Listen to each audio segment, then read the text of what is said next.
seal it in the pocket. And Houston, I have the contingency sample collected. I'll be proceeding out here to bring down the camera on the elevator, and I'm walking forward so that I can see where I'm going all the time, keeping an eye in for holes, small craters, or rocks in front of me. Okay, you all set up there? Coming down. And I'm going to move sideways here to move the straps over the handrail, and I have to keep an eye where I'm going out to the side here. And I can move in. I'm going to attach my own tether to the camera before I unlock it, before disconnecting it from the LEC. Now I'll mount the camera on my RCU. And LEC is stowed. I'm ready for you to come down. I'm going to get in a position at this point to photograph him coming down the ladder. Okay, and while he's preparing to come down, I'm going to take a couple pictures of the LEM, the descent engine, the foot pads, the mesa, and several pictures of the local area. Unfortunately, I've made several footprints over the area where I took the contingency sample, but I think I still pick out the spot where that was taken. In the process of coming down the ladder, I would be assessing the capability for re-ingress and evaluating just how difficult a task that might be.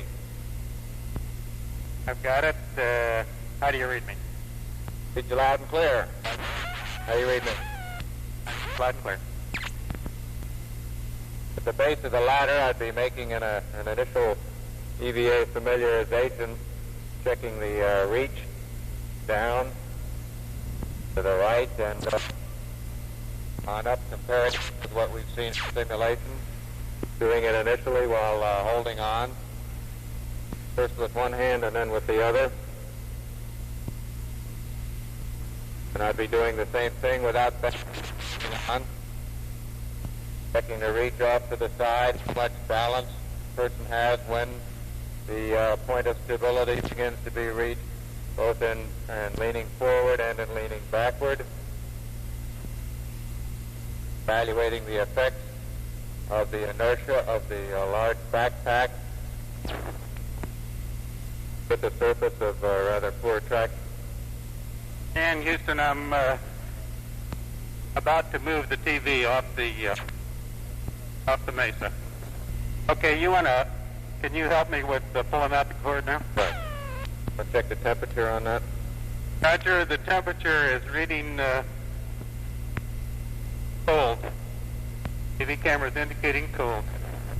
The strap here allows me to move the mesa up and down depending on the exact level that the LEM is standing on the surface.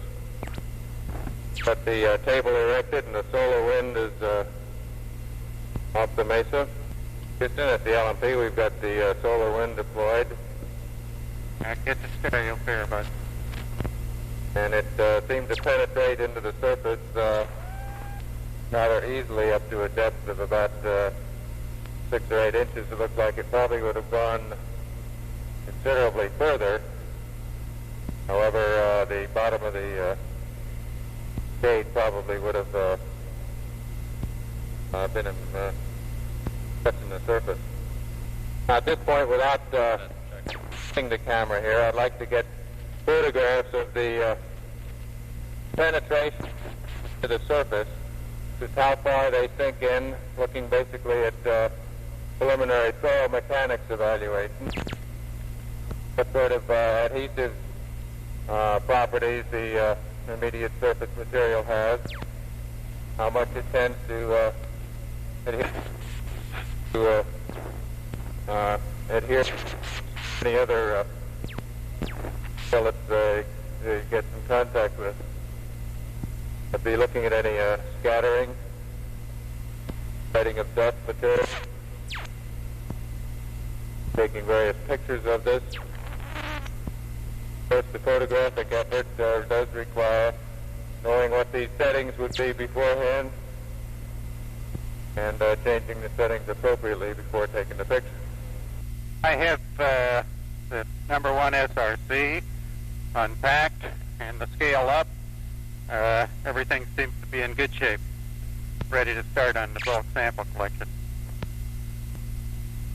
Taking a panorama, we do have to make settings as we move around. We're taking 12 pictures to complete the panorama with the field of view that we have in the camera. And as we make setting changes from directly down sun to cross sun, instead of making the setting changes, we have the option of skipping that particular photograph and going on to the next one and then coming back to take this down sun picture. In the bulk sample area over here, actually I have a range to select from about 15 feet from the spacecraft.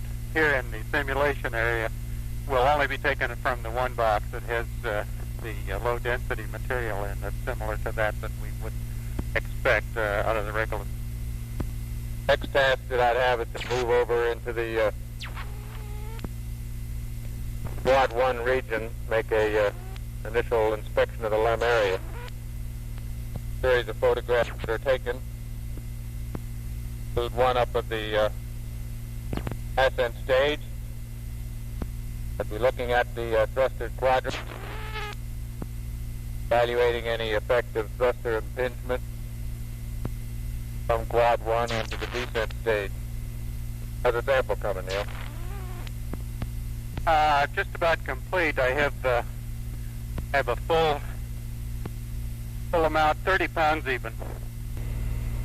It's an easy job as putting this packing in the box.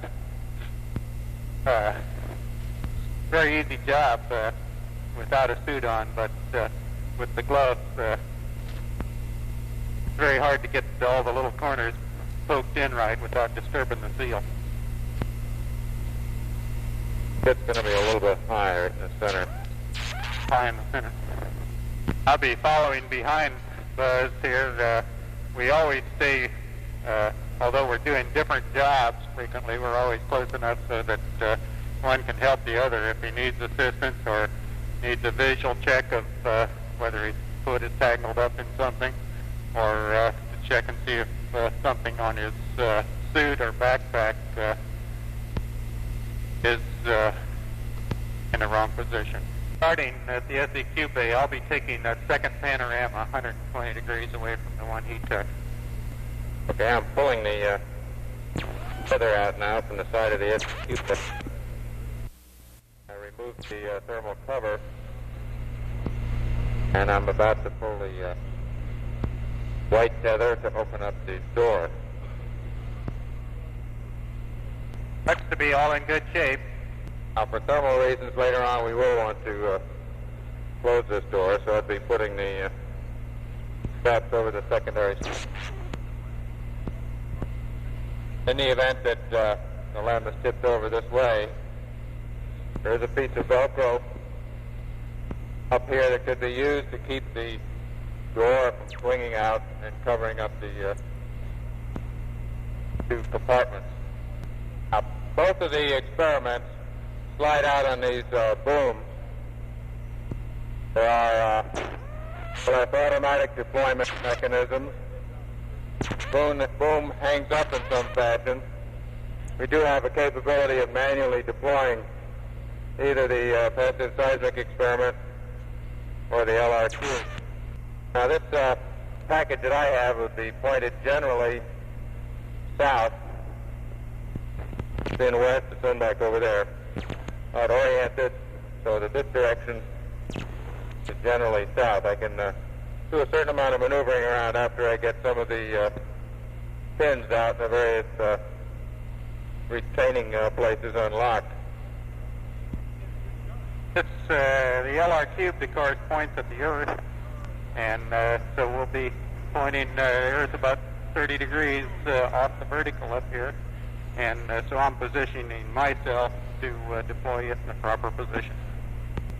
Now, one of the problems that I've noticed in the past, if this locking lever here doesn't fold down, and occasionally it is not done that way, only one of these solar panels will deploy.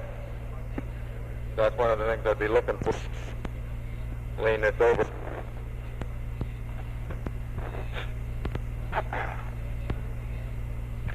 After having this experiment extended, I'm going to align the shadow of the little wire pole on the right to set up the azimuth so it'll point at the Earth. If you look around, it'll cut me out there. Third, until the bubble sets the local vertical properly.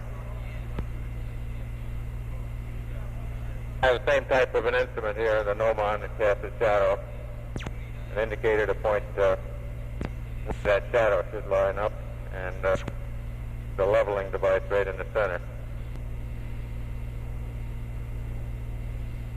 Okay, I got 3.6 psi, 55%, and I'm on intermediate flow, still warm. Right, I understand. We're reading a little high temperature here. No problem. Just take it easy. You're still running as the time went.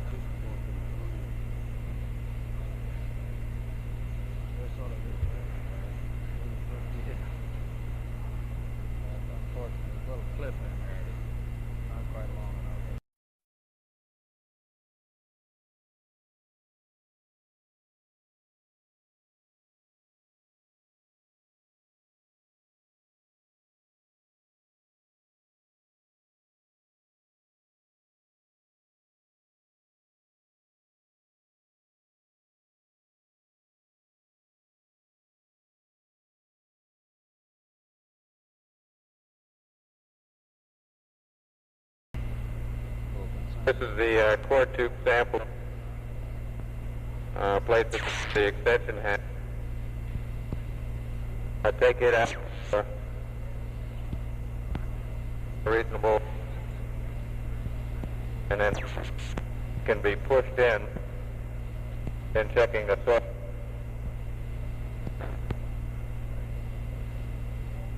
And if it's impossible to hit it down deep enough, why not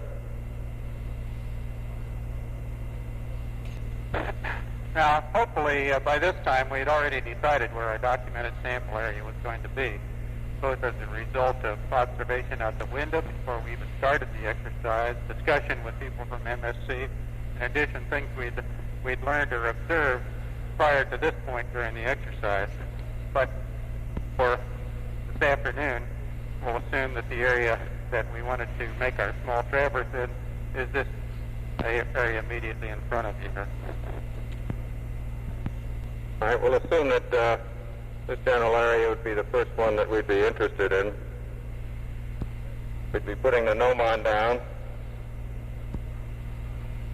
the local vertical. Neil would be taking a stereo pair, and I'd be describing the general area that this first sample is located in.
The Apollo 11 astronauts trained with a variety of devices designed to simulate a lunar landing.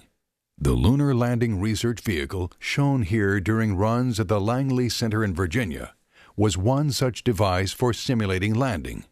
Another was the Lunar Landing Training Vehicle, also called the Flying Bedstead. During this footage of each, you'll hear the air-to-ground transmissions for the early part of the lunar landing descent.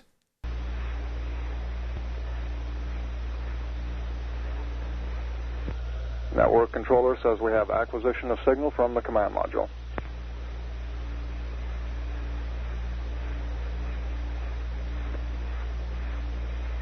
Columbia, Houston, we're standing by, over.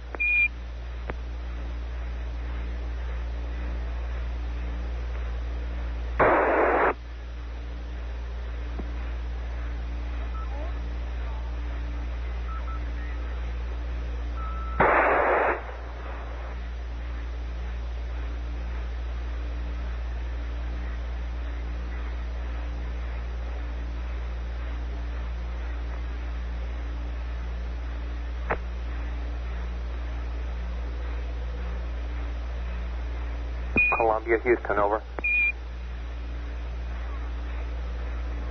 Houston, Columbia, reading you loud and clear. How many?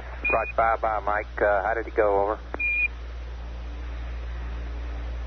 Listen, babe, everything's going just swimmingly. Beautiful.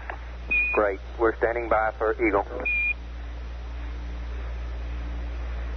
Okay, he's coming along. We copy, out.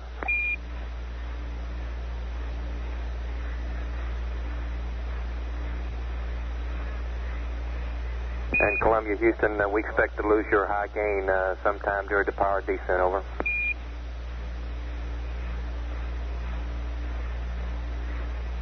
Columbia, roger. You don't much care, do you? No, sir.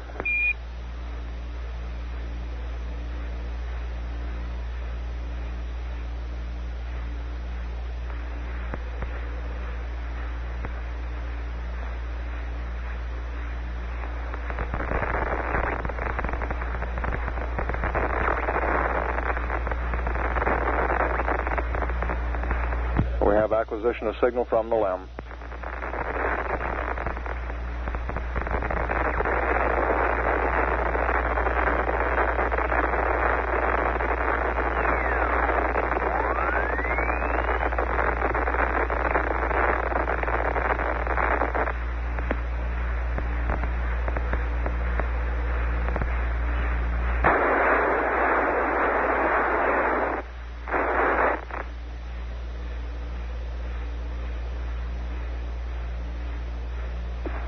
Houston, Eagle, how do you read?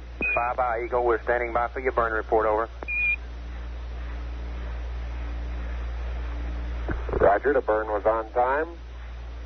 The residuals before nulling, minus 0.1, minus 0.4, minus 0.1.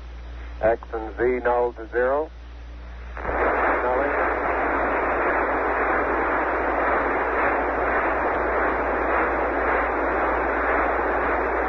We're attempting to restore antenna lock through the big 210-foot dish at Goldstone. We'll stand by. Columbia, Houston, we've lost all data with Eagle. Please have him reapply on a high gain, over.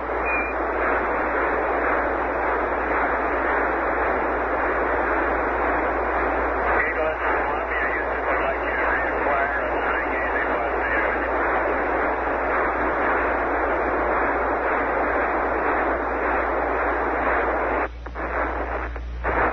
Eagle, did you copy, Columbia?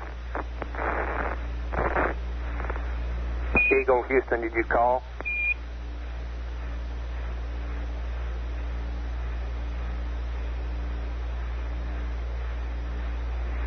Eagle, Houston, Houston, Eagle, how do you read now? Roger, bye-bye, Neil.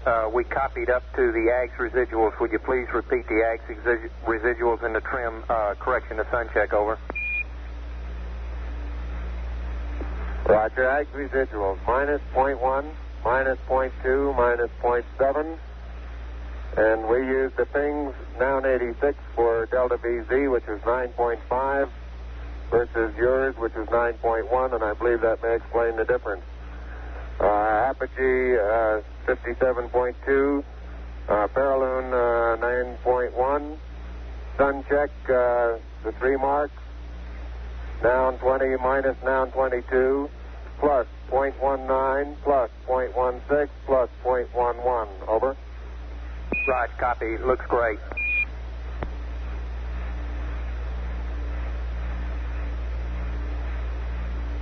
Guidance says we're go.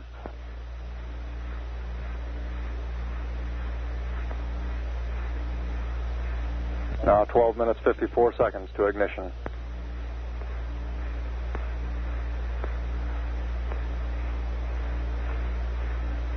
Gene Kran has just advised his flight controllers we're off to a good start. Play it cool.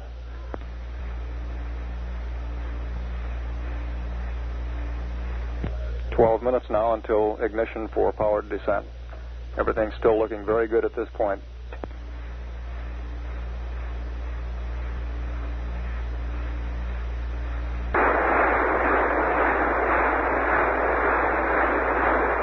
We presently show the LEM at an altitude of 12.9 nautical miles and descending. Off Eagle again, having try the high gain over.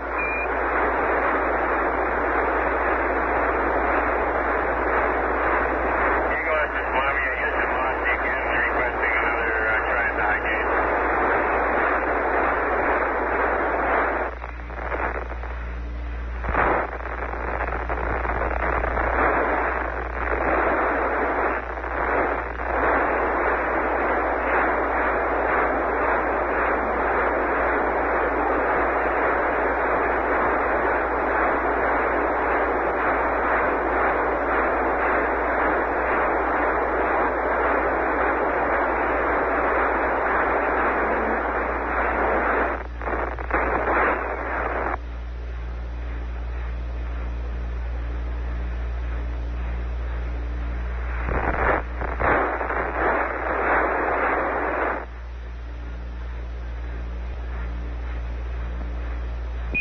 Eagle, Houston, we have you now. Do you read over? Loud and clear. Roger, we see your vert 47.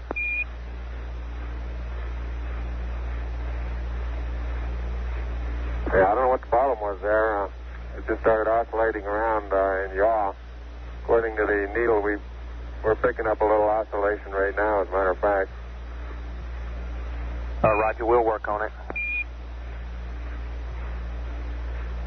Aldrin is referring to the LEM steerable antenna. That comment about the oscillations. Horizon check was right on time. Roger. Did you copy the the sun check, Charlie? That's affirmative. We did, Buzz. Out.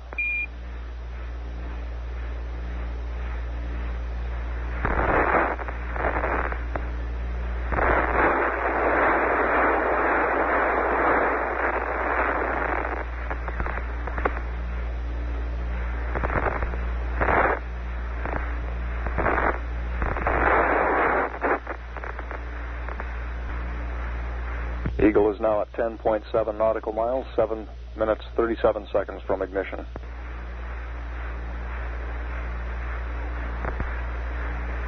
Eagle, Houston, the AGS initialization looked good to us, over.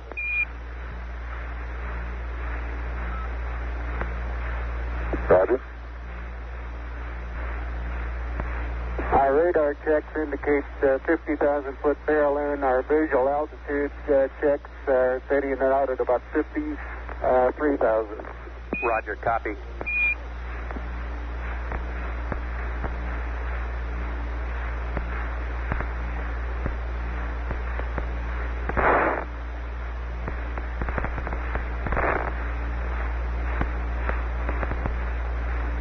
And Houston, we got a 500 alarm early in the program. Went to descent 1, proceeded on it, and we're back at auto again.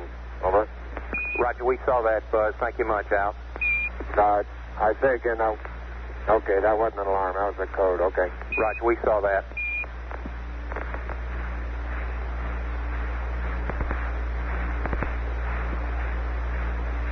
Eagle Houston, we recommend you yaw 10 right will help us on the high gain signal strength, over.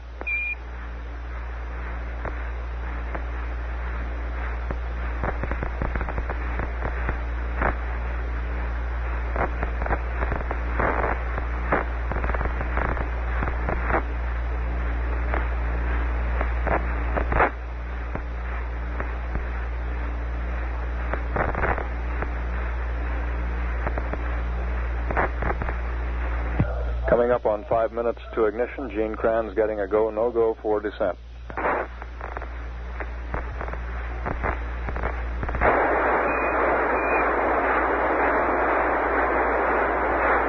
Eagle Houston, if you read your go for power descent, over.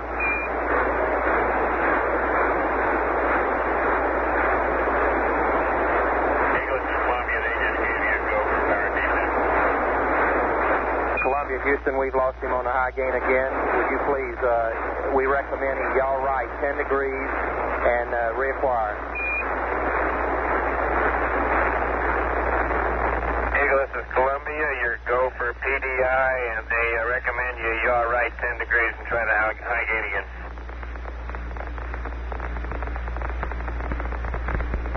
Eagle, you read Columbia? Right, we read you. Okay. Eagle Houston, we read you now. You're a go for PDI, over. Roger, understand. Stabilization control circuit breakers. Take your gimbal AC closed. Take your gimbal AC closed. Circuit breakers. And override off. Gimbal enable. State scale 25. Eagle Houston, your alignment is go on the Yags. On my mark, 3:30 till ignition. Roger. Mark, 3:30 till ignition. Roger, copy. Hot translation 4 jets. Balance couple on. Okay, throttle minimum. Throttle auto CDR. Stop button reset. Stop button. Set. Abort stage reset. At control, 3 of them to mode control. Okay, mode control is set. Tags is reading 400 plus 1. Standing by for time to...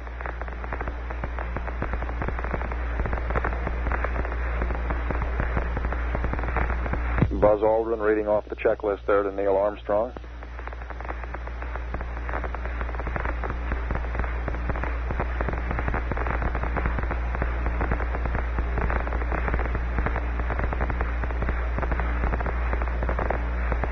Group 77.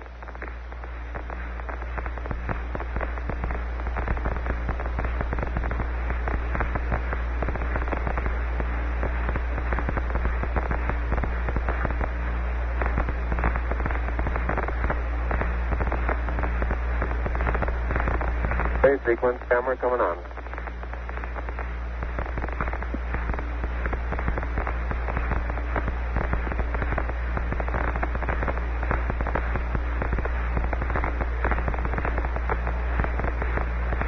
Pilot for the Apollo 11 moon landing mission.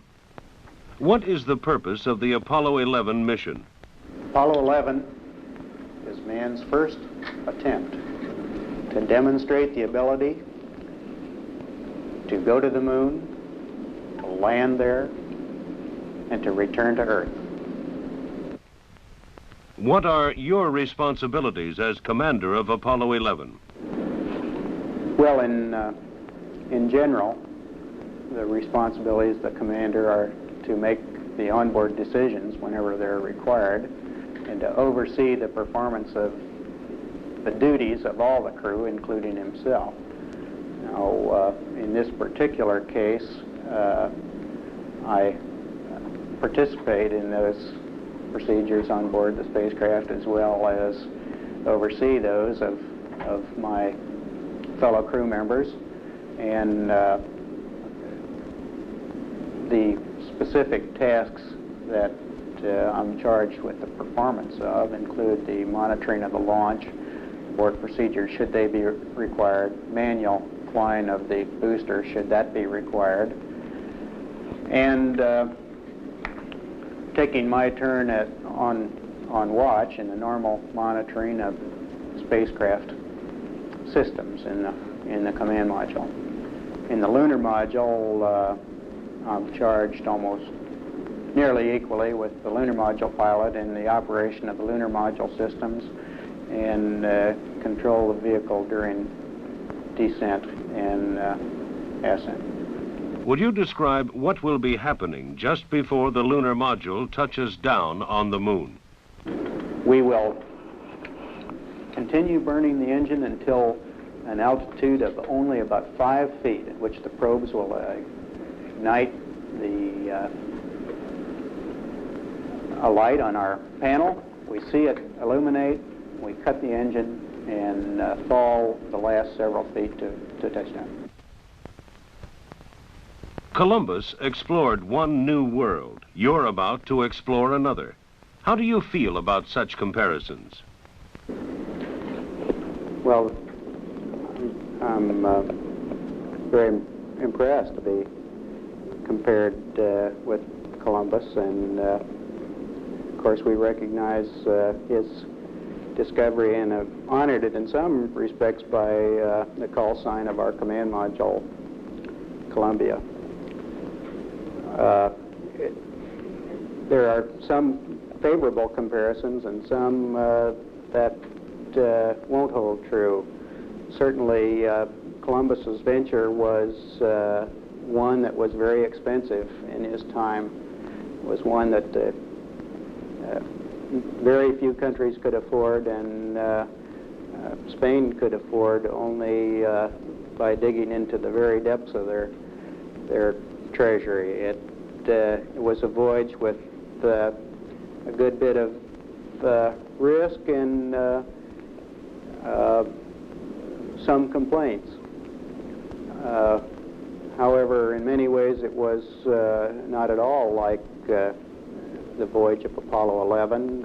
First, he wasn't sure where he was going. At least he thought he was going to China or the Indies, and ended up, of course, in a completely new world. Now, I very much hope that we won't terminate at some place that we didn't expect to, some planet that we hadn't planned to visit.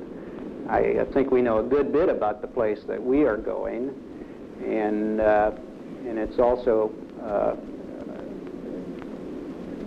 necessary to notice that he did it without an entire nation's efforts behind him. Our voyage is the voyage of a nation and a voyage of humanity, while his was a voyage of a very limited few. This is astronaut Michael Collins, command module pilot for the Apollo 11 mission.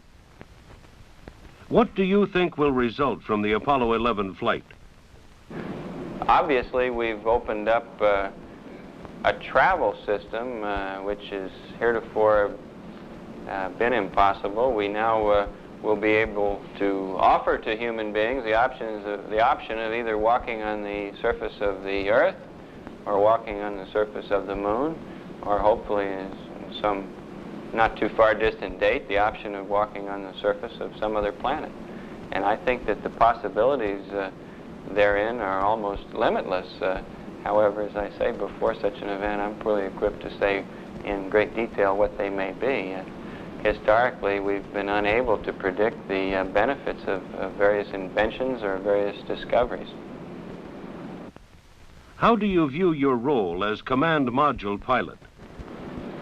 Well, Apollo was designed to be a three-man job, and the third, which I perform, is I think, as important, no more so, no less so, than the other two positions.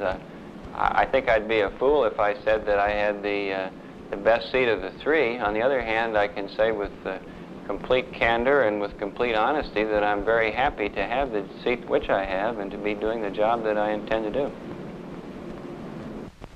Will you be kept pretty busy as you fly alone in the command module? Yes and no. I hope I'll be very unbusy. I have two roles to play. First, I act as the passive target vehicle, and in the event that everything is working perfectly within the LEM, then I am not unduly busy. I have many chores to do, and I prepare to take an active role in bringing the two vehicles together.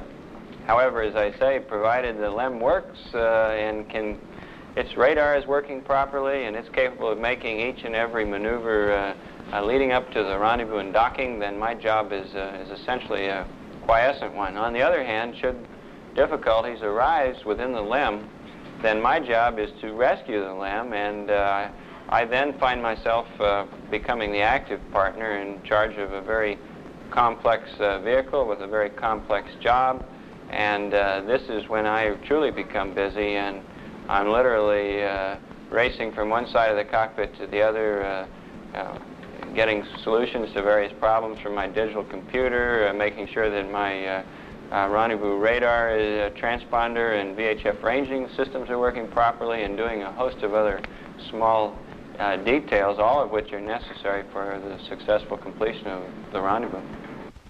This is astronaut Edwin Aldrin, lunar module pilot for the Apollo 11 moon landing mission. What's the first thing you and Neil Armstrong will do after landing? One of the first things that we will be engaged in is making immediate decisions as to how long we'll be staying on the surface. There are several favored abort points that we will be checking various systems to get a stay or no stay beyond these points. The first one occurs some 4 or 5 minutes after touchdown, the next one about 10 minutes, and the final stay occurs 1 revolution afterward. What we will be doing during that first revolution is very intensely preparing the vehicle for a simulated countdown to launch, which we will carry up to the last 5 or 10 minutes before the ascent, 1 revolution later, as the command module comes over. Following this period, we'll go through a power down of the systems in the lunar module, preparing it for an extended stay on the surface. We will have an eat period followed by about a 4-hour rest period. When we awake, hopefully from much needed sleep of 4 hours, we'll have another eat period and go through about a 2-hour plus EVA preparation period. About exploring the moon's surface, astronaut Aldrin had this to say. Following the EVA preparation period, we will go through the planned 2-man excursion on the surface, with Neil exiting the spacecraft first. As he goes down the ladder, I'll be taking pictures of him with a 16mm camera through the window. Television camera will also be recording his activities. Initially, he'll collect a contingency sample. As I descend onto the surface, he will then be collecting a bulk sample of a larger sample of the lunar material. While he's doing this, I'll be participating in an extended EVA evaluation, just what are the capabilities of man to perform tasks on the lunar surface. We'll then join together, following the deployment of television and perhaps the deployment of the flag on the surface. We'll then perform jointly an inspection, walking around the lunar module, looking at the various systems, the landing gear, making a very thorough inspection of everything that we can observe on it. In the process of doing this, we'll be taking a series of panorama photographs at 3 different locations as we move around. When we get to the about 3/4 of the way around the LEM, we'll begin to deploy several experiments. One is a laser retro reflector, and we'll offload these two from the scientific equipment bay. The other experiment is a passive seismometer. The deployment of these experiments will take some 5 to 10 minutes, and they're to be deployed some 50 to 60 feet away from the lunar module. We return from this excursion around the lunar module. We'll then pick up the equipment for a documented sample in detail in a predetermined location some 40, 50, 60 feet away from the lunar module. Following this, we'll package up these samples, conduct a few core tube samples and other brief experiments, pick up the solar wind experiment, and then prepare these packages to be transported up into the lunar module. I'll enter into the LEM first, and then Neil will convey these two sample return containers up on this tether assembly. Once they're inside, then he'll re-enter the lunar module and we'll pressurize, and that'll be the end of our EVA. The first stage of the Apollo 11 Saturn V, designated S1C6 for the sixth flight stage, arrived at the Kennedy Space Center on February 20th, 1969. Because of their large size, Saturn V stages were shipped to the Kennedy Space Center by ocean-going vessels and specially designed aircraft. The Saturn V was the first large vehicle in the U.S. space program to be conceived and designed for a specific purpose, that of landing a man on the moon and returning him safely to Earth. The birth of the Saturn V can be dated to January 10, 1962, when NASA formally announced development of the Big Booster. The 300,000-pound first stage is 33 feet in diameter and 138 feet long. At liftoff, it held nearly 4.5 million pounds of propellant, consisting of RP-1, a form of kerosene for fuel, and liquid oxygen as oxidizer. The first stage generated a total thrust of around 7.5 million pounds, operating for just 2.5 minutes to lift the vehicle to an altitude of about 38 miles at burnout. The awesome power of the Saturn V first stage was generated by 5 F1 engines. Each F1 engine was a single-start, 1.5 million pound fixed thrust engine. All of the engines were identical with one exception. The outer 4 swiveled or gimbaled for steering control. The center engine was fixed. The expense of the Saturn V makes it imperative that no effort be spared to assure that it will perform as expected in flight. The magnitude of the Saturn V ground test program was unprecedented.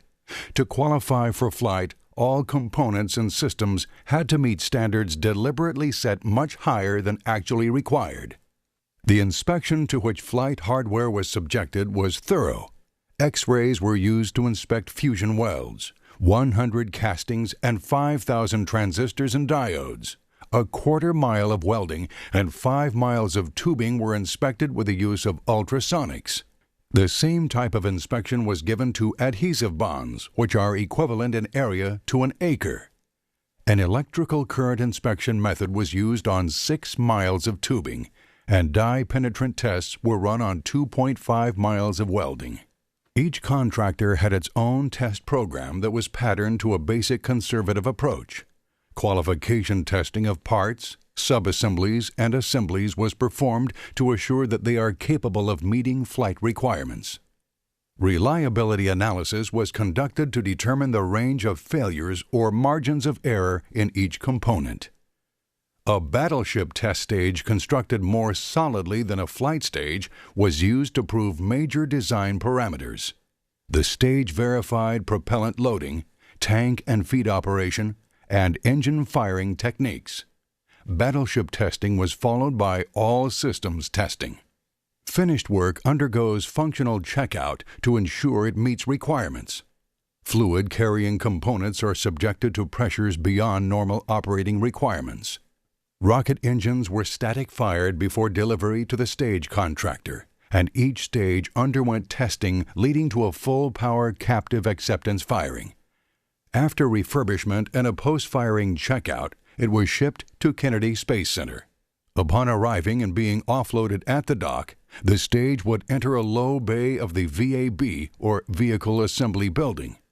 The VAB consists of a high bay area 525 feet tall, a low bay area 210 feet tall, and a 4-story launch control center connected to the high bay by an enclosed bridge. There are 4 assembly and checkout bays in the high bay area. The low bay contained 8-stage preparation and checkout cells equipped with systems that simulated stage interfaces. Saturn V stages went into the VAB low bay area where preparation and checkout began. After being towed into the high bay area and positioned under the 250-ton overhead crane, slings were attached to the first stage and attached to the crane.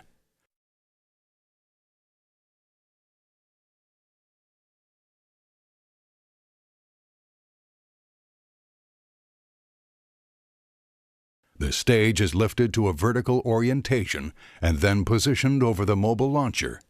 At this stage in the process, the first stage is still missing the engine nozzle extensions and fairings and fins. These will be added later.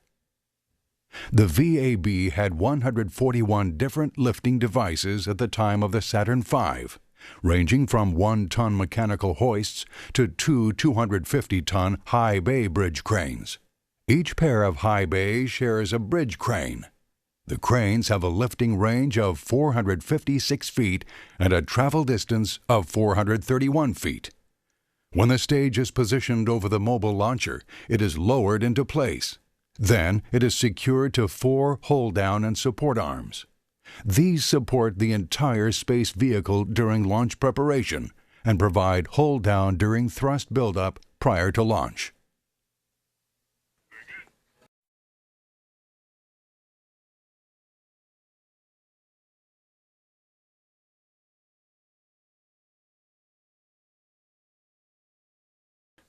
The second stage for the Apollo 11 Saturn V, S-26, arrived at Kennedy Space Center on February 9, 1969. On the Saturn V, the second stage employed cryogenic propellants of liquid hydrogen and liquid oxygen. For the lunar mission, the second stage takes over from the first stage at an altitude of about 38 miles and boosts its payload of the Saturn V third stage and the Apollo spacecraft to approximately 114 miles. When its 5 J2 engines ignite, the stage is pushing more than 1 million pounds. Speed of the stage ranges from 6,000 miles per hour to 15,300 miles per hour.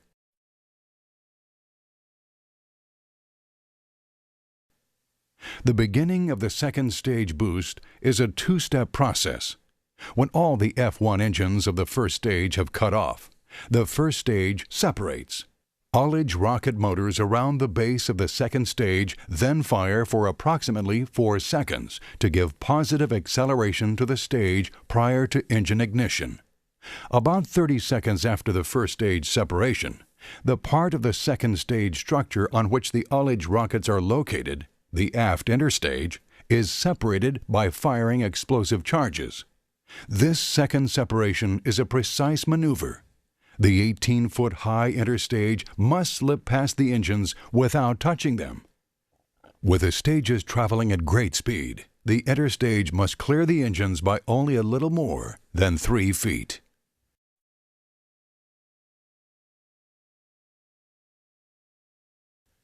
The second stage burns for about 6 minutes, pushing its payload into space. The 81-foot second stage is basically a container for its 942,000 pounds of propellant, with engines attached at the bottom. Propellants represent more than 90% of the stage's flight weight.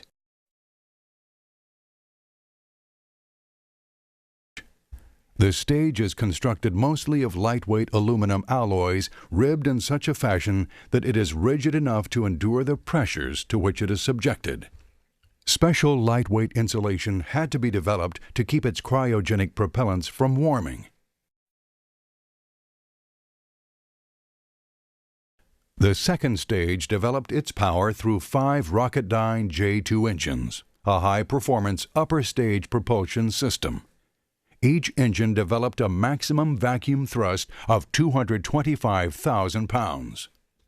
All J-2 engines were identical when delivered. They all were designed to be restarted in flight. The restart capability is only used in the third stage. As in the first stage, the outer 4 engines in the second stage gimbal, while the center engine is fixed.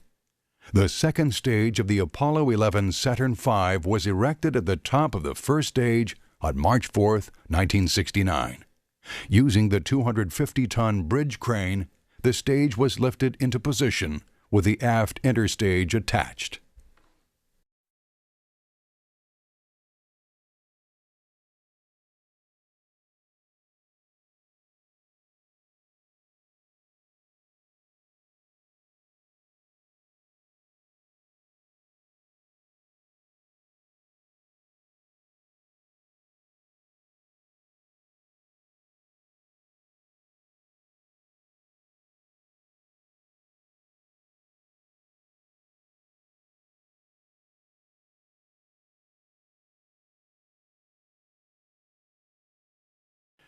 The Apollo 11 Saturn V's third stage was moved into the VAB for checkout on January 21, 1969. The Saturn V third stage was an oxygen-hydrogen stage derived from the S4 stage originally created as part of the Saturn I program. The S4B stage was also used as the second stage for the Saturn 1B. The third stage had a maximum thrust on one J-2 engine of 225,000 pounds. The stage was used for the final Earth orbital insertion and reignited to place the Apollo spacecraft on a trans-lunar trajectory. The stage burned for about 2 3/4 minutes for orbital insertion and about 5.5 minutes for trans-lunar injection. Ignition.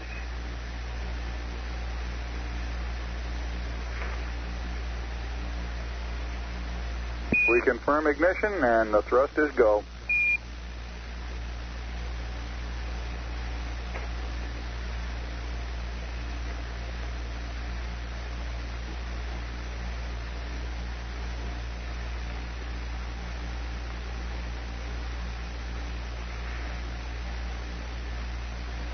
Guidance looking good. Velocity 26,000 feet per second.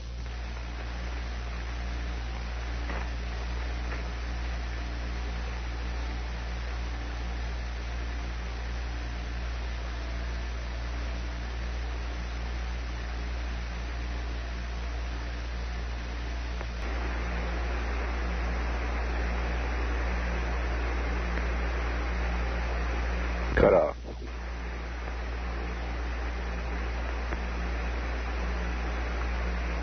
We're showing velocity 35,570 feet per second, altitude 177 nautical miles.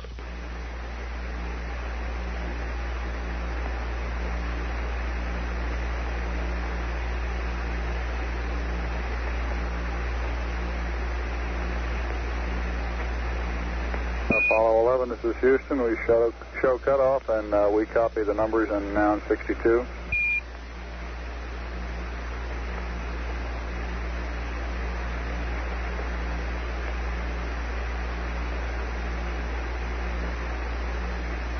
Apollo 11, Houston, do you read?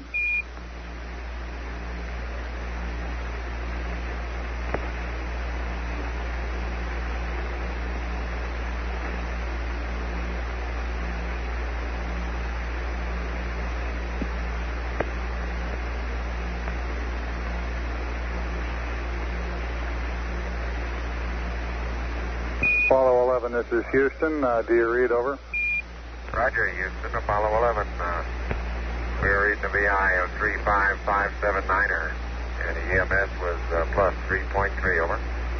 Roger, plus 3.3 on the EMS.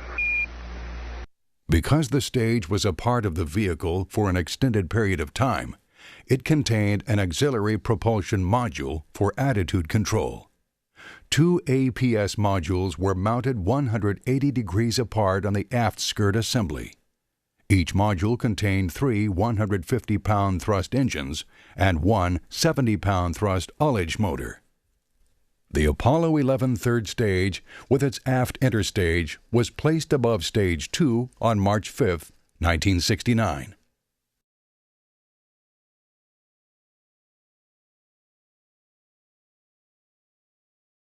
The instrument unit is the Saturn V's nerve center. It contains the electronic and electrical equipment needed for guidance, tracking, and communications of vehicle environmental and performance data. The IU also contains environmental control equipment for temperature control, batteries, and power supplies to furnish operating power for electronic equipment. The stage structure is 260 inches in diameter and 36 inches high and becomes a load-bearing part of the vehicle. It supports the components within the IU and the weight of the spacecraft. Several tracking systems are used to follow vehicle trajectory during ascent and orbit. Vehicle antennas and transponders, which increase ground-based tracking systems' range and accuracy, make up the IU's tracking equipment. The Saturn V is equipped with lots of equipment designed to detect malfunctions. Some of this equipment checks engine thrust and monitors guidance computer status, attitude rates, angle of attack, and abort request. This emergency detection information is flashed to the IU, where it is routed to the emergency detection distributor in the electrical system. In the case of an emergency, the system will turn on a light in front of the astronauts. If the spacecraft abort selector switch is in the automatic abort position, the abort will take place without further crew participation. The action cannot be vetoed by the astronauts. However, if the selector switch is in the manual position, the crew makes the decision when to abort a mission.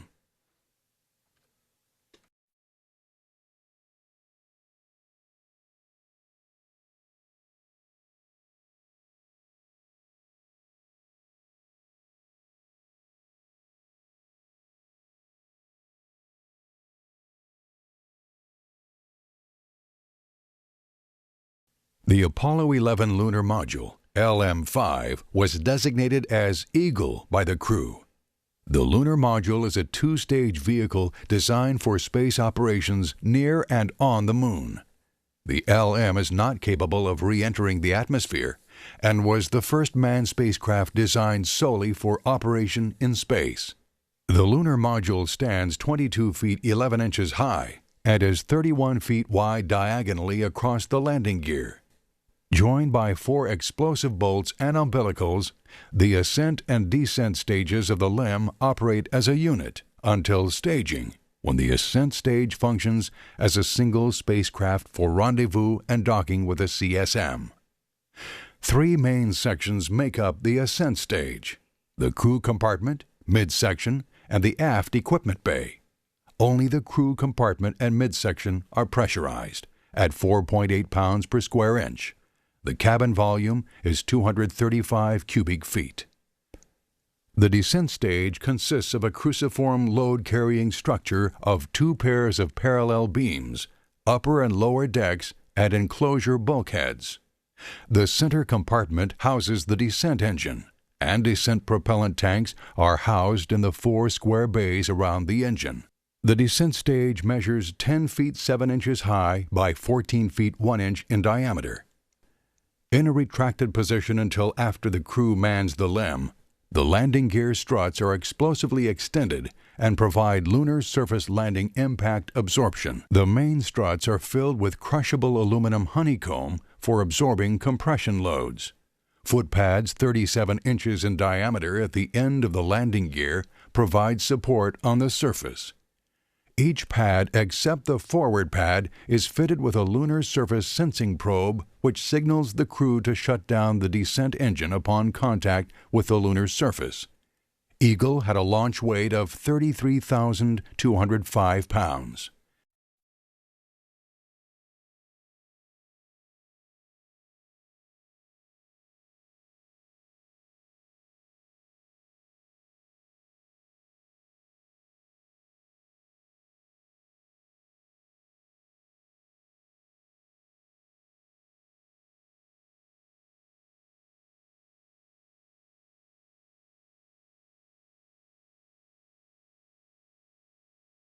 CSM-107, Apollo 11's Command and Service Module spacecraft, was designated as Columbia by the crew.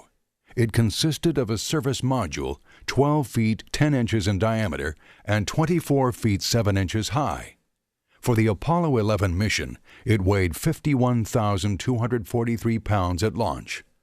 Aluminum honeycomb panels 1 inch thick form the outer skin, and milled aluminum radial beams separate the interior into 6 sections around a central cylinder containing 2 helium spheres, 4 sections containing service propulsion system fuel and oxidizer tankage, another containing fuel cells, cryogenic oxygen and hydrogen, and 1 section essentially empty.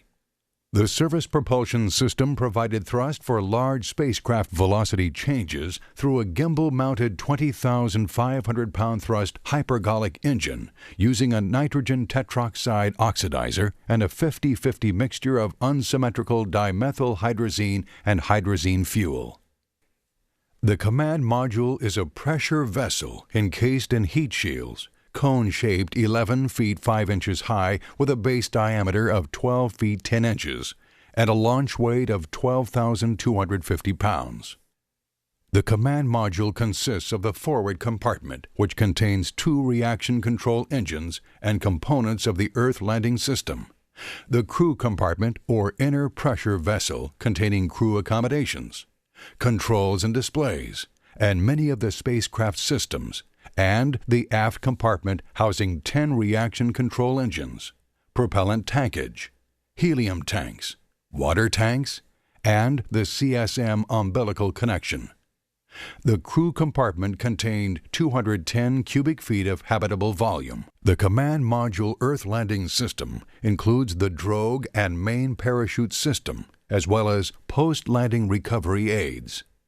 In a normal entry descent, the command module forward heat shield is jettisoned at 24,000 feet, permitting mortar deployment of 2 reefed 16.5-foot diameter drogue parachutes for orienting and decelerating the spacecraft. After drogue release, 3 mortar deployed pilot chutes pull out the 3 main 83-foot diameter parachutes with 2-stage reefing to provide gradual inflation in 3 steps. 2 main parachutes out of 3 can provide a safe landing. Apollo 11, Houston, you're a go for TEI, over. Apollo 11, thanks. This is Apollo Control at 134 hours, 48 minutes. It continues very quiet here in Mission Control. The flight controllers have been observing the crew inputs to their computer, monitoring as the crew prepares for the trans-Earth injection burn, scheduled to occur at about 35 minutes from now. This is Apollo Control. We're now less than 30 seconds from the time at which trans-Earth injection is scheduled, the burn to start Apollo 11 on its trajectory back to Earth. We're now 15 seconds from the scheduled ignition time. That burn will last about 2 minutes 28 seconds and consume 10,000 pounds of propellant.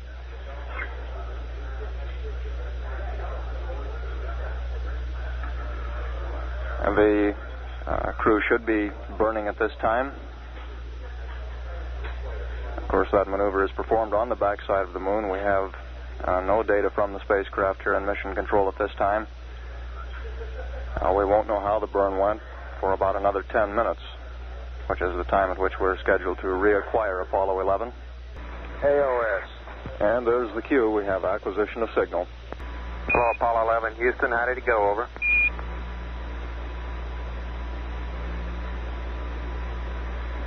Help to open up the LRL doors, Charlie. Roger, we got you coming home. It's well stocked.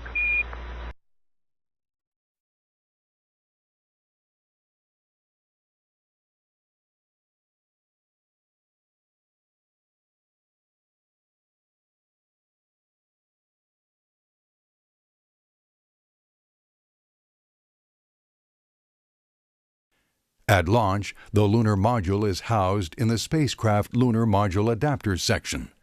This is a truncated cone 28 feet long extending from the top of the instrument unit to the bottom of the service module. The entire assembly of CSM, LEM, and spacecraft lunar module adapter are assembled, moved to the VAB, and erected atop the third stage of the launch vehicle. There she goes. It was a good one. Roger, Dodger. We got Eagle looking good. It's holding cabin pressure, and it picked up about 2 feet per second from that jettison. I believe that. I can see some cracks in outer coating around the tunnel. In the thermal protective covering. I don't think it has anything to do with structure. Roger.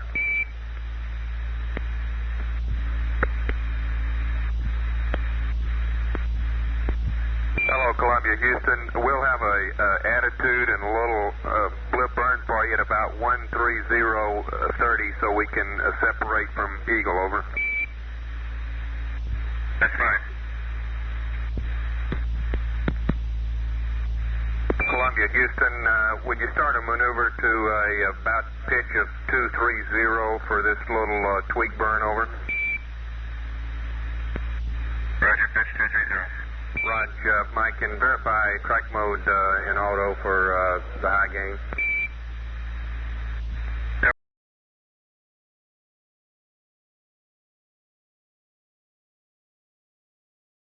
The crewmen of Apollo 11 spent more than 5 hours of formal crew training for each hour of the mission's 8-day duration. This training included detailed briefings on spacecraft systems, operation and modifications, Saturn launch vehicle briefings on countdown, range safety, flight dynamics, failure modes, and abort conditions. Briefings were held and continuous training done on mission photographic objectives and use of camera equipment. Stowage reviews and practice in training sessions in the spacecraft mock-ups and command module simulators allowed the crewmen to evaluate spacecraft stowage of crew-associated equipment. More than 400 hours of training per man in command module and lunar module simulators were conducted, along with entry corridor deceleration profiles at lunar return conditions in the centrifuge. Lunar surface briefings and 1G walkthroughs of lunar surface EVA operations were conducted. In addition, the crew became familiar with the flight hardware through visits to the manufacturing facilities and through altitude chamber runs with both spacecraft. In these runs, the spacecraft were placed in a condition simulating flight pressure.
The mobile launcher is a transportable launch base and umbilical tower for the space vehicle.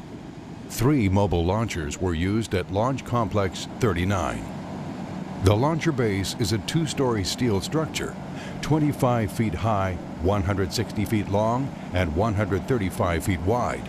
It is positioned on 6 steel pedestals 22 feet high, both in the VAB and at the launch pad.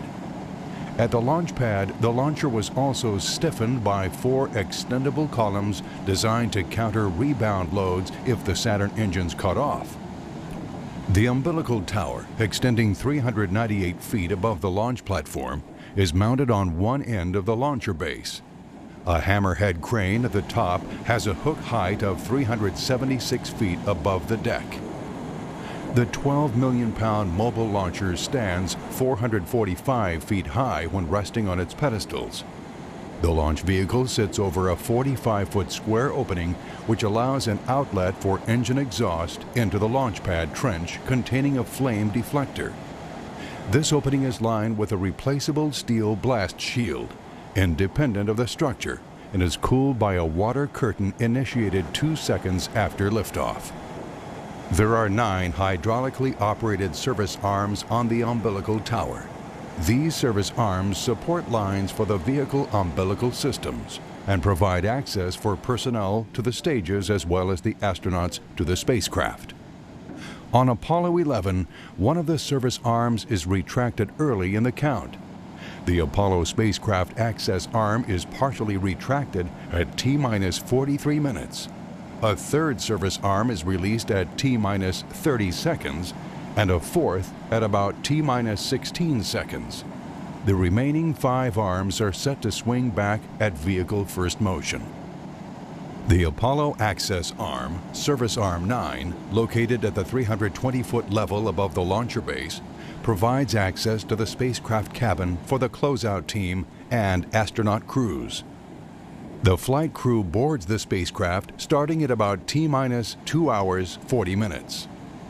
The Apollo 11 vehicle is secured to the mobile launcher by 4 combination support and hold-down arms mounted on the launcher deck. The hold-down arms are cast in one piece, about 6 by 9 feet at the base and 10 feet tall, weighing more than 20 tons.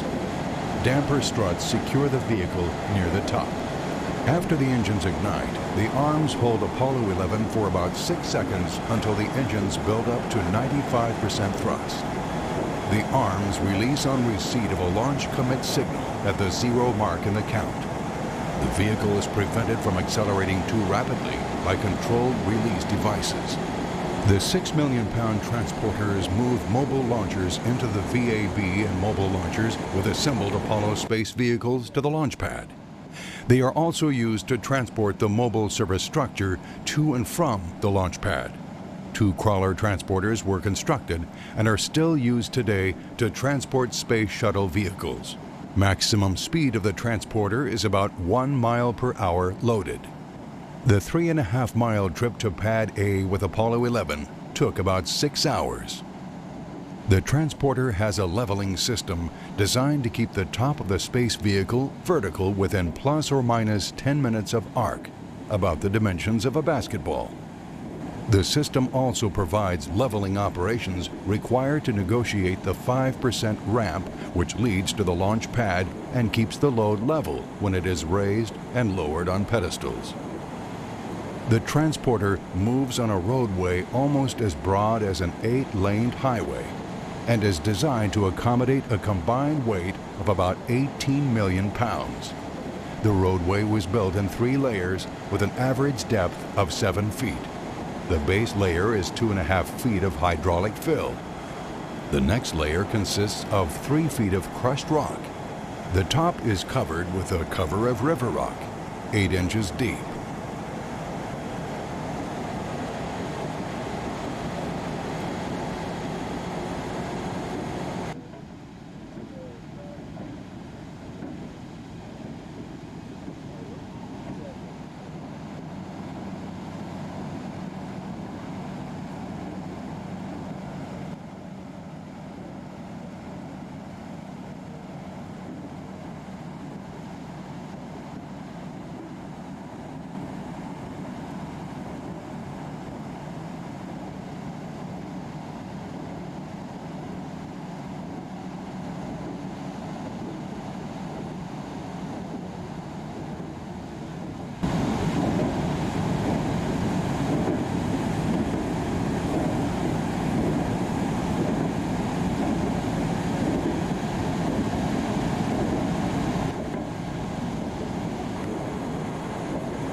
This is Apollo Saturn Launch Control. We're at T-minus 2 hours, 55 seconds and counting. We're approaching the 2-hour mark in our countdown, and we appear to be proceeding satisfactorily at this time. The crew aboard the spacecraft at 320-foot level. The hatch is closed, and we're beginning to purge the cabin to bring it to the proper atmosphere for launch, which is a combination of oxygen and nitrogen, 60% oxygen and 40% nitrogen atmosphere. Of course, the astronauts themselves are breathing pure oxygen through their spacesuits. Coming up shortly will be another key test in which both the launch crew for the launch vehicle crew and the spacecraft team combine together with the commander, Neil Armstrong, to make a thorough check of the emergency detection system. This is the system that will signal the astronauts in the cabin if anything goes wrong below them. We use the ground-based computer to accomplish this test. It's rather lengthy as these tests go using a computer. It will take some 30 minutes. Neil Armstrong will be doing most of the work in the spacecraft, responding as different cue lights signifying different difficulties are presented to him. The abort panel, of course, is across from the commander on the left-hand side, the left front of the spacecraft. Our countdown continuing, T-minus 1 hour, 59 minutes, 34 seconds, and counting. This is Kennedy Launch Control.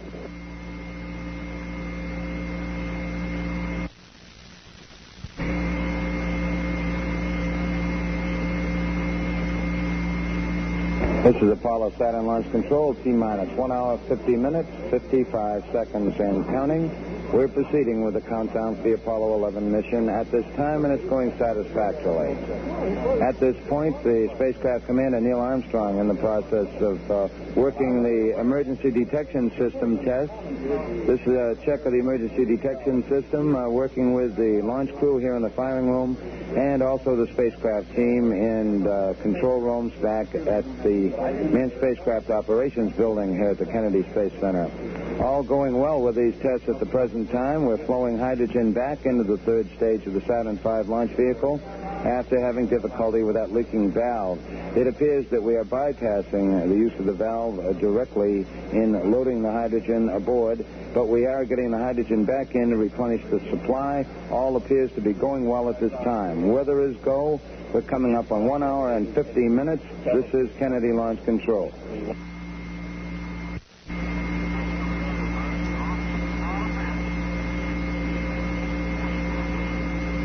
This is Apollo Saturn Launch Control, T-minus 1 hour, 40 minutes, 55 seconds, and counting.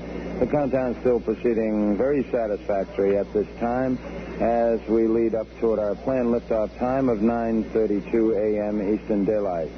The spacecraft commander, Neil Armstrong, continuing this extensive series of checks of the emergency detection system, working with both the launch vehicle test crew and the spacecraft crew. This is a key test and a very thorough test to assure ourselves before we commit to liftoff that all the emergency detection techniques inside the launch vehicle are operating properly here on the ground, so if required in flight, the spacecraft commander and, of course, his two fellow astronauts could be signaled of a difficulty inside the rocket and could take proper abort action as required. Thus far, the three astronauts aboard the spacecraft have just been giving business-like responses back to the directions and checks, working with the spacecraft conductor, Skip Chauvin, as he runs down his procedures as the countdown continues. For T-minus 1 hour, 39 minutes, 46 seconds and counting. This is Launch Control.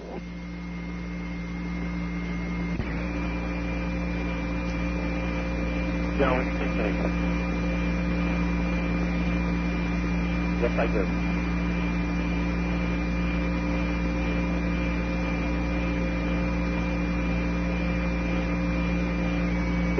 This is Apollo Saturn Launch Control, T-minus 1 hour, 30 minutes, 55 seconds, and counting.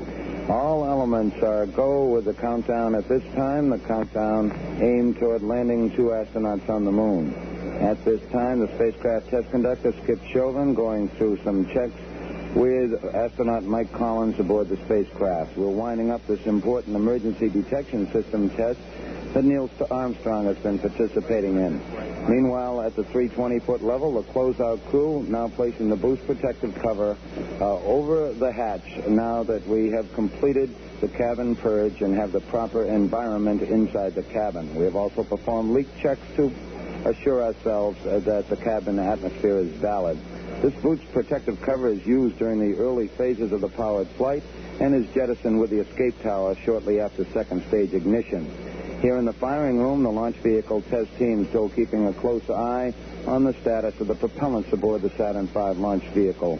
We're back to 100% supply with the liquid hydrogen fuel in the third stage. This problem with the leaking valve is no problem at this time. We've actually bypassed the valve, but we are maintaining our hydrogen supply aboard the vehicle. All aspects go. The weather is very satisfactory for launch this morning. A thin cloud cover about 15,000 feet. Temperature at launch time expected to be about 85 degrees. T-minus 1 hour, 29 minutes, 30 seconds, and counting. This is Kennedy Launch Control.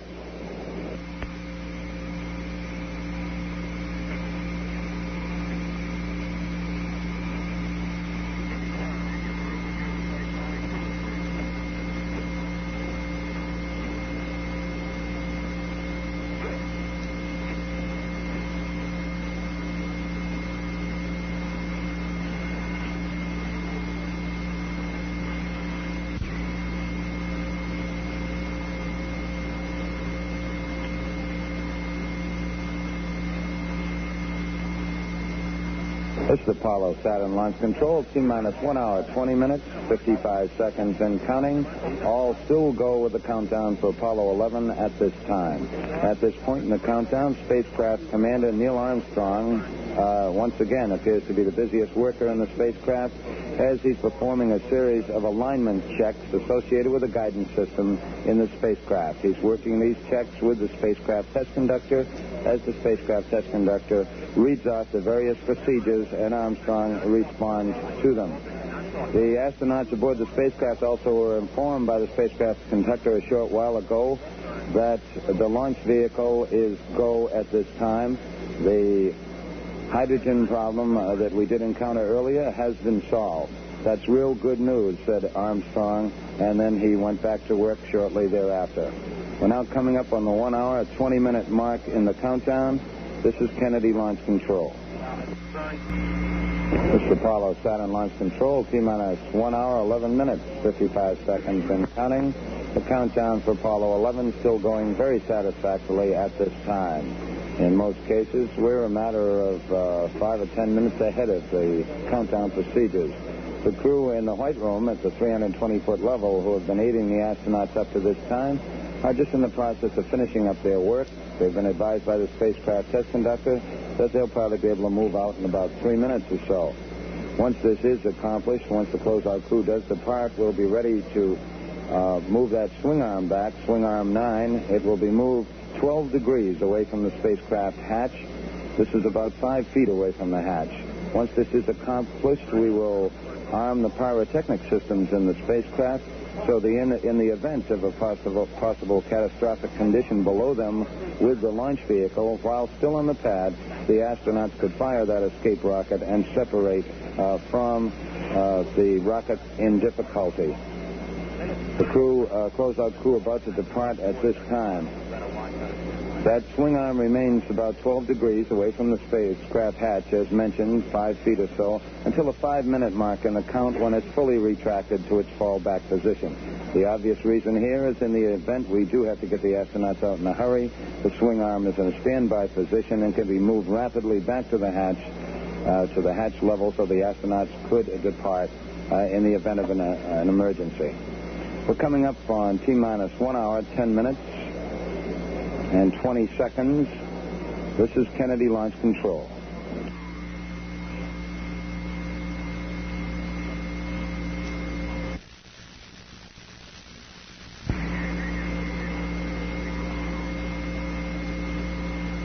This is Apollo Launch Control at 1 hour, 7 minutes, 25 seconds, and counting. Countdown still proceeding satisfactorily.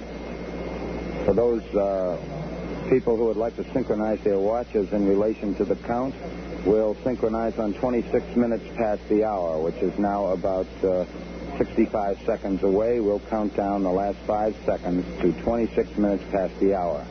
We're now 1 minute away from 26 minutes past the hour. In the meantime, we do have information from the civil defense agencies in the area. The estimate is more than 1 million persons are in the immediate area in Brevard County to watch the launch. Now 40 seconds away from 26 minutes past the hour.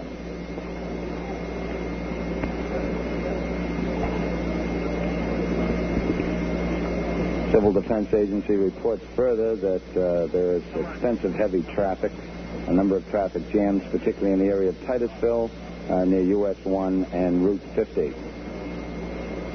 Countdown still progressing satisfactorily, 15 seconds away from 26 minutes.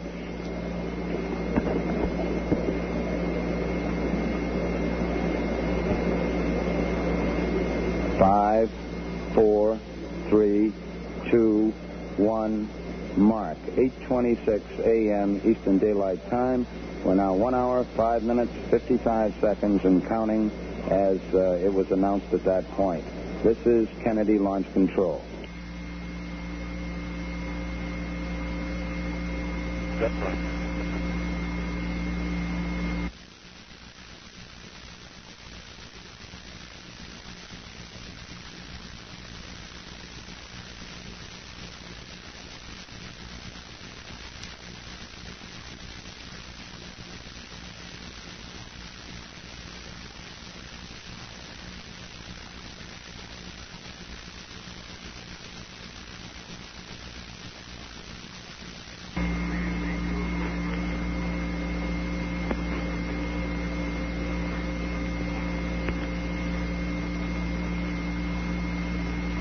This is Apollo Saturn Launch Control, T-minus 61 minutes and counting. T-minus 61 minutes on the Apollo 11 countdown, and all elements are go at this time. Astronaut Neil Armstrong has just completed a series of checks on that big service propulsion system engine that sits below him in the stack.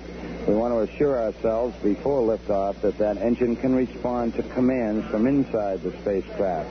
As Neil Armstrong moved his rotational hand controller, we assured ourselves that the engine did respond by swiveling or gimbaling.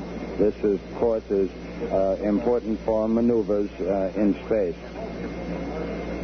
The countdown is still proceeding very satisfactorily, other than 2 minor problems. Since we picked up the count at 11 p.m. Eastern Daylight Time last night, all has gone well. As we approach the 1 hour mark now in the count, a series of radio frequency and telemetry checks will be in progress with the launch vehicle. We'll also check out the tracking beacons in the instrument unit that travels as a guidance system for the Saturn V during the powered phase of flight. Now 59 minutes, 48 seconds, and counting. This is Kennedy Launch Control. 40 minutes, 40 seconds, and counting. At this time, the prime crew for Apollo 11 has boarded the high-speed elevator from inside the A level in the mobile launcher, which is the second level inside the launcher. This is a high-speed elevator, 600 feet per minute, which will carry them to the 320-foot level, the spacecraft level.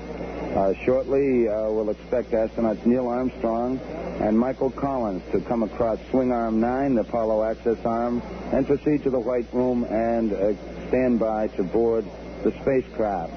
The third member of the crew, astronaut Edwin Aldrin, who will be the last one to board the spacecraft, will stand by in the elevator, seated in a chair, while his 2 comrades first board the spacecraft. Once Armstrong, who sits in the left-hand seat, and Collins, who will sit in the right-hand seat during liftoff, are aboard, then Aldrin will be called, and he will take his seat, the middle seat in the spacecraft. The spacecraft commander, Neil Armstrong, and the command module pilot, Michael Collins, now proceeding across the swing arm into the small White Room that attaches at the spacecraft level. In the meantime, about 100 feet below, we have a team of technicians working on a leaking valve, which is a part of the ground support equipment, a part of the system that's used to replenish the fuel supply for the third stage of the Saturn V rocket. He is proceeding to tighten a series of bolts around this valve in the hope that this will correct the leak. Once the technicians do depart, the hydrogen will again be flowed through the system to assure that the leak has been corrected. The spacecraft commander, Neil Armstrong, and CMP, the command module pilot, Mike Collins, now standing by in the White Room. T-minus 2 hours, 38 minutes, 45 seconds and counting. This is launch control. Apollo Saturn launch control, T-minus 2 hours, 34 minutes, 44 seconds and counting. The spacecraft commander, Neil Armstrong, now aboard the Apollo 11 spacecraft at the 320-foot level at the pad. We added logs having the commander go over the sill into the cabin at 6:54 a.m. Eastern Daylight. Since that time, the commander has now been tied into the system and has checked in over the communication lines. He was wished a good morning by the spacecraft test conductor, Skip Chauvin, and Armstrong in return said it looks like a good morning. In the meantime, 120 feet below him, the technicians continuing to work to tighten bolts around a leaking valve associated with the system that replenishes hydrogen fuel for the third stage. To repeat once again, this is not a problem on the launch vehicle itself, but on the ground support equipment associated with it. T-minus 2 hours, 33 minutes, 45 seconds and counting. This is Kennedy Launch Control. This is Apollo Saturn Launch Control, T-minus 2 hours, 30 minutes, 55 seconds and counting. Right on the hour, the command module pilot, astronaut Michael Collins, who will be sitting on the right-hand side of the spacecraft during the liftoff, boarded the spacecraft. We had it logged at 7 a.m. Eastern Daylight Time. The third member of the crew, astronaut Buzz Aldrin, standing by in the elevator around the corner along the swing arm from the White Room and the spacecraft at the 320-foot level. 120 feet below, technicians still working on some bolts that surround a leaking valve that is associated with a system that replenishes the hydrogen fuel supply for the third stage of the Saturn V rocket. Our countdown proceeding at this time, coming up to the 2 hour and 30 minute mark in the count. This is Kennedy Launch Control. This is Apollo Saturn Launch Control, T-minus 2 hours, 23 minutes, 46 seconds and counting. The third member of the Apollo 11 prime crew, now aboard the spacecraft. We had it logged at 7:07 a.m. Eastern Daylight Time when astronaut Buzz Aldrin boarded the spacecraft. He will sit in the middle seat during liftoff.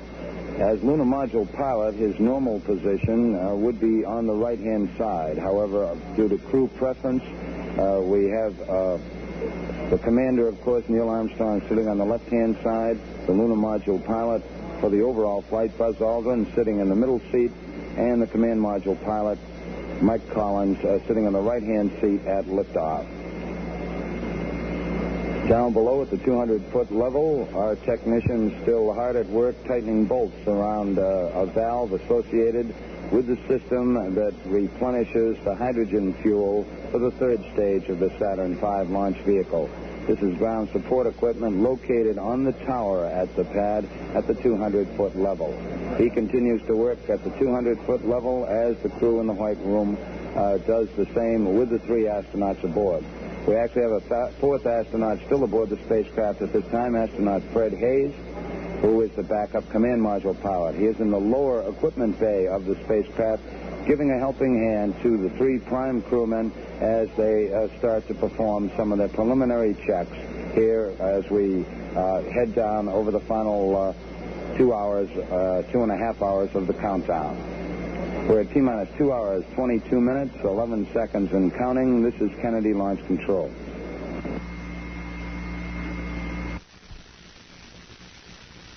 This is Apollo Saturn Launch Control. We've just passed the 2 hour, 21 minute mark in our countdown, and we are proceeding at this time.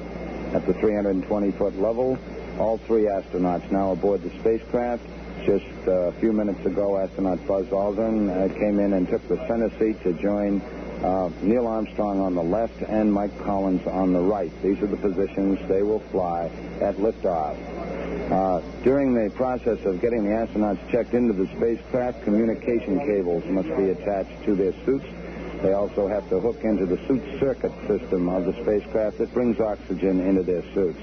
They are helped by a fourth astronaut on board. The backup command module pilot, astronaut Fred Hayes, is in the lower equipment bay, and one of the suit technicians who's located behind them to give a hand as they check in. We've heard from Neil Armstrong, and now we've also heard from Mike Collins on comm checks, and we're standing by for further reports as the checkout continues. 120 feet down, the work continues on a leaky valve at the 200-foot level. This is ground support equipment. The technician's still hard at work tightening bolts around that valve at this time. 2 hours, 19 minutes, 45 seconds and counting. This is Kennedy Launch Control. This is Apollo Saturn Launch Control, T-minus 2 hours, 10 minutes, 35 seconds, and counting. At the 320-foot level, the fourth astronaut aboard the spacecraft regretfully leaves at this time. Astronaut Fred Hayes is about to come out after giving the three prime crewmen a hand in their preliminary checkouts aboard. Hayes will be coming out shortly. In the meantime, 120 feet below, where we had that problem with a leaky valve, the technicians have completed their work, and they are in the process now of departing from the launch pad. In a short while, we'll start flowing hydrogen again back through the general replenishing system to continue to top off the supply of the hydrogen fuel in the third stage of the Saturn V launch vehicle.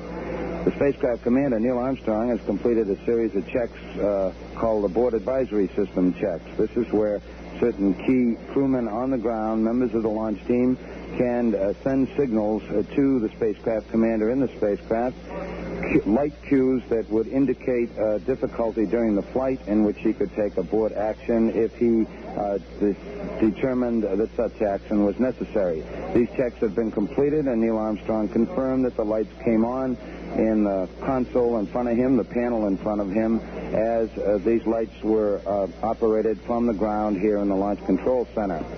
All still going well with our count. We will stand by as we, again, bring hydrogen back to the third stage. You will see how that operates. We're now at T-minus 2 hours, 9 minutes, 4 seconds, and counting. And this is Kennedy Launch Control.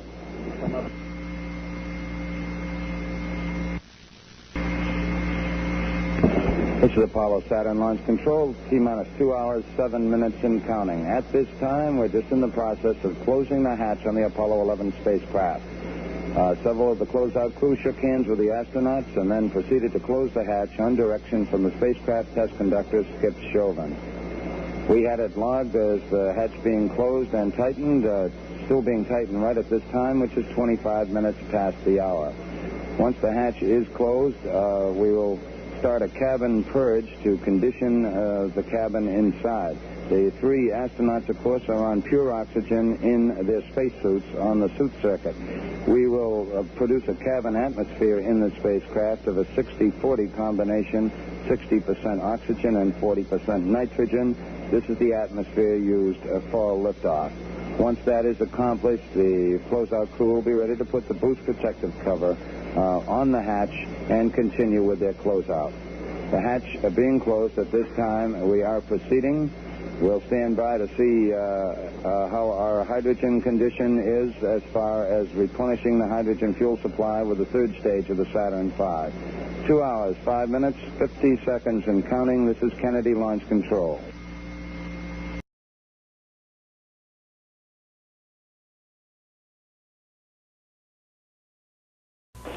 This is Apollo Saturn Launch Control. We've just passed the 56-minute mark in our countdown. We're still proceeding in an excellent manner at this time. All elements reporting in that all systems continuing to look good at this point. We're still aiming toward our planned liftoff at the start of the lunar window, 9:32 a.m. Eastern Daylight. A short while ago, in fact, the spacecraft test conductor, Skip Chauvin, informed spacecraft commander Neil Armstrong that we were doing quite well, in fact, some 15 minutes ahead on some aspects of the preparation spacecraft-wise. Armstrong replied, "That was fine, just as long as we don't launch 15 minutes early," obviously referring to the start of the window. The countdown still going well, T-minus 55 minutes, 10 seconds and counting. This is Kennedy Launch Control. This is Apollo Saturn Launch Control. We've passed the 51-minute mark in our countdown. We're now T-minus 50 minutes, 51 seconds and counting. Apollo 11 countdown is still go at this time. All elements reporting ready at this point in the countdown. The spacecraft the test supervisor, Bill Schick, has advised all hands here in the control center and the spacecraft checkout people that in about 30 seconds, that big swing arm that has been attached to the spacecraft up to now will be moved back to a park position some 5 feet away from the spacecraft. We alert the astronauts because there is a little jolt when the swing arm is moved away. It will remain in that position some 5 feet away from the spacecraft until the 5-minute mark in the count, when it's completely pulled back to its retracted position. It's coming up now. In 5 seconds. The swing arm will come back. Mark. The swing arm now coming back from the spacecraft. The countdown proceeding satisfactorily. We've completed our telemetry checks with the launch vehicle, and at this point, with the swing arm back, we arm the pyrotechnics so that escape tower atop the astronauts, atop their spacecraft, could be used if a catastrophic condition was going to occur under them with the launch vehicle from this point on down in the countdown. We have the high-speed elevator located at the 320-foot level in the event the astronauts have to get out in a hurry. This is a special precaution. One of the members of the support team for Apollo 11, astronaut Bill Pogue, is here in the firing room. He acts as the capsule communicator during the countdown. His call sign is Stoney. He controls that elevator. He now has it locked at the 320-foot level. These are special precautions for safety purposes during the final phase of the count. Now coming up on the 49-minute mark in the countdown, this is Kennedy Launch Control. This is Apollo Saturn Launch Control. We've passed the 46-minute mark in our countdown, T-minus 45 minutes, 52 seconds, and counting. All elements still go in the countdown at this time.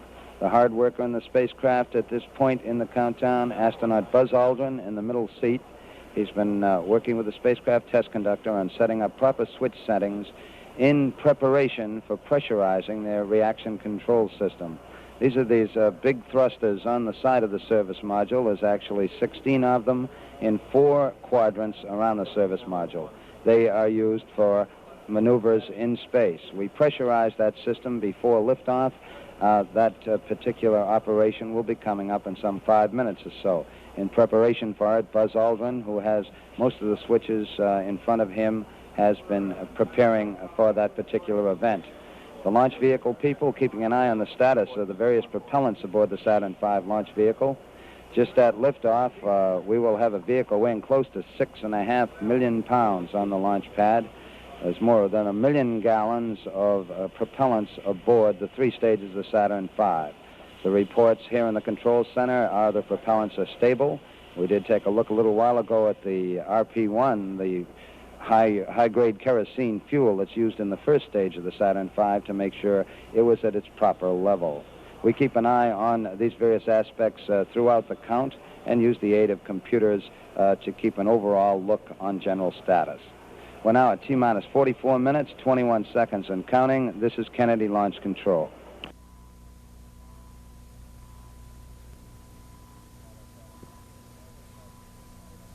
This is Apollo Saturn Launch Control. We passed the 41-minute mark in our count. T-minus 40 minutes, 53 seconds and counting. We are continuing, and we're continuing very excellently at this time. There are no problems that have been reported in as the countdown continues to click down. We're still aiming for the start of our window on this, the first flight to land men on the moon. We're aiming toward our planned liftoff time of 9:32 a.m. Eastern Daylight Time. Coming up shortly will be a key test here in the firing room as far as the launch vehicle people are concerned. It's some final checks of the destruct system aboard the 3 stages of the Saturn V launch vehicle. In the event during powered flight that the vehicle strayed rather violently off course, the range safety officer could take action to destroy the vehicle. This obviously would occur after the astronauts were separated by their escape tower from the faulty vehicle. We make a check of the destruct system to assure that if a signal is required to get through, that in fact it will. This is what is coming up here in the control center at this time. All aspects of the mission still go. We're at T-minus 39 minutes, 47 seconds, and counting. This is Kennedy Launch Control.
This is Apollo Saturn Launch Control. We passed the 36-minute mark in our countdown. T-minus 35 minutes, 48 seconds, and counting.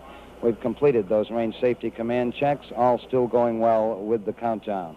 A short while ago, spacecraft test conductor Skip Chauvin asked Neil Armstrong if the crew was comfortable up there.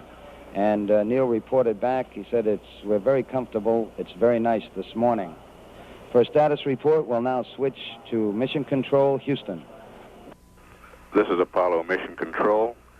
Flight Director Cliff Charlesworth's team is on station here in the Mission Operations Control Room, ready to assume the control of this flight at tower clearance.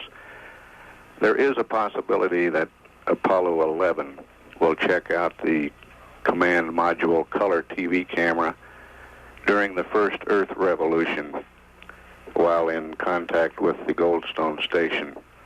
If this checkout does occur, we acquire Goldstone at 1 hour 29 minutes elapsed time.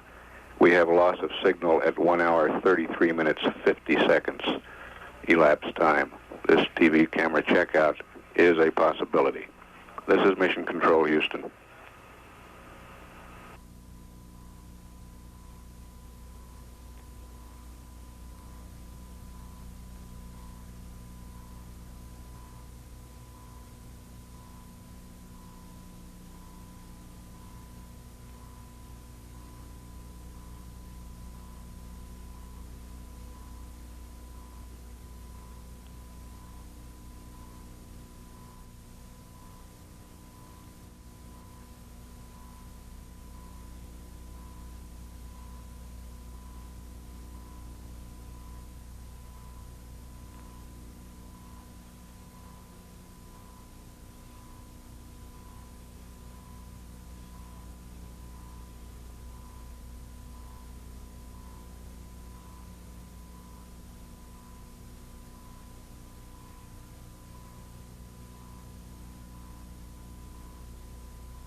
This is Apollo Saturn Launch Control. We've just passed the 31-minute mark in our count with T-minus 30 minutes, 52 seconds and counting, aiming toward our planned liftoff time of 32 minutes past the hour, the start of our launch window on this, the mission to land men on the moon. The countdown is still proceeding very satisfactorily at this time. We've just got by an important test with the launch vehicle, checking out the various batteries in the 3 stages and instrument unit of the Saturn V. We remain on external power through most of the count to preserve those batteries which must be used during the powered flight. We've just taken a look at them by going internal and then switching back to external again. The batteries all look good. The next time we go internal will be at the 50-second mark with those batteries, and they will remain, of course, on internal power during the flight. The lunar module, which has been rather inactive during these latter phases of the count, also is going on internal power at this time on the 2 batteries in the ascent stage and the 4 batteries at the descent stage. For the next 20 minutes, we'll take a look at some systems in the lunar module, then power down at about the 10-minute mark in the count, power down the telemetry to preserve the power of the LEM. The lunar module in Apollo 11, of course, when it separates from the command module in lunar orbit, will have the call sign Eagle. The command module call sign, once the 2 vehicles separate, will be Columbia. Both Columbia and Eagle are go at this time at 29 minutes, 24 seconds, and counting. This is Kennedy Launch Control.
This is Apollo Saturn Launch Control. We've just passed the 26-minute mark in the count. T-minus 25 minutes, 53 seconds and counting.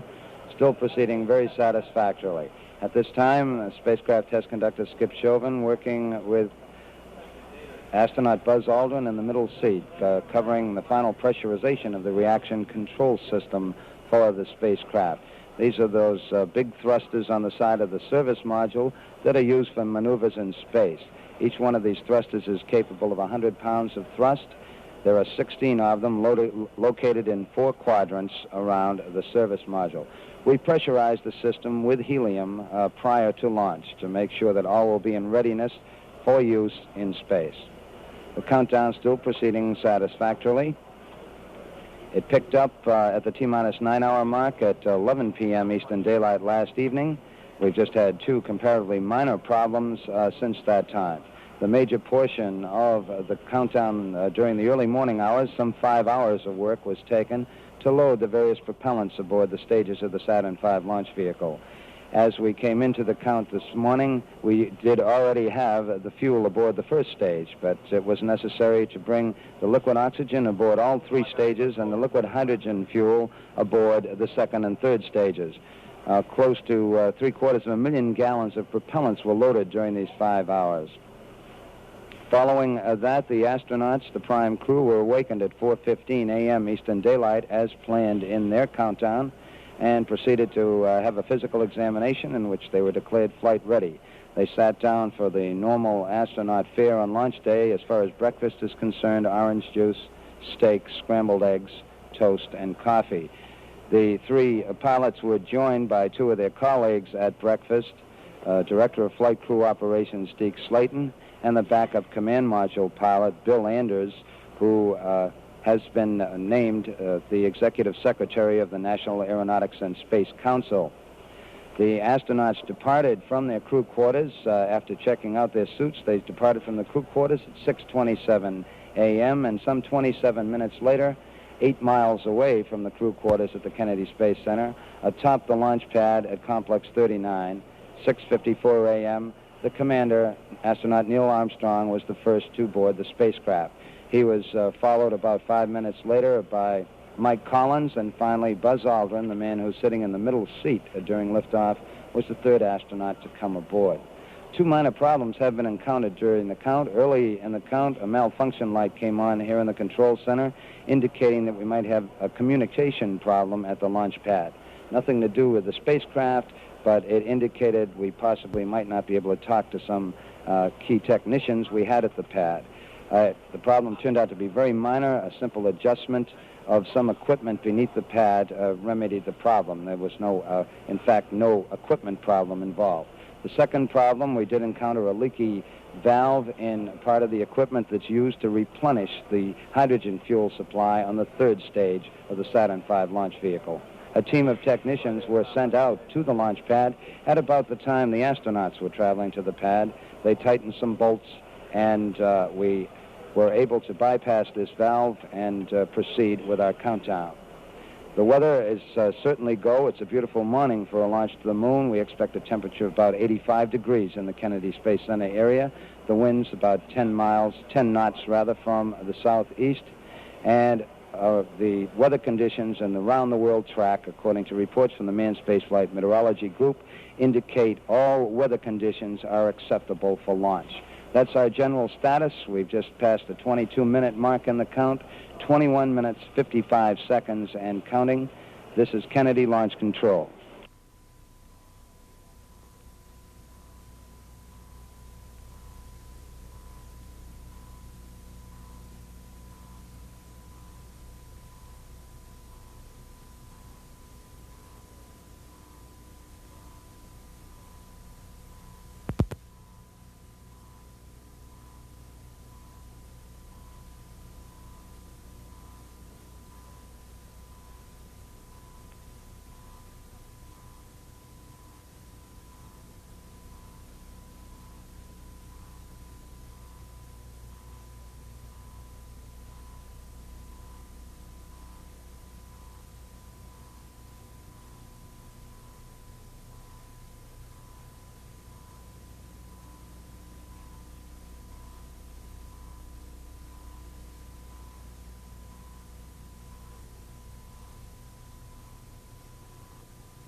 This is Apollo Saturn Launch Control. We're now less than 16 minutes away from the planned liftoff of the Apollo 11 space vehicle.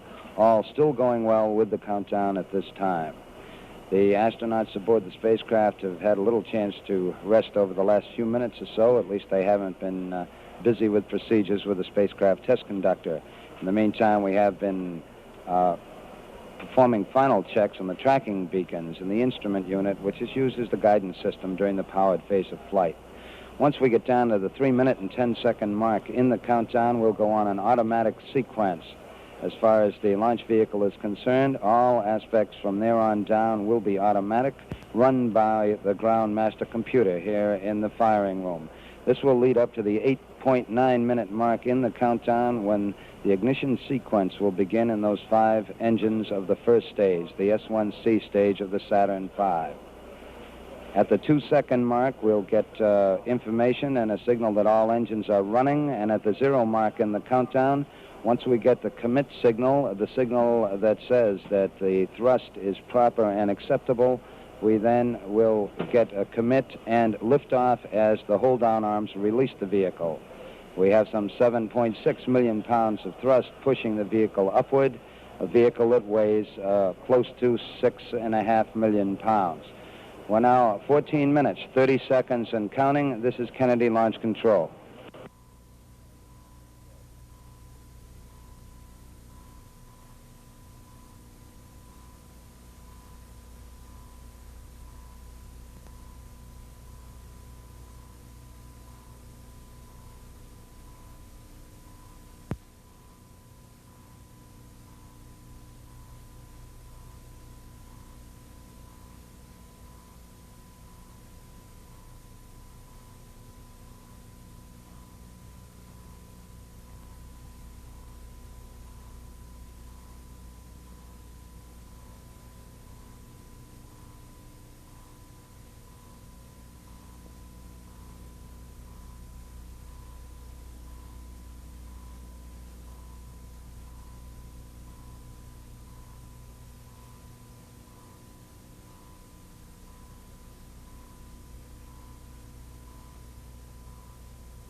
This is Apollo Saturn Launch Control. We've passed the 11-minute mark. Now T-minus 10 minutes, 54 seconds on our countdown for Apollo 11. All still go at this time. The astronauts in the spacecraft busy again. The commander, Neil Armstrong, has performed some final switch settings for the stabilization and control system of the spacecraft. The spacecraft also now is on full internal power. This came shortly after the 15-minute mark. Spacecraft now on the full power of its fuel cells. Up to this time, it had been sharing the load with an external power source. Both Armstrong and Buzz Aldrin have armed their rotational hand controllers, the controllers they use in flight. And we have now gone to the automatic system with the emergency detection system, that system that would cue the astronauts if there's trouble down below with the Saturn V rocket during the powered flight. We're now coming up on the 10-minute mark, 10 minutes away from our planned liftoff. Mark, T-minus 10 minutes and counting, T-minus 10. We're aiming for our planned liftoff at 32 minutes past the hour. This is Kennedy Launch Control.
This is Apollo Saturn Launch Control. We passed the 6-minute mark in our countdown for Apollo 11. Now 5 minutes, 52 seconds and counting. We're on time at the present time for our planned liftoff of 32 minutes past the hour. Spacecraft test conductor Skip Chauvin now has completed the status check of his personnel in the control room. All report they are go for the mission, and this has been reported to the test supervisor, Bill Schick. The test supervisor now going through some status checks. Launch operations manager Paul Donnelly reports go for launch. Launch director Rocco Petrone now gives a go with 5 minutes, 20 seconds and counting. Coming up shortly, that swing arm up at the spacecraft level will come back to its fully retracted position. This should occur at the 5-minute mark in the count. In the meantime, the lunar module telemetry has been powered down. We took a good look at Eagle, and it looks good. The spacecraft test conductor for the lunar module reported that Eagle was go. The swing arm now coming back to its fully retracted position as our countdown continues. T-minus 4 minutes, 50 seconds and counting. Skip Chauvin informing the astronauts that the swing arm now coming back. The astronauts will have a few more reports coming up in the countdown. The last business report will be from Neil Armstrong at the 45-second mark in the count when he gives a status on the final alignment of the stabilization and control system.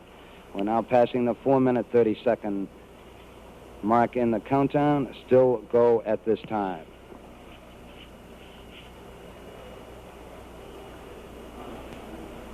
Four minutes, 15 seconds. The test supervisor now has informed launch vehicle test conductor Norm Carlson you are go for launch.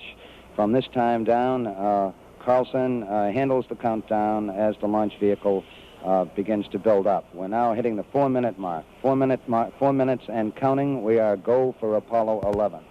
We'll go on an automatic sequence starting at 3 minutes and 7 seconds.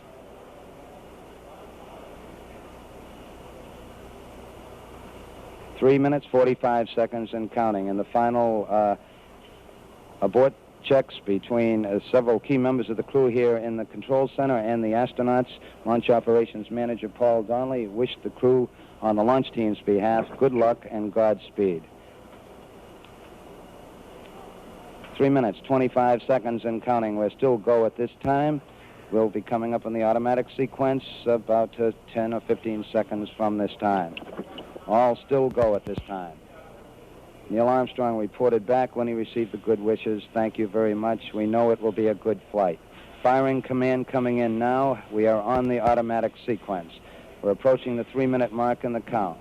T-minus 3 minutes and counting. T-minus 3. We are go with all elements of the mission at this time. We're on an automatic sequence as the master computer supervises hundreds of events occurring over these last few minutes. T-minus 2 minutes, 45 seconds and counting. The members of the launch team here in the control center monitoring a number of what we call red line values. These are tolerances we don't want to go above and below in temperatures and pressures. They're standing by to call out any deviations from our plans. 2 minutes, 30 seconds and counting. We're still go on Apollo 11 at this time. The vehicle starting to pressurize as far as the propellant tanks are concerned, and all is still go as we monitor our status for it. 2 minutes, 10 seconds and counting. The target for the Apollo 11 astronauts, the moon at liftoff, will be at a distance of 218,096 miles away. We've just passed the 2-minute mark in the countdown. T-minus 1 minute, 54 seconds and counting. Our status board indicates that the oxidizer tanks in the second and third stages now have pressurized. We continue to build up pressure in all 3 stages here at the last minute to prepare it for a liftoff. T-minus 1 minute, 35 seconds on the Apollo mission, the flight to land of the first men on the moon. All indications coming in to the control center at this time indicate we are go. 1 minute, 25 seconds and counting. Our status board indicates the third stage completely pressurized. 80-second mark has now been passed. We'll go on full internal power at the 50-second mark in the countdown. Guidance system goes on internal at 17 seconds, leading up to the ignition sequence at 8.9 seconds. We're approaching the 60-second mark on the Apollo 11 mission. T-minus 60 seconds and counting. We passed T-minus 60. 55 seconds and counting. Neil Armstrong just reported back. It's been a real smooth countdown. We passed the 50-second mark. Power transfer is complete. We're on internal power with the launch vehicle at this time. 40 seconds away from the Apollo 11 liftoff. All the second stage tanks now pressurized. 35 seconds and counting. We are still go with Apollo 11. 30 seconds and counting. Astronauts report it feels good. T-minus 25 seconds. 20 seconds and counting. T-minus 15 seconds. Guidance is internal. 12, 11, 10, 9. Ignition sequence starts. 6, 5, 4, 3, 2, 1, 0. All engine running. Liftoff. We have a liftoff. 32 minutes past the hour. Liftoff on Apollo 11. Tower cleared. Here we got a roll program. Neil Armstrong reporting the roll and pitch program, which puts Apollo 11 on a proper heading.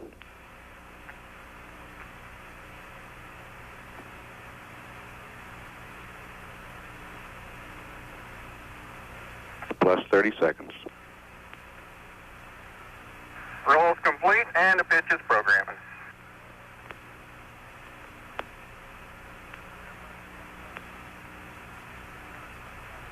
One Bravo. One Bravo is a abort control mode.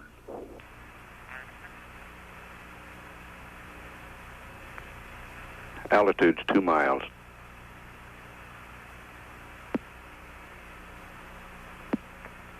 Apollo 11 Houston, you're good at 1 minute.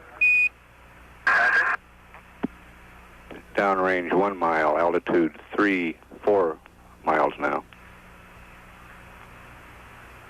Velocity 2,195 feet per second.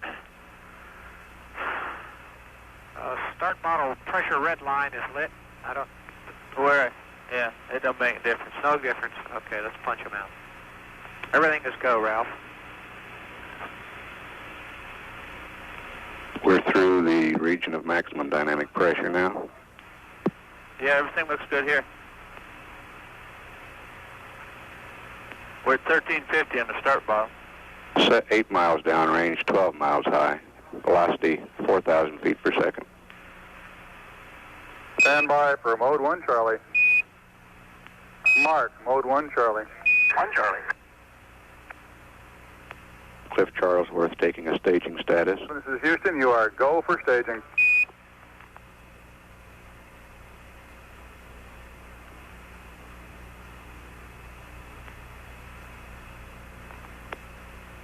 Inboard cutoff. Inboard engines out. I'm inboard cutoff.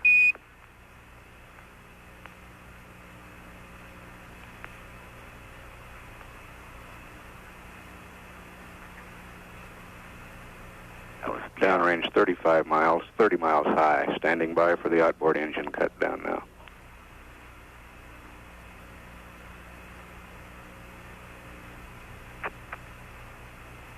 Staging. And ignition.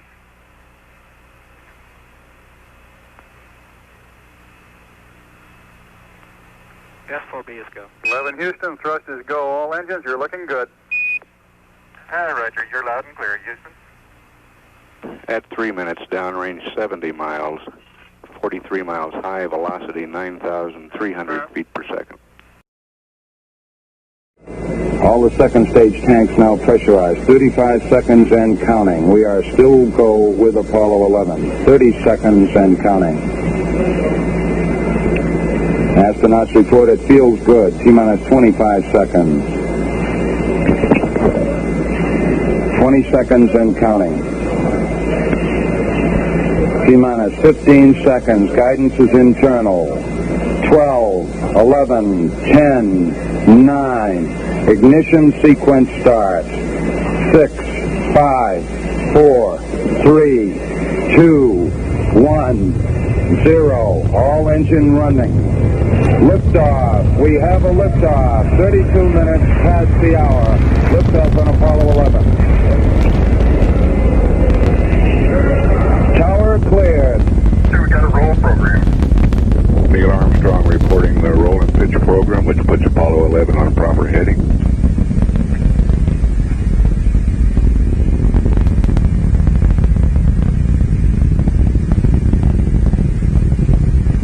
Plus 30 seconds. Roll's complete and the pitch is programmed.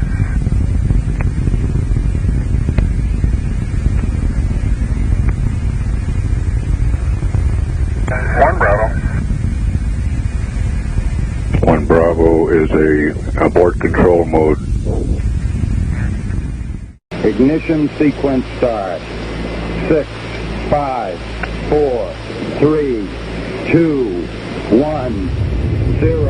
All engine running. Clock start flight, Roger. We have a liftoff. 32 Thrust go all engines, Roger.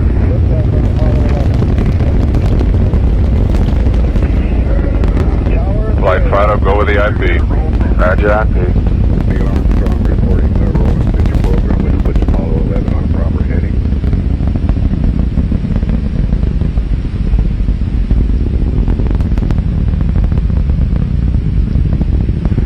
Flight range safety is nominal. 30 seconds. Roger, RSO. Roll's complete and the pitch is programmed.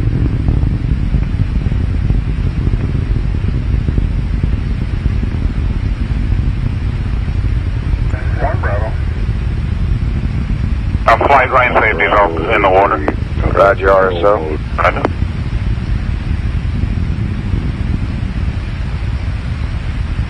Altitude. Okay. Relieving. Roger, how you, booster? We'll go flight. Good at 1 minute, Captain. Oh, 11 Houston, you're good at 1 minute. Downrange 1 mile, altitude 3, 4 miles now. Velocity 2,100 Fido, flight, how you? per second. Looking good, flight. GNC? Looks good, flight. Ecom? Looking good, flight. Roger.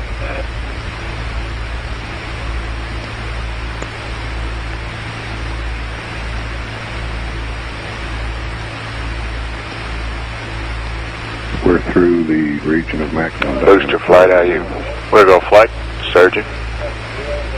We're go flight. Everything's good. Roger. Set 8 miles downrange, 12 miles high. Velocity 4,000 feet. Stand by for mode 1 Charlie. Stand by for mode 1 Charlie. Mark. Staging status booster. Go. Fido. Go. Guidance. Go. Good for staging, Captain. Cliff Charlesworth taking a staging status. This is Houston, you are go for staging.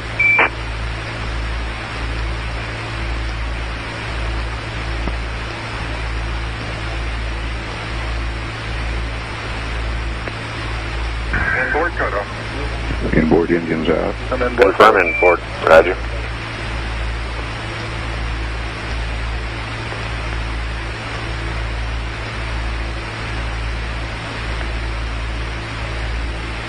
Downrange 30 How you miles. Ecom? 30 miles Go high. flight. Standing by GNC. for the outboard engine cut. We're go flight. Roger.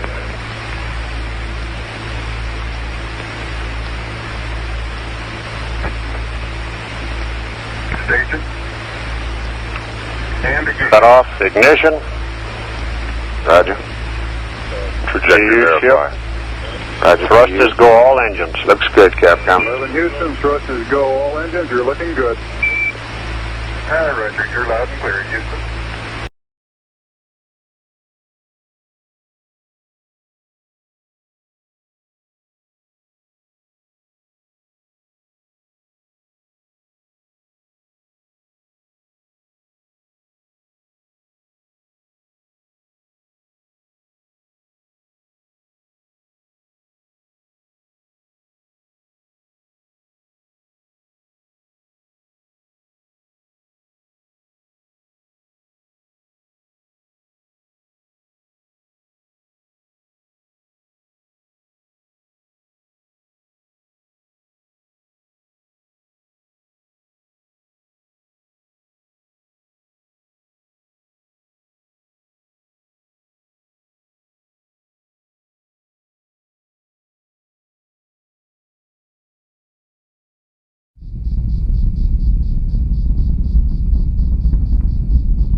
we believe that Mike Collins is now maneuvering the spacecraft in the transposition and docking maneuver, and the antenna patterns aren't too good at the moment.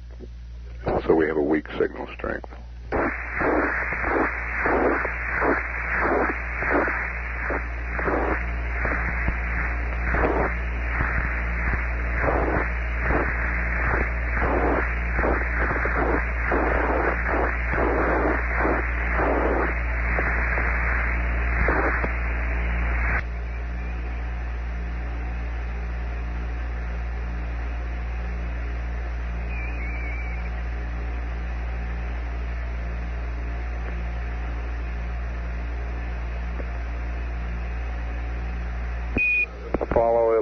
Apollo 11, this is Houston, broadcasting in the blind.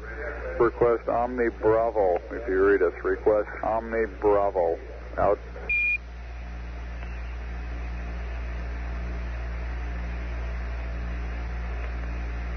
Apollo 11, this is Houston, how do you read?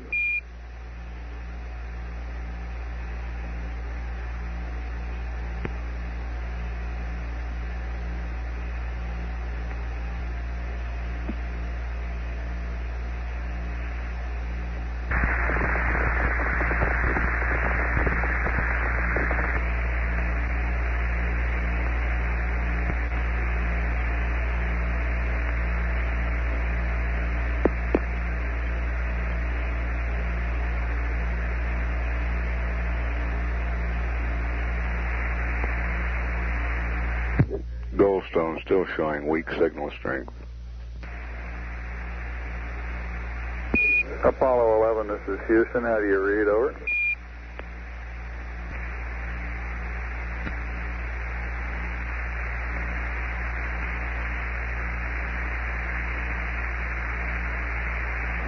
Apollo 11, this is Houston. Do you read? Over.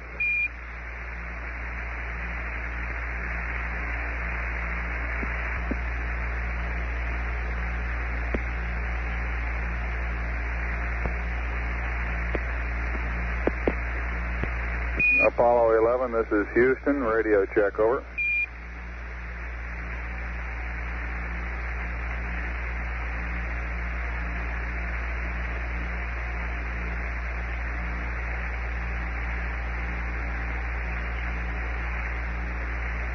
Apollo 11, this is Houston. Radio check, over.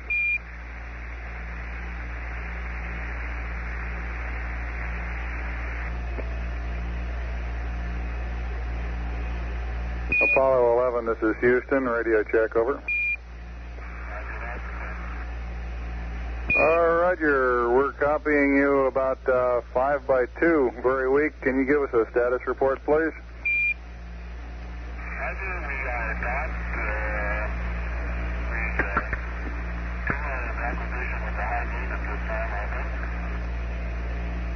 Understand you are using the high gain, over. That's affirmative. Roger, I read you very loud and clear, Buzz. Mike's pretty weak. Roger, we've got the high gain locked on now, I believe, auto track and narrow. Okay, you're coming in loud and clear, but Mike is just barely readable. Hello, it's Neil. How are you reading, Mike? Loud and clear now, Mike, and we understand that you are docked. That's affirmative.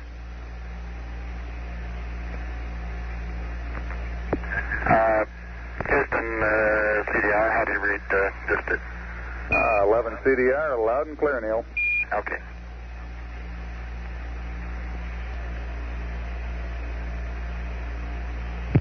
This is Apollo Control. Apollo 11's velocity now 21,096 feet per second. Distance from Earth 6,649 nautical miles.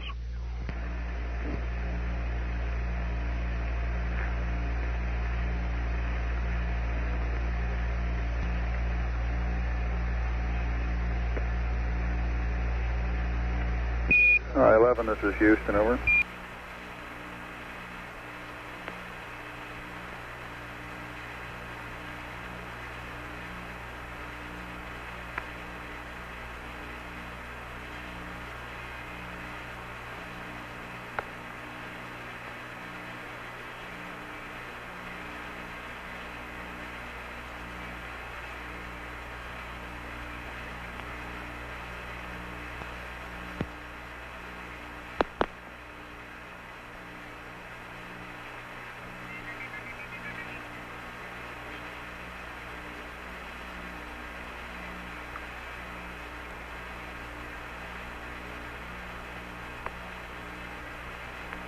Apollo 11, Houston, we're getting a TV at Goldstone. We're not quite configured here at Houston for the transmission. We'll be up in a couple of minutes, over.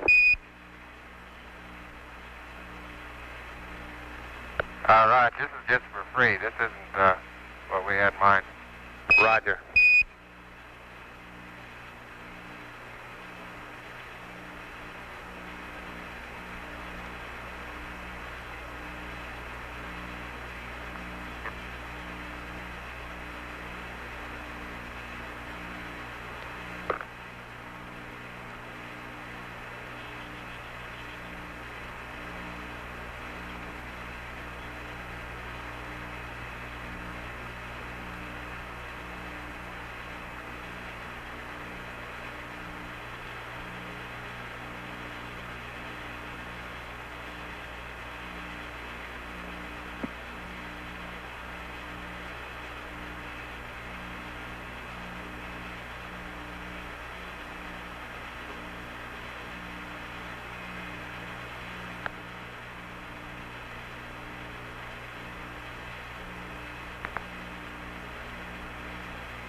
Apollo 11, Houston. It's a pretty good show here. It looks like you almost got the probe out.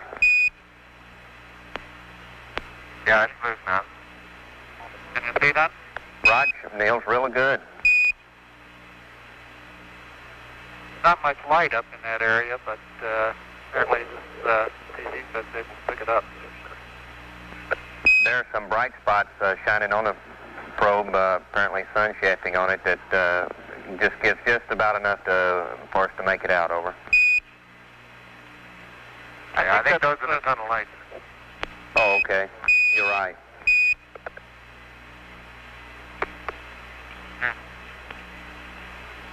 Okay, it's loose now, coming down. Roger.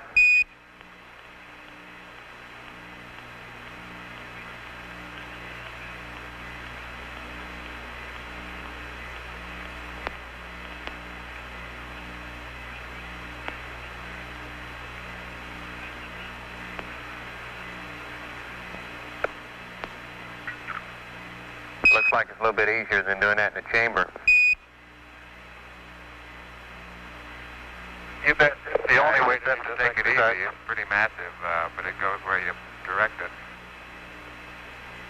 11, Houston, that's a beautiful picture now we got. We're looking at 12-second delay, and to us, you're just bringing it down by the optics now.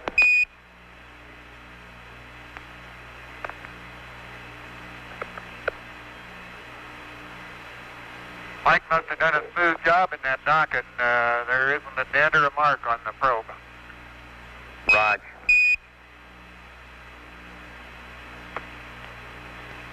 We're really getting a great picture here, 11, over.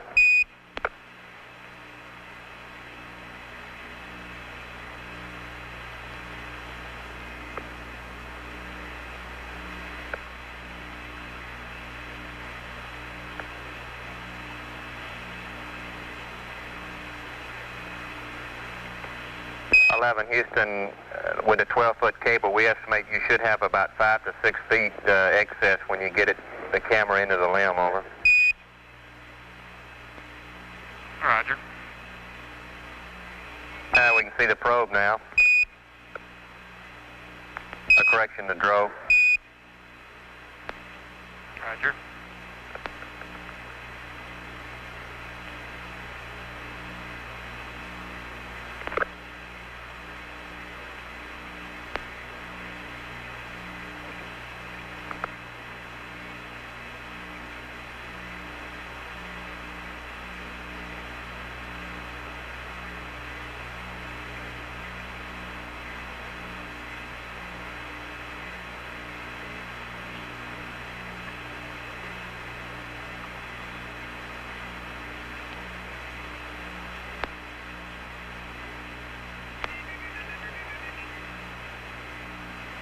Okay, drug removal is coming next.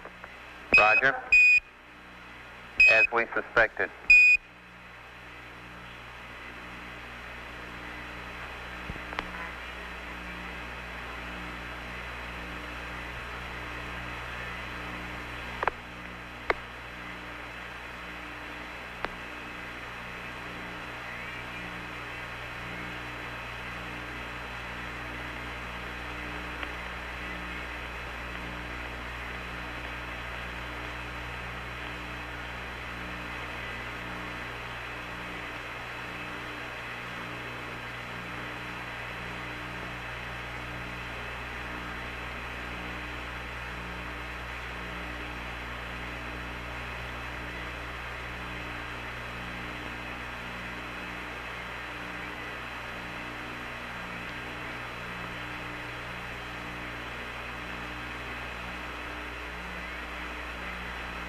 Houston, now it's a good view of the storage area under the couch.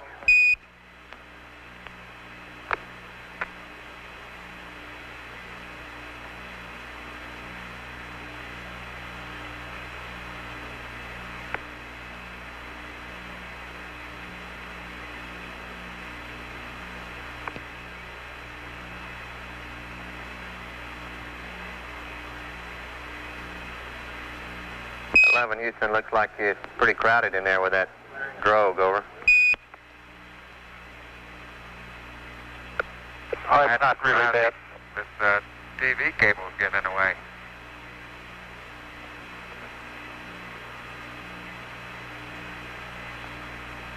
see lots of arms.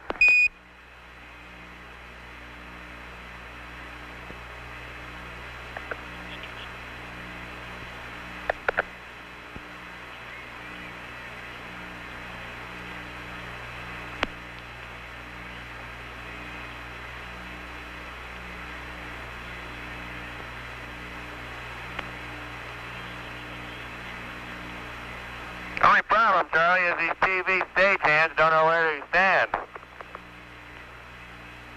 Well, he doesn't really have a union card there. We can't really complain too much, I guess.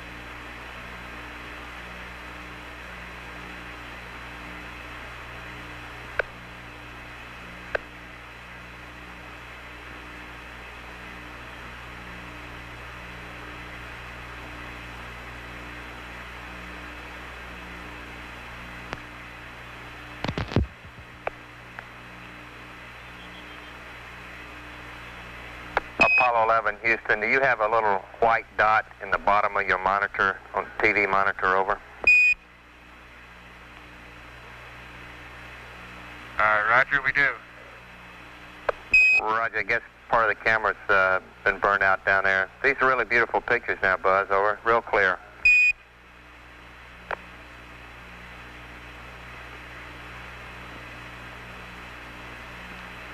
Okay, we might have got just a little bit of sun in there. Is it just one small white dot? That's affirmative.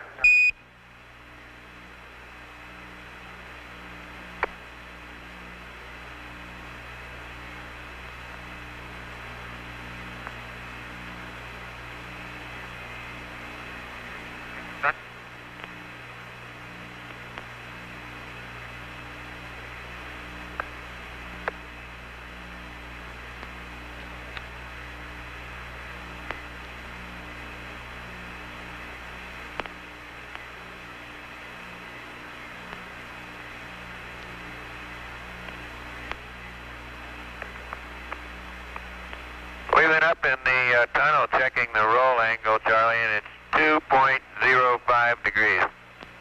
Roger, copy. 2.05 on the roll cal. And that's a plus. Roger, plus.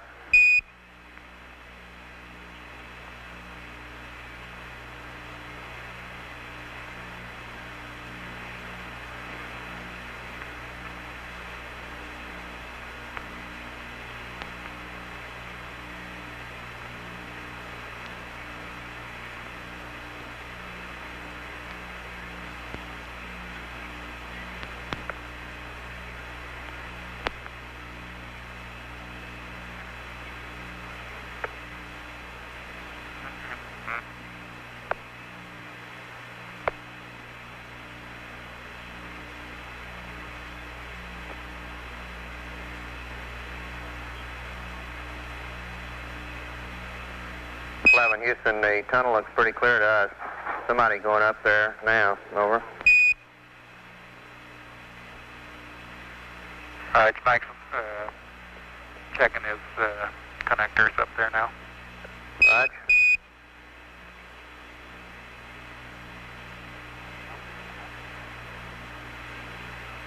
Houston, the lighting up in there looks very good to us at this time. Over.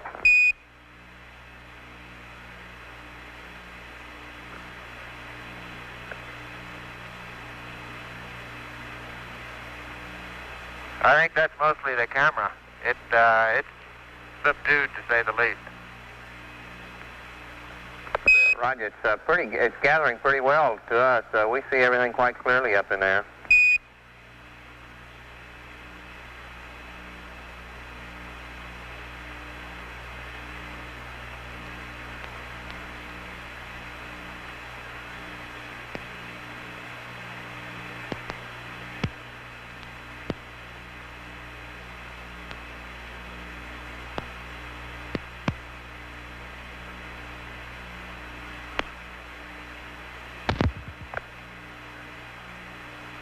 the docking latches look good today, just like they did yesterday. Everything up in there looks just fine. That sounds fine to us, over.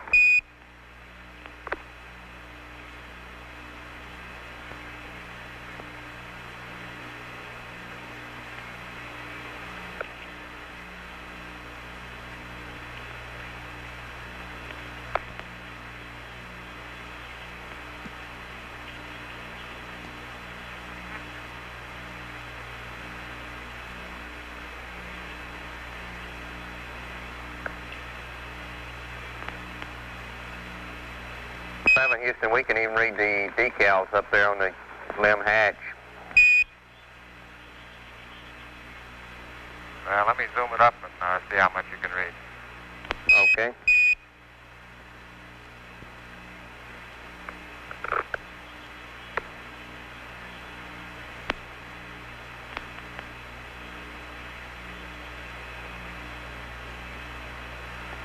We can see the LEM umbilical connection quite well there, but you see you zooming in on one of the decals now that to reset, unlatch handle, latch behind grip and pull back 2 full strokes. That's about all we can make out. You get an A+. Thank you very much, sir.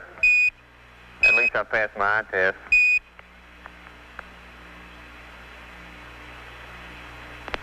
I'm standing 6 feet from it, Charlie, and you can read it better than I can. There's something wrong with the system.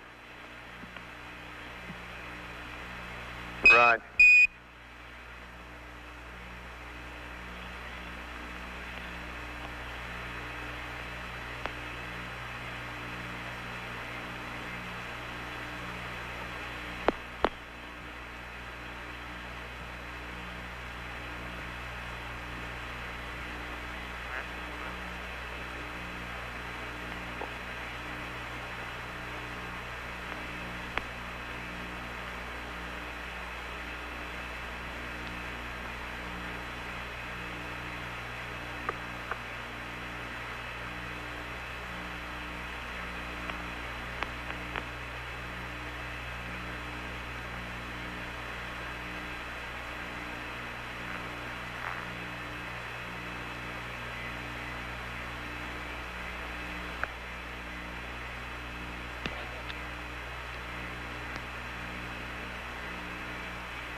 A real good view of the LEM hatch handle there. 11, over. Roger.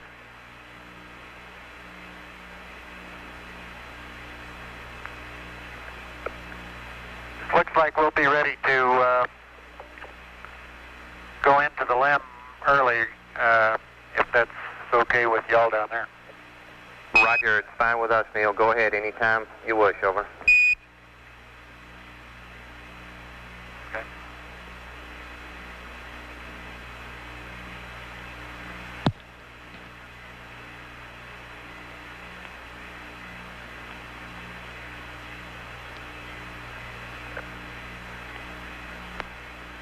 11, Houston, the white spot you see on your monitor, our TV people say it is a burn spot, but they expect it to dissipate after a couple hours, over.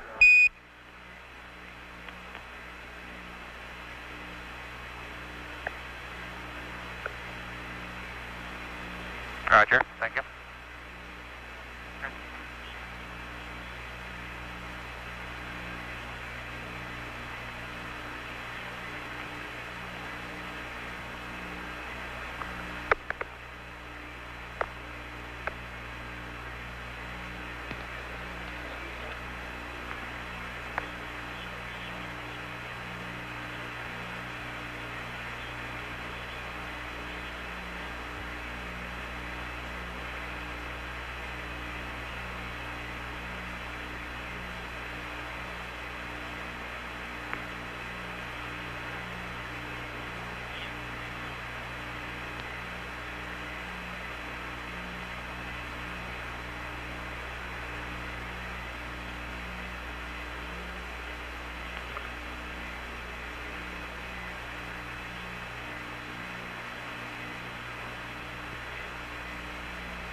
Okay, the dump valve is actuated.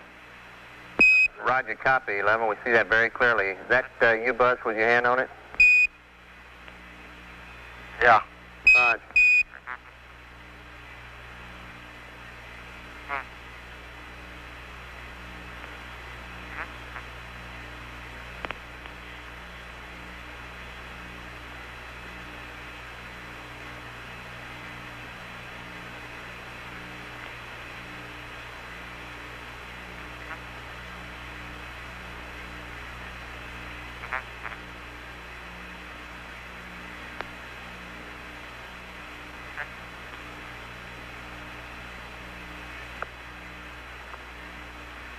11, Houston, we're really amazed at the quality of the picture up in the tunnel. It's really superb, over.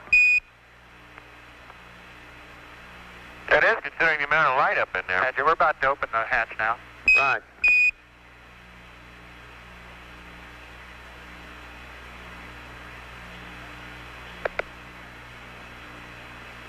There's that same guy that when you open up the doorway, he's waiting there for you and he turns the lights on. How about that? It's like the refrigerator.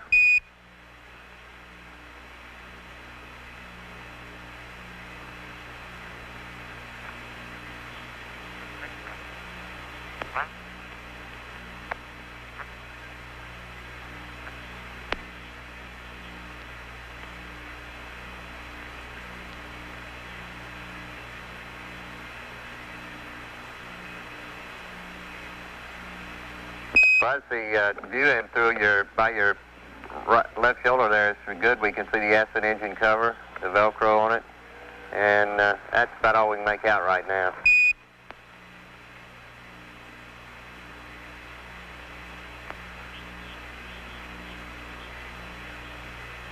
We see the helmet storage. We don't see anything loose up there. Well, great. Looks good to us. We see your helmet storage bag.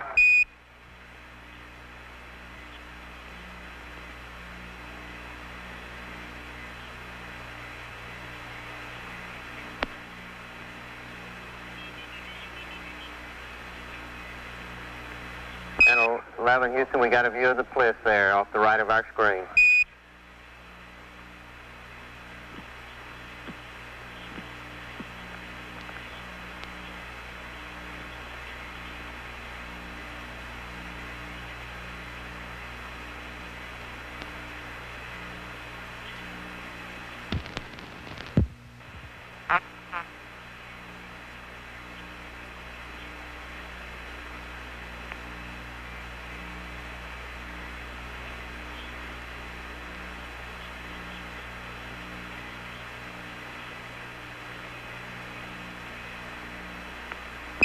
Houston, Buzz, you already in? Over. Right, I'm halfway in. I'm going to have to start turning around, I guess. Right.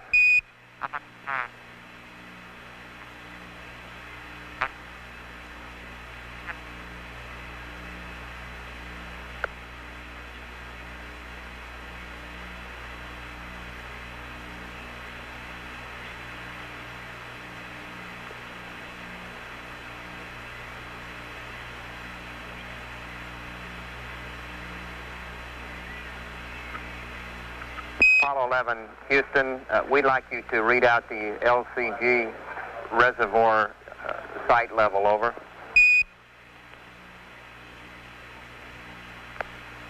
Okay, stand by.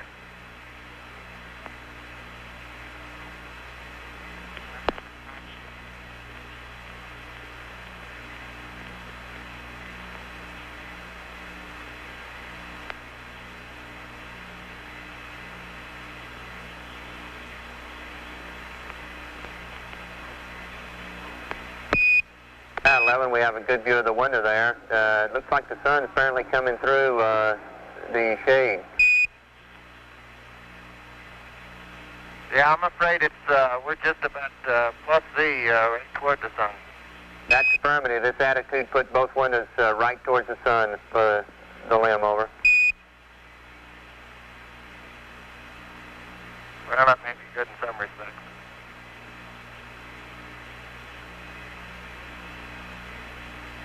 We had a view, Buzz, of the utility light cord. Sure if you've... Now, let me show you a view looking the other way. Right. And we see right now a utility light or either a floodlight up there. I think now I see the utility light still in the storage bag. Hey, that's a great shot right there. We see you in there. Guess that's Neil and Mike. Better be, anyway.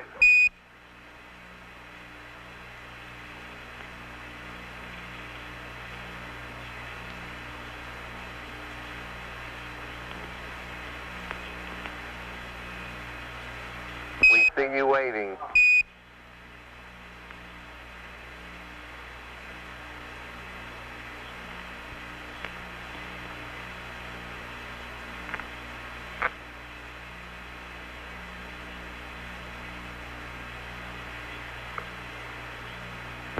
Houston, that's really a beautiful shot.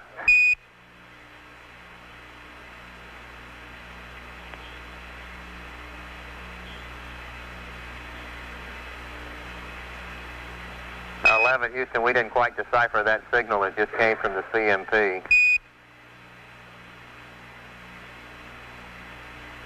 Just very low. On the LCG sight gauge, we got about, it looks like the white mark that's in the plunger is about quarter to 3/8 inch out into the green away from the red. Is that what you'd like to say, over? Stand by. Right, Buzz, that looks good to us. Thank you much.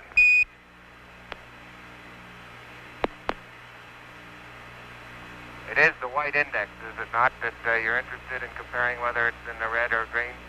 Stand by. That's affirmative, Buzz. It looks good. That's a good reading for us, over. Okay. We had a shot a moment ago of the suit disconnect valve.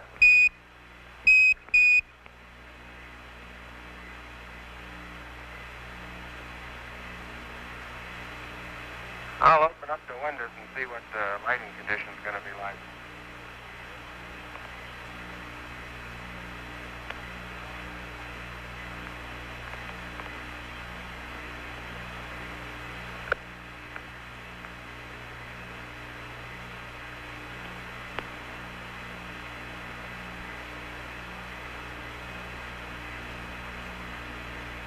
Houston, that's a real good view. We have the AOT. You're back now, Buzz, and notice you're taking down one of the window shades, over. The light is superb. Yeah, how's the sun coming in?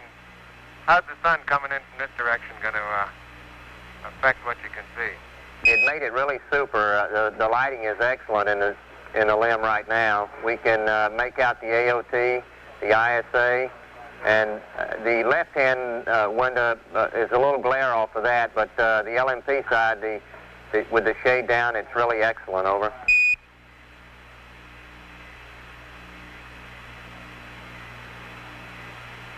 Well, I'm turned around. Why, I took the shade off my side first.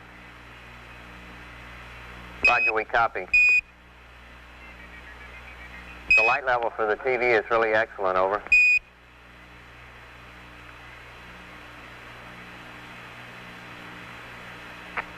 Yeah, the lighting in the lamp is very nice now, just like completely daylit, and everything is visible. Good bit lighter than the tunnel was earlier. Roger, we got a good view now, Neil, of the DETA and also Buzz's ACA.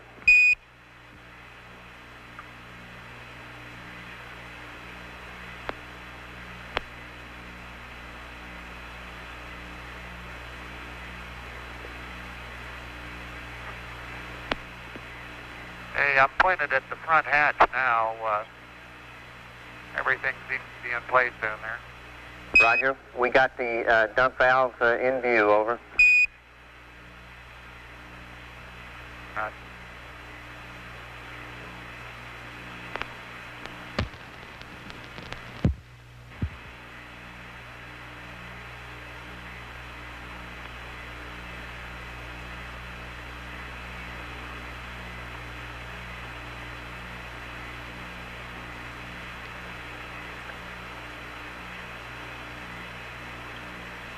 11, Houston, we see you removing the ISA now, folding it up, putting it up by the AOT. The instrument panels are coming into view behind. Yeah, I think it'd probably be best since we've got an SPS burn to put it back over the instrument panel instead of putting it up over the spliff in the recharge station. Would you care to comment on that one? We could do either just as easily. Stand by. We'll have an answer for you momentarily. 11, Houston, it's really a super shot of the main display.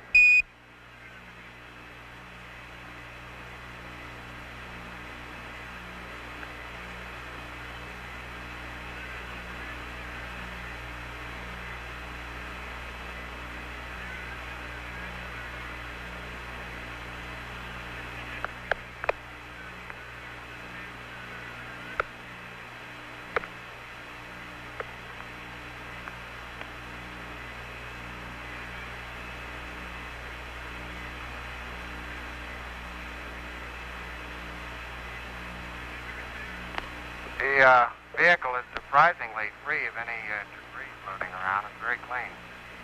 Roger.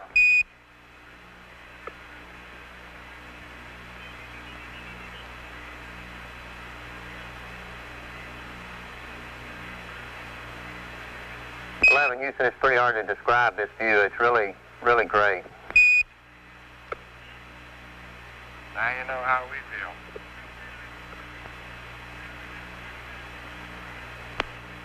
Okay, Neil's OPS is about 5,800.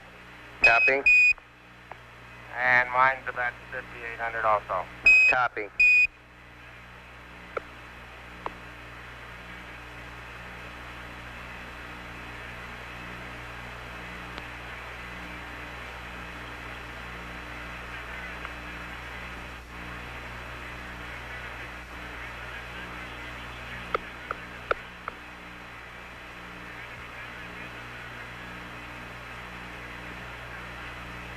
Houston, that's a good shot of Neil's cliff there. Over.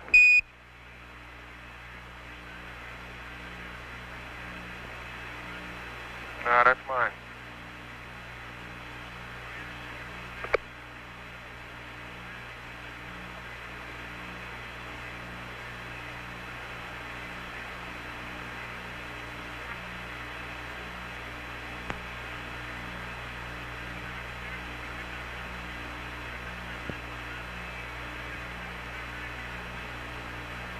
Houston, that moment ago, we had a good shot of your bliss bus and the two helmet storage bags, and now behind your left shoulder bus, we have the Disky and the ACA.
We're going to go ahead and take all the loose data on back into the command module, Charlie.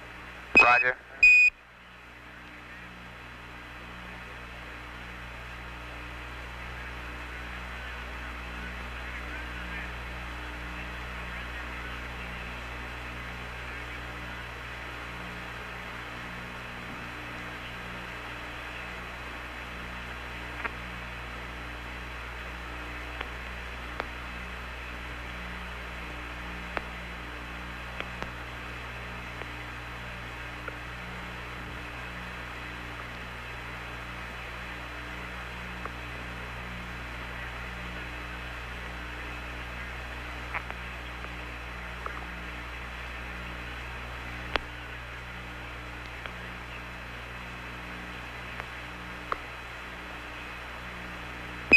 Apollo 11, Houston.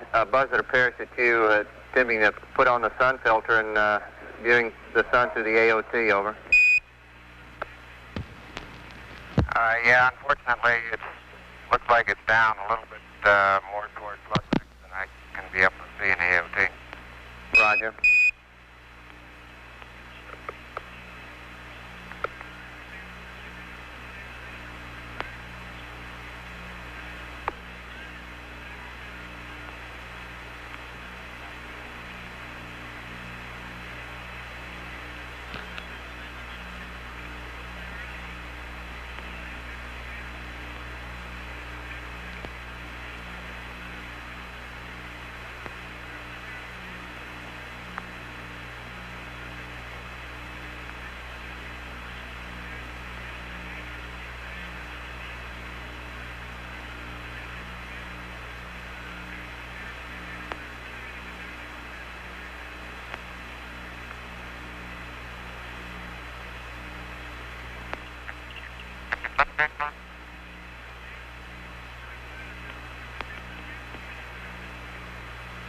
We got a beautiful view of the side of the command module out of the AOT, looking in the left rear detent.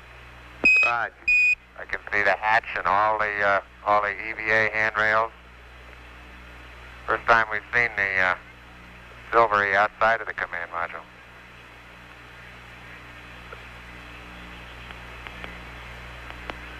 I can read the letters on the hatch cover. It's a boost cover release, and the big yellow arrow that points toward the opening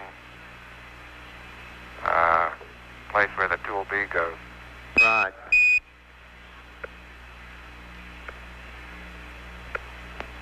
Great shot now, back down into the... And left on me. Go ahead, Buzz, over. Say again. I'm just saying we got a great shot looking back into the command module. Okay. Yeah, on the left detent I can see the the rendezvous radar, and when I move to the forward detent, that's about all I've got. I'm looking eyeball to eyeball. Right.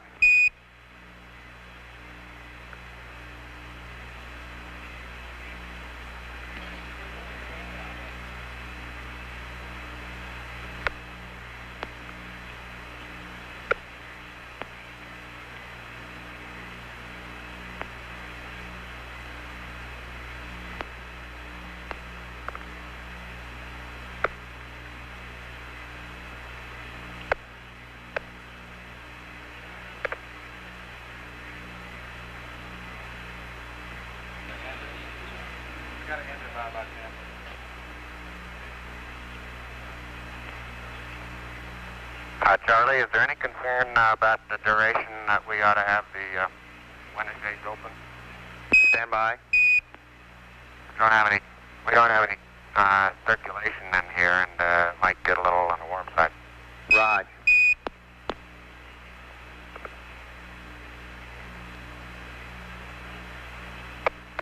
We'll put up a couple of hoses from the command module here and get a little circulation going. Sound like a good idea, over.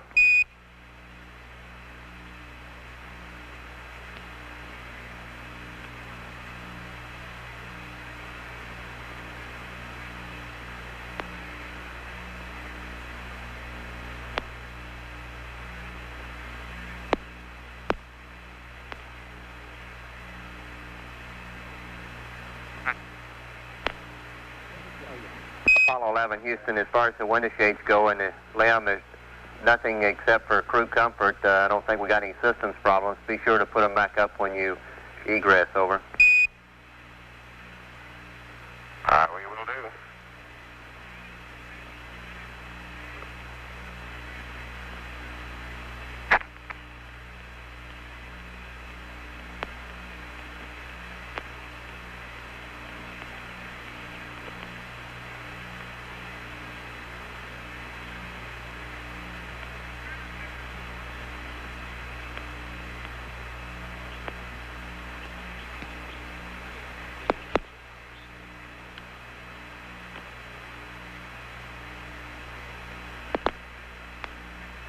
Charlie, I'll give you a view out of the overhead window back looking at the command module right-hand rendezvous window.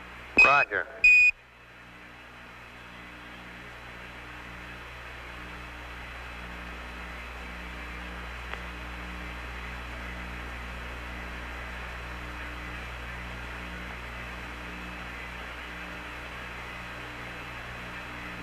Well, we see it now. Thanks a lot, Buzz. It's a good view through the overhead.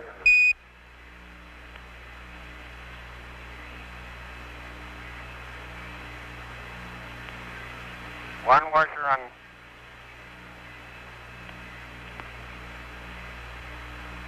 One washer going by the overhead. Right.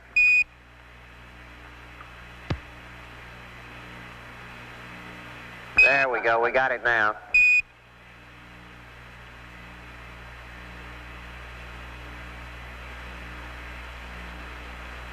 There wasn't very much debris in the command module or the LEM. We found very few loose particles of bolts, nuts, and screws, and lint things. Very few in each spacecraft. They were very clean. Roger. Sounds good.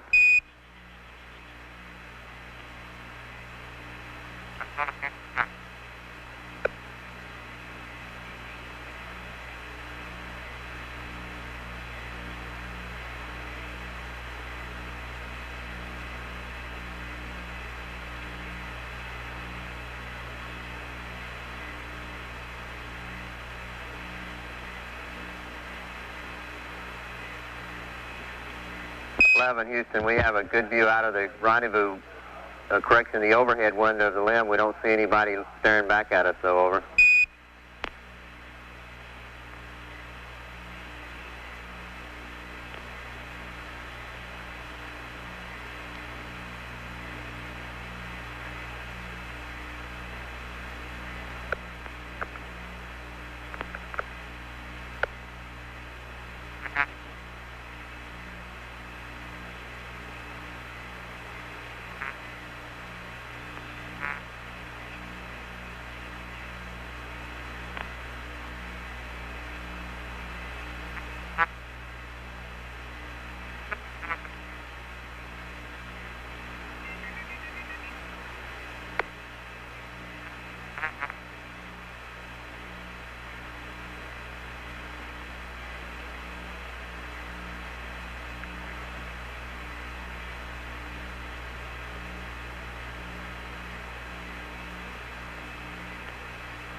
Charlie, can you see Mike's two eyeballs staring at us through the rendezvous window?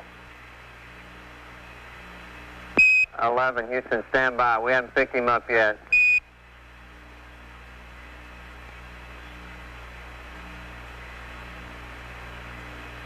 You're looking through a lot of layers of glass.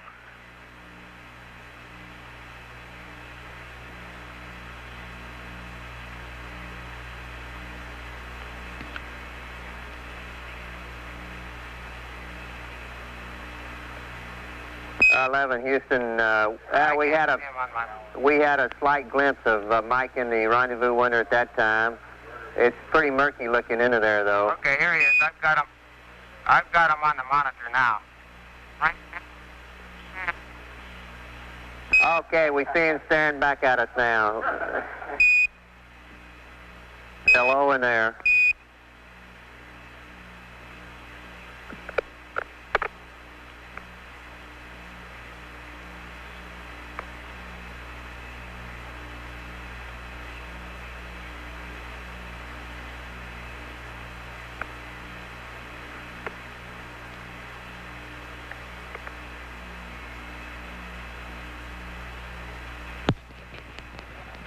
Apollo 11, Houston, our recommendation for the ISA is to stow it back over the instrument panel, over.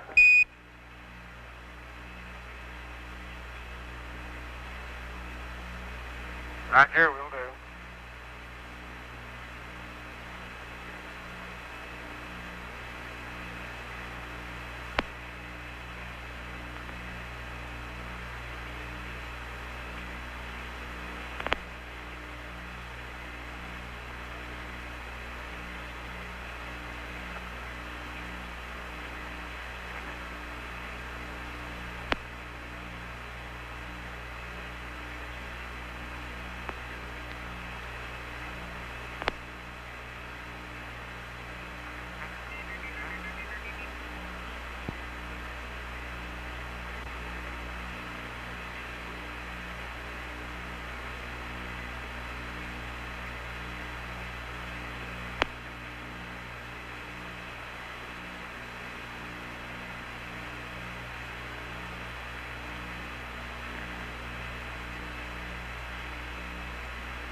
11, Houston, we can make out the markings on the panel. We read System A, S in fuel, S in oxidizer, Quad 1, Quad 4. It's really unbelievable, the definition we're getting down here off that little camera over. We can even see the barber pole on the talkback.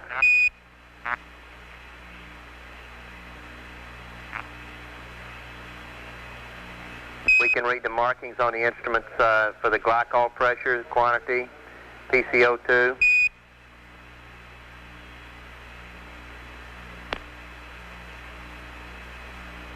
Even read the scale on the 8-ball, over.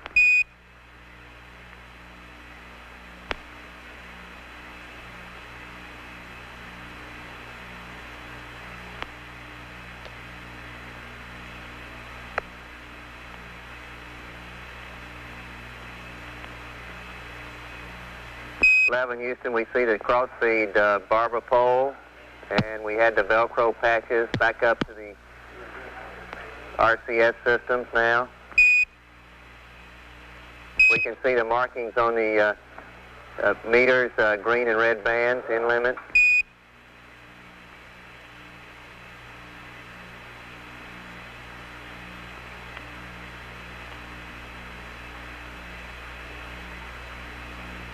We see you raise the cover on the abort stage. We don't recommend that. Yeah, we're going to tape that one over. Right. We're going to tape that one over. We concur.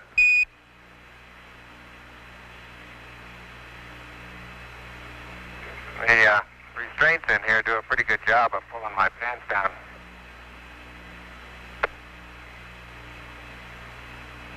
Roger. We haven't quite got that before the 50 million TV audience yet.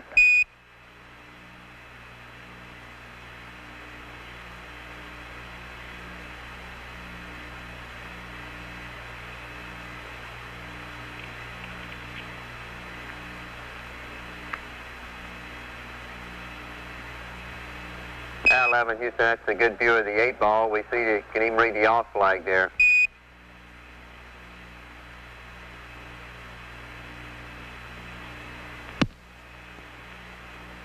You can see the signal strength meter for the radar, read the numbers on it.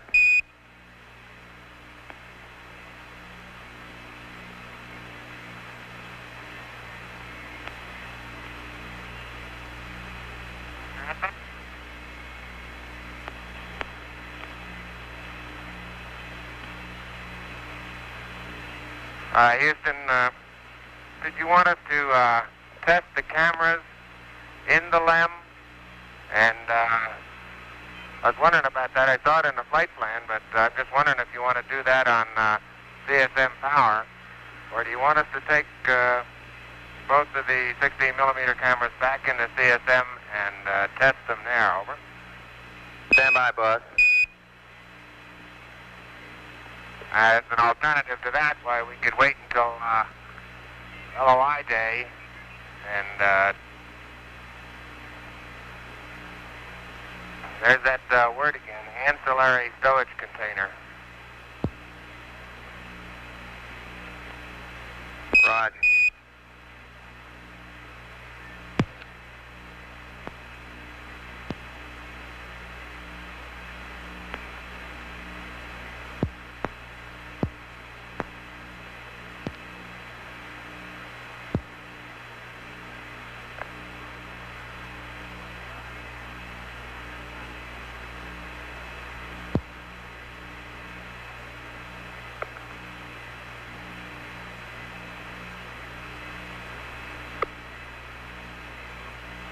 The shades didn't quite hack it there, Buzz, over.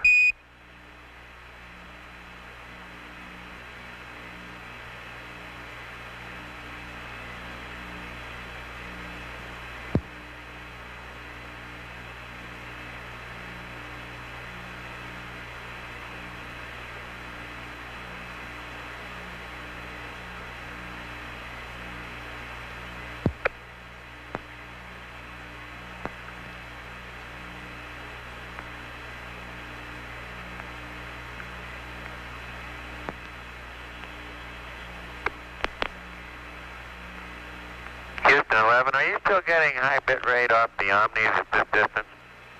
Stand by, Mike.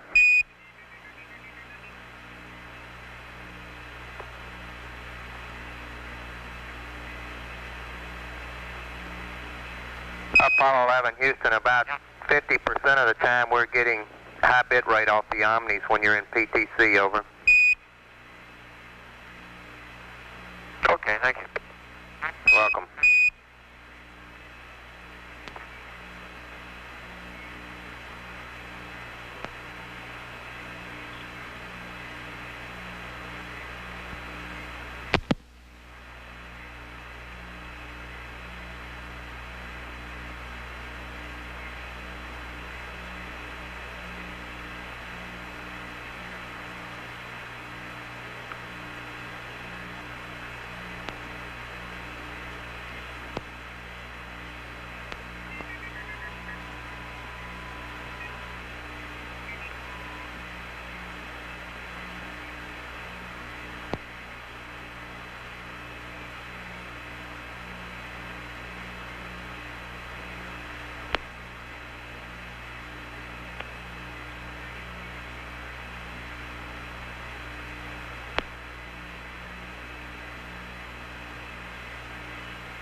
Apollo 11, Houston. Neil, at this attitude, you look like you're about 12 feet long.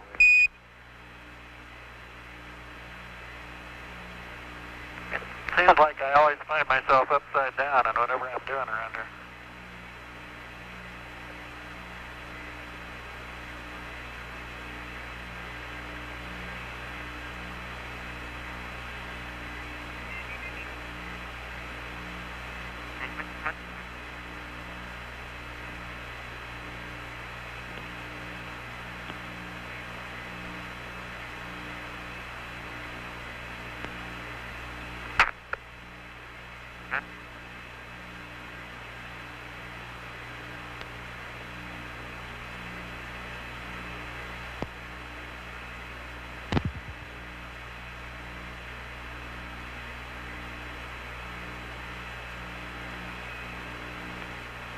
Apollo 11, Houston, could you give us a few comments on your crew comfort with the CSM hoses moving the air around, over?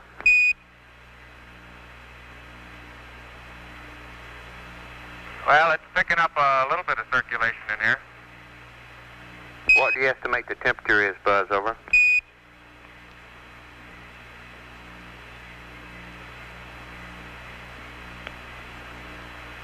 Oh, I'd say maybe 73, 75. Right. It's hard to tell at this density and pressure of gas, but comfort level is about the same as the command module. It's a little warmer or stuffier when we first got in, but it seems to be improving. Houston copies out.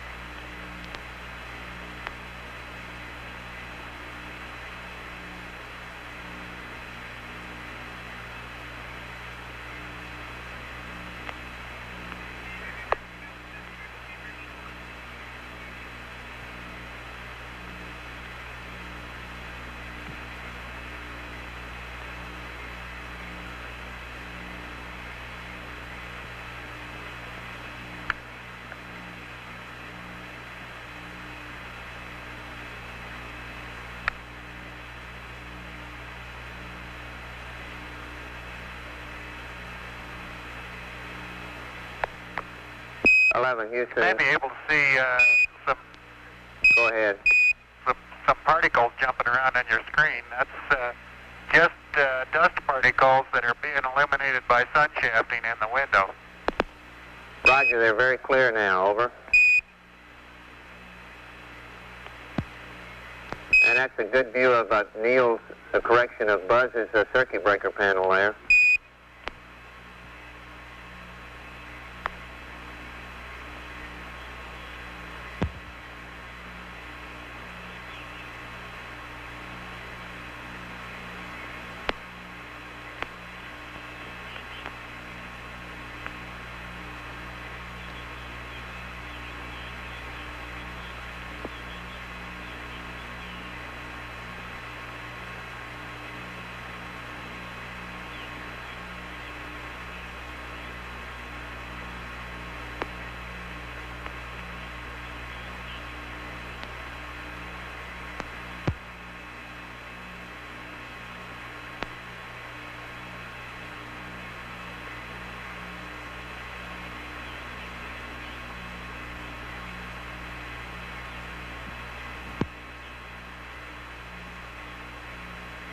I can just barely see the handrail on the front porch from this position on the right-hand window. Roger.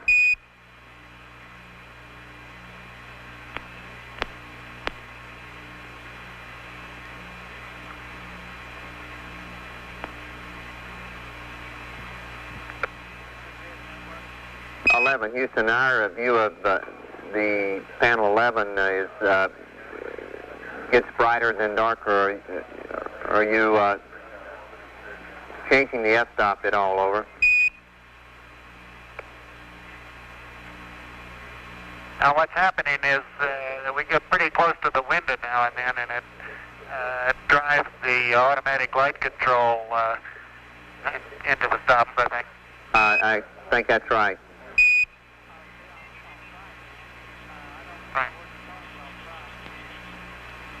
Yeah, I had to switch on outside while I was going through the overhead window. That may be what's contributing to some of it. Roger.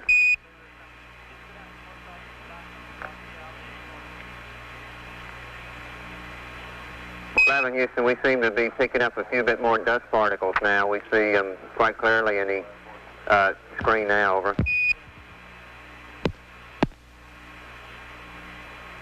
Yeah, I'm choking on one every so often.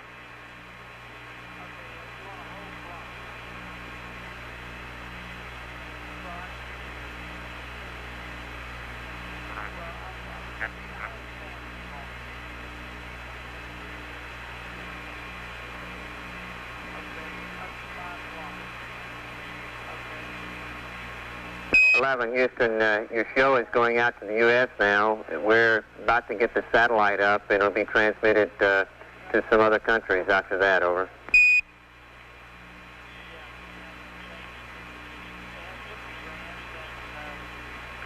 Roger. I'm checking out this window bracket where I'll be putting it for the EVA pictures of Neil going down the ladder. Roger.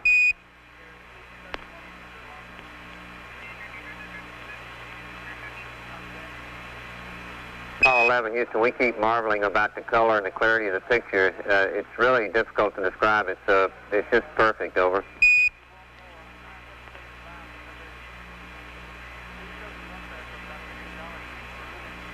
Now 11, doesn't look like you're having too much trouble with that bracket up there, Buzz.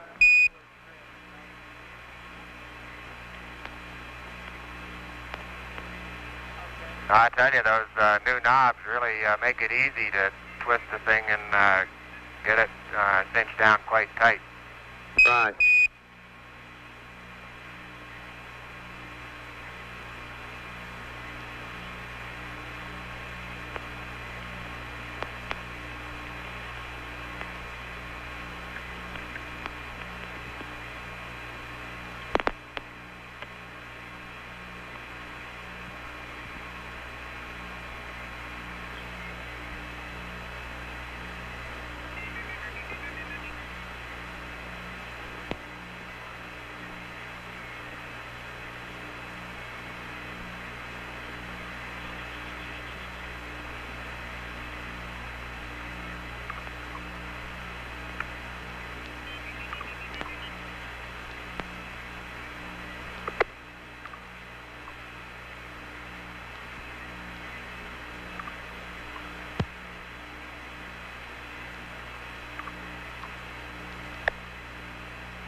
Houston, Buzz, how does the alignment look there?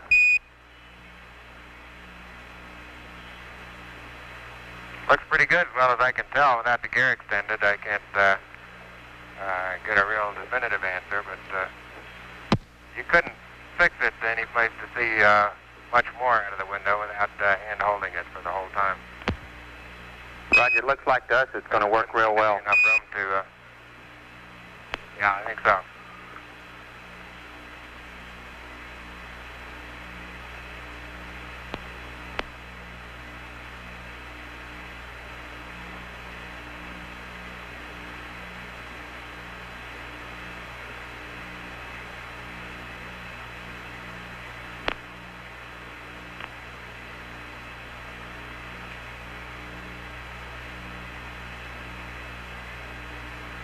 Buzz, we see you putting your window guard in place there, and back up to the ISA now.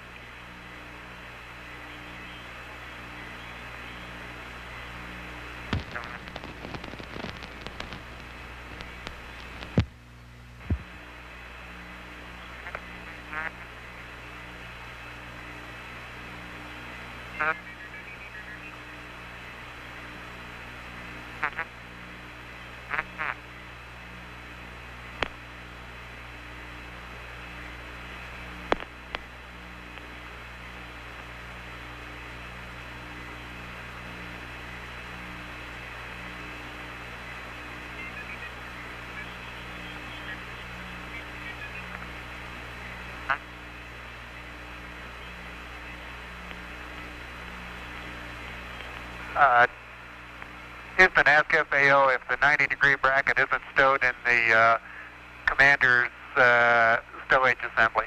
Stand by.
Houston, Buzz, you still looking for that 90-degree bracket, over?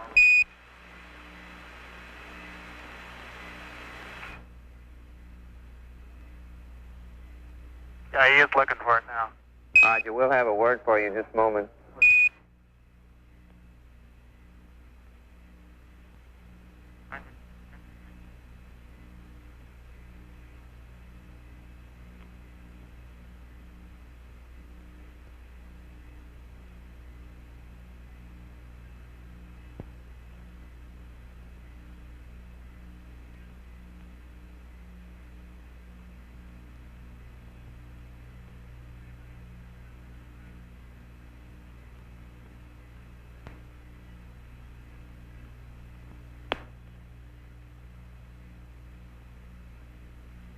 My monitor shows a pretty good clear picture from this angle.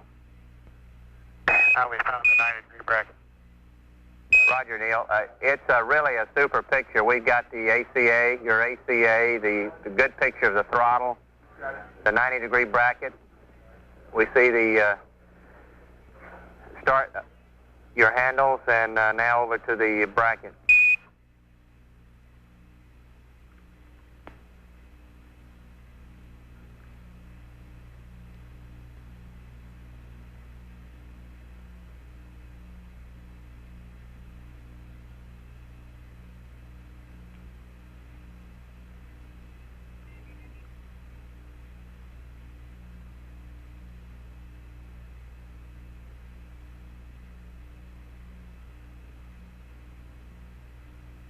That's about the position we'll be putting the camera in after the initial descent down the ladder. And it'll be taking 1 frame a second for most of the EVA. Houston, copies out. That's a real good view of that camera.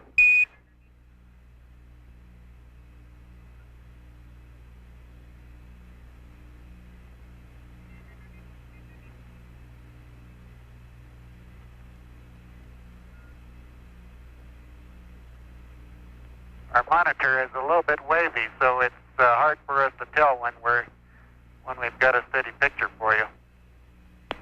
11, we have no complaints at all. We don't see that waviness on our picture. It's just really great, over. Do the edges of the window look like straight lines to you? That's affirmative.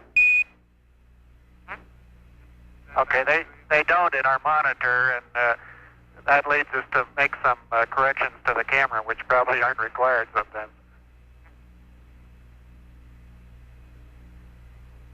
11, we have no complaints at all. It's a magnificent picture.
What was that, Buzz, you're chasing down? That was me picking up some particles of paint that were floating through the air in front of the camera there. Right, Neil, we got it. There's us that Neil's about to check the Velcro map there.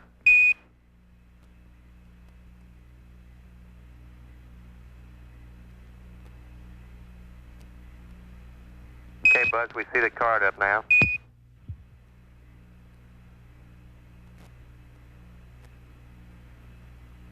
Okay, for those of you that don't know, this is where we log most of our data for each of the 11 maneuvers. And we have another card like this, it's the timeline book, that we place down on the table in front of the data and display keyboard. And it's on this timeline that we have all our procedures. We obviously have to hold these in place in 0G, so we make use of the Velcro patches on the back and on the table. So we can attach these down here. And then we just turn the pages over when we go to new sequences in our timeline of procedures. Roger. And we're ready to copy DOI pad. Right, we'll have the photos work that one up for you momentarily.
Houston, that was a good shot of panel 2. Now we got panel 3 in view with the temp monitor switch.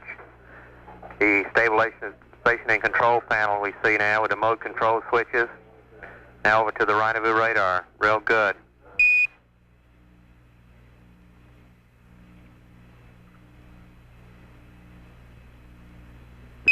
That's real good camera work.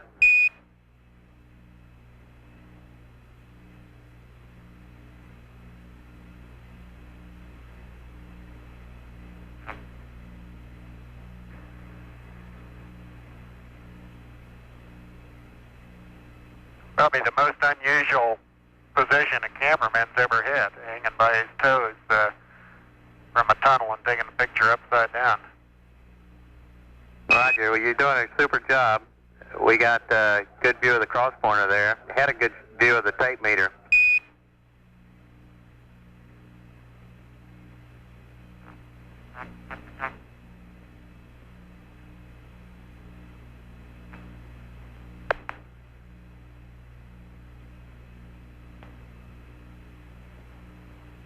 We're giving you a picture now of the floor of the cabin. I think you can see the one of the two portable life support systems backpacks here in the center, and on each side we have the two helmet visors. I'll remove one of them and show you a little closer view of what this looks like. Roger.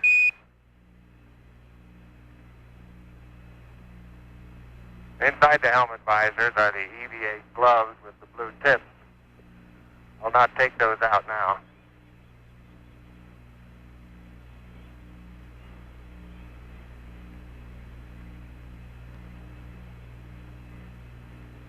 Roger, boys, that's a great shot now that we're getting of the helmet, the EVA visor, and also the EVA gloves in the background.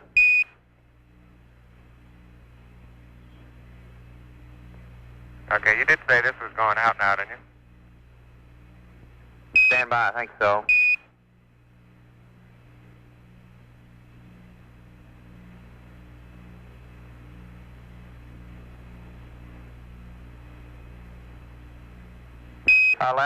You got a pretty big audience. It's live in the U.S., it's going live to Japan, Western Europe, and much of South America. Everybody reports very good color. Appreciate the great show.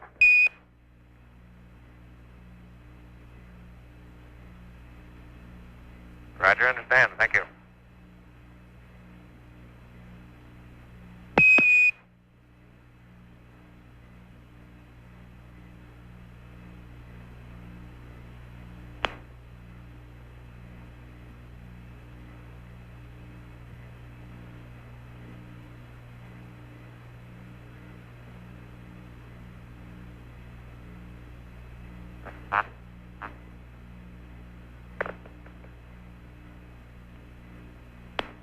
Well, that was a good demonstration of your EVA visor assembly.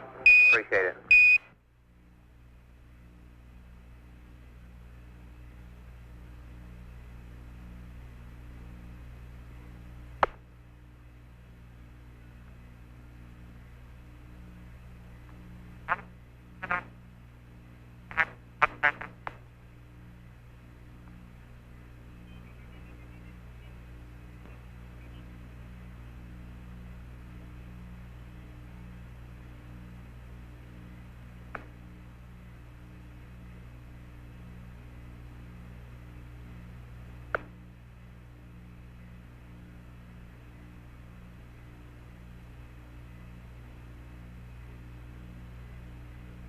Al, that's a good view of Mr. Collins down there. We finally see him again.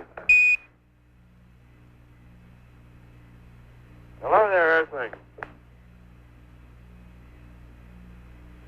Hello there.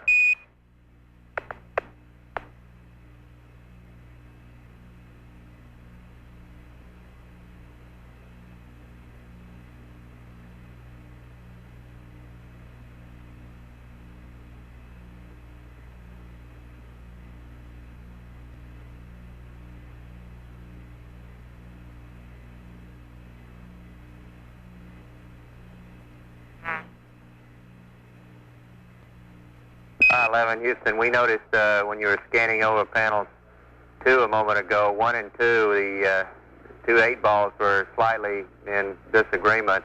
Control said he'd like a Ags align there. Yeah, one of them's Ags, one of them's Pings. The problem is we don't know whether to line Ags to Pings or Pings to Ags. Stand by.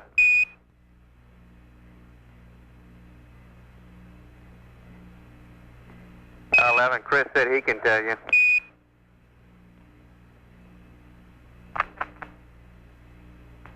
We'll gauge them both.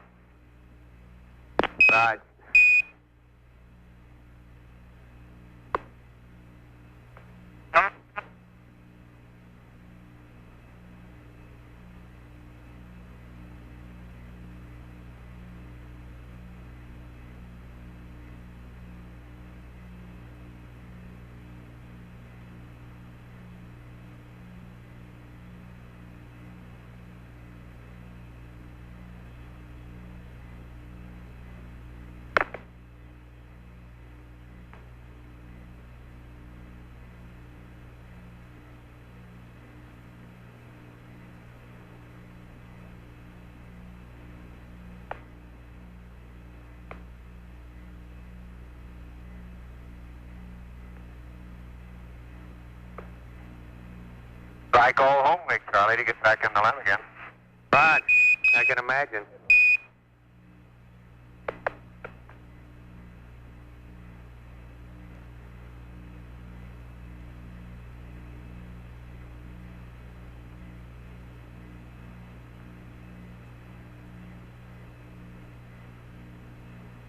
The traverse from the bottom of the LEM to the aft bulkhead of the command module must be about 16, 20 feet. It's not a disorienting one at all, but it's most interesting to contemplate just pushing off from one and bounding on into the other vehicle all the way through the tunnel. Raj, must be some experience. Is Collins going to go in and look around?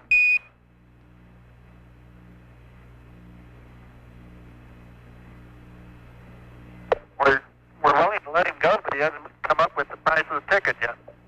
Raj, I'd advise him to keep his hands off the switches. If I can get him to keep your hands off my disc, he'll be a fair swap. Roger. That's why I've been eating so much today. I haven't had anything to do. He won't let me touch it anymore. Right.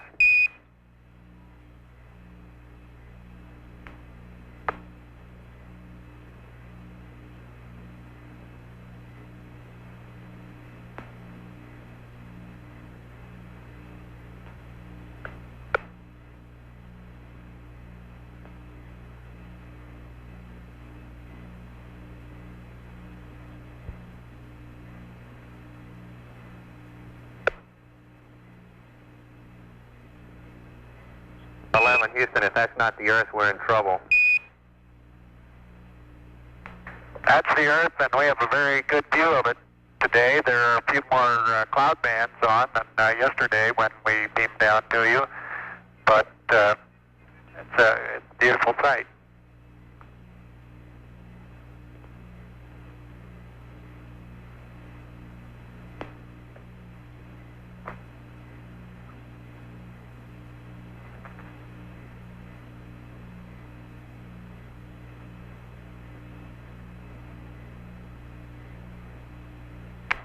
We have some horizontal banding in our TV monitor. Are we transmitting that to you, or do you have a clear picture? Neil, we have a very clear picture. The only thing that we see is a little white dot in the bottom of our screen, which is our TV guys say is an apparently a burned out spot in the camera, but it should come back. Over. Roger. We have that in our monitor also.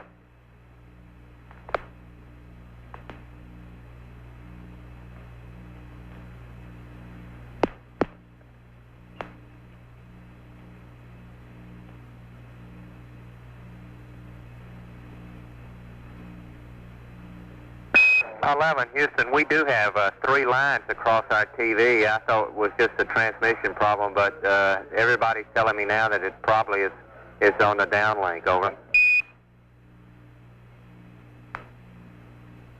Now, those are the same 3 ones that we have. Okay.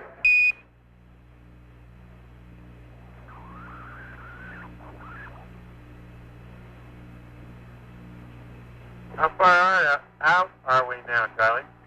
Stand by, I'll give you an exact figure.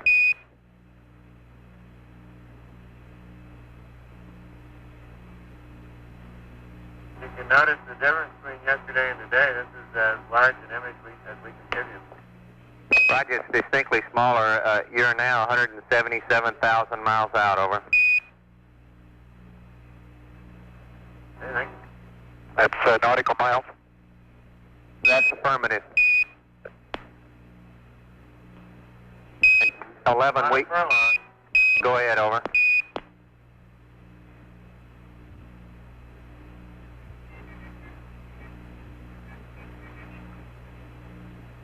Houston, we see still see the banding along the intertropical convergence. I guess the most predominant one is around the around the equator or slightly north of the equator. Yeah, that's the way it looks, Charlie. Same as yesterday. All right.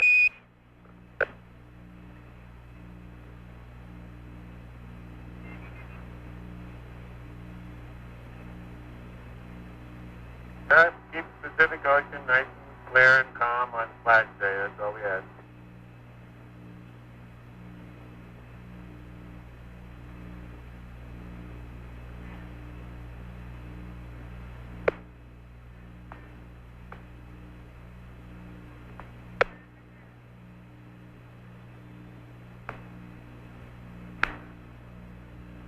And Charlie, I'd like to say hello to all my fellow scouts and scatters at Farragut State Park in Idaho. They're having a national jamboree there this week, and Apollo 11 would like to send them best wishes. Thank you, Apollo 11. I'm sure that if they didn't hear that, they will get the word through the news. Certainly appreciate that.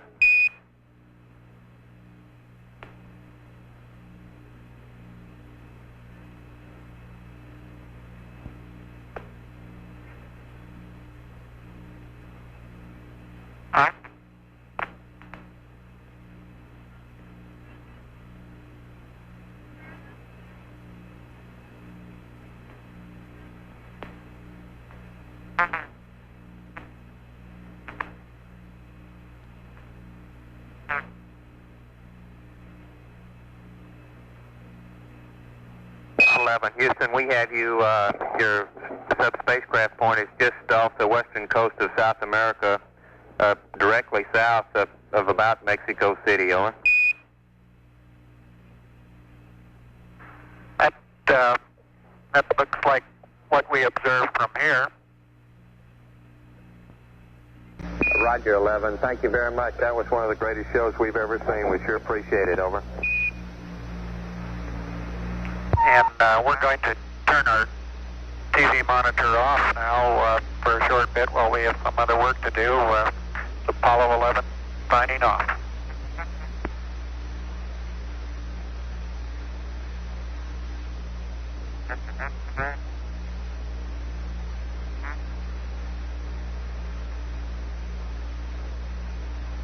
This is Apollo Control. That television transmission lasted about 1 hour 36 minutes, according to our first rough calculation.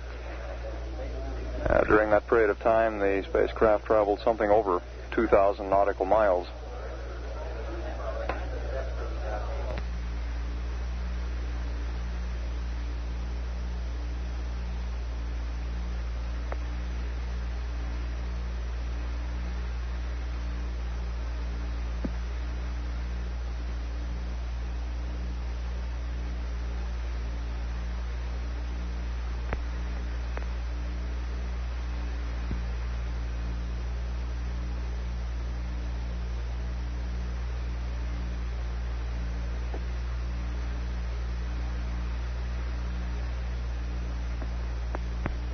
Hello, Apollo 11, Houston. Could you give us an idea of about how long it'll be before you start closing the limb back up, over?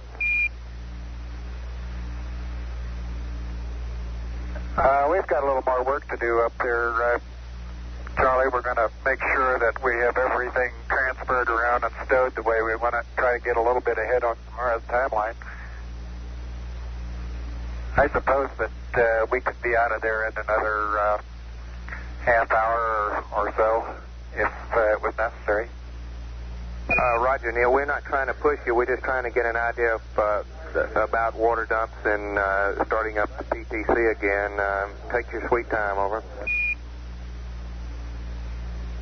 Okay, we'd like to get a flight plan update from you for the next couple hours here when you think what the various constraints might be and what order you might like us to do things. Roger, stand by. We'll have that to you in a moment.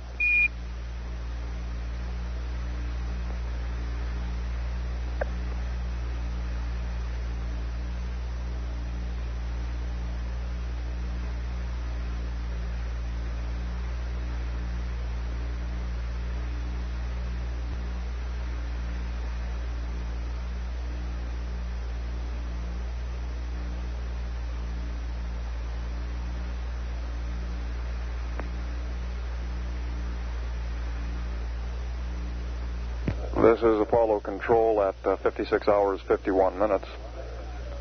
Buzz Aldrin has now been in the lunar module for a little over an hour and 13 minutes. We estimate that Neil Armstrong has perhaps been in the LEM about 15 or 20 minutes less than that. Due to the length of that television transmission, the change of shift press conference has been canceled. The participants were unable to wait for the duration of the press conference with other duties, and the press conference has been canceled. At 56 hours, 52 minutes, this is Apollo Control.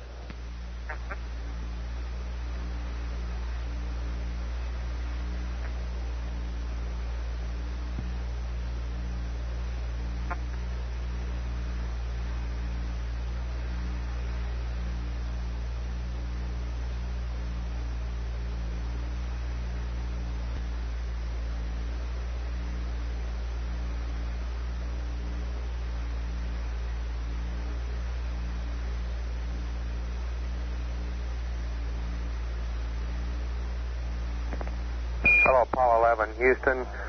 Mike, we'd like to go ahead and do a wastewater dump. We'd like you to dump it all the way down to 0, over.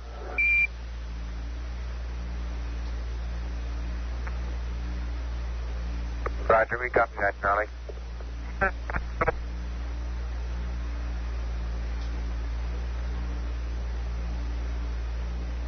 That didn't work, Charlie.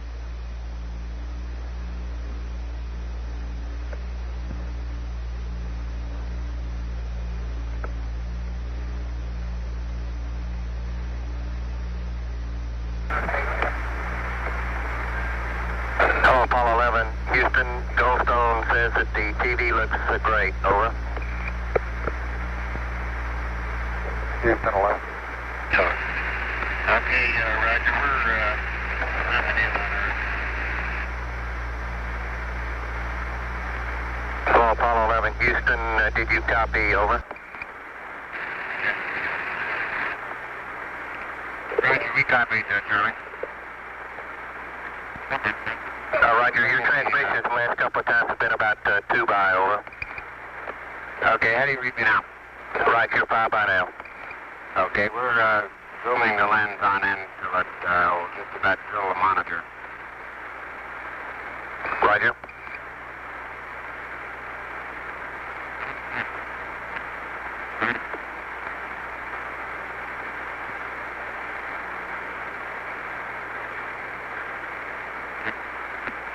Okay, it's in full zoom now. Copy 11. And how about the f-stop? Is 22 going to be adequate? Stand by. We'll get with the Goldstone TV guy. We don't have anything here at Houston. Stand by. Yeah, that's right. It looks good on the monitor as far as the f-stop goes, therefore we just assume it's okay. Filter.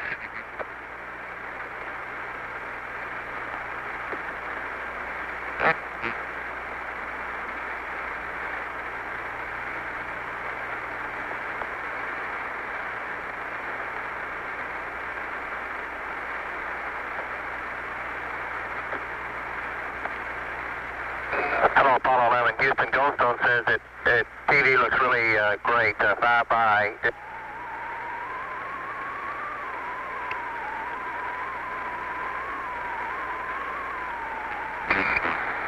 Okay, you just cut out, Charlie. We understand that it's looking great. We'll leave it the way it is and wait for you to come back on. Roger, how do you read me now, over? Bye-bye. Okay, my comments were from Goldstone that they see no white spots as we saw in 10. Looks like the AGC's working real well. The F-22 looks good, over. Okay, very good. Well, we shut out the sun coming in some of the other windows into the spacecraft, so it's looking through the number 1 window, and there isn't any reflected light right now, so it ought to be a pretty good picture. Roger.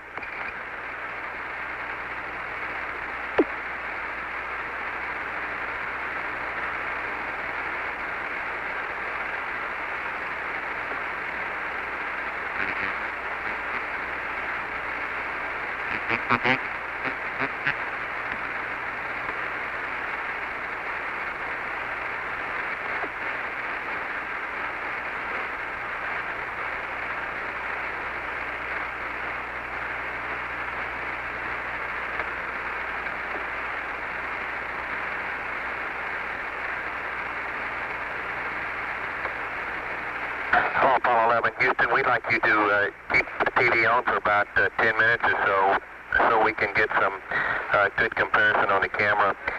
You can do anything you're...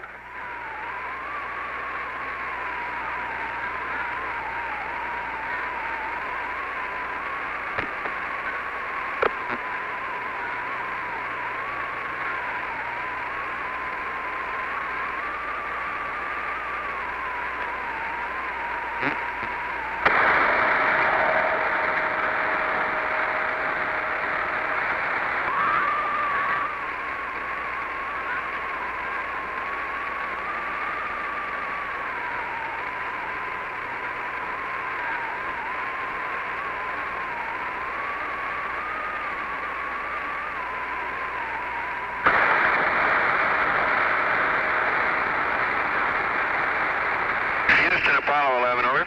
Roger, go ahead, over. Charlie, I'm sorry, you keep cutting out.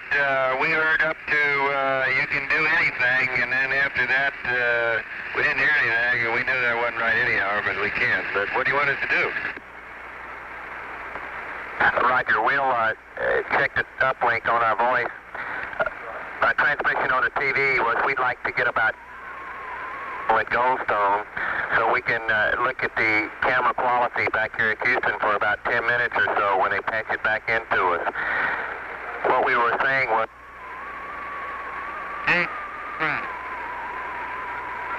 we'd like a little...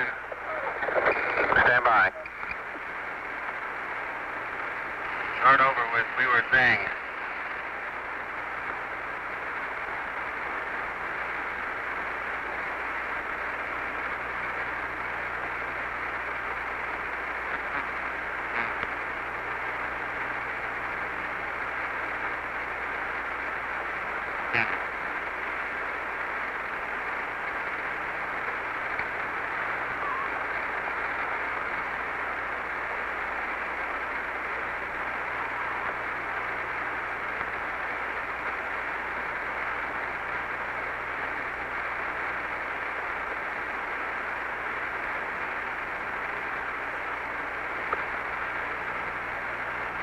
Hey, Houston, you suppose you could turn the Earth a little bit so we could get a little bit more than just water? Roger, 11. I don't think we got much control over that. Looks like you'll have to settle for the water.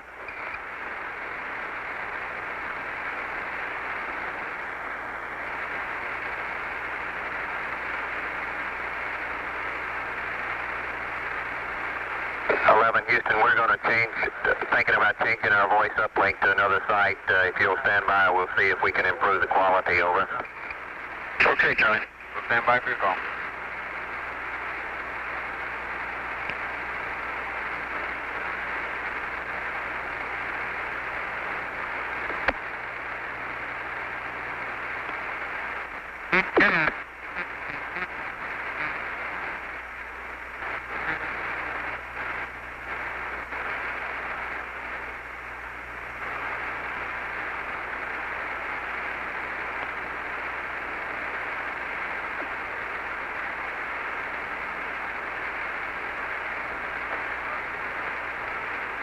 Apollo 11, Houston, we'll try once more on this TV request. We'd like 10 minutes worth of TV, and we'd like a narrative, if you could give us one on the exterior shots. We also suggest you might try an interior position, over.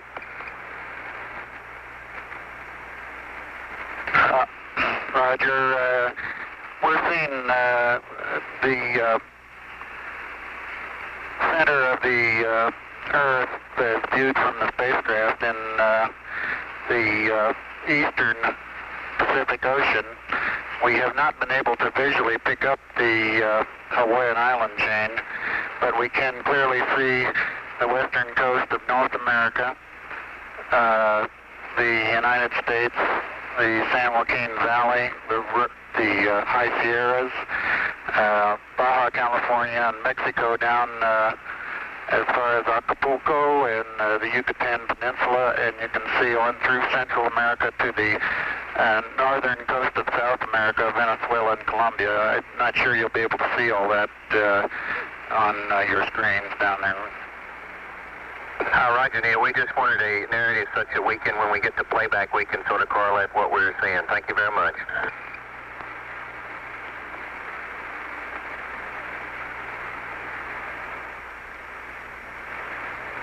I didn't see anything but the disky so far. Looks like they're hogging the windows. You're right.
on your crowds, we'd like at this time for you to place all 4 crowd heaters to auto and turn off all 4 crowd fans over.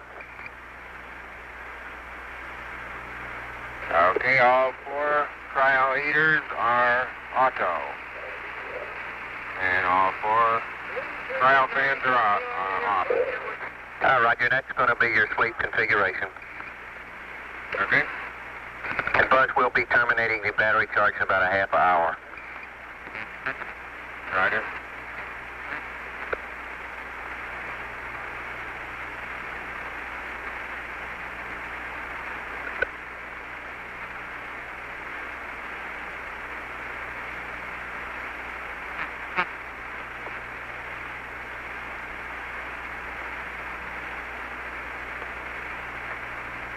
Hello, Apollo 11. Houston, you can terminate TV at your convenience.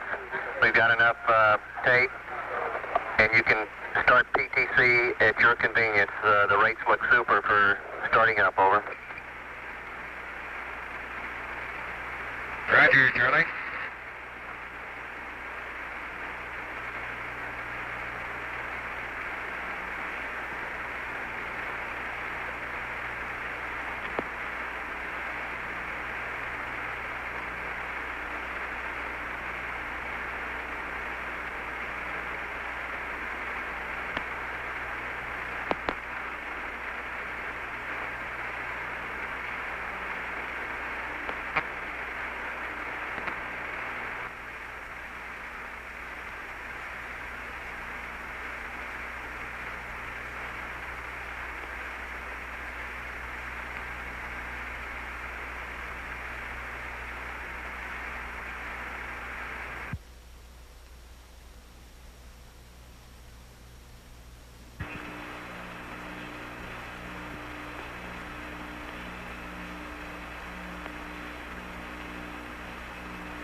ahead, Houston.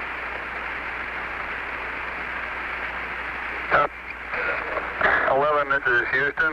Goldstone reports they're receiving a TV picture coming down from you all. A little snowy, but a good TV picture, over. Roger, we're just testing the equipment up here. Roger. Ask them if they can read the numbers. Okay, stand by. What's showing on the disc and also whether they can see PROG, DERB, and NOUN, over. Roger, stand by a second. Goldstone, MNO, Houston, Capcom, over. Capcom, Goldstone, go ahead. Roger, did you copy the spacecraft request? That's affirmative. I am reading the numbers on our monitor here. Okay, that's Simmons. Roger, that's both the numbers on the disk itself and the little words like program and verb, noun, computer activity, things of the sort. Roger, I can read the numbers clearly. We can't distinguish what the words are because it is a little snowy. Roger. Thank you. Okay, I read verb, noun, and program.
Yes, Apollo 11.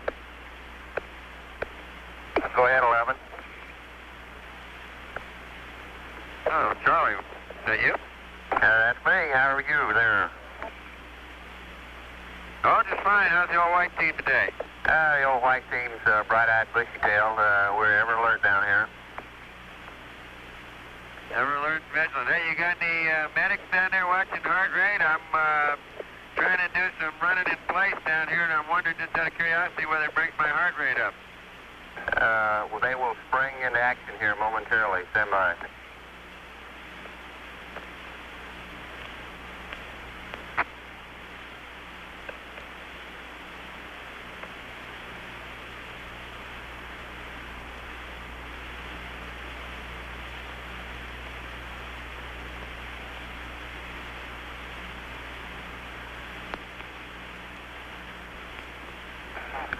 Hello, 11. We see your heart beating. Okay, well, look at the CDRs and the CMPs, see if they go up any. We're all running this place up here. You wouldn't believe it. I'd like to see that site. Why don't you give us a TV picture of that one? I think Buzz is trying. You got it. Okay, it's coming in a ghost zone, Buzz. Guess Bruce said we don't have it here in the center.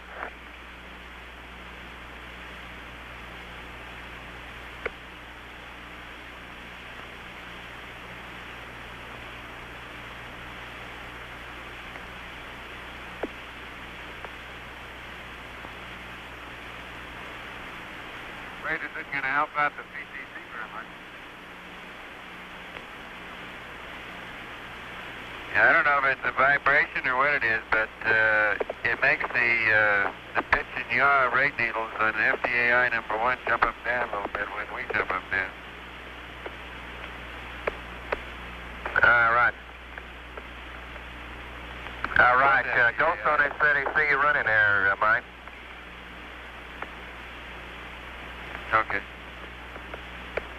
Ask him what he's running from.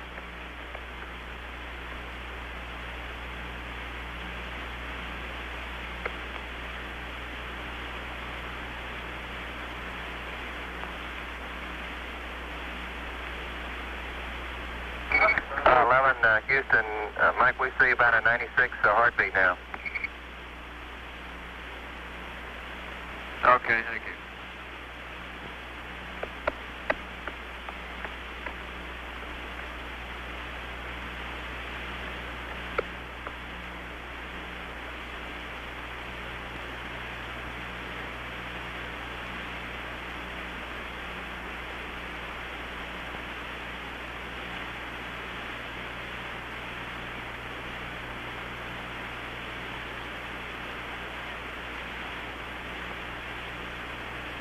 Well, that's about all is reasonable without getting hot and sweaty. All right, Roger, we copy.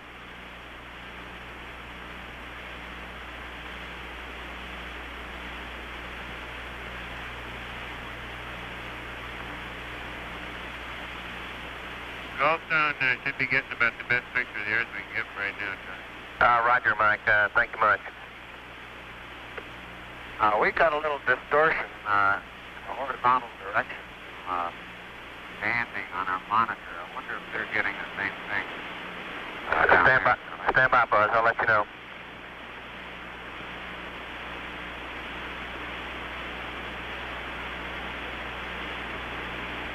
Goldstone M&O? Okay, the cruise is complaining of some horizontal banding on their monitor. Do y'all see that on the picture?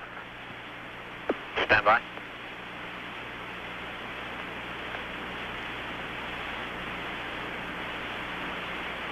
They wouldn't see it right now. We don't have anything in focus, Charlie.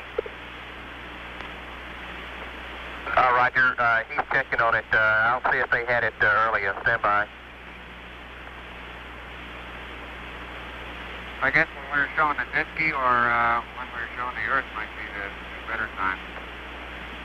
Okay.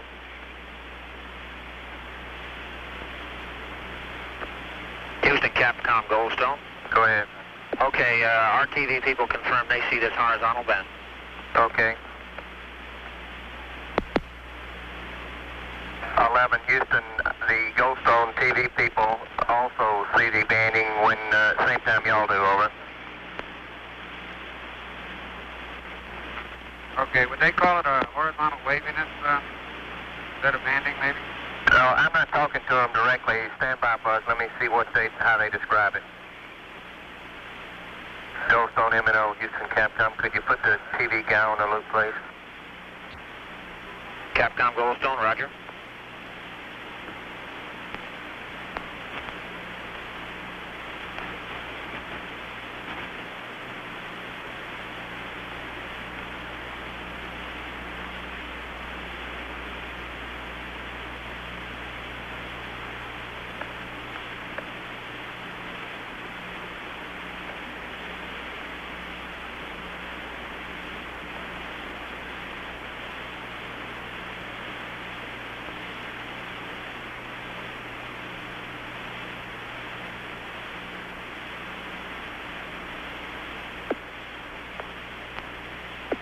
Houston Capcom, Goldstone M&O, Net 1.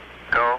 The TV people do not have access to Net 1 in that area. Suggest we use Net 2 for that purpose. Okay, going to Net 2.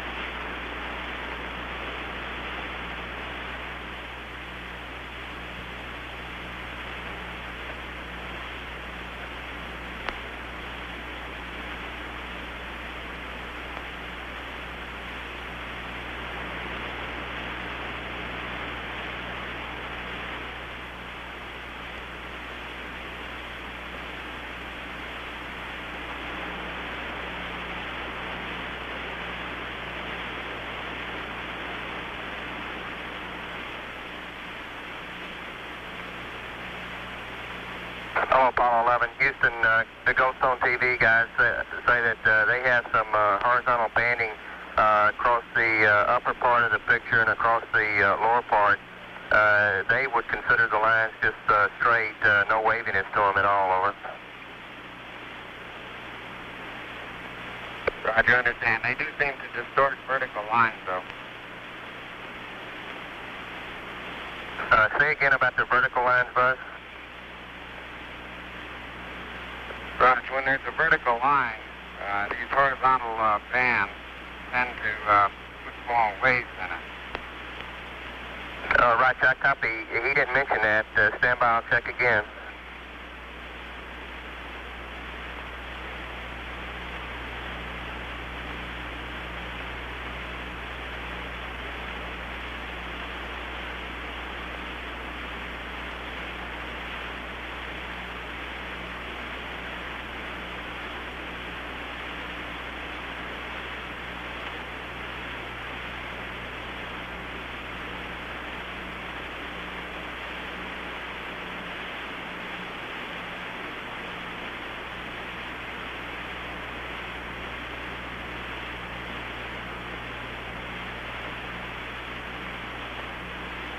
Hello, 11, Houston. The Goldstone TV said that when you get a sharp vertical line on a picture where the horizontal banding goes across, it does appear to bend it slightly. It's the same as Apollo 10, they said. Looks okay to them, over. Okay, I understand. It's not our monitor. It must be the transmitter of the system. All right, I guess so, Buzz. We'll have them look into it and see if they can suggest anything.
Hello, Apollo 11, Houston. Please select Omni Bravo on board, over. Take on the Bravo, Charlie.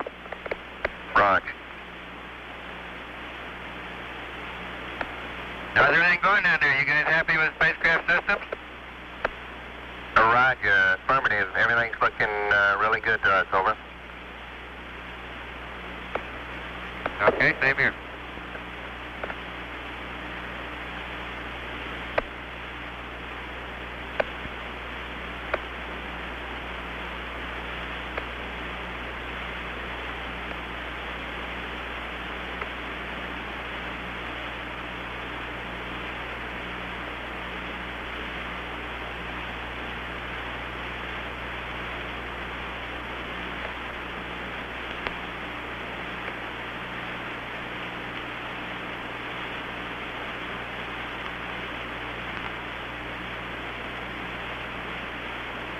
Charlie, how far out can you pick up TV off the Omni? Stand by.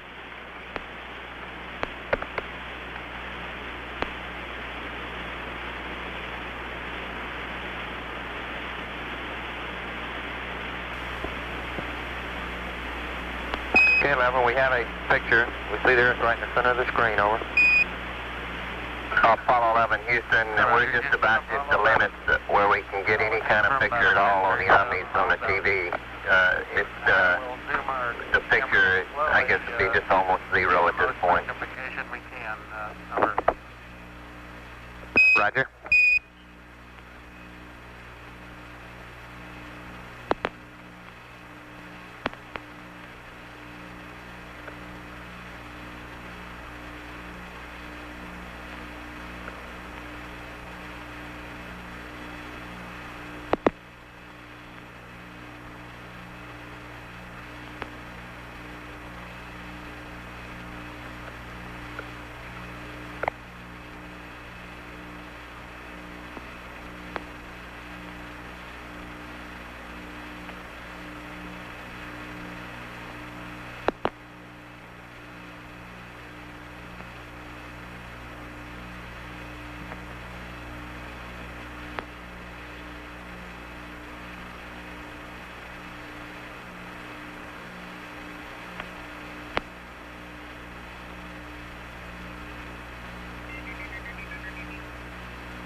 Houston, the definition is pretty good on our monitor here. The color's not too varsity, at least on this set. Could you describe what you're looking at, over? Roger, you're seeing Earth as we see it at our left-hand window, just a little more than a half Earth. We're looking at the eastern Pacific Ocean, and the north half of the top half of the screen we can see North America, Alaska, United States, Canada, Mexico, and Central America. South America becomes invisible just off beyond the terminator or inside the shadow. We can see the oceans with a definite blue cast, see white bands of major cloud formations across the Earth, and can see coastlines, pick out the western U.S., San Joaquin Valley, the Sierra Mountain Range, the peninsula of Baja California, and can see some cloud formations over southeastern U.S. There's one definite mild storm southwest of Alaska. It looks like about 500 to 1,000 miles. And another very minor storm showing the south end of the screen near the, a long way south of the equator, probably 45 degrees or more south latitude. Can pick out the browns in the landforms pretty well. The greens do not show up very well. Some green showing along the northwestern coast of the United States and northwestern coast of Canada. Roger, 11. It's a pretty good picture on clarity here. We're having, can you tell us, it appears to us that there are two distinct cloud formations trending east-west, one approximately about along the equator and one around 30 or so south latitude. Could you tell us exactly where those cross the land masses over?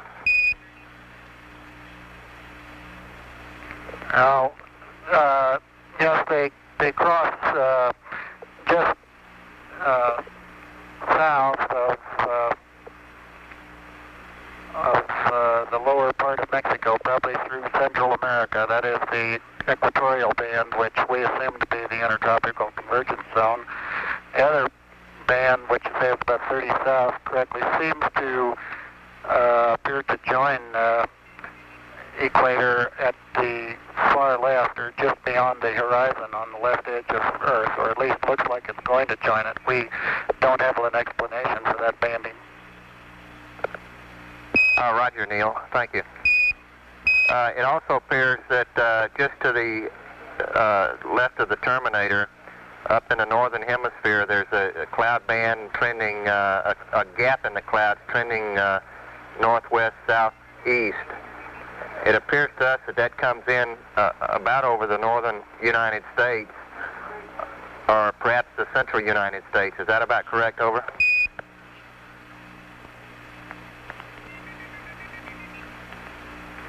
I can see on the monitor the thing you're talking about, but right now I can't get my eye to the window to pick out just where it crosses the shoreline. Roger.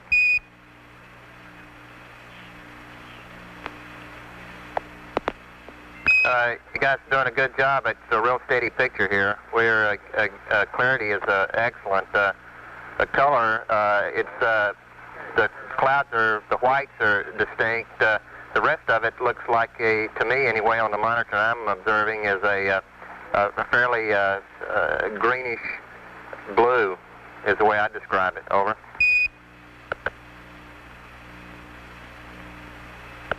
It appears that the... Well, we can't observe observe much green from the spacecraft.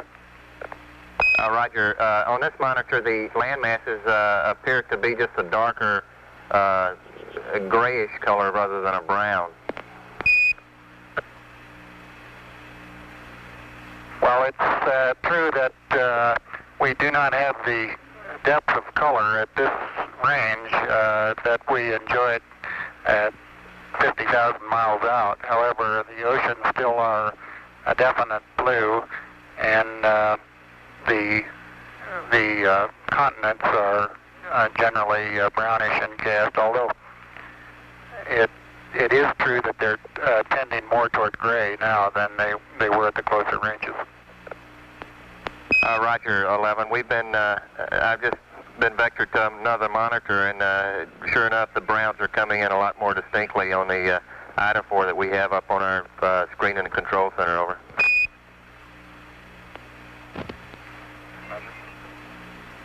Okay, world, hold on to your hat. I'm going to turn you upside down.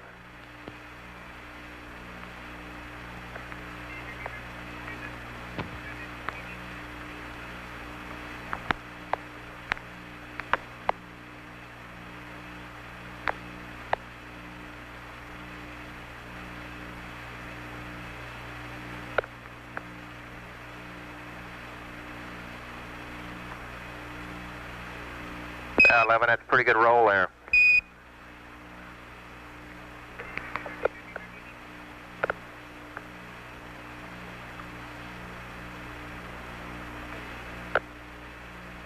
That's pretty sloppy, Charlie. Let me try that one again.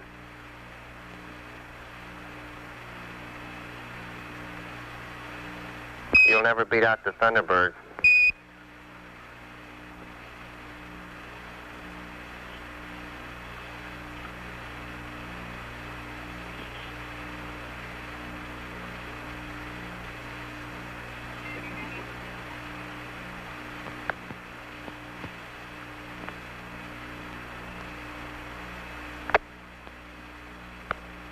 Apollo 11 Houston, that practice did you some good. It's looking real smooth roll there.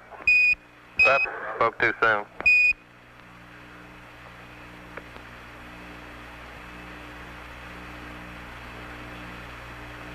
I'm making myself seasick doing it, Charlie. I'll just put you back right side up where you belong. Roger. You don't get to do that every day.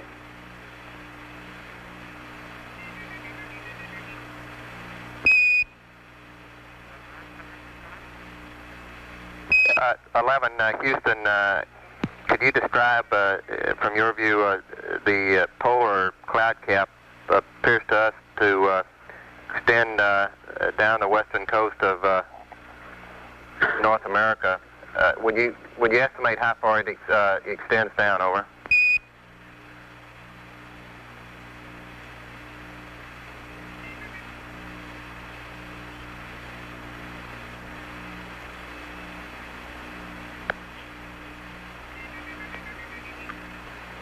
Trying to fit everybody into the window.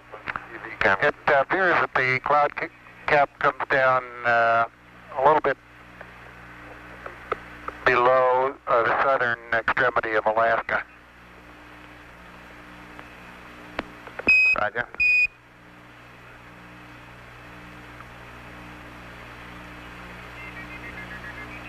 We've 11. We've lost our picture here now.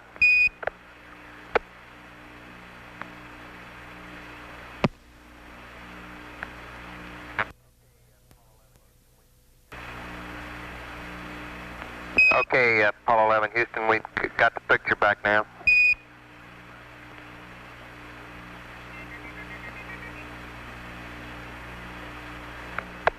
Unfortunately, we only have one window that has a view of the Earth, and it's filled up with the TV camera, so your view now is probably better than ours is. Roger, we copy. 11 Houston, if you could comply, we'd like to see some smiling faces up there. If you could give us some interior views, I'm sure everybody'd like to see you. Over. Okay, we'll reconfigure the TV for that. Roger.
Apollo 11 Houston, appears to us that we're seeing a view from outside plus a little of the inside. It appears you've taken the camera away from the left window.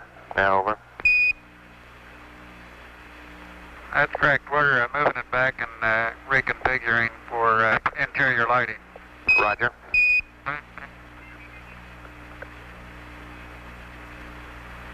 We can still see the Earth through the left window, and it appears that we can see a floodlight off to the left, either that or some sun shafting through the hatch window.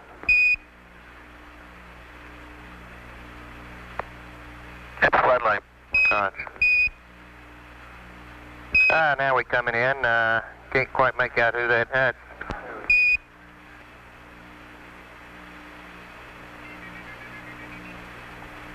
That's Big Mike Collins there. Well, you got a little bit of... Yeah, hello there, sports fans. You got a little bit of me, plus Neil's in the center couch, and Buzz is doing the camera work this time. Roger, it's a little dark now, 11. maybe a bigger f-stop might help. Yeah, that didn't work.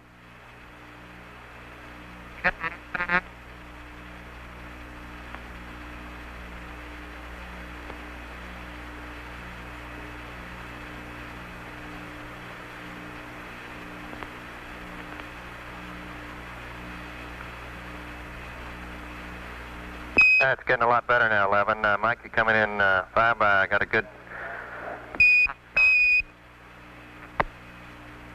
Well, I put on a code and time. I'd known about this ahead of time. Is Buzz holding your cue cards for you, over? Cue cards have a no. We have no intention of competing with the professionals, believe me. We are very comfortable up here, though. We do have a happy home. There's plenty of room for the three of us, and I think we're all learning to find our favorite little corner to sit in. The zero G is very comfortable, but after a while you get to the point where you sort of get tired of rattling around and banging off the ceiling and the floor and the side, so you tend to find a little corner somewhere and put your knees up or something like that to wedge yourself in, and that seems more at home. Roger, looks like Neil is coming in 5 by there, 11. Mike, see you in the background. The definition is really outstanding. The colors are good. It's a real good picture we're getting here. The Commander Armstrong. Buzz, when you take the camera over towards the window with the sun shining through it, tends to blank it out, though. Yeah, Neil's standing on his head again. He's trying to make me nervous. Roger.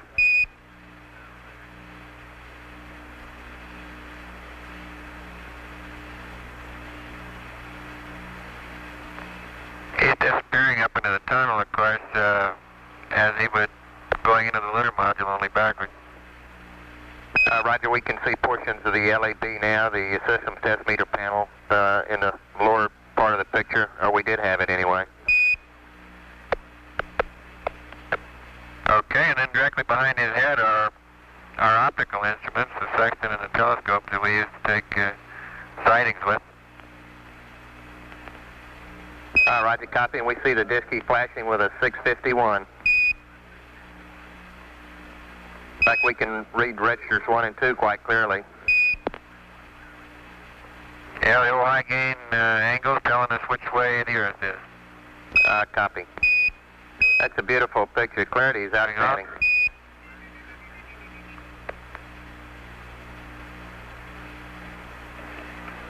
We can also give you the time of day in our system of mission elapsed time, 34 hours, 16 minutes, and 15 seconds.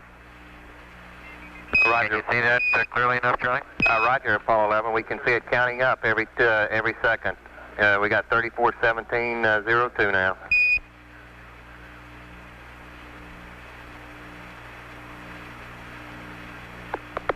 Okay, back to the high gain angles. Roger. Swing amp. And we've amputated those.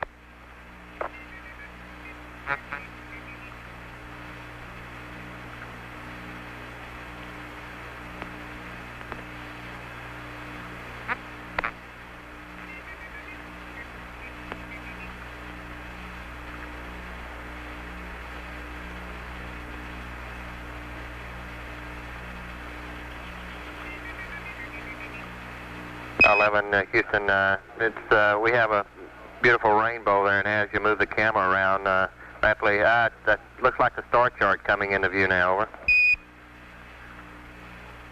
Yeah, those are Buzz's 2 star charts that he is using right now as sunshades over the right-hand window, window number 5. Roger, we see the sun shining in through it behind him and plotting out the the ecliptic plane and the stars that you're using for the navigation. You're right. He doesn't really need the charts. He's got them memorized. They're just for show. We copy. Well, we're pointing up in this direction. We see out our side windows the sun going by, and of course out one of our windows right now we've got the Earth. right behind my window, where we have the sun, because the sun is illuminating the star chart that we see. This line represents the ecliptic plane, and these lines, vertical lines, represent our reference system that the spacecraft is using at this time. As we approach the moon will gradually grow larger and larger in size, and eventually it will be in eclipse. It will be eclipsing the sun as we go behind it, as we approach the lunar orbit insertion maneuver. Roger, 11. Could you attempt a little bit better focus there, 11 over?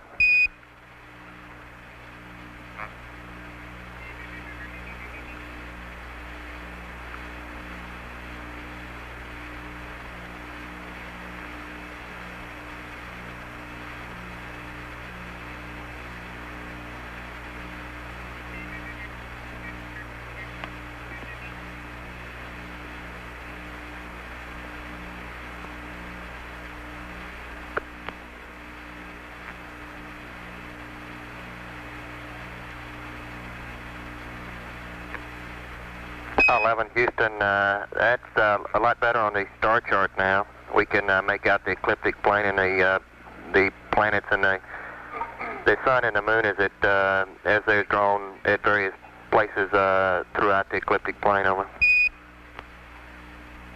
Okay, Charlie.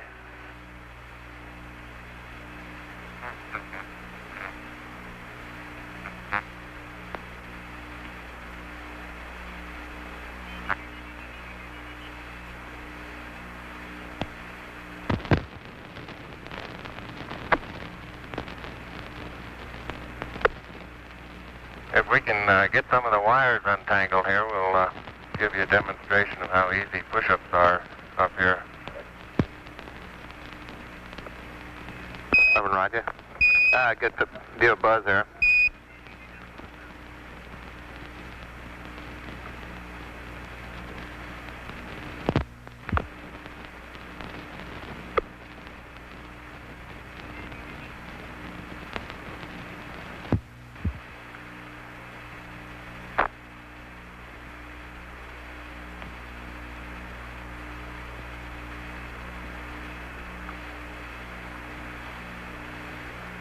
When it gets pretty hard doing it that way, why we just roll over and do it the other way. Right, we copy. Couldn't figure out whether that was a chin-up or a push-up. Just take your choice, I guess.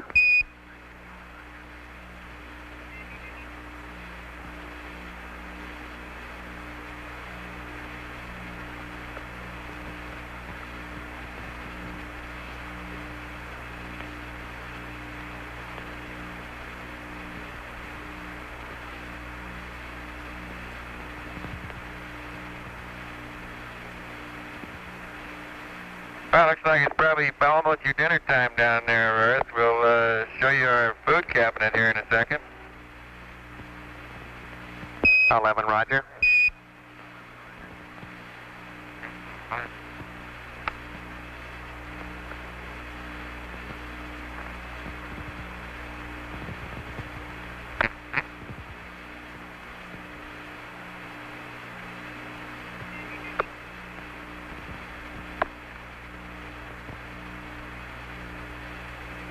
Houston, we see a box full of goodies there, over. Oh, we really have them, Charlie. We got all kinds of good stuff. We've got coffee up here in the upper left and various breakfast items, bacon in little small bites, and beverages like fruit drink. And over in the center part, we have all kinds of things. Let me pull one out here and see what it is. Right.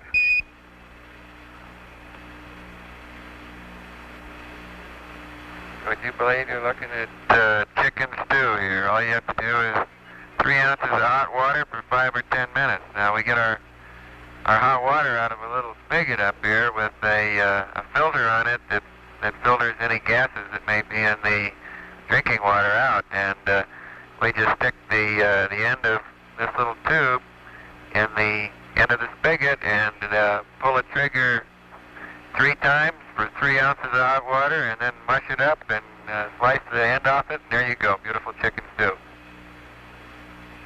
Sounds delicious.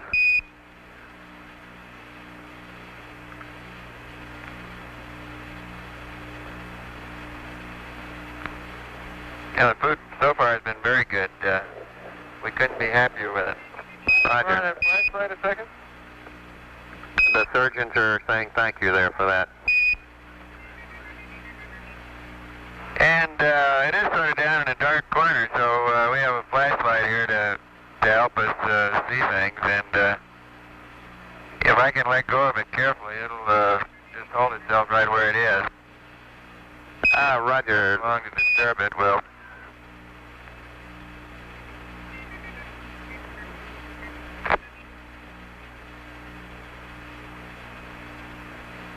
Apollo 11, Houston, that's a pretty good demonstration. You started off really stable there, Mike. Well,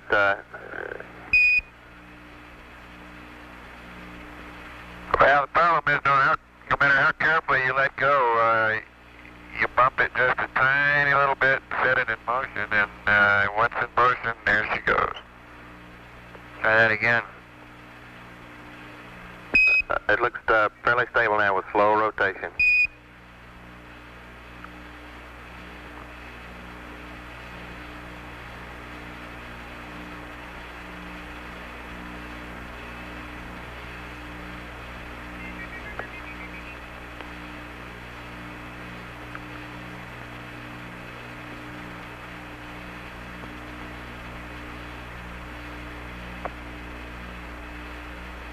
Well, so much for the food department. I'm going to close up the store down here. Roger, we copy. Charlie, we checked out the cable lengths, and we're thinking we might want to see if we can take the TV into the LEM with us tomorrow for part of the time. Over. Roger, good show. We'd like to see it if it'll reach that far. Over. We'll give it a try. Raj.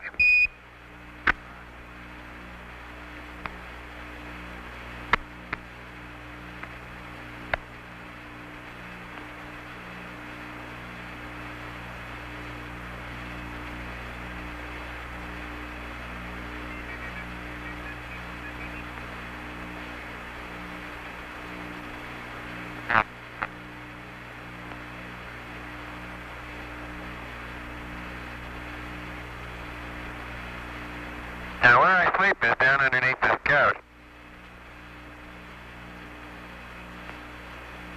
Houston, Roger. Slowly sinking into the sack there.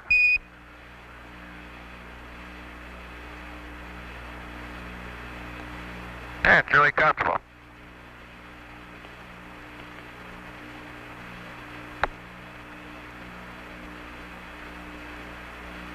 Forgot to give Buzzy's flashlight back.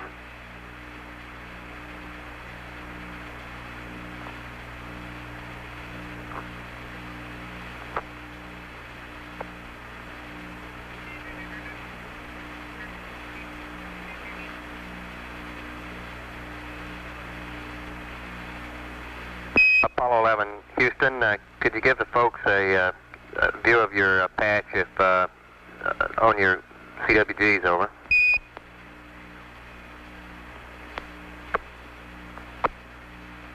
Yeah, stand where I went, Charlie. We'll try to give you a close-up. All right.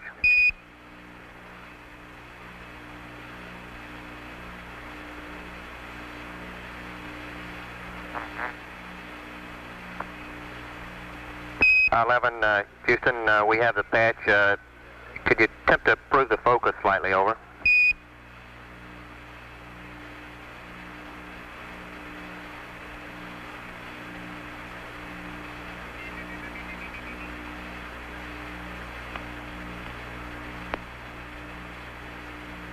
Houston, a scan on the camera makes the, that's a little bit better now. The flashlight seems to flicker due to the scan on the TV. We can't see the eagle. Now that's a little bit better, over.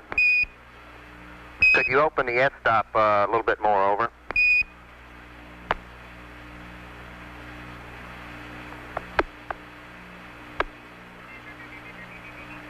it's open all the way. We're going to have to move Buzz around a little bit. Roger.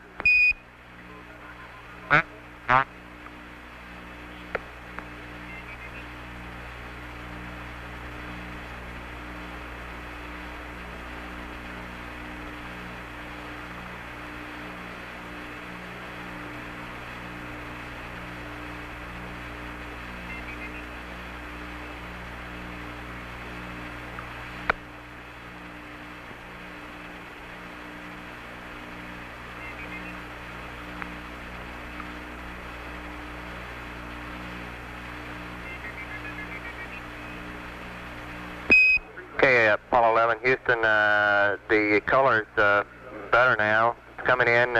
We could attempt a little bit better focus on it. There we go. Our focus is a lot better now. We see the Eagle coming right in on the lunar surface. Over. That's very good now.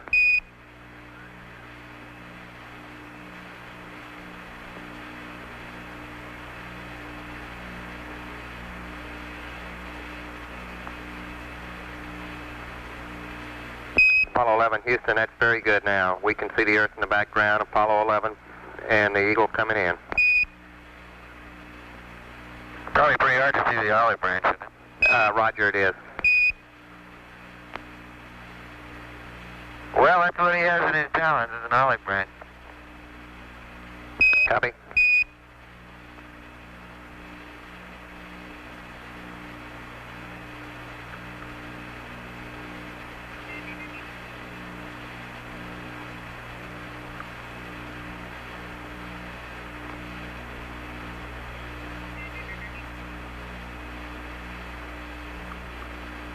Apollo 11, Houston, we're really impressed with the clarity and the detail that we have in the picture. The colors are, now it's really an excellent picture now that I'm looking at on our monitor, which is about 12 seconds before the networks can get it out due to the conversion that we have here on our TV converter. We're looking at the controls and display, the main display console, and we can see the disky up on the panel. Over.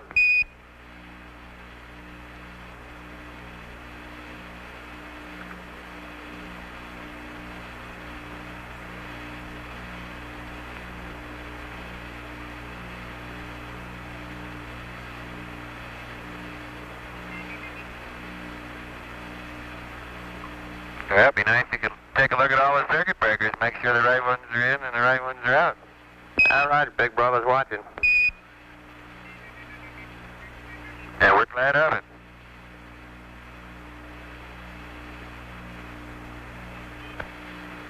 Well, you guys sure been doing a good job of watching us, Charlie. We appreciate it. Spacecraft's been beautiful, 11. We really no complaints at all. Looks, things are really great.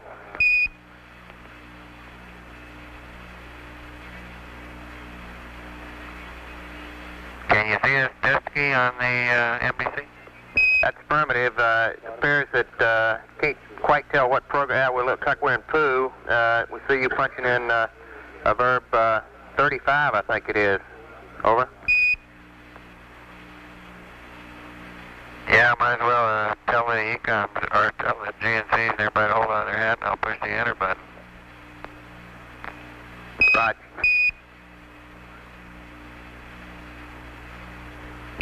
We see a real display now.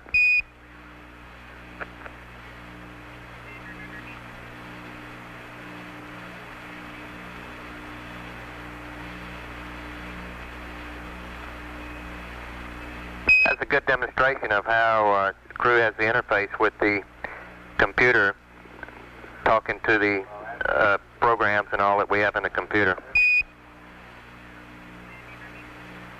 Well, that's right, Charlie. Sometimes it tells us things, and sometimes we tell it things, and mostly it talks to us.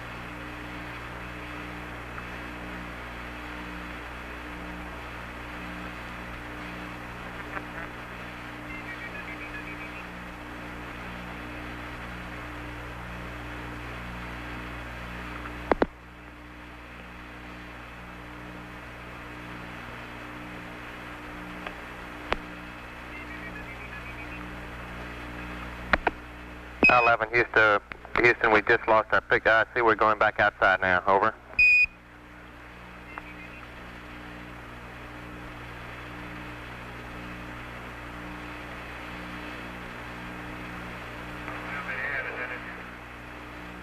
Uh, 11, Houston, you copy, over? Roger, we copy. And as we pan back out to the distance at which we see the Earth, we'll have Apollo 11 signing off. Roger, Apollo 11. Thank you much for the show. It's a real good half hour. Appreciate it. Thank you very much. Out.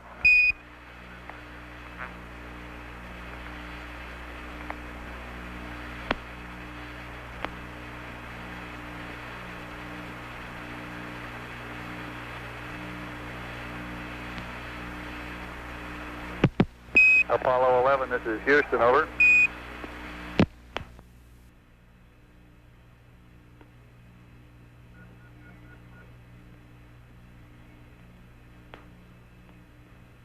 Houston, Apollo 11, are you picking up our signal? Okay. Apollo 11, this is Houston, affirmative. We're reading you loud and clear on voice, and we have a good, clear TV picture, a little bright crater in the bottom of the picture. I guess that's the spot on the tube. I'm sorry about that one. And if you could give us poo and accept, we'll uplink a new state vector and target load to you.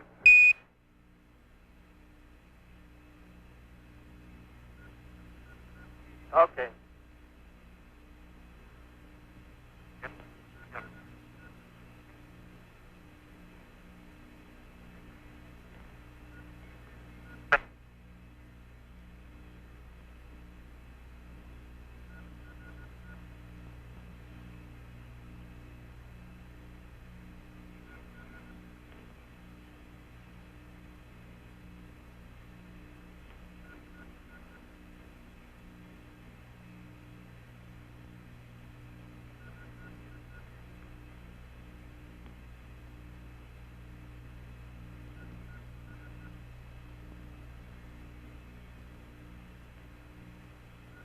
Houston, Apollo 11. On one of the larger craters on the back side, I noticed a small dark speck on the outer wall, and I'm putting a monocular on it. I was able to see an area maybe a quarter of a mile in diameter with a really fresh-looking, dark-colored pit. That seems to be in contrast with all the other fresh little craters or holes that you can perceive on the walls of any of these craters.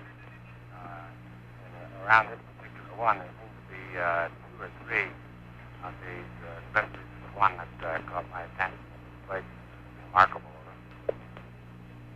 Roger, do you have a location on that one?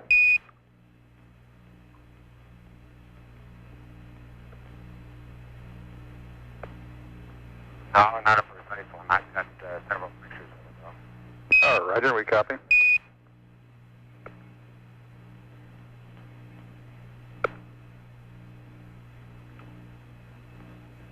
We're getting a beautiful picture in down here now, 11. The color's coming in quite clearly, and we can see the horizon and the relative blackness of space. And without getting into the question of grays and browns, it looks, at least on our monitor, sort of a brownish gray. That's a good way of describing it. It appears to me as though it made a difference just sitting back in the tunnel and gazing at all windows. It makes a difference which one you're looking out of. For example, the camera right now is looking out the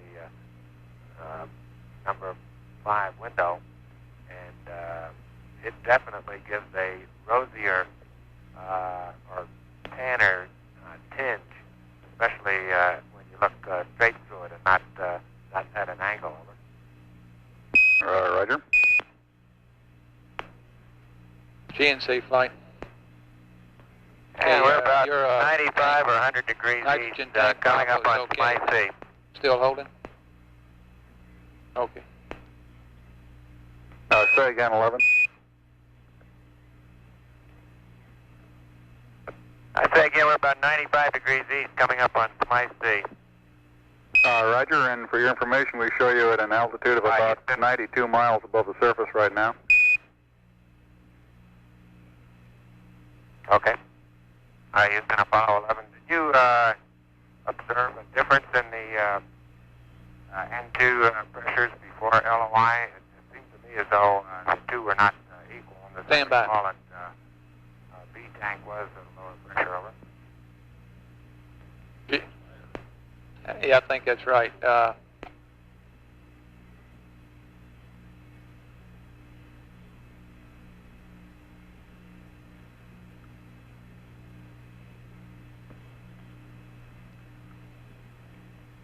I'm flying it in FCS minimum impulse, Houston, and it's rather difficult to keep it on a constant theta.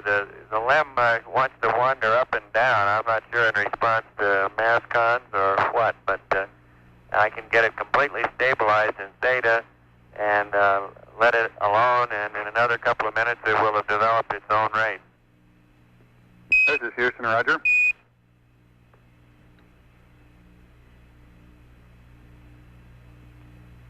Houston, we'll be moving shortly from the side window to the hatch window, and we'll try and pick up some of the landmarks that we'll be looking at as we approach power descent. Over. 11, this is Houston, Roger, and we're through with the uplink. The computer's yours. You can go to block, and we'll have the information on nitrogen for you shortly. Over. Roger, copy.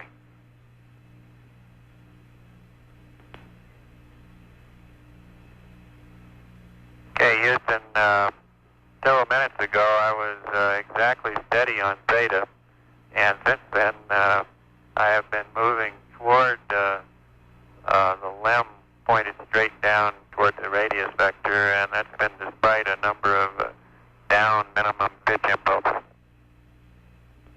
Roger.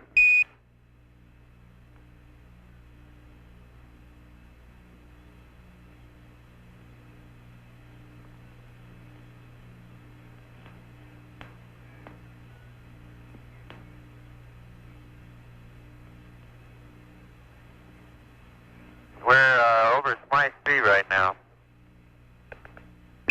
Roger.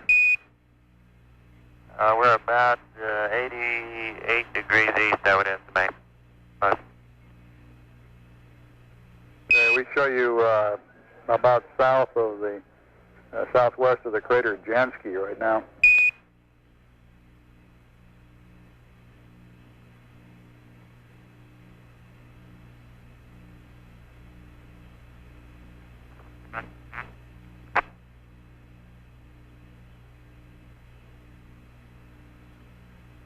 My C doesn't look very much like a C. The area which is devoid of craters, of which there's not very much, is sort of a hilly-looking area. It's not like a mare at all. Roger, we copy that about the C, and it looks like you were just giving us a view of the crater Nieper, the large crater on the left, and Jansky on the right.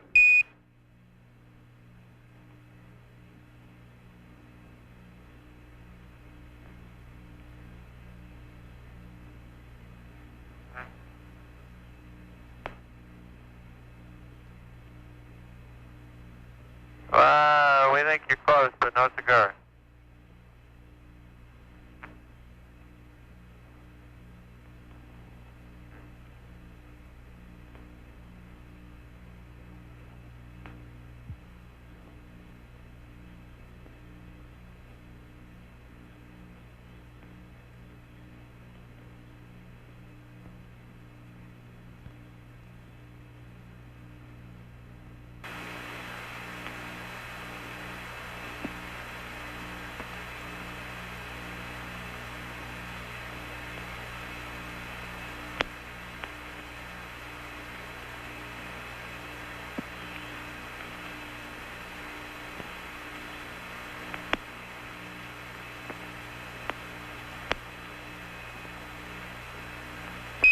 11, this is Houston. Would you care to comment on some of these craters as we go by?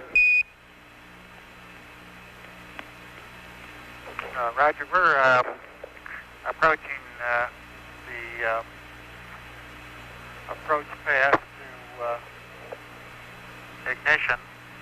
This is equivalent to 13 minutes before ignition, and we're at about 80 degrees east, I guess, 83 degrees east. Would that correspond to location you're holding in present time? Roger, we're showing your present position is about 76 degrees east, looking back towards the east.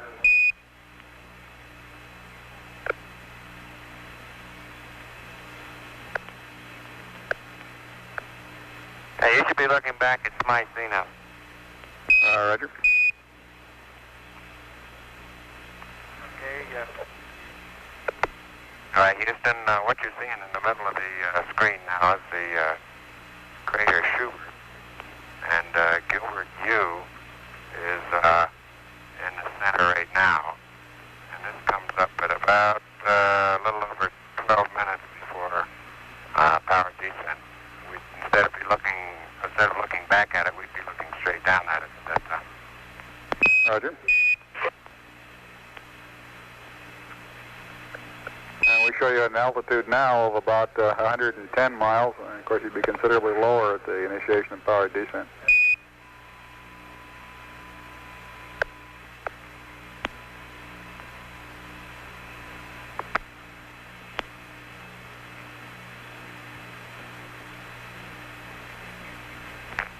Okay, Houston, look at register 3 on the Disky theta.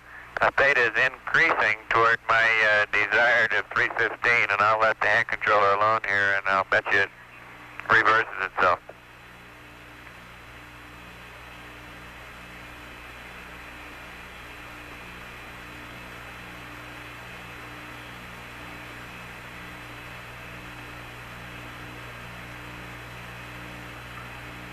Roger 11, we're watching the Disky now, and still coming in beautifully on the TV.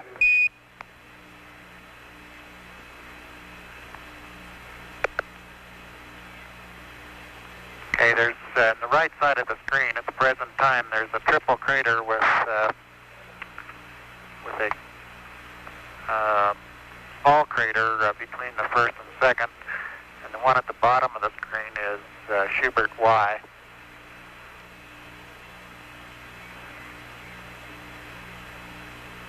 Zoom in, it does have a central peak in Schubert Y, actually several of them, and you can observe those, plus the rim craters at the bottom of your screen.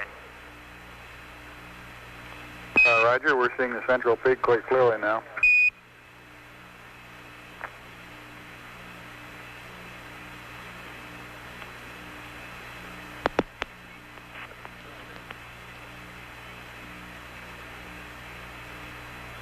Okay, we're zooming in now on a crater called Schubert N.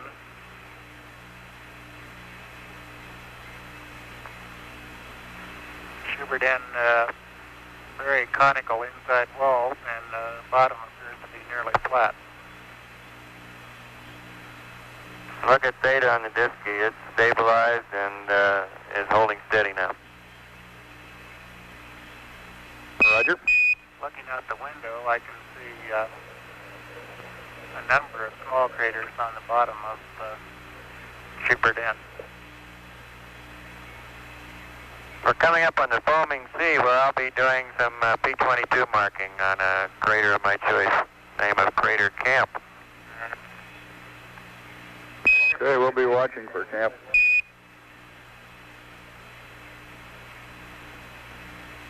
And notice register 3 has reversed itself and is heading back the other way now without any pitch thruster firing. Roger, Mike. We confirm that you've changed the direction of your pitch rate.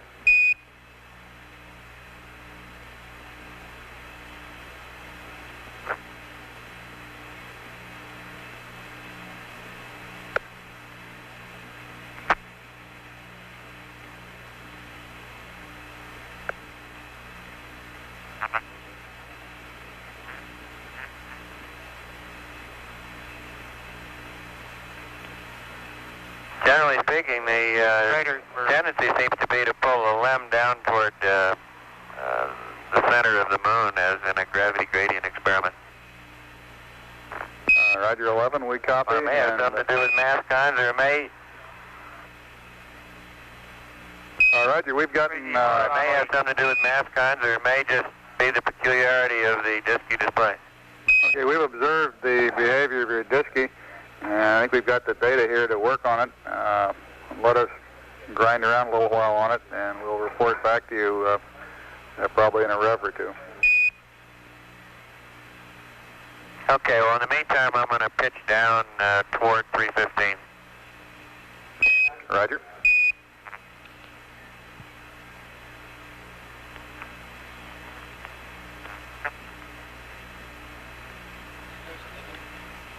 Three horizontal craters that you now have in the field of view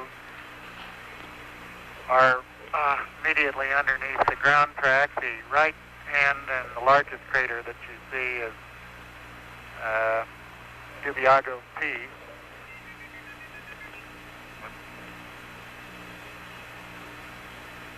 Roger, we concur on the identification of that crater.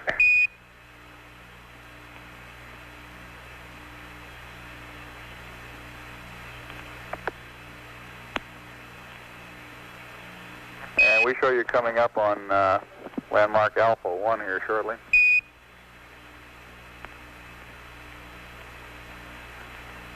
Roger, Mike's having his first look at Alpha 1 at the present time.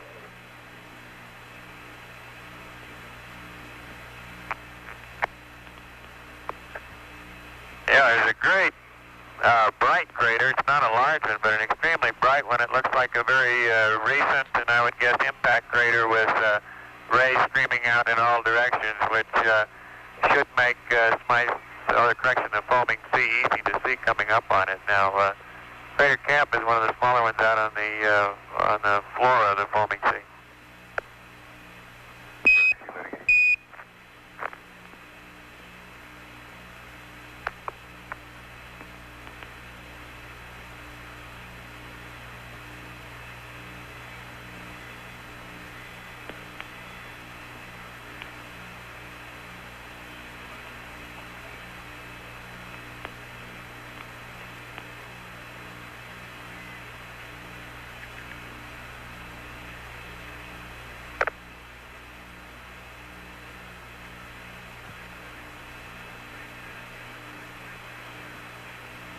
Okay, we show you over the Sea of Fertility now, and ought to have Langrenus down south of track a few degrees, about 9 degrees south of track. Yeah, the crater that's in the center of the screen now is Webb. We'd be looking straight down on it at about 6 minutes before power descent. It has a relatively flat bottom to the crater, and you can see maybe 2 or 3 craters that are in the bottom of it. On the western wall, the wall that's now nearest to the camera, or near the bottom of the screen, we can see a dimple crater just on the outside. And then coming back toward the bottom of the screen and to the left, you can see a series of depressions. It's this type of connected craters that give us most interest to discover why they're in the particular patterns that they're in. I'll zoom the camera in and try and give you a little closer look at this. Roger, we're observing the dimple crater now. The central peak that we can see on the orbiter photos doesn't seem to stand out very well here.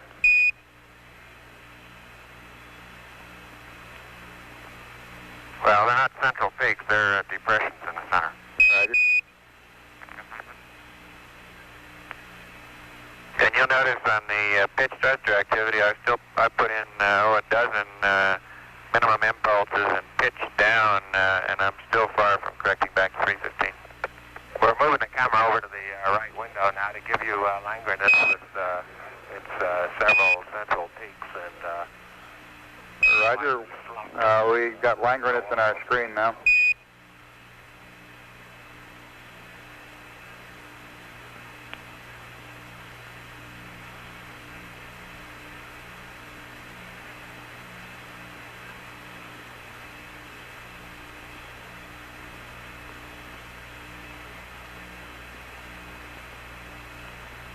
Okay, 11, this is Houston.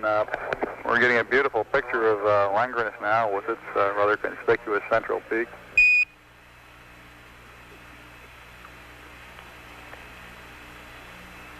Sea of Fertility doesn't look very fertile to me. I don't know who named it. Well, it may have been named by a gentleman whom this crater was named after, Langrenus. Langrenus was a cartographer to the King of Spain and made one of the early reasonably accurate maps of the moon.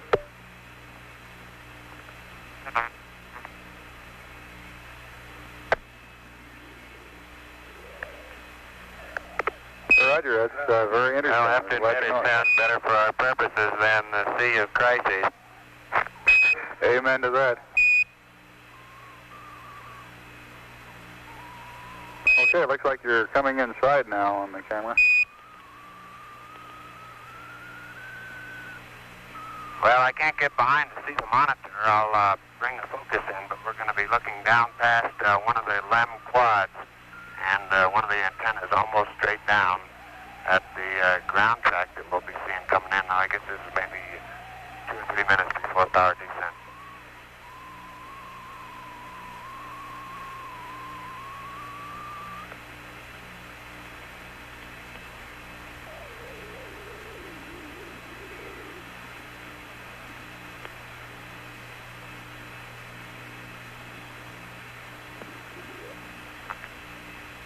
All right, that should put the LEM structure about in focus. Now I'm going to move it out to infinity and then expand the field of view.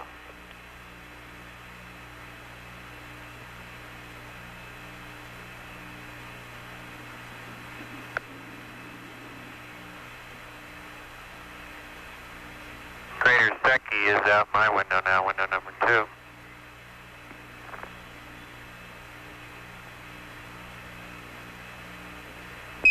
Apollo 11, this is Houston.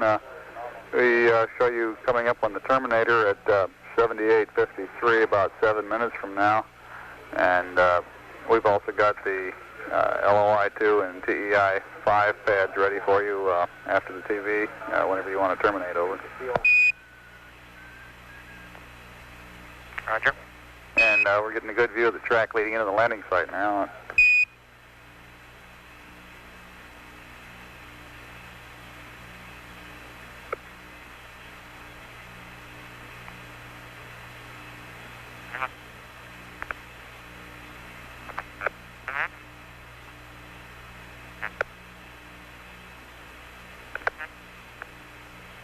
Okay, it looks like we got Secchi K go by about 10 seconds ago, coming up on Apollo Ridge.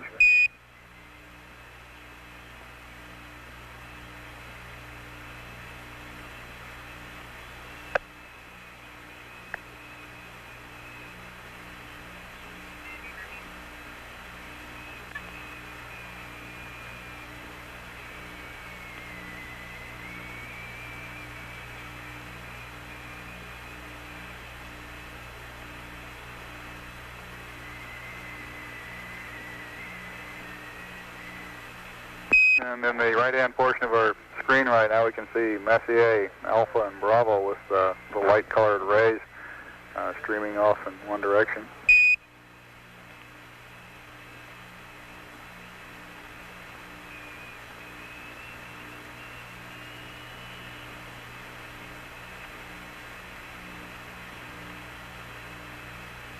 I don't know if you can make out, but in the Sea of Fertility, there are a number of craters that are just barely discernible. Old craters whose outlines are just barely able to be seen.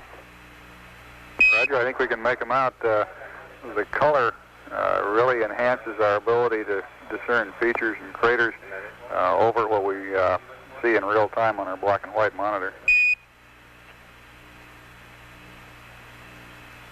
Right. At these low sun angles, there's no trace of brown. It's now returned to a very gray appearance, and like the aqueous says, it has a look of plaster of Paris to it at this sun angle, which is completely lacking at higher sun angles. Roger.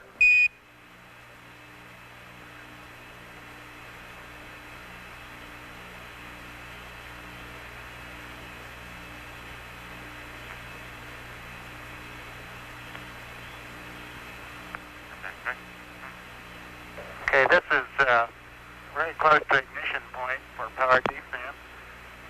Just passing Mount Marilyn, that a triangular-shaped mountain that you see in the center of the screen at the present time, with the crater Secchi-Theta on top of the far northern edge of the mountain. Roger, we're getting a good view of Mount Marilyn and of Secchi-Theta.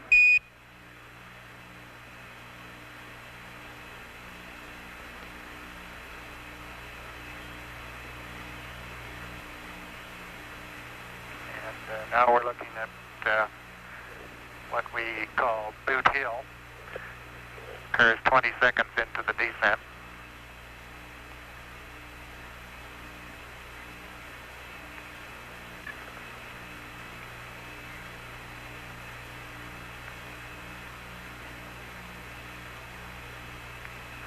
The bright, sharp-rimmed crater at the very right edge of the screen, Censorinus T.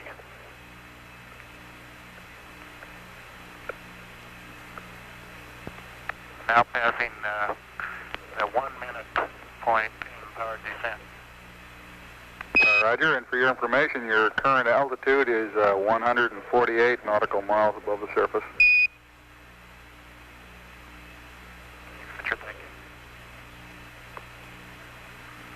I'm unable to determine altitude at all looking out the window. I couldn't tell whether we're down at 60 or up at 170.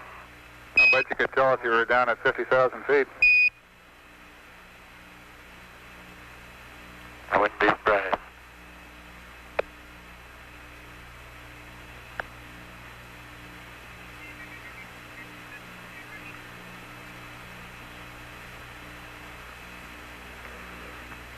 We're passing some steep ridges here, the edges of old craters that were photographed by Apollo 10, and the crew of Apollo 10 was very impressed with the steepness of these ridges when they came over them at about 50,000 feet.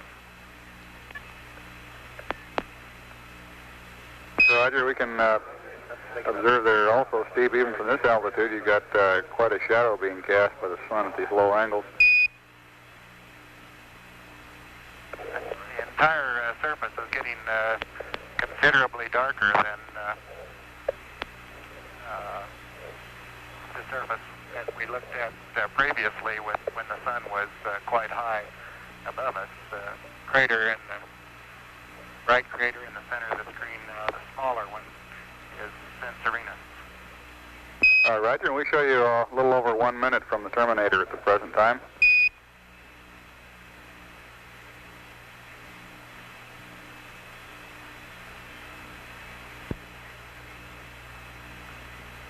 How's the brightness of the picture you're receiving? I think we ought to open up the f-stop some as we approach the terminator. Yeah, the brightness is still doing quite well. You can go ahead and open it up a stop or two. The automatic light level compensation seems to be working beautifully.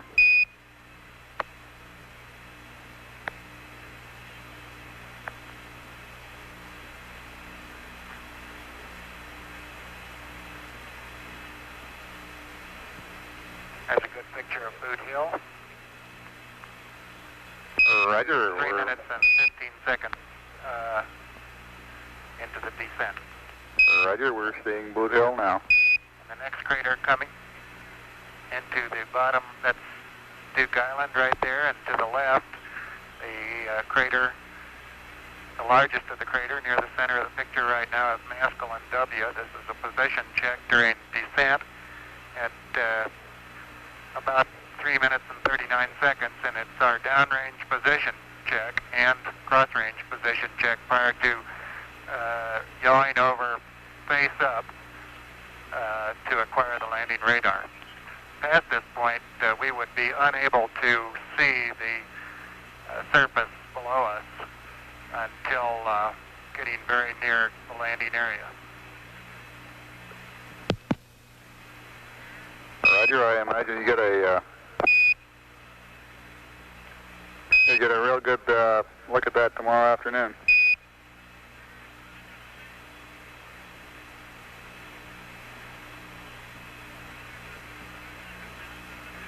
continuous rail is the one that was referred to in Apollo 10 as Sidewinder.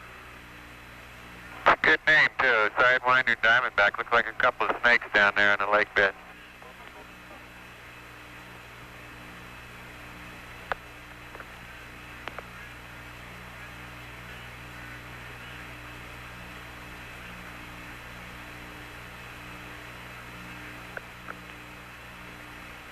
And we're approaching the terminator now. You see the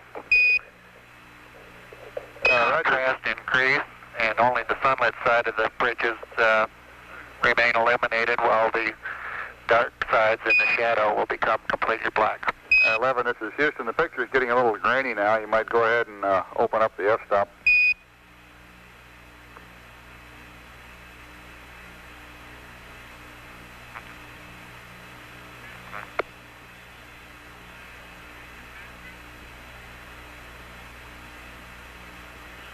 Landing point is just barely into darkness. That one crater, the upper part of which you see, lower part completely in darkness. A small, well-defined crater is bulky, which is about a beam of the landing site. Roger, we can just see it looks like a little less than half of its rim right now.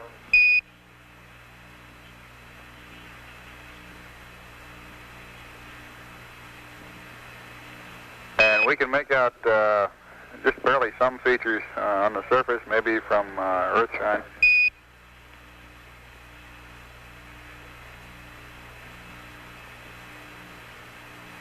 Are you wide open on the f-stop at this time?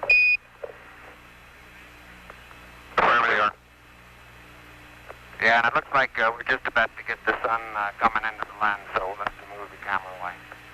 Roger. We can't see any Earthshine or any surface features at all in Earthshine now due to the fact that the limb is very bright and is causing our pupils to contract.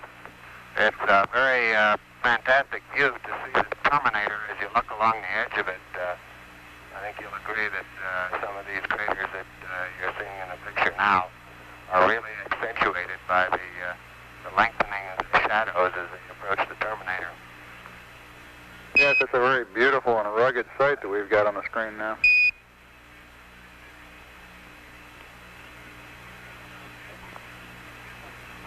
And I think you got some interesting data on thruster firings versus pitch angle. It looks like that limb just wants to head down toward the surface is all. Roger, I have a comment here that says that's what the limb was built for. I believe.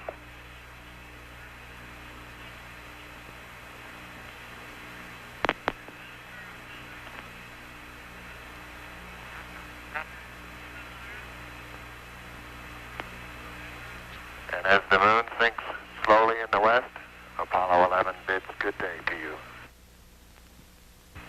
Apollo 11, Houston, we are go for undocking, over. Roger, understand.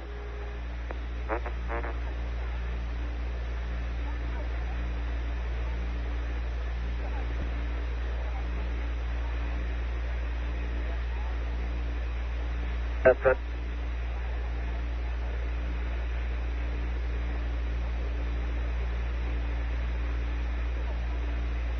Starting a trim maneuver to axial attitude.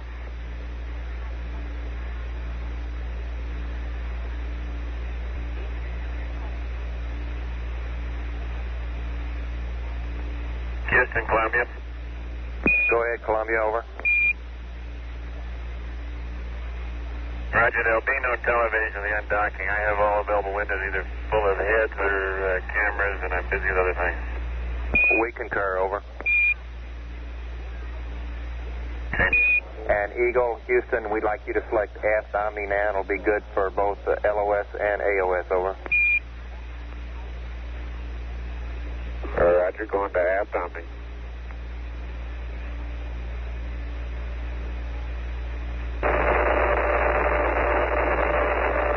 Apollo 11, Houston, 1 minute, LOS. Columbia, right. All Columbia systems looking, you guys.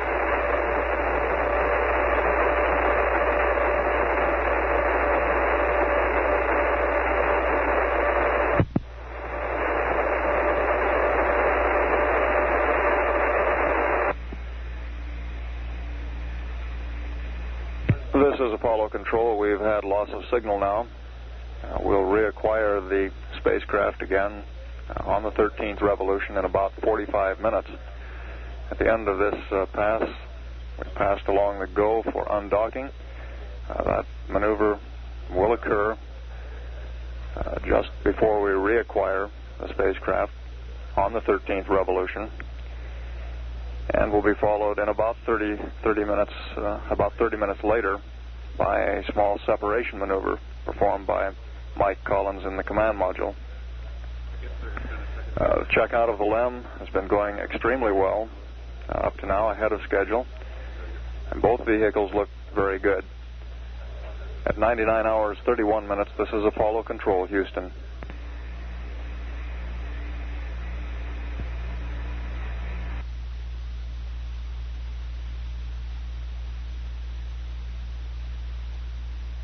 This is Apollo Control at 100 hours 14 minutes. We are now less than 2 minutes from reacquiring the spacecraft on the 13th revolution. When next we hear from them, the lunar module should be undocked from the command and service module. We're presently about 25 minutes away from the separation burn, which will be performed by Mike Collins in the command module to give the LEM and the CSM a separation distance at the descent orbit insertion maneuver of about 2 miles. We have some times on the upcoming events. The separation maneuver is scheduled to occur at a ground elapsed time of 100 hours 39 minutes 50 seconds. The descent orbit insertion maneuver, which will be performed on the backside of the moon, set for 101 hours 36 minutes 14 seconds. And the beginning of the powered descent at 102 hours 33 minutes 4 seconds. We're now 55 seconds from reacquiring Apollo 11 on the 13th revolution. During this revolution, we will be doing the separation maneuver. We'll also be giving the crew on the lunar module a go, no-go for the descent orbit insertion maneuver. We'll stand by now to reacquire the spacecraft.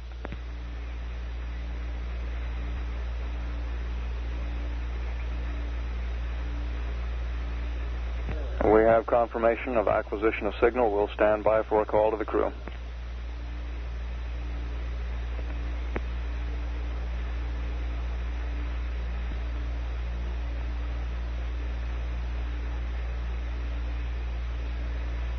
Hello, Eagle, Houston. We're standing by, over.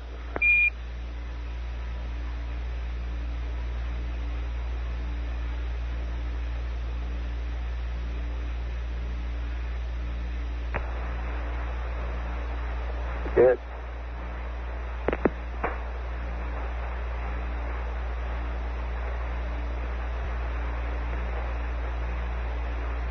Eagle, Houston, we see you on the steerable, over.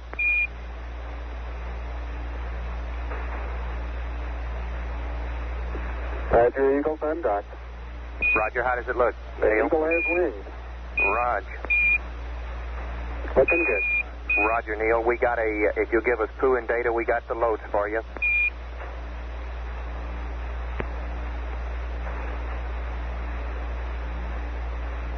Okay, you've got it, poo and data. Roger, and let us know when you're ready to copy. We have a DOI pad and the PDI pads, over.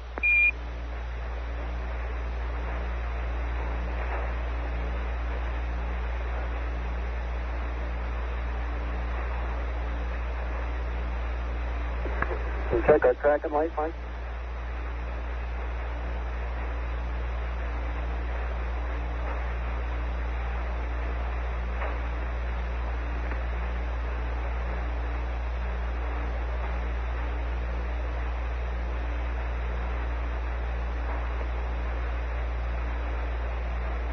Back off.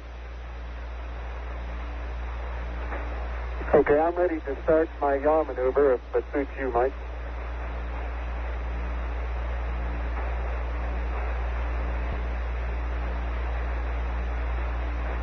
Would look like you're going to be able to do this without firing any thrusters, Mike?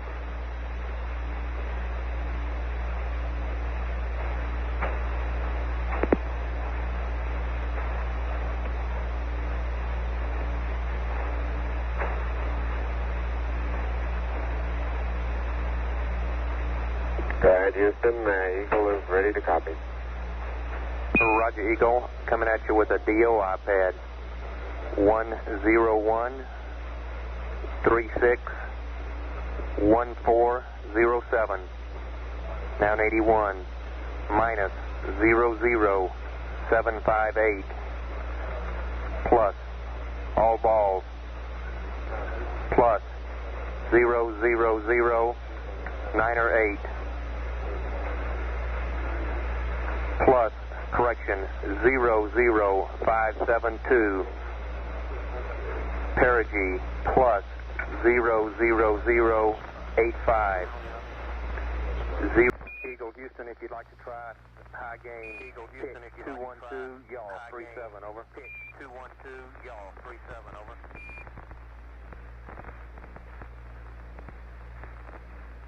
Roger, I think I've got you on high gain now. Roger, I think I've got you on high gain now. Roger. Got us locked up there. Talk now. Okay, just real. Coming up on 1 minute to ignition. How are you looking?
Eagle Houston, angle, pitch, y'all plus 1-8.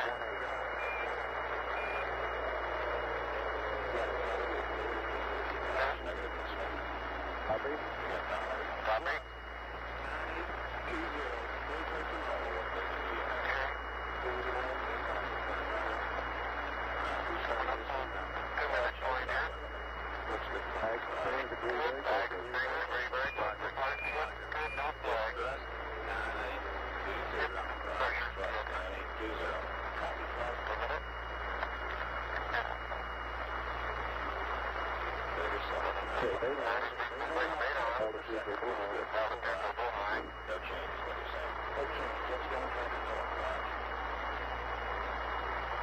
Okay, 2 minutes, 20 seconds, everything looking good. We show high speed, about 47 miles per speed. Want to get rid of the radar?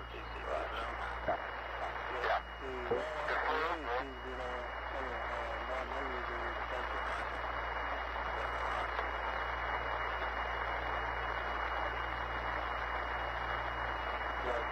Houston are getting a little fluctuation at the voltage down. Roger. 50 meter, maybe. Stand by. Looking good. You're still looking good. It's going to come out for a minute.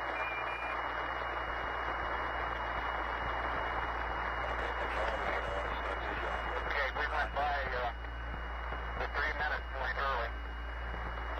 Been looking now. Pretty big. Looking good. Okay, how about we go forward? What about position check down range? It will be a little off. Thanks, that's on about 15 per second.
Good radar data. Altitude now 33,500 feet.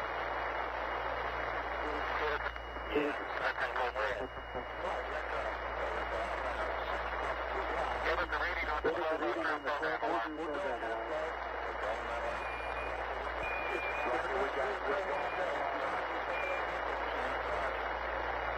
Roger, 930. 330.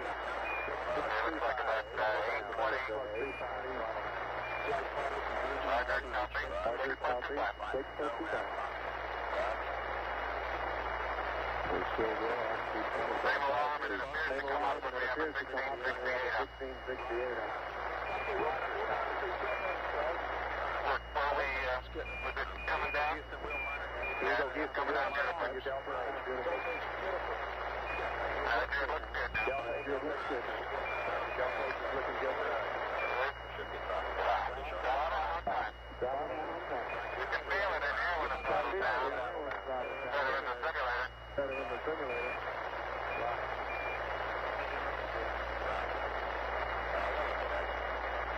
Things look real close. Things look real close.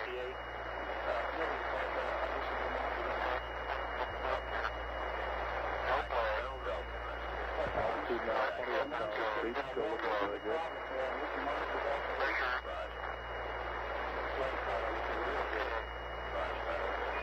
Velocity down now 1,200 feet per second. Okay, I'm still on slow. We maintain the lose as we gradually take over. Let me try auto again now. See what happens. Okay, looks like it's hold. Okay, looks like it's hold. We got this later. Okay. 730 coming up.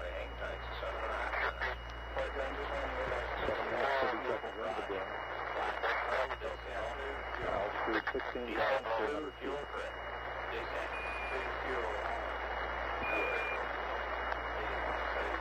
And I have the window. I have the descent to fuel. Eagle Houston, it's descent to fuel to monitor, over. Those H crew that wanted to. Altitude. Coming up on me. Altitude 13,005. Would you give us an estimated, Velocity 9,100 feet per second. Estimated switchover time, please.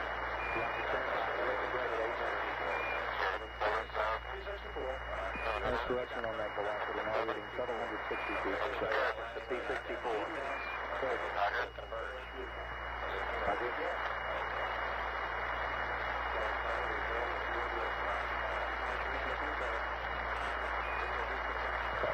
Altitude 9,200 feet. It's sure to be looking great. Okay, Descent rate 129 feet per second. we're talking.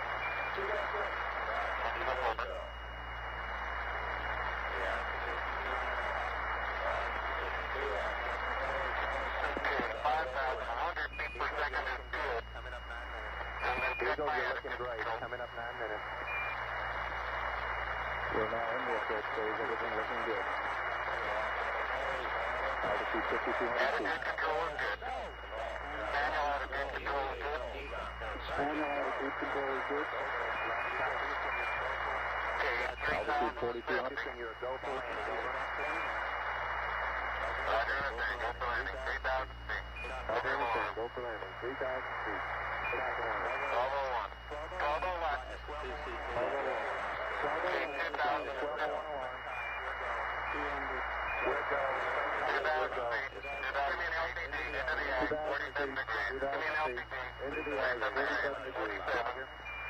47 degrees.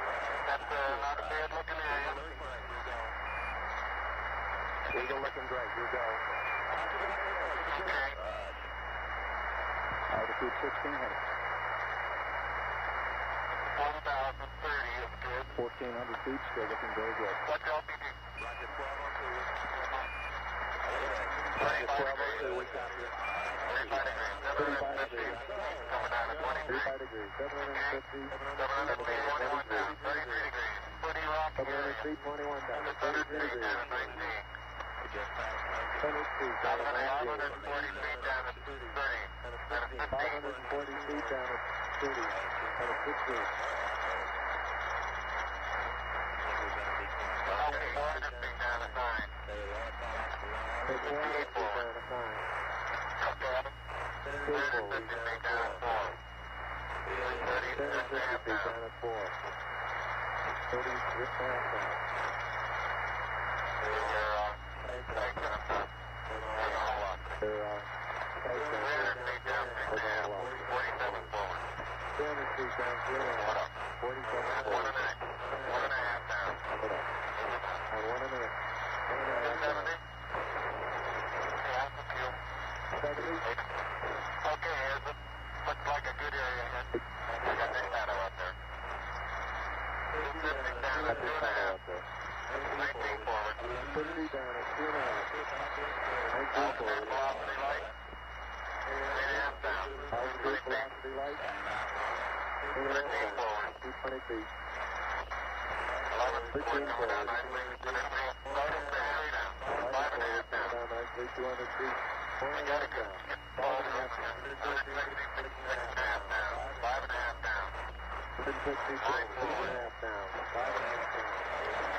Contact light.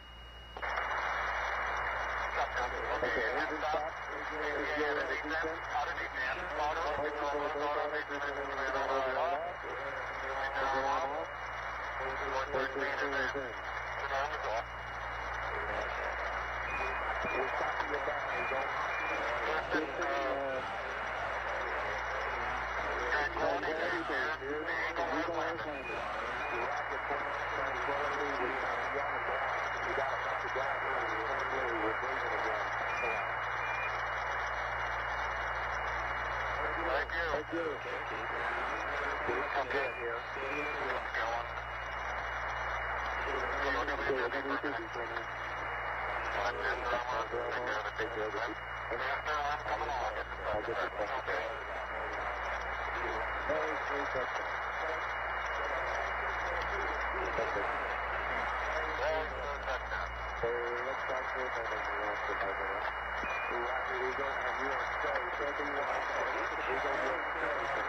The pre-PDI attitude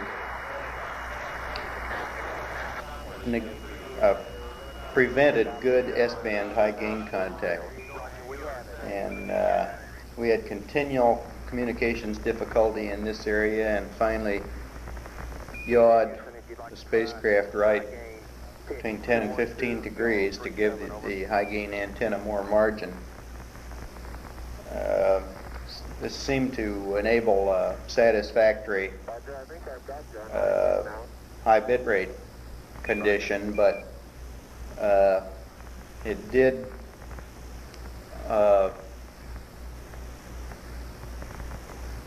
degrade our ability to observe the surface through the LPD and make down and cross range position checks. As I recall, and this is why I kind of like to have those tapes, there was a certain amount of manual tracking being done during this time with the S-band antenna. During the initial parts of powered descent, the auto track did not appear to maintain the highest signal strength. It dropped down to around 3.7, and the ground wanted reacquisition, so I tweaked it up manually. I got the impression that it was not completely impossible to conduct a manual track throughout power descent. You'd not be able to do very much else beside that. I think it would be possible to do if you had sets of predetermined values that you could set in case you ever did lose completely.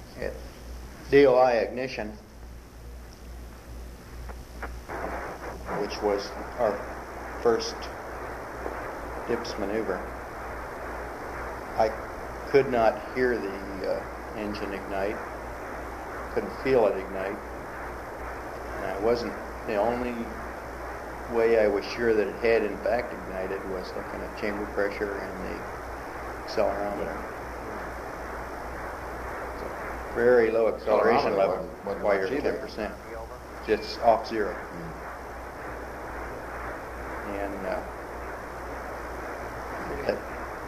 And what's 10%? Yeah. Just doesn't put out the... I think it would, after 0G, it'd throw you against your straps one way or the other. It'd be very apparent. Now we're pulled down into the floor with the restraint already, and the difference between that and the 10% throttle acceleration was not detectable to me. However, at 15 seconds when we went to 40%, it definitely was. Our downrange position appeared to be good at the -3 and -1 minute point. The ignition point, I did not accurately catch because I was watching the engine performance. But it appeared to be reasonably certainly in the right ballpark. Our cross-range position was difficult to tell accurately because of the skewed yaw attitude that we were obliged to maintain for comm. However, the downrange position marks after ignition indicated that we were long. Each one that was made indicated that we were 2 or 3 seconds long in range. And the fact that throttle up essentially came on time rather than being delayed indicated that the computer, in fact, was a little bit confused in what our downrange position was. Had it known what it was, it would have throttled down later based on engine performance so that we would still hit the right place if, in fact, it knew it was downrange by a couple of seconds. Then it would be late to throttling down so that it would brake more at a higher throttle level prior to the pitch.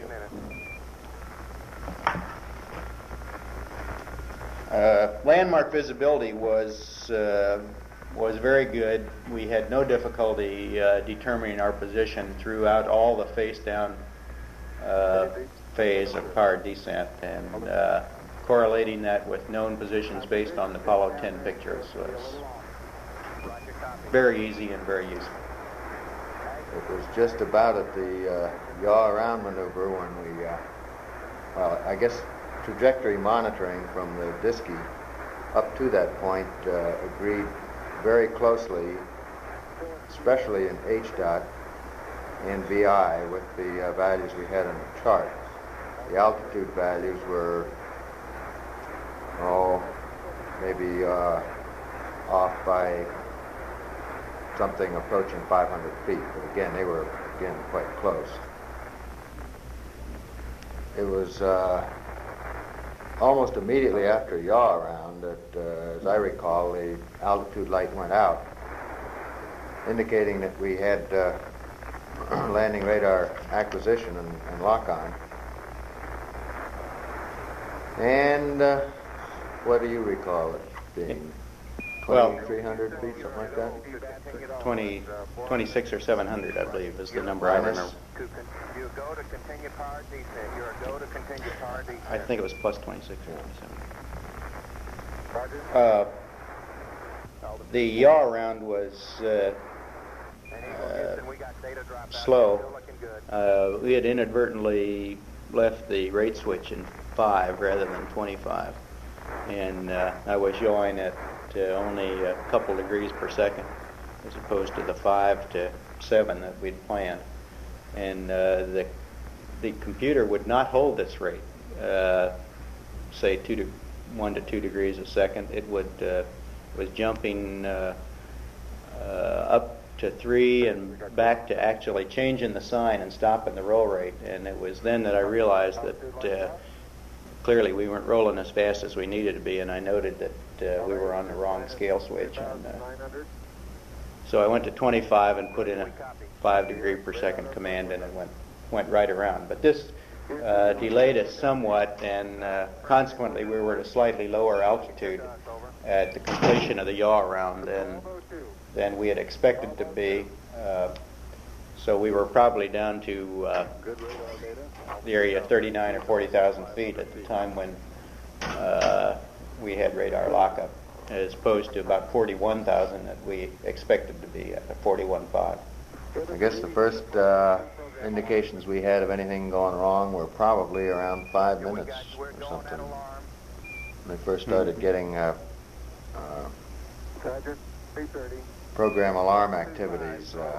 After the 5 minute into descent, we started getting a series of program alarms, generally of the series that indicated the computer was being overloaded. Normally in this time period, we'd normally be evaluating the landing site and checking our position and starting LPD activity. However, the concern here was not with what was the landing area we were going into, but rather could we continue at all. And consequently, our attention was directed toward clearing the program alarms, keeping the machine flying, and assuring ourselves that control was adequate to continue without requiring an abort. And most of the attention was directed inside the cockpit during this time period, and in my view, this accounts for our inability to study the landing site and final landing location during final descent. It wasn't until we got below 2,000 feet that we were actually able to look out and view the landing area. Okay, looks like it's hold. Okay, I see something here that answers a question we had before about the AG's residuals on DOI.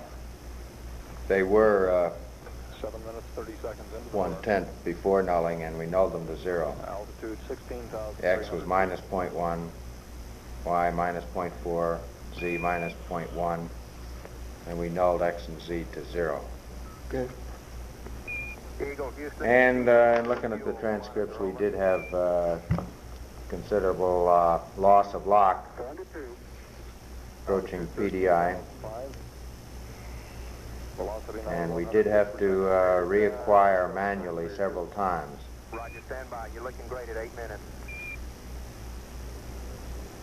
And it looked like we had some 760 feet per second. It's the P-64. oscillations in the yaw Roger. angle on the antenna. Fido says we're go. Altitude. And the alarm that we had was 500. And we went to descent 1 and proceeded in the computer, and then went back to auto again on the landing radar switch. And as this is prior to ignition again, and the ground recommended we yaw right 10 degrees. Looking great. Coming up 9 minutes. We did not have the radar data feeding to the computer in the LGC position, but apparently even if you have it in auto track, why there's some requirement on the computer's time to altitude 4200. Houston, you're go for landing. Over. This is the way we'd been doing it Go for landing. 3,000 feet. in all simulations. It was our agreed on 1201. Roger, 1201 alarm. method. We're go. Same tide. We're go. 2,000 feet. 2,000 We were in sloop. Into the ag, 47 degrees. Roger. Yeah, we were, prior to this time, we'd been in auto track until such time as we started to lose lock in the pitch over, and then we went to sloop. Eagle looking great. You're go. Isn't that right? Altitude 1600. You're talking about the program alarms during descent? We'd passed the point of having the rendezvous radar in auto. We'd switched it over to slew at that point. Just left it there. In the early phases of the P-64, I did find time to go out of auto control and into manual and check the manual control in both pitch and yaw, and found its response to be satisfactory, and then zeroed the air needles and went back into auto. Continued the descent in auto at that point. Forward. 10 and 50 feet down. As we approached the 1,500 foot point, and the program alarm seemed to be settling down, and we committed to continue, we could see the landing area and the point at which the LPD was pointing, indicating we were landing just short of quite a large blocky rim crater surrounded with a large boulder field. I initially felt that might be a good landing area if we could stop short of that crater and find a suitable place since it would have a lot of scientific value to be in that area close to this large crater. Upon continuing to monitor LPD with time, it was obvious that I would not be able to stop sufficiently short of that crater to find a safe landing area, and as soon as we determined that, we went into manual, and I pitched the vehicle over to approximately zero pitch, and I think I was in the 20 to 30 foot per second horizontal velocity region here, over the top of the crater and across the boulder field, and then proceeded to look for a satisfactory landing area at about 100 feet, or a little below 100 feet. I first noticed that we were in fact disturbing the dust on the surface, and we were beginning to get a transparent sheet of moving dust, which obscured the visibility a little bit. As we got lower, this visibility degradation continued to increase, and don't think that the altitude determination was severely hurt by this blowing dust, but the thing that was confusing to me was the fact that it was hard to pick out what your lateral and downrange velocities were, and that's because you were seeing a lot of moving dust. You had to look through that and pick up the stationary rocks and base your translational velocity decisions on that. And I found that to be quite difficult, more difficult than I thought it would be, and I spent more attention trying to arrest translational velocities than I thought would be necessary. As we got below 30 feet or so, and I had selected the final touchdown area, for some reason that I can't be sure, we started to pick up a left translational velocity and a rearward velocity, and that's the thing that I certainly didn't want to do, because you don't like to be going backwards and be unable to see where you're going. So I arrested the backward rate with some possibly spastic control motions, but was unable to stop the left translational rate. And as we approached the ground, I still had a left translational rate, and I was reluctant to shut the engine off while I still had that rate, and I was also reluctant to slow down my descent rate any more than it was, or stop it, because we were essentially close to running out of fuel, or we were hitting our abort limit. And so we continued right to touchdown in a slight left translation. The touchdown itself, I couldn't precisely tell. The buzz called lunar contact. I never saw the lunar contact lights. I call contact light. And I'm sure you did, but I didn't hear it, I didn't see it. I heard you say something about contact, and I was spring-loaded to the stop engine position there, but I really don't know whether we had actually touched prior to contact, or whether the engine off signal was before contact. In any case, the engine shutdown was not very high above the surface. It was quite close. And the touchdown itself was relatively smooth. There was no tendency toward tipping over that I could tell. That it just settled down like a helicopter onto the ground and landed. 13 forward. You had a little, what I see here, right drift. 4.5 down.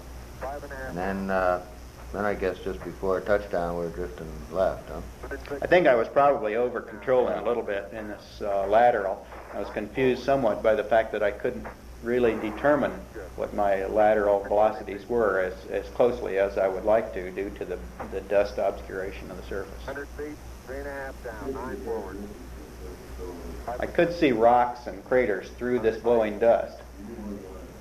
I had picked it out earlier at a higher altitude. It was my intention to try to pick out the surface spot that I was going to land in at above 100 feet, and pick out an area just beyond it that I could keep my eyes on all the way down through the descent and final touchdown, so that I wouldn't, in fact, be looking at the place I was going to land. I'd be looking at a place just in front of it.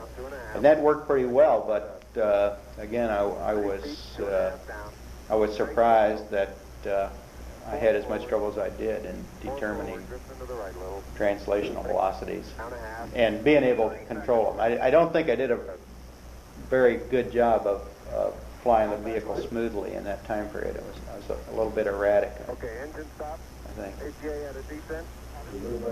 Mode control, both autos, descent engine command override off. Engine arm off. I was feeding data to him all the time. I don't know what he was doing with it, but that was raw computer data. Appeared to be pretty good. Darn close. Yeah, the computer data seemed to be pretty good information, and I would say that my visual perception of both altitude and altitude rate was not as good as I thought it was going to be.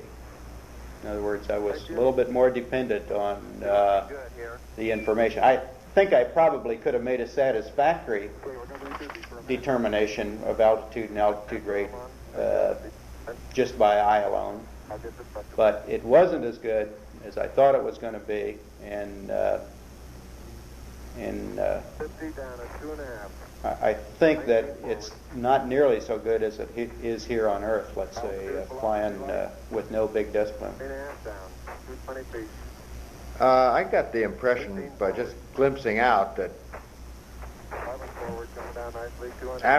this was in the area of seeing the shadow the first time when I mentioned that. Mm-hmm. Shortly after that, it seemed to me that the horizon out there tended to be obscured by a tan haze.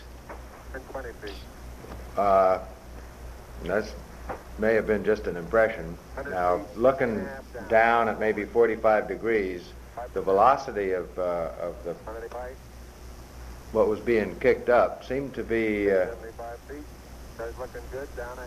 no, not velocity, but the depth of it seemed to be fairly narrow. In other words, it was scooting along the surface.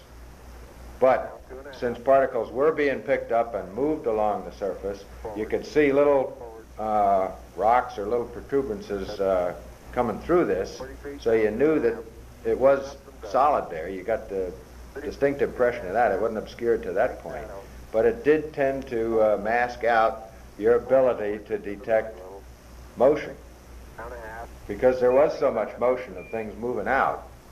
You had to sort this out as to where it was coming from. There were these few little islands in here that were stationary, and if you could sort that out and fix on those, then you could tend to get the impression of being stationary with respect. But it was quite difficult to do. That's right. It's a little bit like training.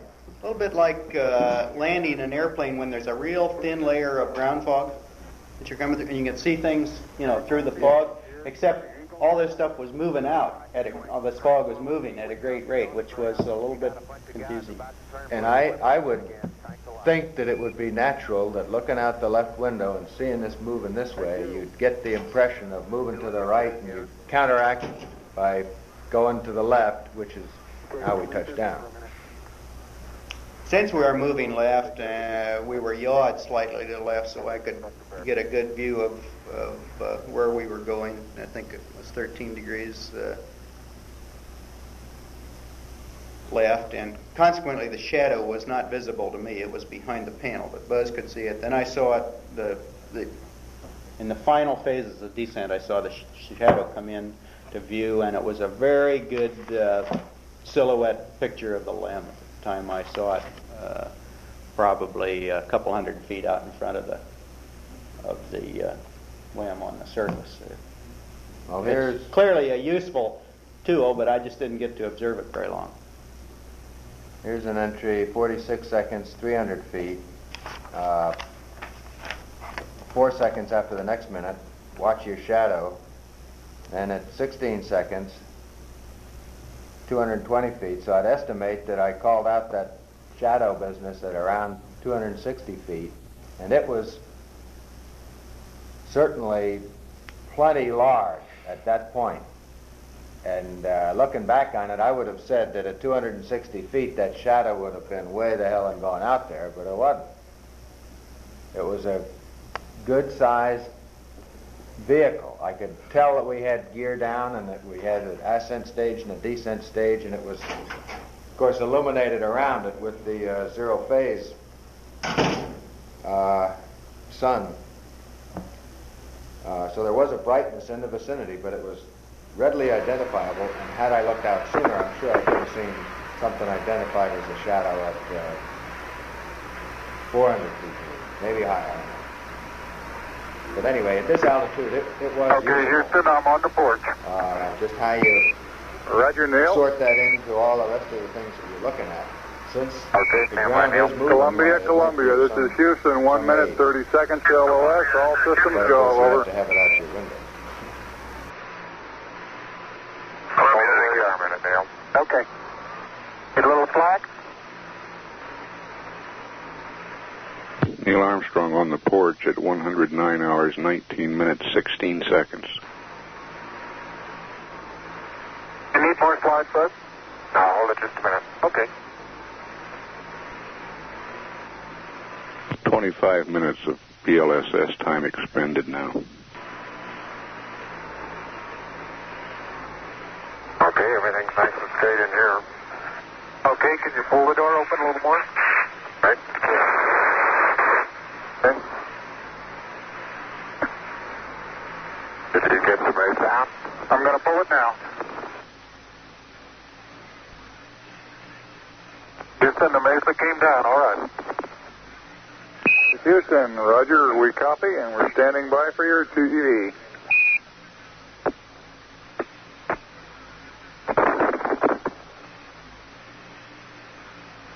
Houston, this is Neil, radio check. Neil, this is Houston, loud and clear. Break, break, Buzz, this is Houston, radio check and verify TV circuit breaker in. Roger, TV circuit breaker's in. Reach loud and clear. Roger. And we're getting a picture on the TV. Okay. You got a good picture, huh? There's a great deal of contrast in it, and currently it's upside down on our monitor, but we can make out a fair amount of detail.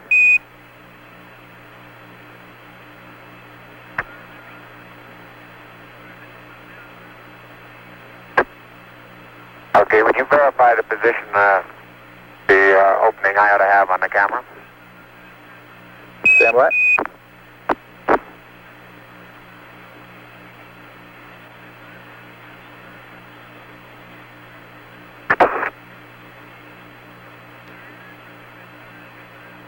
Okay, Neil, we can see you coming down the ladder now. Neil, we can see you coming.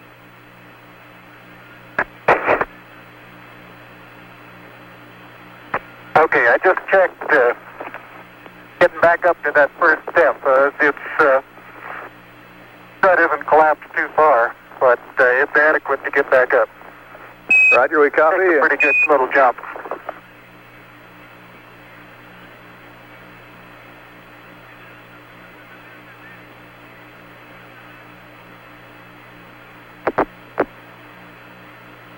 Buzz, this is Houston. F2, 1/160th second for shadow photography on the sequence camera. Okay. I'm at the foot of the ladder. The LEM footpads are only depressed in the surface about 1 or 2 inches, although the surface appears to be very, very fine-grained as you get close to it. It's almost like a powder. Ground mass is very fine.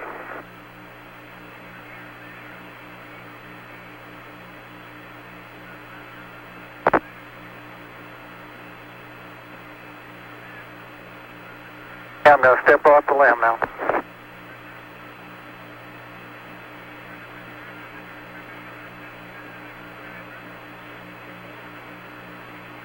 That's one small step for man, one giant leap for mankind.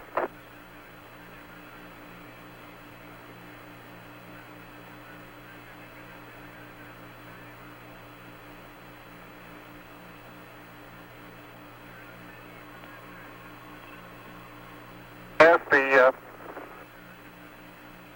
surface is fine and powdery. I can pick it up loosely with my toe. It does adhere in fine layers, like powdered charcoal, to the sole and sides of my boot.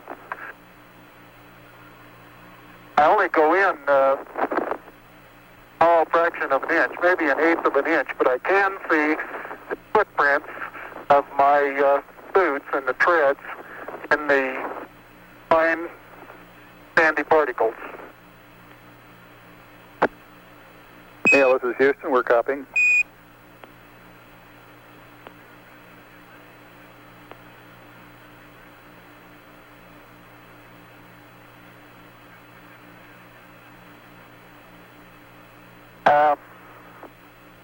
There seems to be no difficulty in moving around as we suspected. It's even perhaps easier than the simulations of 16G that we performed in various simulations on the ground. Absolutely no trouble to walk around.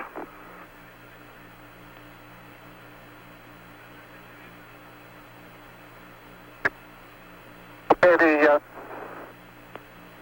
descent engine did not leave a crater of any size. It has about 1 foot clearance on the ground. We're essentially on a very level place here. I can see some evidence of rays emanating from the descent engine, but very insignificant amount.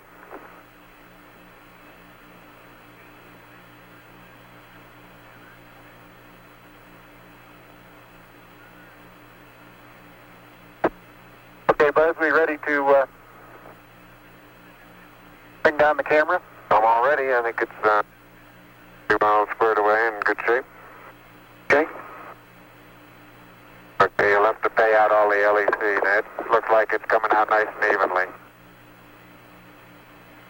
Okay, it's quite dark here in the shadow and a little hard for me to see that I have good footing.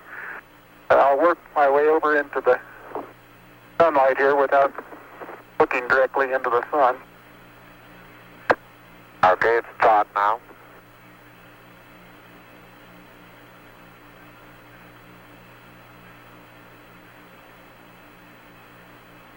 Unofficial time on the first step, 109.2420.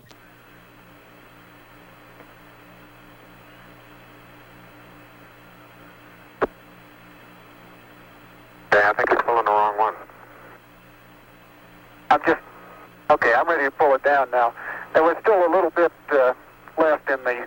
Okay, don't hold it quite so tight. Okay? Okay.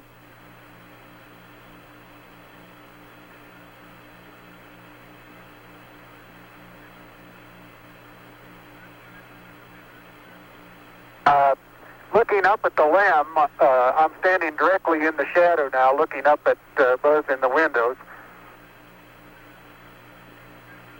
And I can see everything quite clearly. The light is sufficiently bright, backlighted into the front of the limb, that everything is very clearly visible.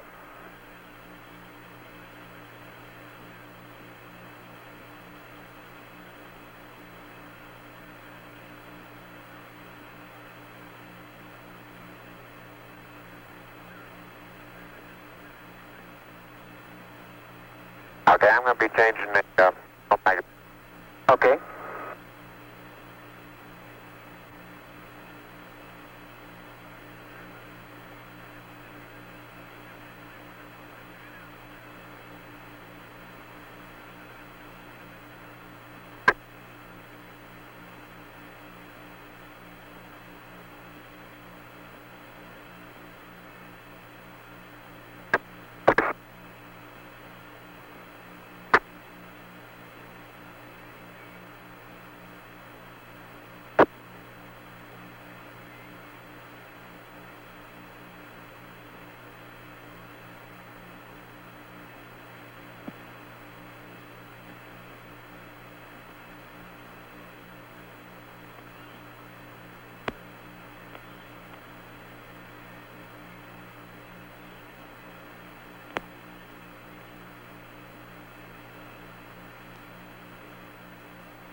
Surgeon says that Camera installed on the RCU bracket.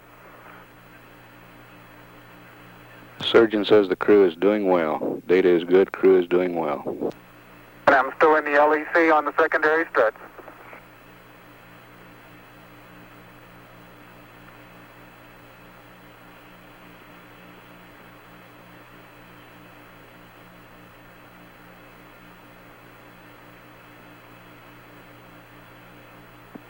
I'll step out and take some of my first pictures here.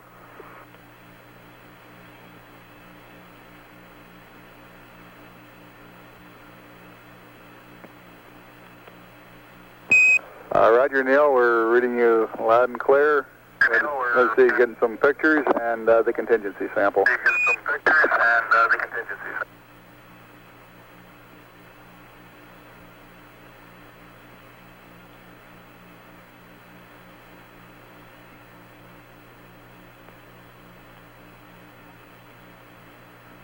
35.5 minutes of PLSS time expended now.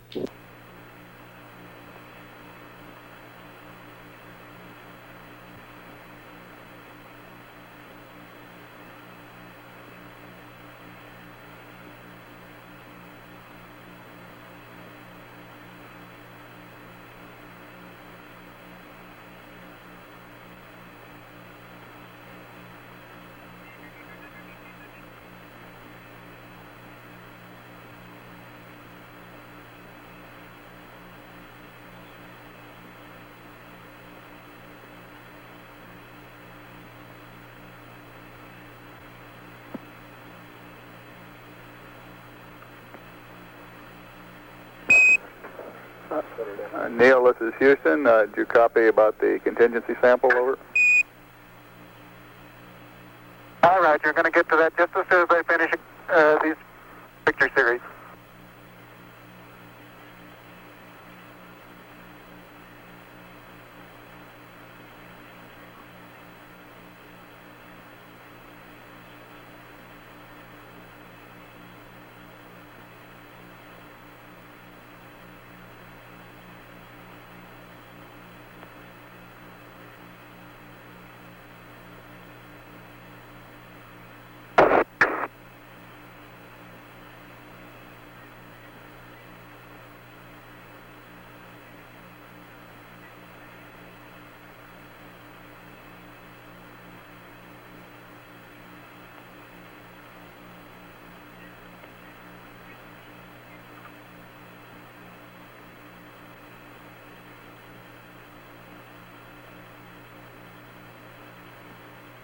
Okay, going to get the contingency sample there, Neil? Right.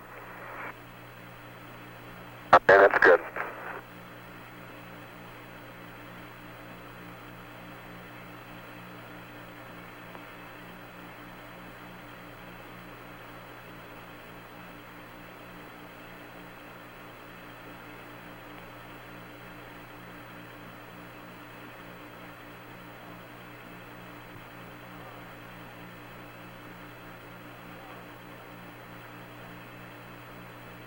Okay, the contingency sample is down and it's up sample. Like it's a little difficult to dig through the initial crust. Very interesting. It's a very soft surface, but here and there where I plug with the contingency sample collector, I run into very hard surface, but it appears to be very cohesive material of the same sort. I'll try to get a rock in here. Get a couple.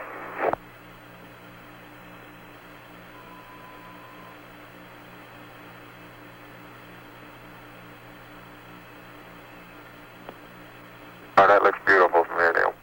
It has a stark beauty all its own. It's like much of the high desert of the United States. It's different, but it's very pretty out here. Be advised that a lot of the rock samples out here, the hard rock samples, have what appear to be vesicles in the surface.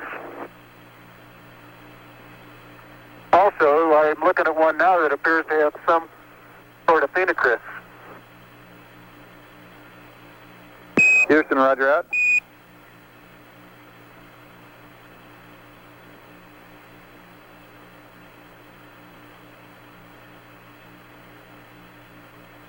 Okay, the handle is off the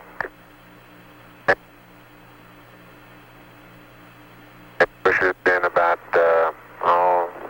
6 to 8 inches into the surface. Like it's pretty easy to arm. It is. It's.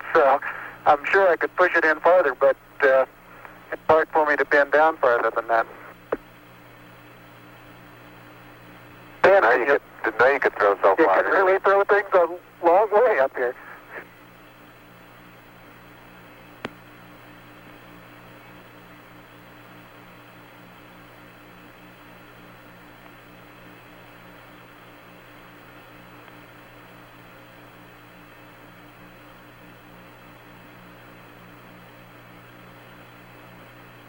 My pocket open, Buzz?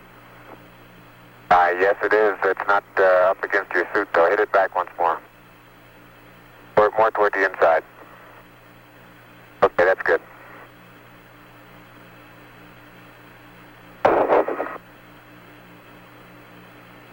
That in the pocket? Yeah, push down. Got it? Now, it's not all the way in. Push it. There you go.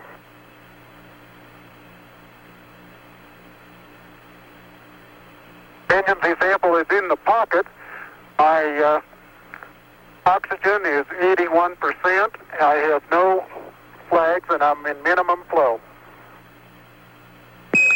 This is Houston, roger, Neil.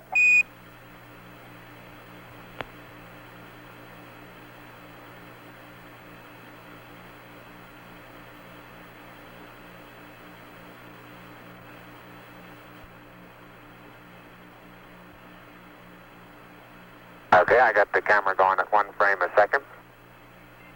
Okay.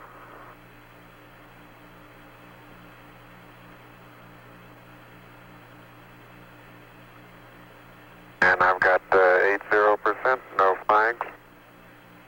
Good.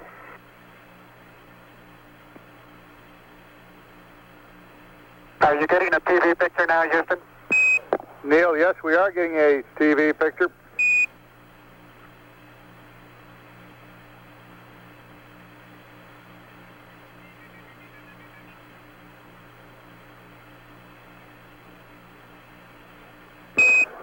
Neil, this is Houston. We're getting a picture. You're not in at the present time. We can see the bag on the LEC being moved by Buzz, though. Here you come into our field of view. Oh, sorry. Let me move that over the edge for you. Okay, ready for me to come out? Yeah, just stand by a second. I'll move this over the handrail.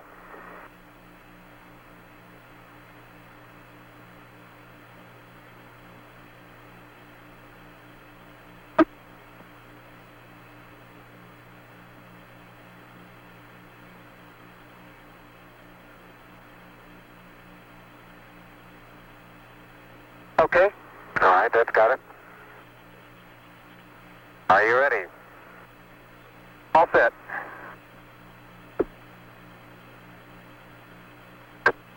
Okay, you saw what difficulties I was having. I'll try to watch your bliss from underneath here.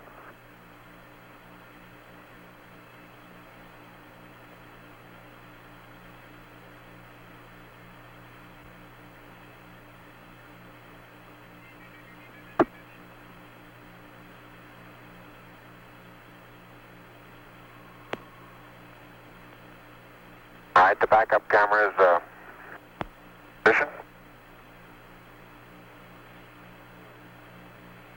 Okay, your bliss looks like it's clear and okay. Your toes are about to come over the sill.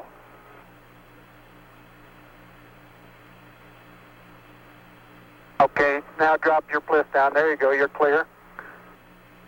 And laterally you're good. Got an inch clearance on top of your bliss.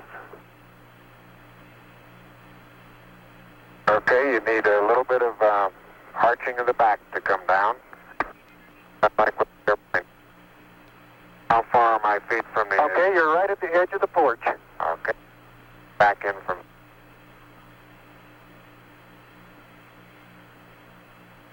Small little foot movement. Porch. Arching of the back. Moment comes up and clears the bulkhead without any trouble at all. Looks good.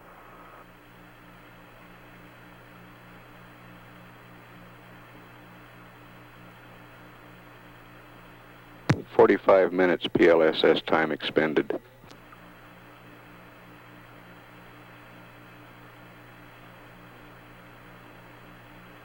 Neil, this is Houston. Based on your camera transfer with the LEC, do you foresee any difficulties in SRC transfer? Over. Difficulties in SRC. Negative. That's the sample return containers, the rock boxes that Capcom... Now I want to back up and partially close the hatch.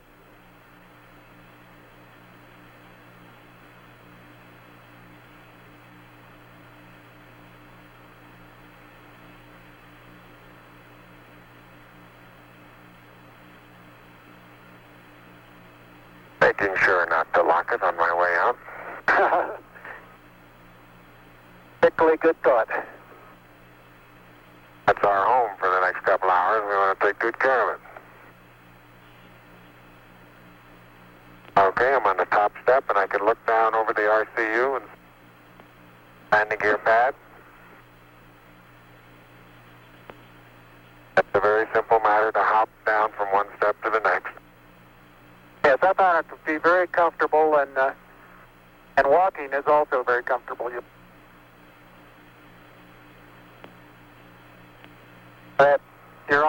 got 3 more steps and then a long one.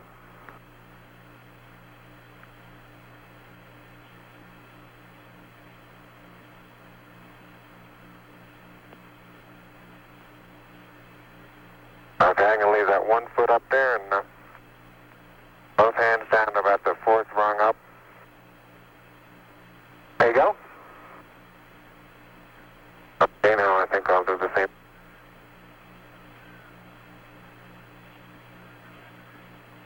A little more. About another inch. There, you got it? That's a good step. Yep. About a 3-footer.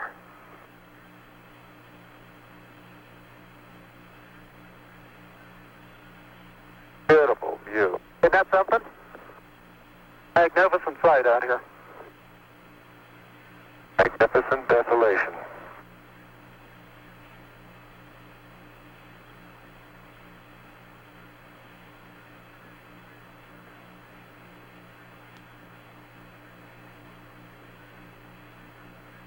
Both PLSSs nominal on consumables.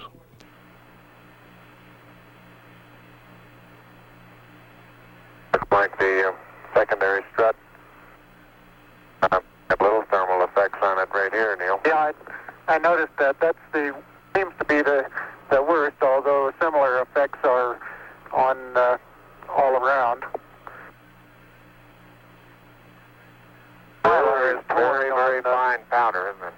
Isn't it fine? Right in this area, I don't think there's much of any but fine powder. Some clouds together, and it's hard to tell whether it's a clod or a rock. Notice how you can pick it out. Yeah, and it bounces and then...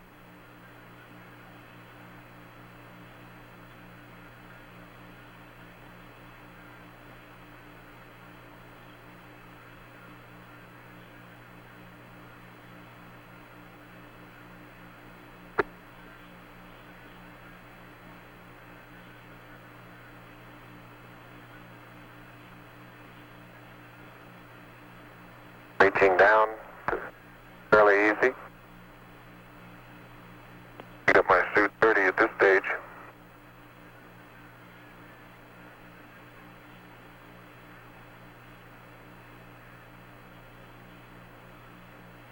The mass of the backpack does have some effect in inertia.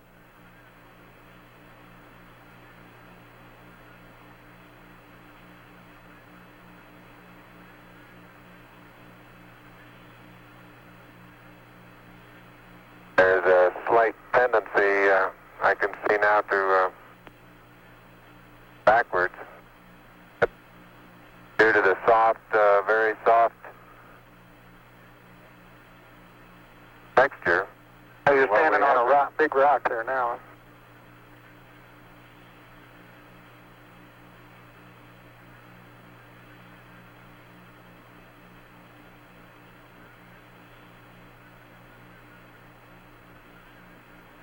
The patcher didn't. No, it didn't. Absolutely no crater there at all from the engine. No. I wonder if that right under the engine is where probe might hit. Like that. Yeah, I think that's a good representation of our sideward velocity at touchdown. Hold it to probe. I'll see that probe over on the minus Y strut. Broken off and bent back up. That did, didn't it?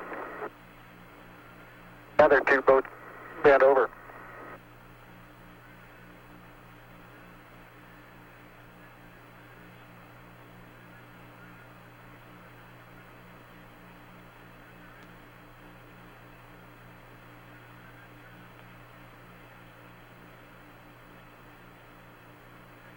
Can't say too much for the visibility right here without the visor up. Pretty dark. It looks like there's a surface of a flat rounded rock.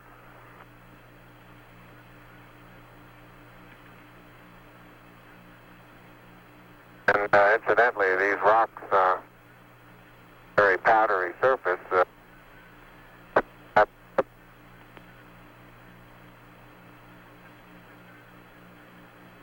Say again, please, Buzz. You're cutting out. And just I say that the rocks are rather slippery. Roger. Very powdery surface. When it's on there, it's fill up all the very little fine porises. They'll tend to slide over it rather easily.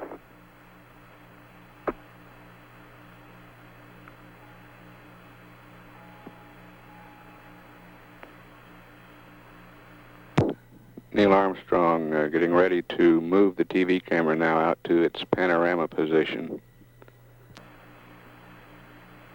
Traction seems quite good. Particular area.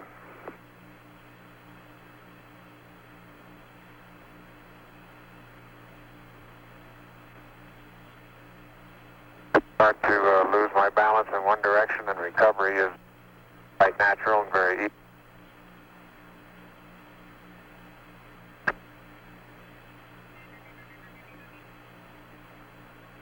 And moving arms around, Jack doesn't go off the surface.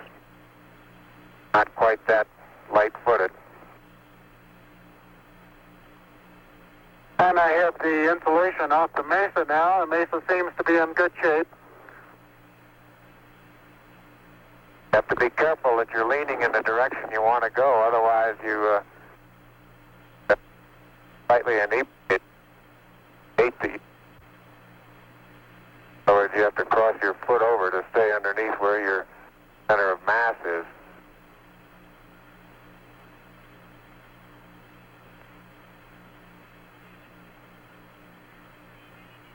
Hey Neil, didn't I say we might see some purple rocks? Find the purple rocks? Yep.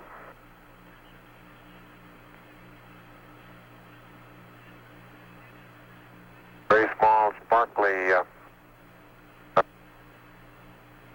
fragments are rock. They reflect the sun in places. I would make a first guess at some sort of biotite.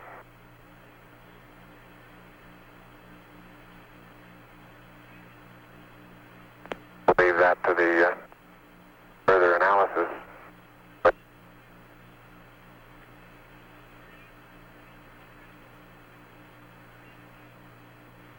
soil compacts underneath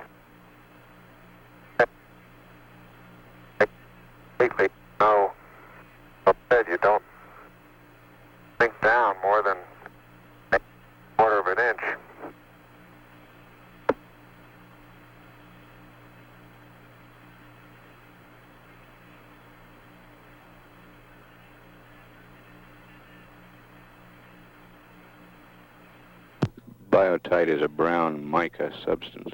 Okay, Houston, I'm going to change lenses on you. Roger, Neil.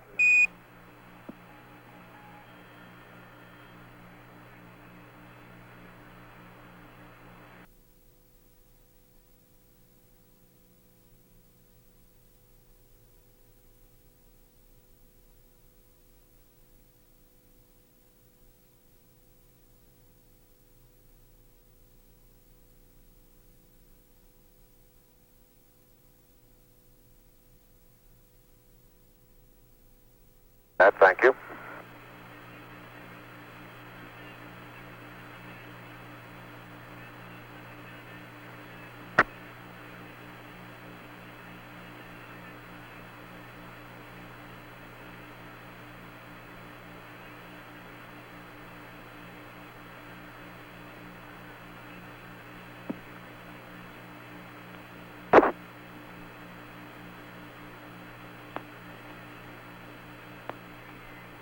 Neil is now unveiling the plaque that is.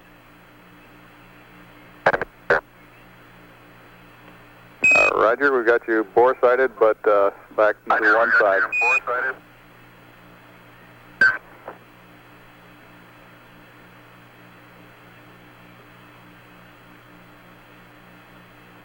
For those who haven't read the plaque, we'll read the plaque that's on the front landing gear of this LEM. There's two hemispheres, one showing each of the two hemispheres of Earth. Underneath it says, "Here men from the planet Earth first set foot upon the moon, July 1969 AD. It came in peace for all mankind." It has the crew members' signatures and the signature of the President of the United States.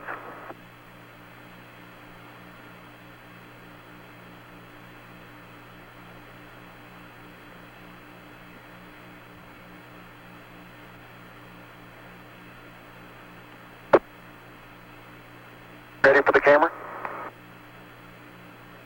I'll get it. Yeah, you're taking TV on now. Touch the LEC there.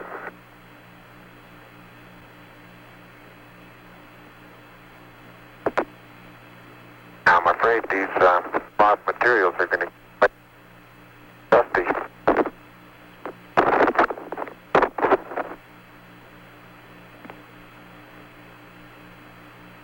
Yeah, surface material, powdery. I don't know how good your lens is, but if you can touches like gloves.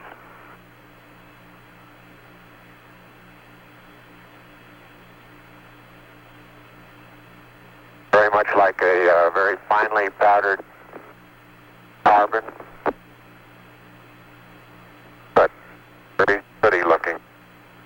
You pull out some of my cable for me, Buzz?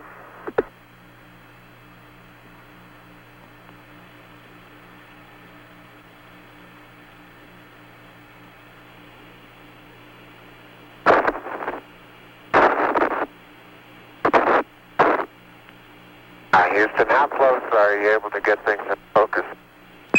This is Houston. We can see Buzz's right hand. It's somewhat out of focus. I'd say we were focusing down to probably, about 8 inches to a foot behind the position of his hand when he was pulling out the cable.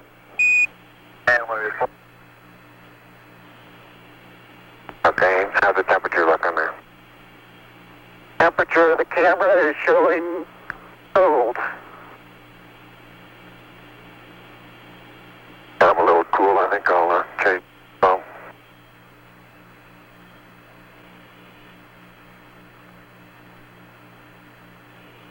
I'm on intermediate now, Houston, and I show 3.78. No flags, 74. Houston, roger out. And we'll probably need a little distance at back location. Television camera.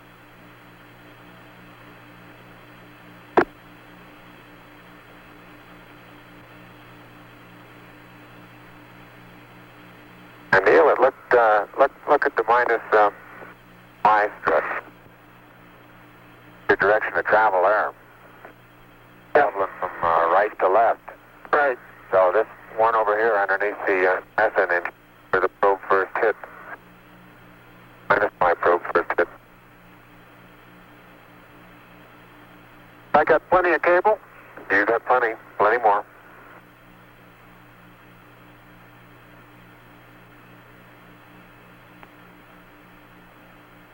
Okay, I think I got the end of it. Something interesting in the bottom of this little crater here. Maybe. Keep going. We got a lot more. Okay. Getting a little harder to pull out here.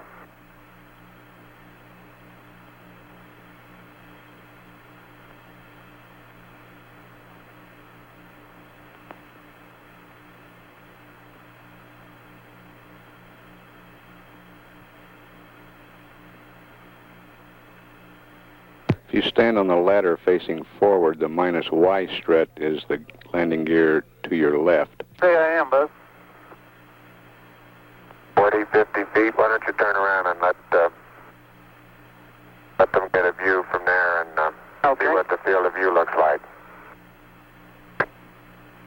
You're backing into the cable. Okay. Turn around to your right, be better. I don't want to go into the sun if I can avoid it. That's right, yeah. I'll just leave it. All right, let it sit like that and walk around it.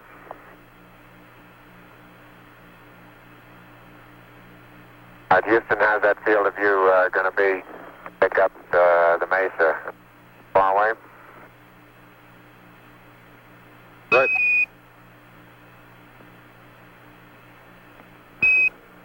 Neil, this is Houston. The field of view is okay. We'd like you to aim it a little bit more to the right, over.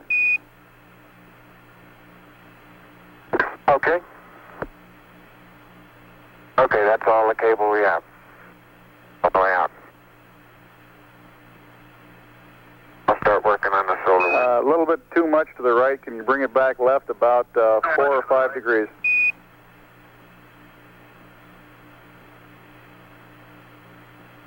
Okay, that looks good, Neil. Okay, now, think I ought to be farther away or closer? Can't get too much further away. Let's try it like that for a while. I'll get a couple panoramas with it here. Roger, you look okay as far as distance goes, Neil, and we'll line you up again when you finish the panorama. You're going too fast on the panorama sweep. You're going to have to stop for... I haven't stopped. I haven't set it down yet. That's the first picture in the panorama. Right there. Roger.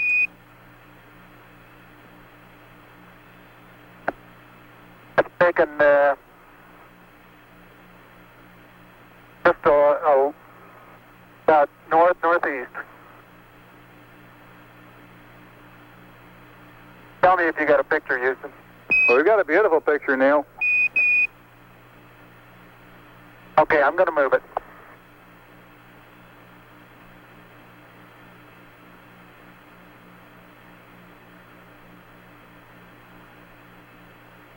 Okay, there's another good one.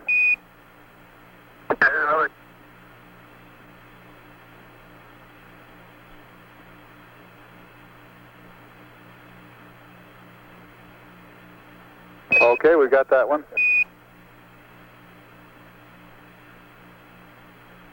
Okay, now this one's right down sun, straight west, and I want to know if you can see an angular rock in the foreground.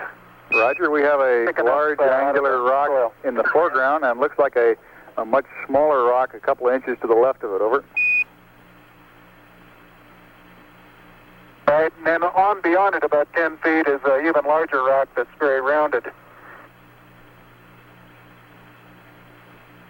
That rock is about, the closest one to you is about sticking out of the sand about 1 foot. And it's about 1.5 feet long, and it's about 6 inches thick, but it's standing on edge. Roger.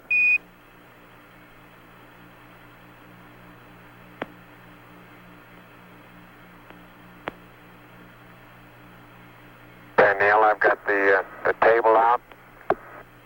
Got a bag deployed. We got this view, Neil.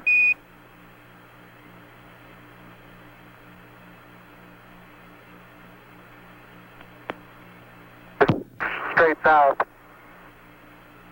Roger, and we see the shadow of the limb. And the hill, Roger, the little hill just beyond the shadow of the limb is a pair of elongate craters. About probably the pair together is 40 feet long and 20 feet across, and they're probably 6 feet deep. We'll probably get some more work in there later.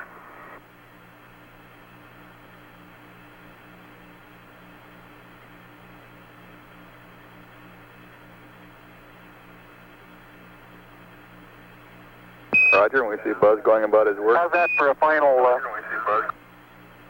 For a final orientation, we'd like it to come left about 5 degrees over.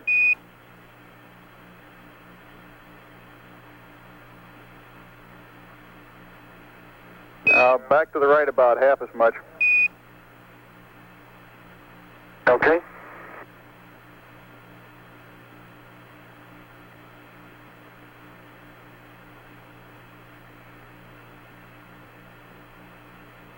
Okay, that looks good there, Neil. Yeah, that looks good there, Neil. Okay.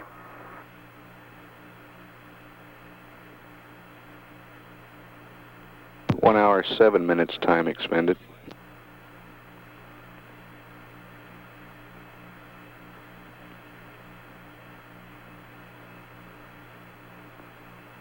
Okay, you can make a mark, Houston.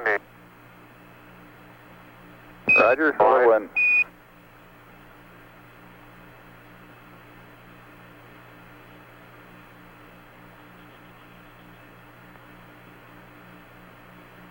And incidentally, you can use the shadow that the staff makes to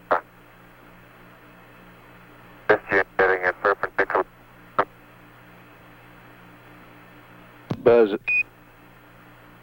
Buzz is erecting the solar wind experiment now.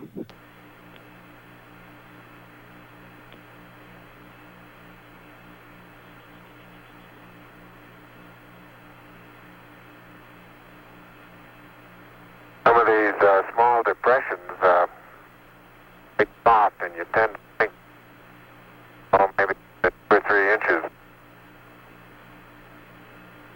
I can see just exactly what the layer pictures showed when they pushed away a little bit. You can see force transmitted through the upper surface of the soil, and about 5 or 6 inches away, it breaks loose and moves as if it were caked on the surface, when in fact it really isn't. I noticed in the soft spots where we have footprints nearly an inch deep that the soil is very cohesive, and it will retain a slope of probably 70 degrees on the side of the footprint.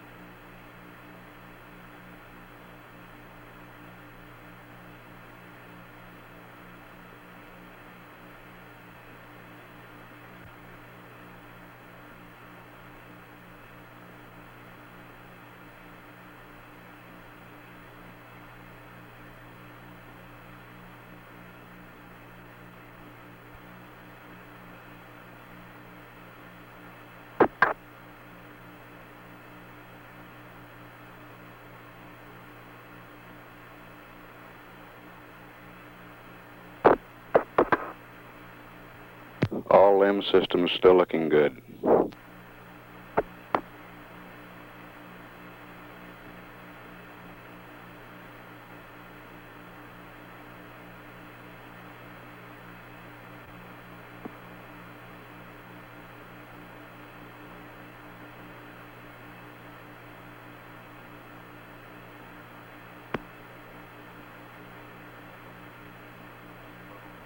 Okay? Yeah, I think that's next.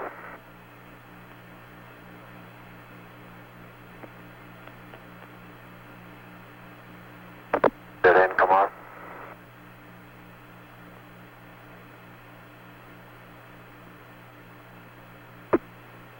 Over to get the camera.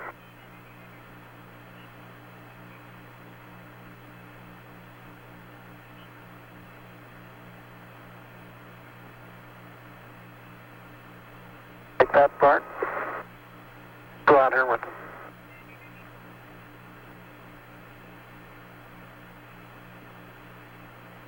Head up to the rock here.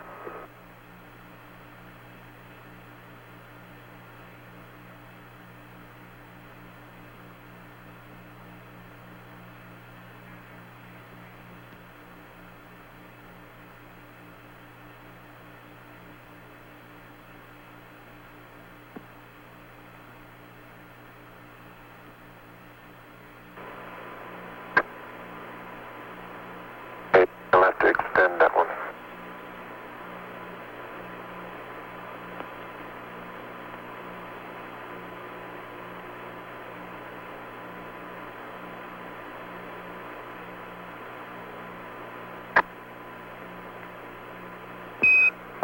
Columbia, this is Houston, AOS, over. Houston, AOS, over.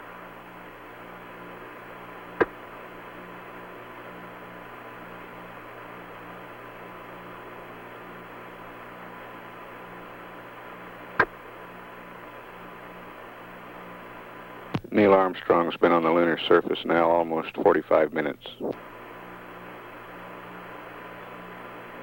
Thanks, man. I don't have camera.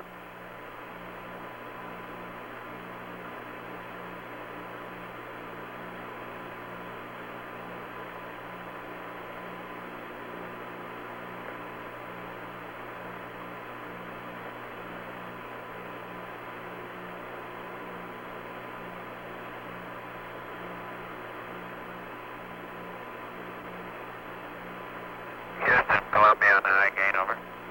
Columbia, this is Houston, reading you loud and clear, over. Yeah, this is Houston reading. Yeah, read you loud and clear. How's it going? Roger, the EVA is progressing beautifully.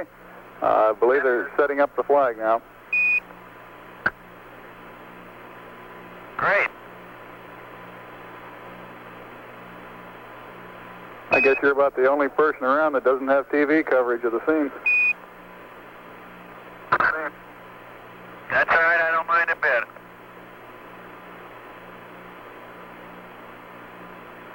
How is the quality of the TV? Oh, it's beautiful, Mike. It really is.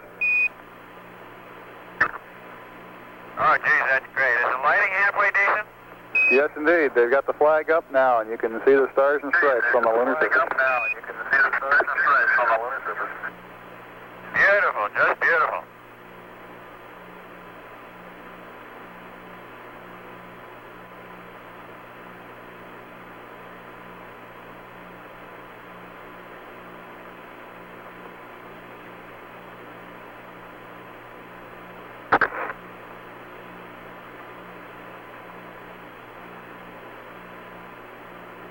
It's see if you can pull that end off a little bit. Straighten that end up a little.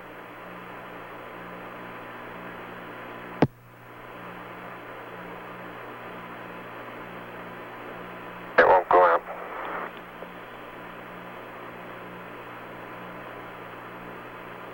Okay.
Neil, this is Houston. Radio check, over. Hi, Roger. Houston, loud and clear. Roger out. Loud and clear, Houston. Roger, Buzz.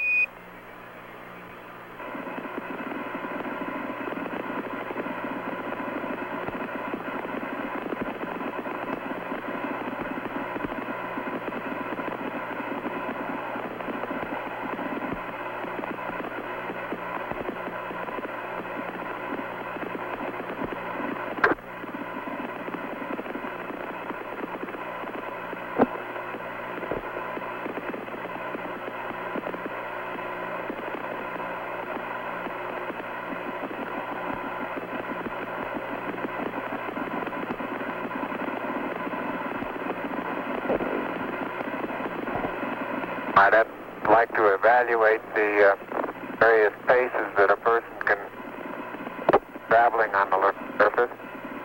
I believe I'm out of your field of view. Is that right now, Houston? That's affirmative, Buzz.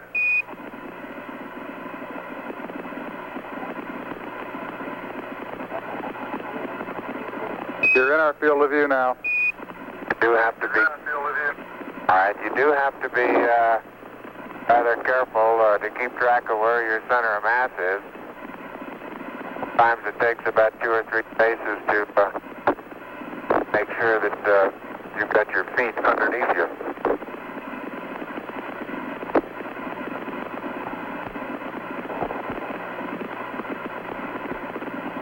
And about 2 or 3 or maybe 4 easy paces can bring you to a fairly smooth stop.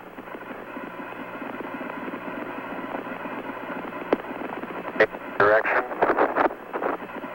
Like a football player, you just have to put out to the side and cut a little bit.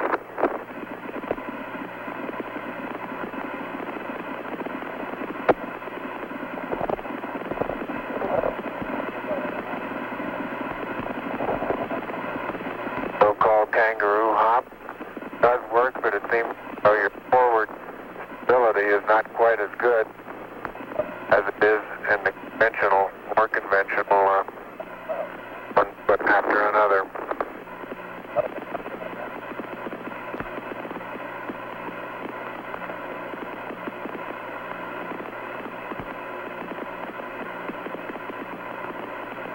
As far as saying what a sustained pace might be, I think the one that I'm using now would get rather tiring after several hundred. But this may be a function of the suit as well as lack of gravity force here.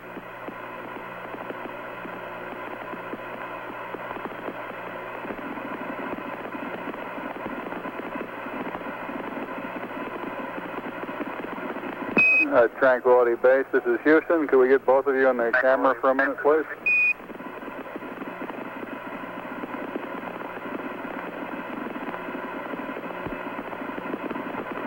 Say again, Houston. Roger, we'd like to get both of you in the field of view of the camera for a minute.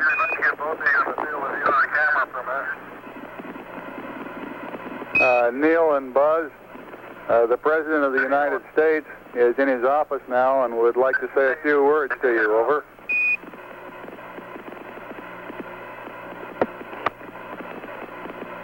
That would be an honor. Go ahead, Mr. President. This is Houston out. Hello, Neil and Buzz. I'm talking to you by telephone from the Oval Room at the White House. And this certainly has to be the most historic telephone call ever made. I just can't tell you how proud we all are of what you... For every American, this has to be the proudest day of our lives. And for people all over the world, I am sure they too join with Americans in recognizing what an immense feat this is. Because of what you have done, the heavens have become a part of man's world. And as you talk to us from the Sea of Tranquility, it inspires us to redouble our efforts to bring peace and tranquility to Earth. For one priceless moment, in the whole history of man. All the people on this earth are truly one. One in their pride in what you have done, and one in our prayers that you will return safely to earth.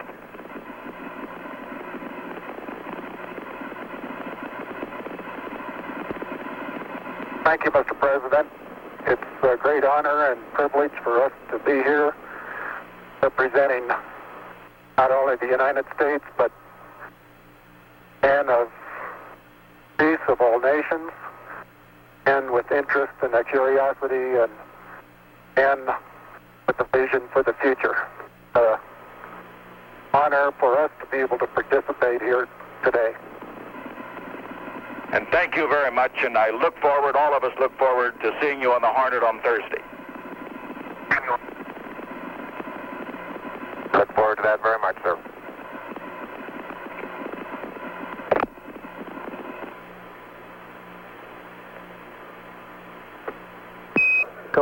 Columbia, this is Houston, over. Loud and clear, Houston. Roger, I've got a P-22 auto optics pad for you.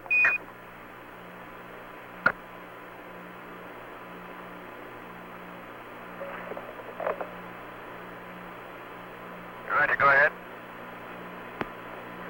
Roger, P-22, landmark ID, LEM, T1, 1102656, T2, 1103206, 3 miles south.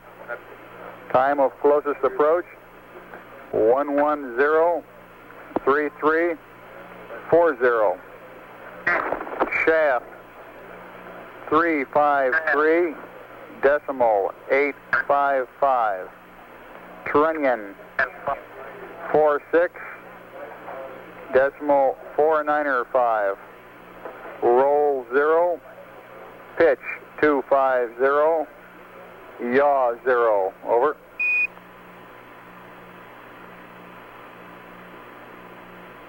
Roger, thank you. Read back now required. Roger, out.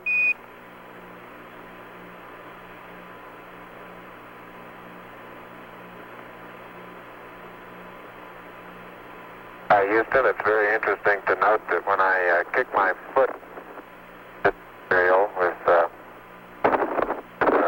no atmosphere here and this gravity, they seem to leave, and most of them have about the same angle of departure and velocity. As where I stand, the large portion of them will impact at a certain distance out. There are several certain percentage, of course, that will impact different regions out, but it's highly dependent upon initial trajectory upwards, determine where most of the majority of the particles come down, like the terrain.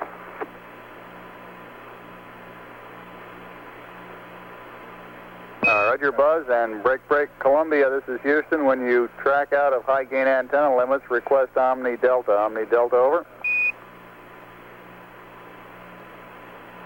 Well, man. I've noticed several times in going from the sunlight into the shadow that just as I go in, I catch an additional reflection off the LEM, along with the reflection off my face onto the visor, makes visibility very poor just at the transition sunlight into the shadow. I essentially have so much glare coming onto my visor, I'm under shadow until helmet actually gets shadow, and then it takes a short while for my eyes to adapt to lighting conditions. Inside the shadow area, visibility, as we've said before, is not too great, but both visors up, we can certainly get what sort of footprints we have and the general condition of the soil. Again, after being out in the sunlight a while, it takes, watch it, Neil. Neil, you're on the cable. Okay. Yeah, lift up your right foot. Right foot. It's still, your toe is still hooked in it. That one? Yeah, it's still hooked in it. Wait a minute. Okay, you're clear now. Thank you. Let's move that over this way. Neil Armstrong has the scoop for the bulk sample collection.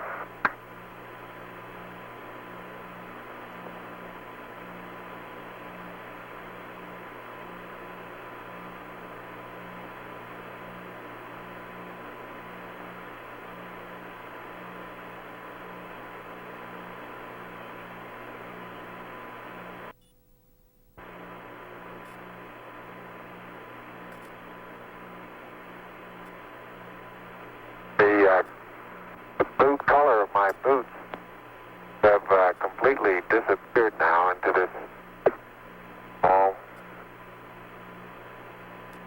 still don't know exactly what color to describe this other than grayish cocoa color. Seems to be covering most of the wider part of the boot. Color that had very fine particles.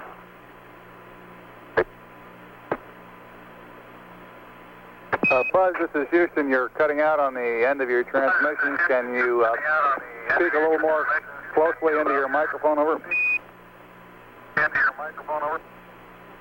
Roger, I'll try that. Beautiful. Well, I had that one inside my mouth that time. Sounded a little wet. A little wet.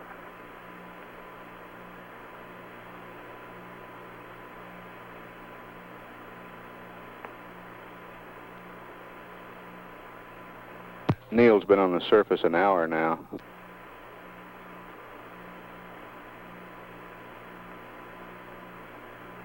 Buzz, not quite 20 minutes, less than that.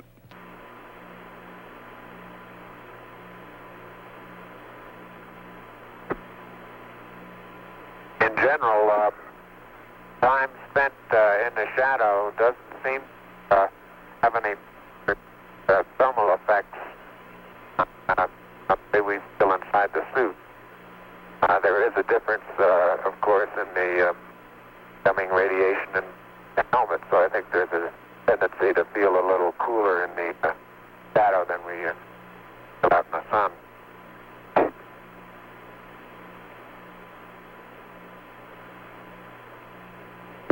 Columbia, this is Houston, over. Columbia, this is Houston, over.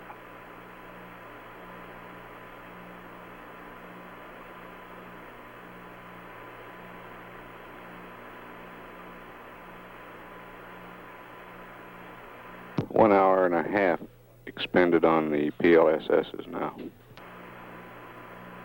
Columbia, this is Houston, over.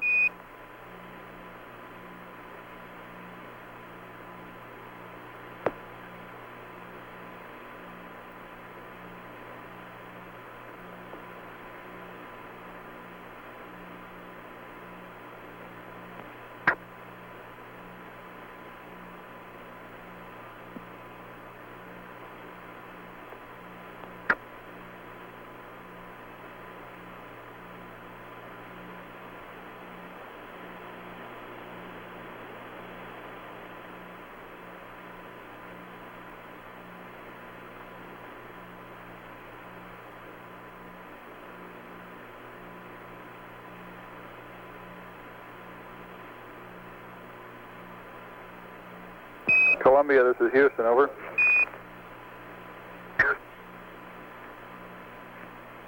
Houston, Columbia, Delta. Roger, you should have VHF AOS with the LEM right about now.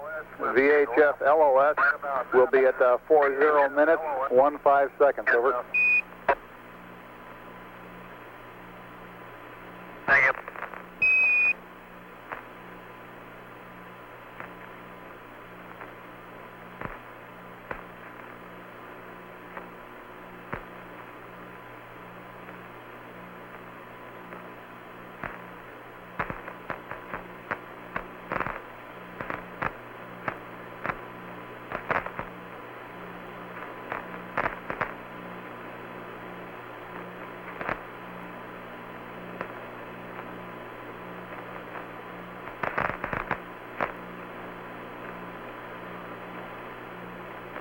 Heart rates on both crewmen averaging between 90 and 100.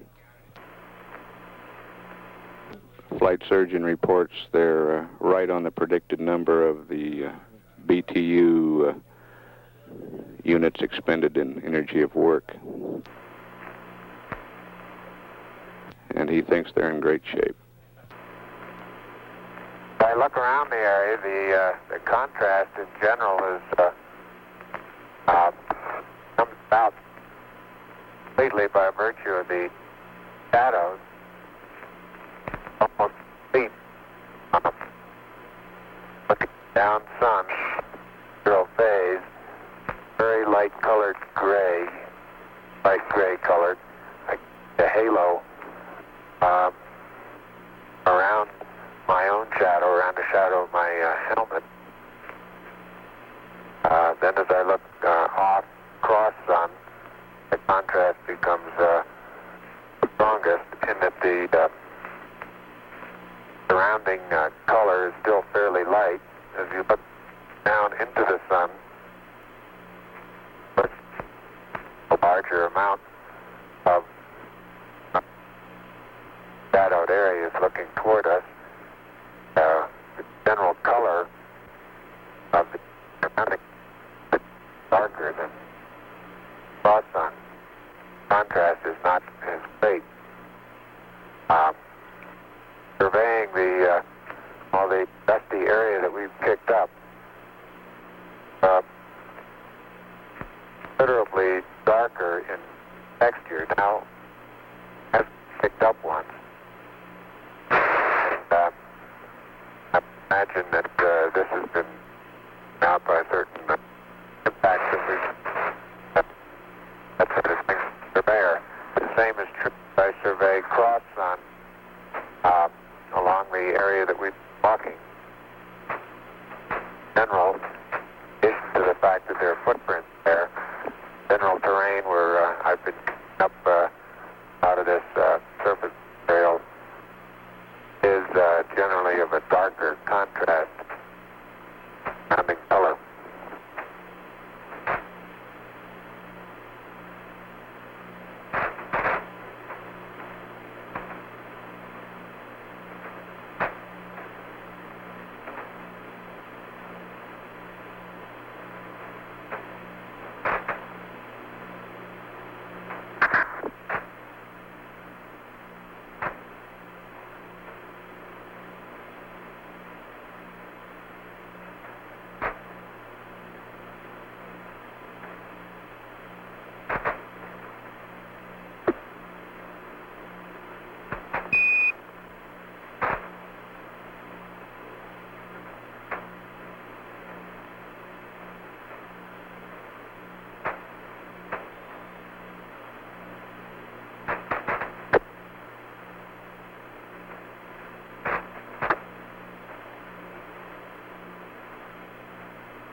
You can see Neil Armstrong bringing scoop. The ram I'll be taking is about 30 to 40 feet out to plus. But say again which strut, please, Buzz. So it seems again which strut, the plus V strut. Roger. And, right in this area there are two craters. The one that's right in front of me now as I look off in about the 11 o'clock position from spacecraft, about 30 to 35 feet across. And several rocks and boulders, 6, 8 inches across, varying sizes.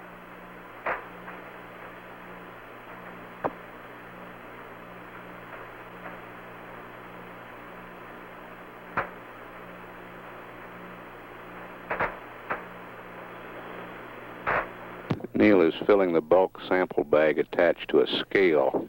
You can see him in the picture. Buzz is behind the lamb at the minus Z strut.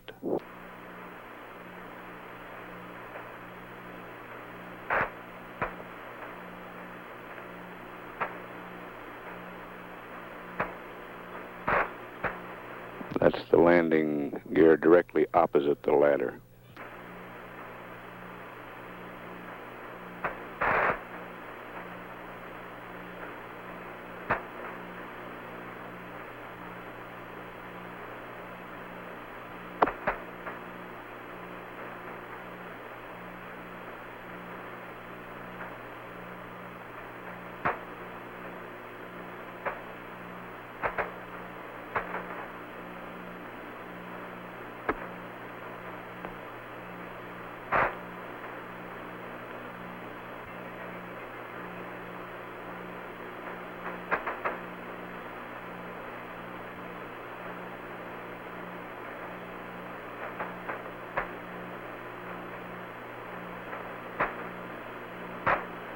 Neil's been on the surface about an hour and 10 minutes now.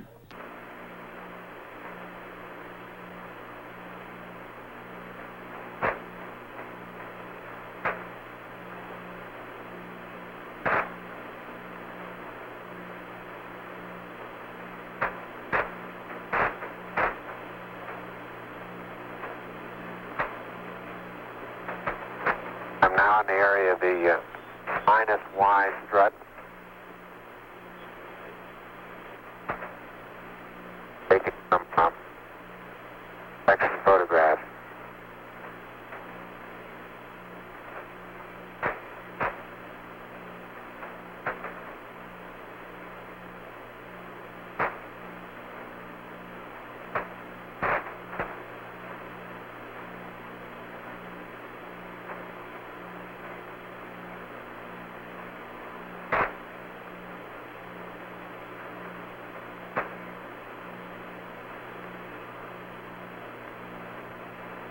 Buzz is making his way around the limb, photographing it from various angles, looking at its condition on all sides.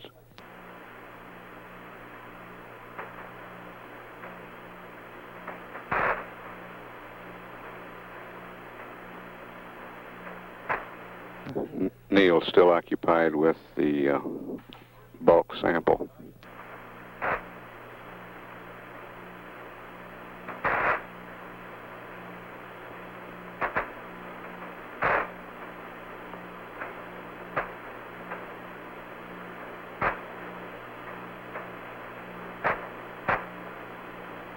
One hour, 40 minutes time expended on the PLSSs now.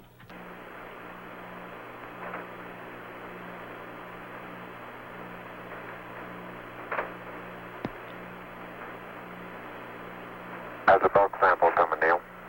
Bulk sample is just being sealed.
Columbia, this is Houston. Go ahead, over.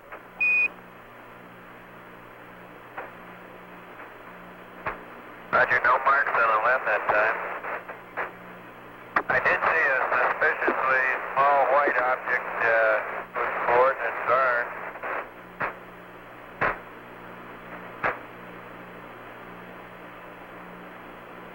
Go ahead with the coordinates on the small white object.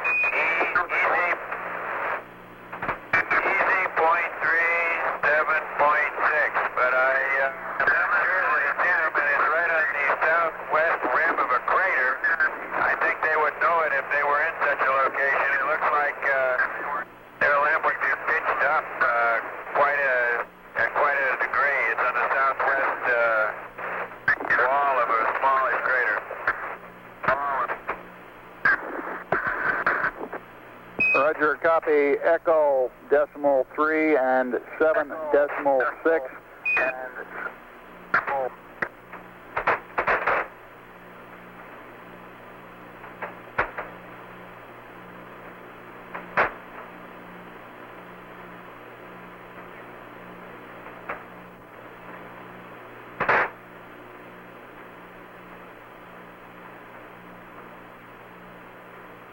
And Columbia, this is Houston. While I'm talking to you, LOS will be at 111 19er 31. AOS 112 05 43. Over.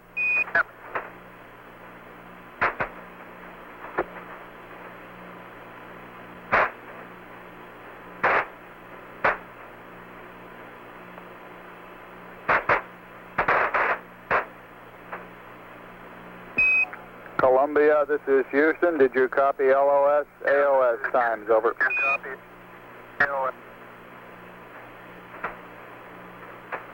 Negative, Houston. You're broken. Disregard. I might get them off the flight plan.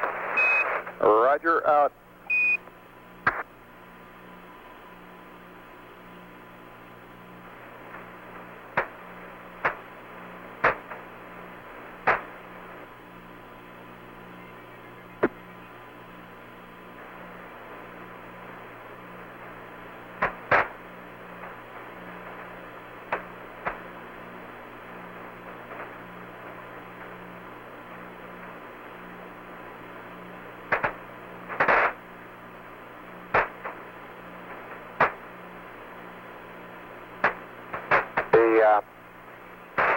DOS deflector that's mounted on quad 1 seems to be a good bit more wrinkled. Right now on quad 4. You're breaking up again, Buzz. Breaking up again, Buzz. I say the jet deflector that's mounted on quad 4 seems to be, the surface of it seems to be more wrinkled than the one that's on quad 1. Generally, underneath part of the LEM seems to have stood up quite well to the, look at some pictures in the aft part of the LEM that illuminate the thermal effects much better than we could get them up here in the front.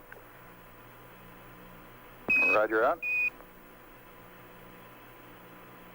I want to get some particular photographs of the bulk sample area, Neil. Okay.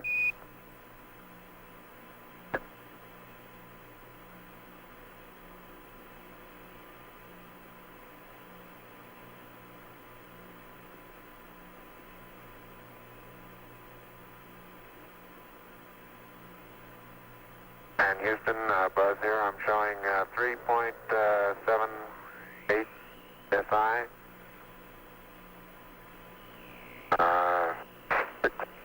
3%, no flags.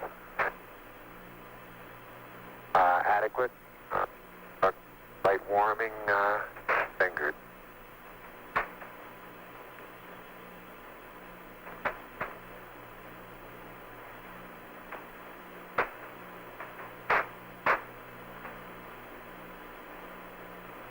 Roger, and Neil has 66% O2, no flags, minimum cooling, and the suit pressure is 382. Houston, roger, out.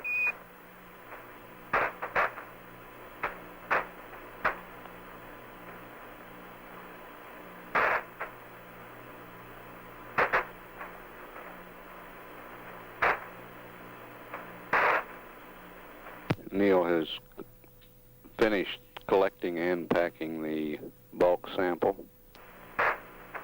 Buzz, this is Houston. Have you removed the close-up camera from the Mesa yet? Over.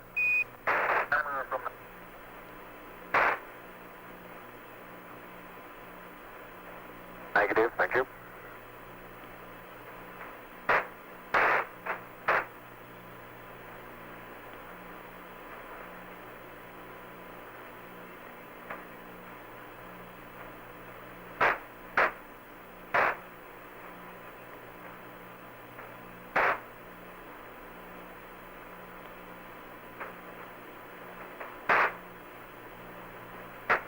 Get a panorama there.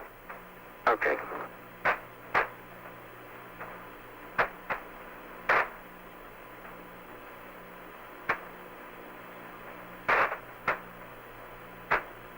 Got it?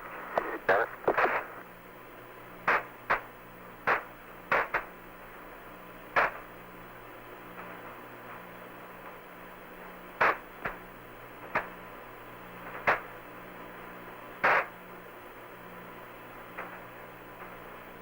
Houston, how does our timeline appear to be going?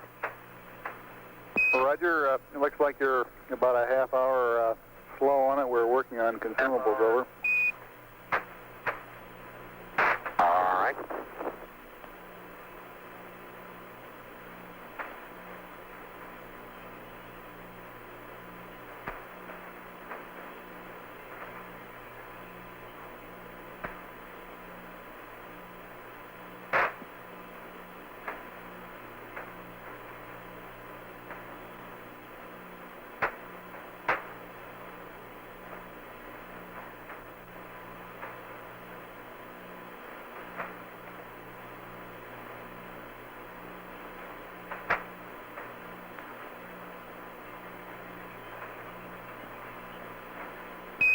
Neil and Buzz, this is Houston. To clarify my last, your consumables are in good shape at this time. The 30-minute reference was with respect to the nominal timeline. Over. Roger, I understand that.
Neil's been on the surface now slightly over an hour and 20 minutes.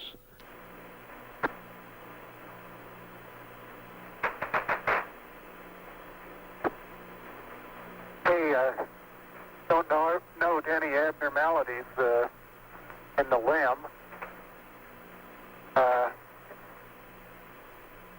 Quads seem to be in good shape. The primary and secondary struts are in good shape. Antennas are all in place. There's no evidence of problem underneath the limb due to either the engine exhaust or drainage of any kind.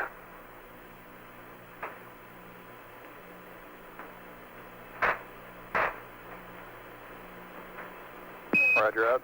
It's very surprising, very surprising lack of penetration of all four of the foot pads. I'd say if we were to try and determine just how far below the surface they would have penetrated, you'd measure in 2 or 3 inches, wouldn't you say, Neil? At the most, yeah. That fly strut there is probably even less than that.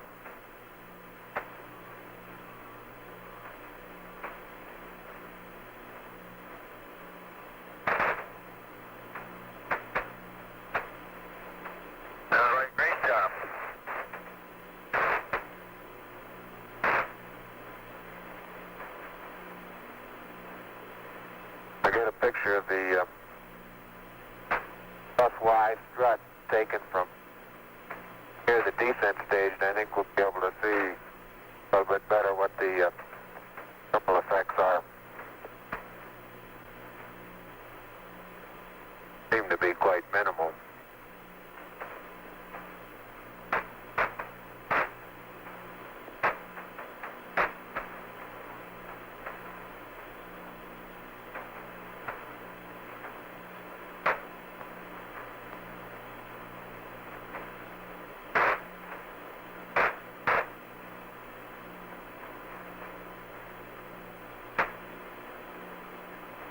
Picture taken the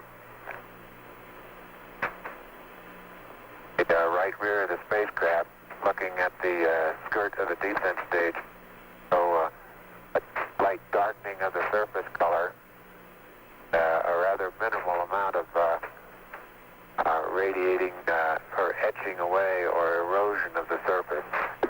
And now on descent, both of us remarked that we could see a large amount of very fine dust particles moving out.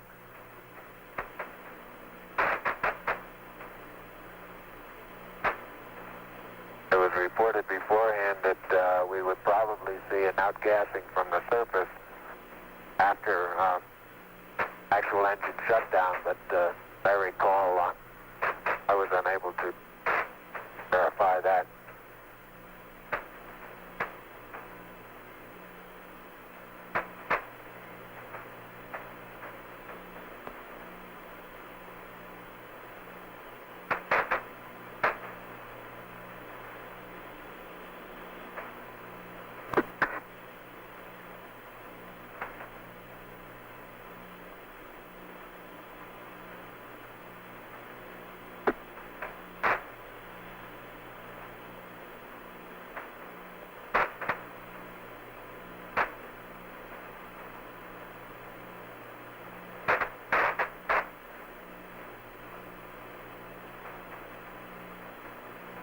too big an angle, Neil.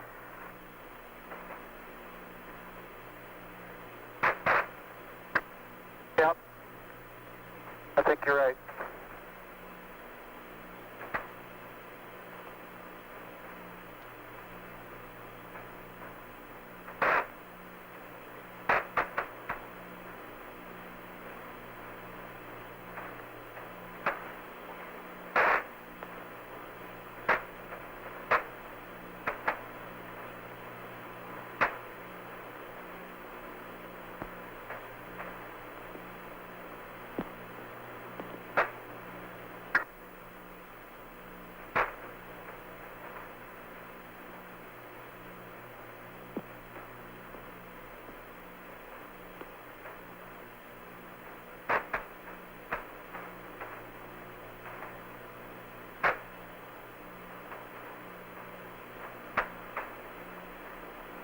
Back at the minus Z strut now. Area up there we're taking to the bed will take very little force of impact that we actually had.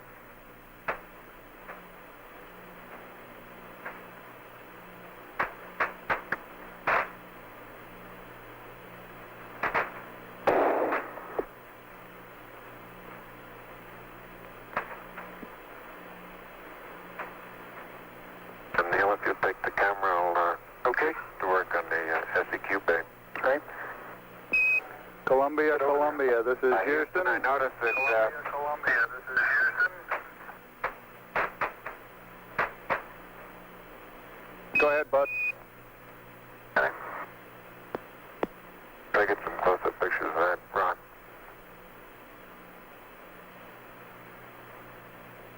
I was saying that Houston stop and take a photograph of something and then want to start moving again sideways.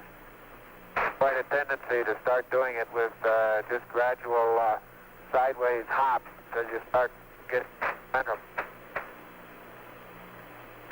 Roger.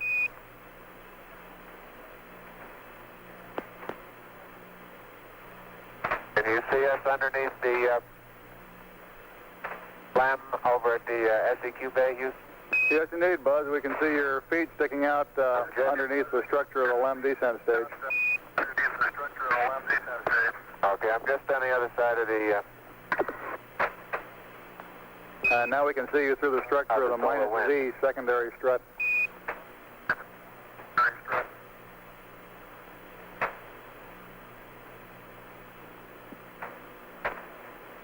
The SEQ bay contains the scientific experiments to be left on the surface of the moon. The laser, reflector. They're open, and it looks like they're going to stay up without any problem.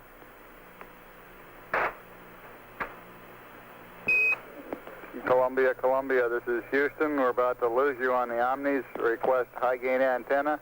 React mode. Pitch 20. Yaw 135. Over.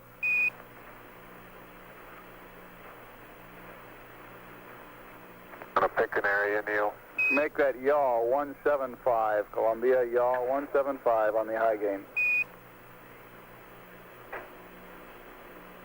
Columbia's locked up on the high gain, Houston. Roger out.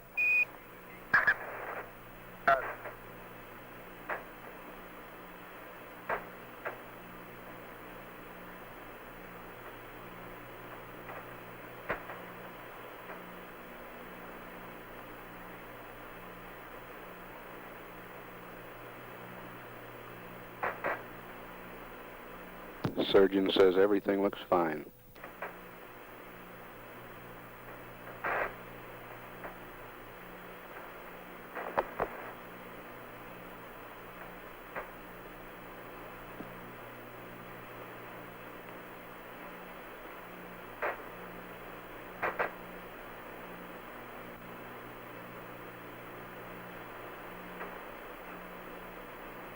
An hour and a half of lunar surface time for Neil Armstrong.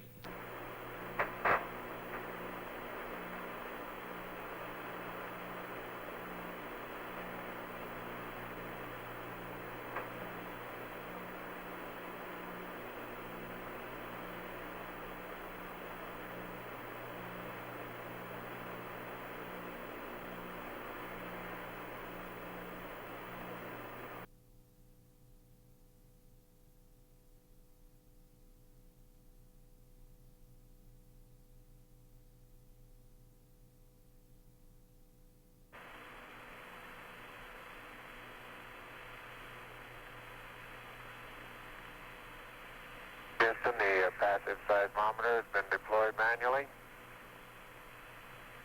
Roger.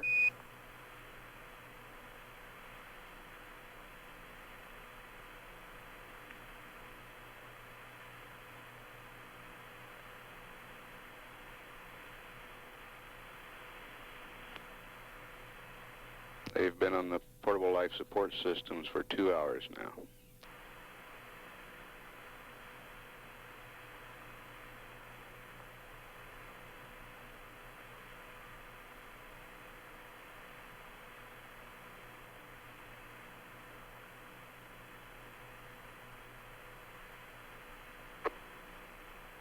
And the manual deployment of the LR cubed little spring that's at the end of the string pulled off of the pit fin. Now, however, I was able to reach up and get hold of the pit fin and pull it loose. So it'll be deployed manually also. Roger.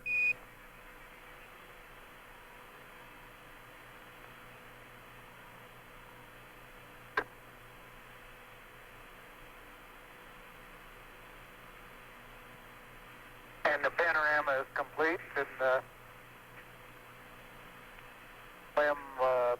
about the limb 730 position at about 60 feet.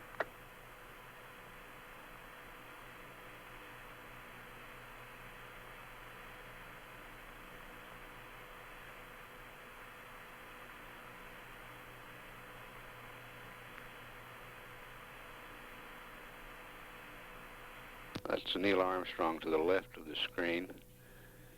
By that. Doors are closed and locked. Roger.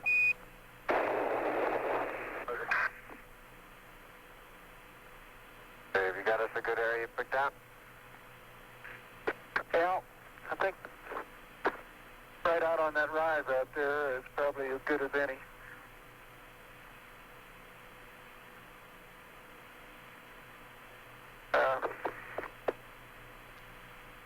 Right over here. But probably stay on the high ground there and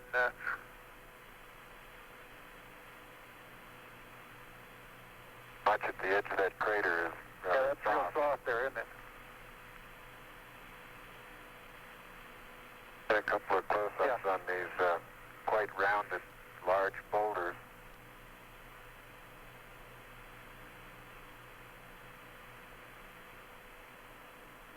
Buzz Aldrin coming into view on the right, carrying the 2 experiments. About 40 feet out. I'd say out to the end of that next... Well, it's going to be a little difficult to find a good level spot here. Top of that next little ridge there, wouldn't that be a pretty good place?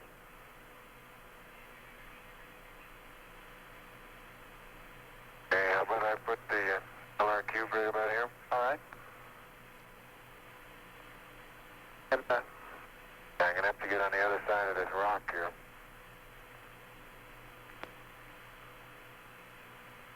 I would go right around that crater to the left there. Isn't that a level spot there? I think this right here is just as level. Okay.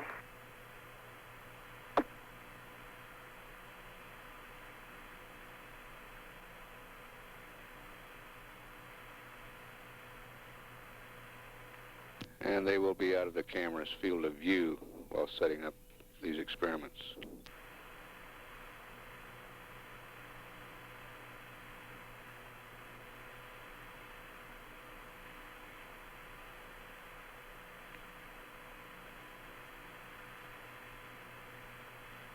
The boulders look like basalt, and they have probably 2% white minerals in them, white crystals. And the thing that I reported as vesicular before, I don't believe I believe that anymore. I think it's small craters. They look like little impact craters where BB shot has hit the surface.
Houston, I have the seismic experiment flipped over now, and I'm aligning it with the sun. I'm having a little bit of difficulty getting the beep still in the center. Wants to move around and around on the outside. Doesn't find any spot, any home. You're cutting out again, Buzz.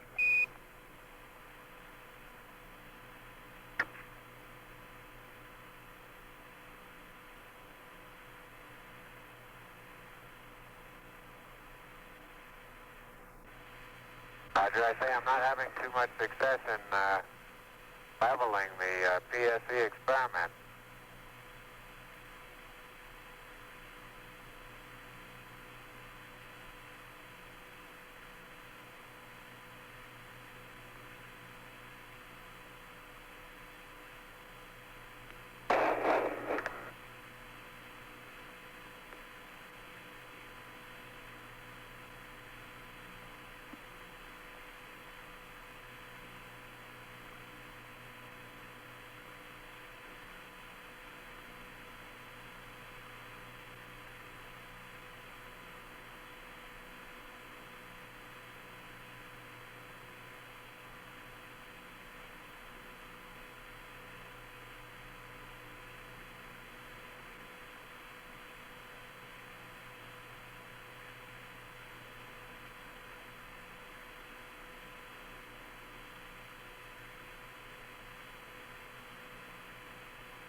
The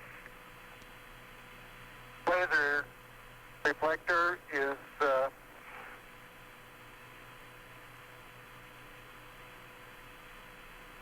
installed, and the bubble's level, and the alignment appears to be good. Neil, this is Houston. Roger, out. Hey, you want to take a look at this BB, see what you make out of it?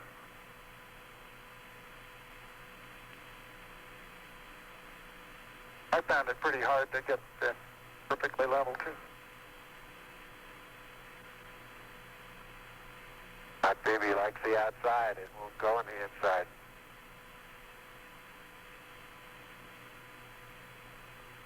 That little cup is convex now instead of concave. I think you're right. I believe it is. Houston, I don't think there's any hope of using this leveling device to come up with an accurate level. It looks to me as though the cup here that the BB is in is now convex instead of concave, over.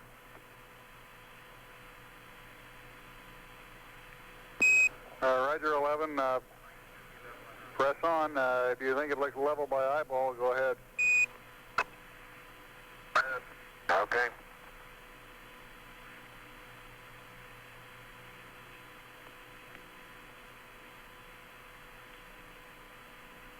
The bubble they're discussing is on a leveling device on the passive seismometer.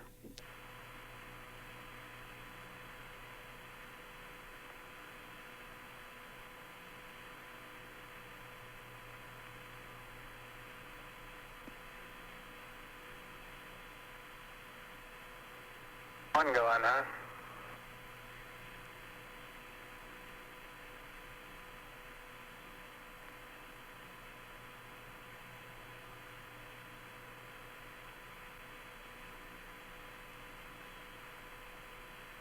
There you go. Good work. Good show. Hey, whoa, stop. Back up.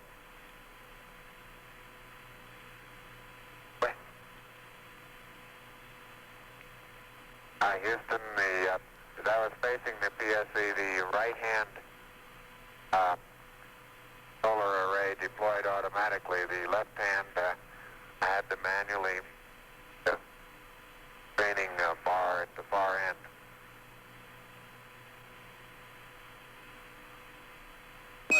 And all parts of the solar array are clear of the ground now. Buzz, this is Houston. Understand you did successfully deploy both solar arrays, over? Roger, that's affirmative.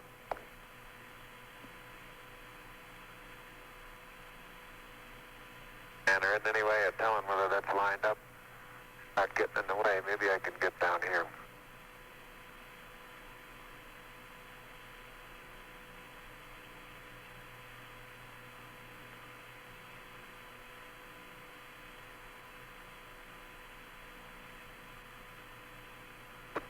Well, that appears to be pointing.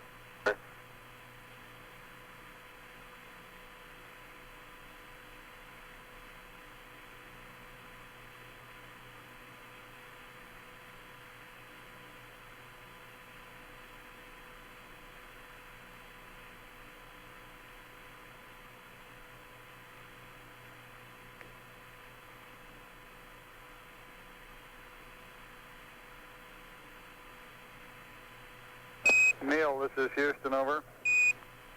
Neil, this is Houston, over. Hey, go ahead, Houston. Roger, we've been looking at your consumables, and you're in good shape. Subject to your concurrence, we'd like to extend the duration of the EVA 15 minutes from nominal. We will still give Buzz a hack at 10 minutes prior for heading in. Your current elapsed time is 2 plus 12, over.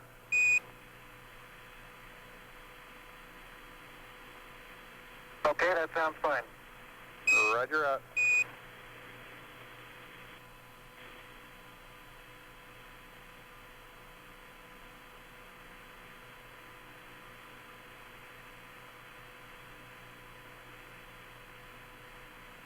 That 212 is the time expended on the PLSS.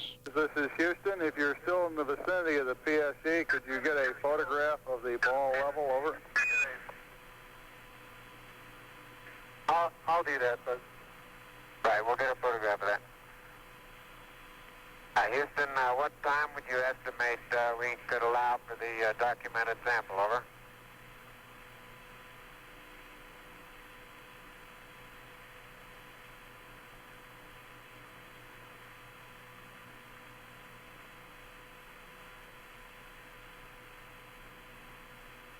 Oh, shoot. I believe the ball is right in the middle now. Wonderful. Take a picture before it moves.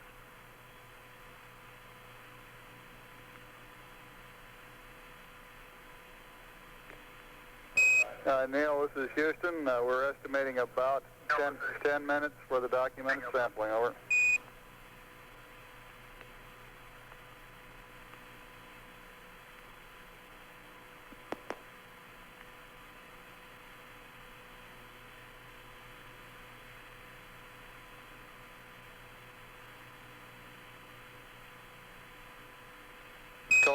Columbia, this is Houston, over. Columbia, this is Houston, over. Go ahead, Houston, Columbia. Roger, I'd like you to terminate charging battery Bravo at 111 plus 15, over.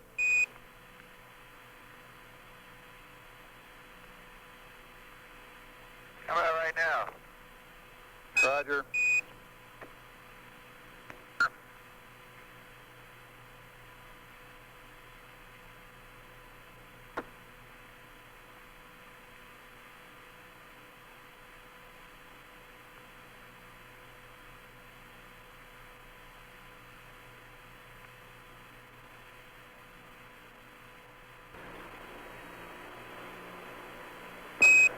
Buzz, this is Houston. You've got about 10 minutes left now prior to commencing your EVA termination activities, over. Termination activities, over. Roger, I understand.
Tranquility Base, this is Houston. The passive seismic experiment has been uncaged, and we're observing short period oscillations in it. Over.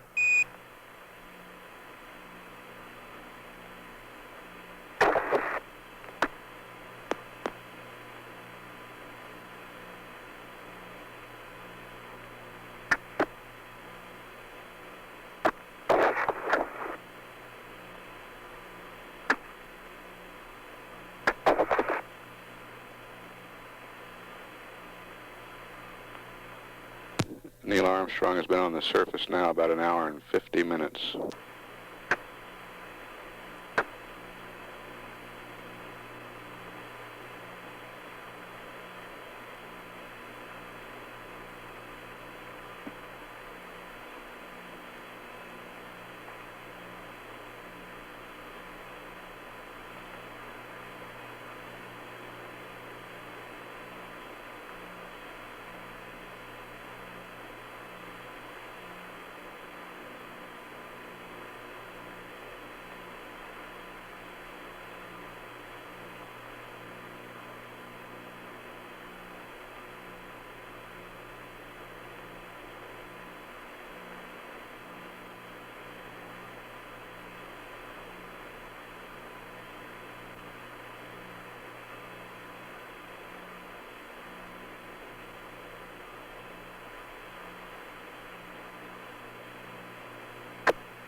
In the foreground, Buzz Aldrin is collecting a core tube sample.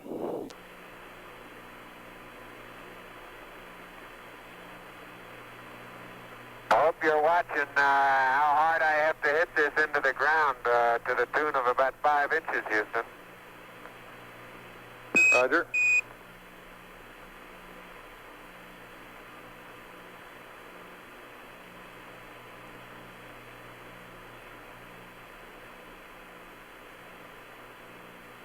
It almost looks wet.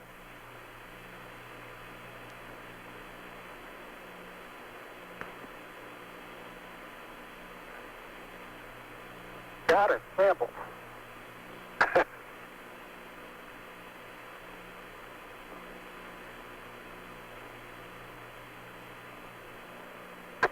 Wait a minute. Yeah, cut the cable again. Neil and Buzz, this is Houston. We'd like you to... Turn to your right. Turn to your right. Not clear? Not quite. Neil, this is Houston. We'd like you all to get 2 core tubes and the solar wind experiment. 2 core tubes and the solar wind, over. Roger.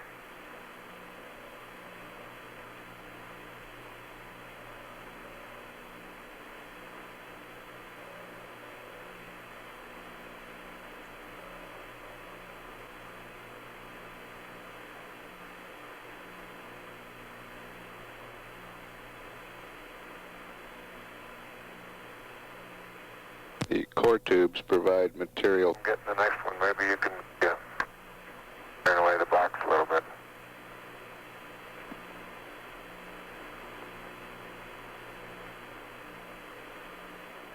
Yeah, I'll take care of it.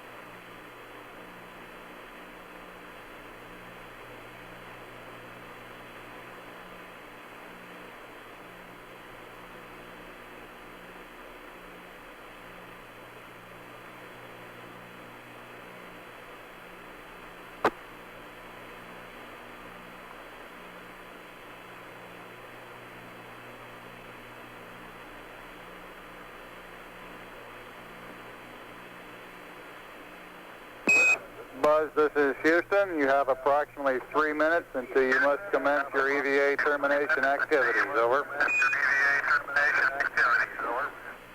Roger, understand.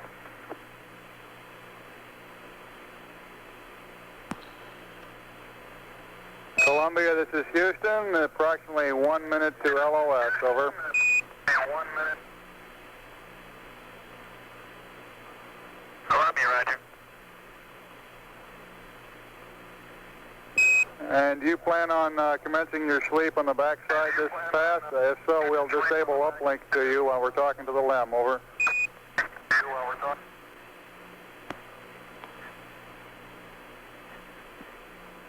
Negative that.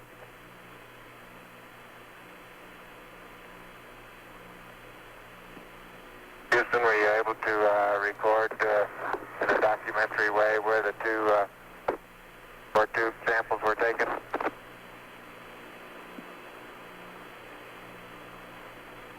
Negative.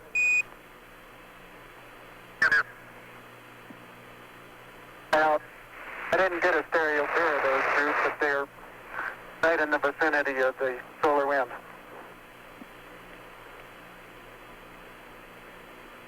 Neil, this is Houston. After you've got the core tubes and the solar wind, anything else that you can throw into the box would be acceptable.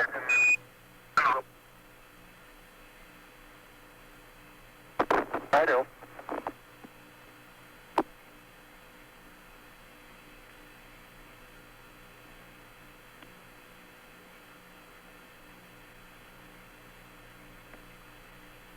Cap was right. I got the cap. Got the cap? They're both good caps on around. Okay. And you want to pick up some stuff and I'll Get these aseptic ones. throw the solar wind in.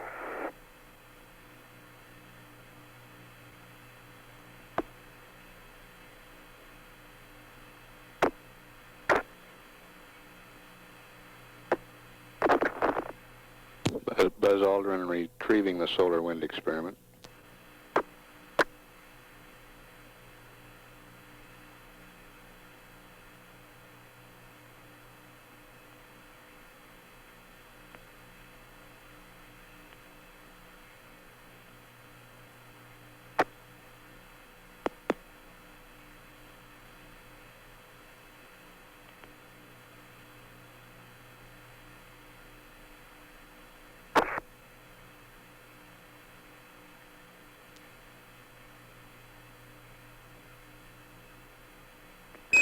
Buzz, this is Houston. It's about time for you to start your EVA closeout activities.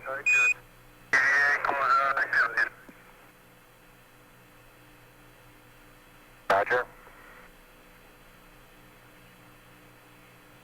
They've been on their life support system. On their life support systems, 2 hours and 25 minutes.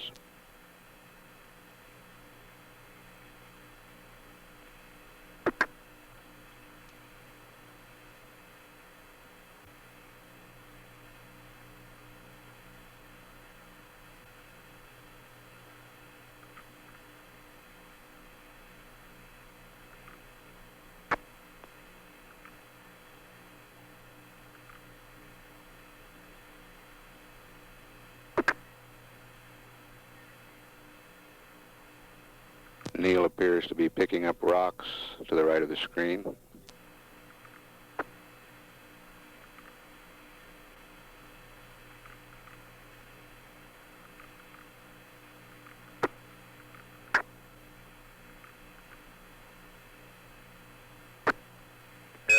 Neil and Buzz, this is Houston. I'd like to remind you of the close-up camera magazine before you start up the ladder, Buzz. Okay. Got that over with you, Neil? Now that close-up camera's underneath the mesa, I'll have to pick it up with the tongue. And I'm picking up several pieces of really vesicular rock out here now.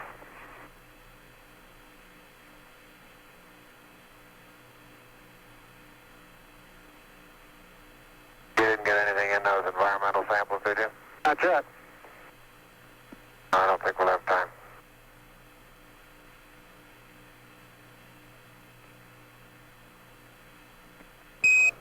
Roger, Neil and Buzz. Let's press on with getting the close-up camera magazine and closing out of the sample return container. You're running a little low on time. Roger.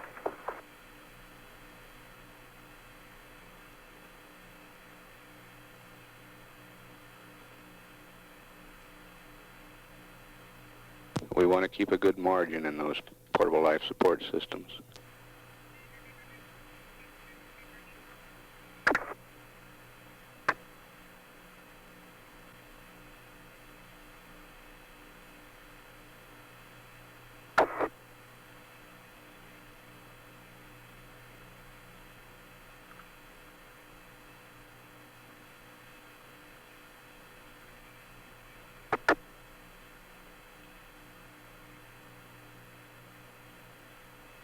Okay, can you quickly stick this in my pocket, Neil, and I'll head on up the ladder.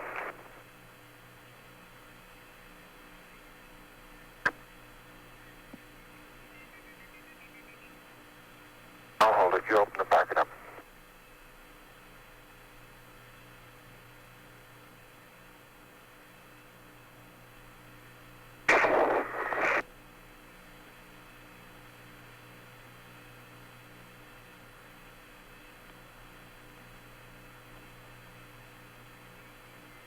Around that, fella. Okay, just hold it right there. Okay, let the pocket go. Stop close. Got it. Okay. Adios, amigos. Hey. Anything more before I head on up, Bruce? Negative. Head on up the ladder, Buzz. Head on up, Buzz.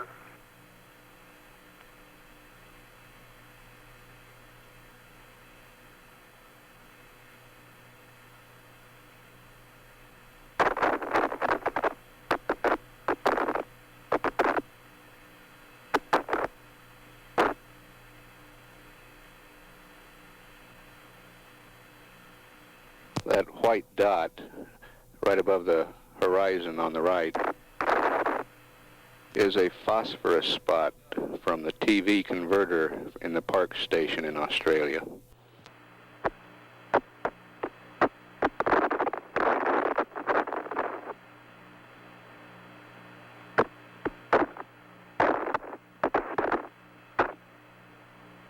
How you coming, Neil? Okay.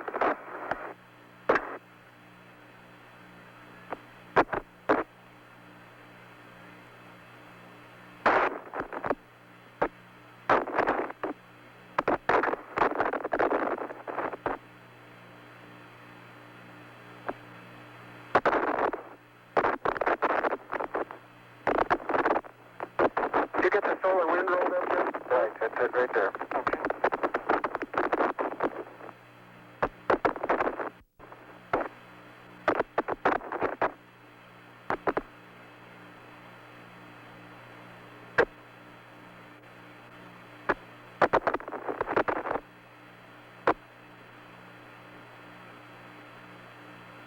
I think you can reach this hook that's hanging over here. You might entertain the idea of sending up the second one that way. Okay.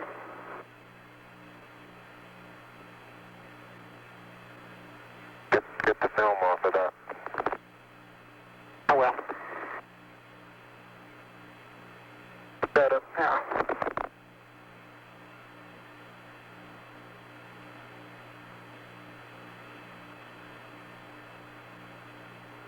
Okay, I'm heading on in. Okay. And I'll get the LEC all ready for the first rock box.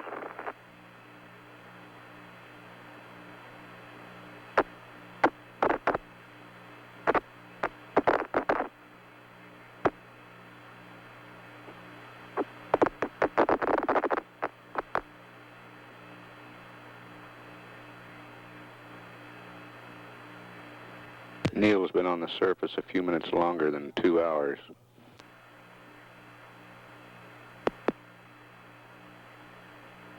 Buzz, approximately 20 minutes less than that. Neil, this is Houston. Did the Hasselblad magazine go up on that sample return container also? Sample return container also. I've got the Hasselblad magazine hooked to the SRC now, yeah. Roger.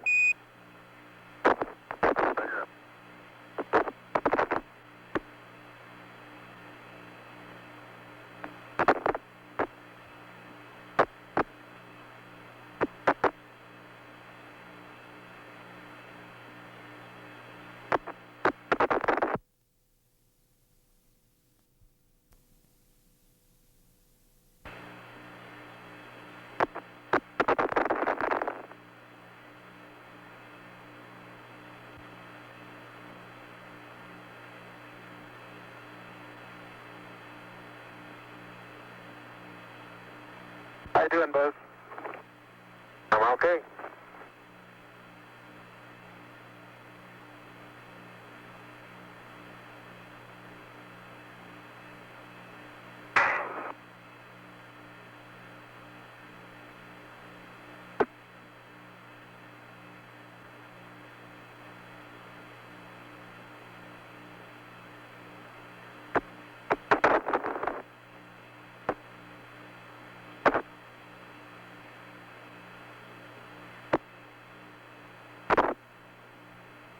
Ready to send it up the LEC?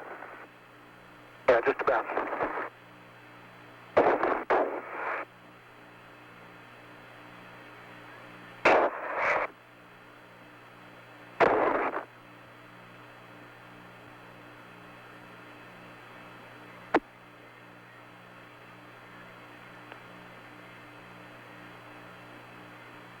Okay.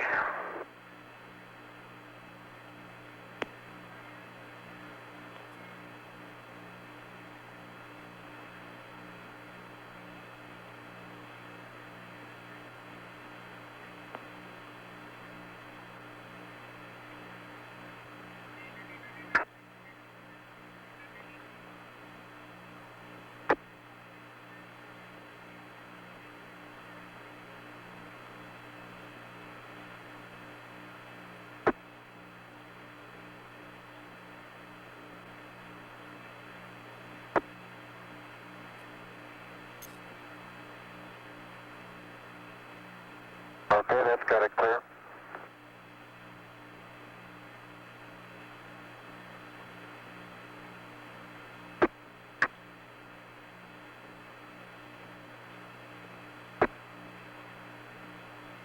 Transferring the sample containers into the LEM cabin now.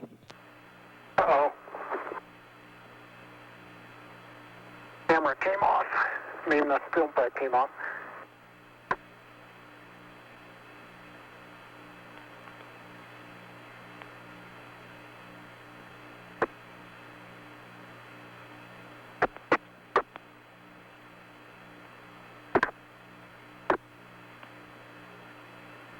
Okay, just ease it down now. Don't pull so hard on it. All right, let it go.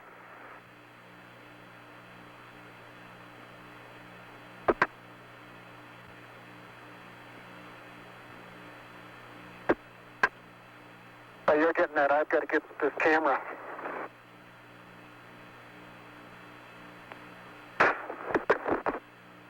Okay, this one's in, no problem. Okay, stand by a second.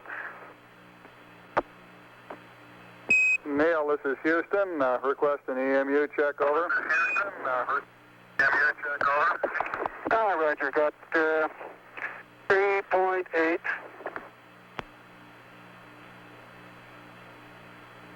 And I got 54 on the O2 and no flags. And my flow is in.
The Lick Observatory in California reports a return on the laser experiment.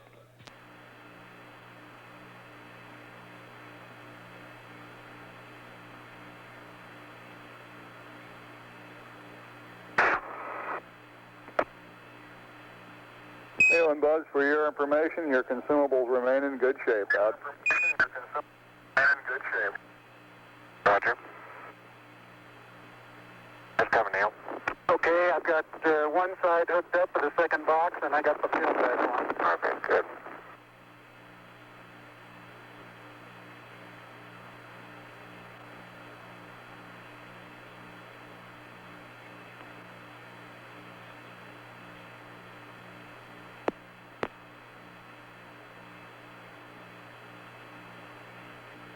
By that field from on the LEC is kind of falling all over me while I'm doing this. Well, that's good, huh?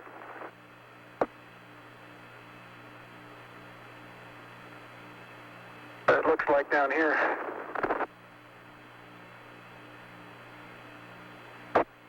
I think my watch stopped, Neil. Hit it.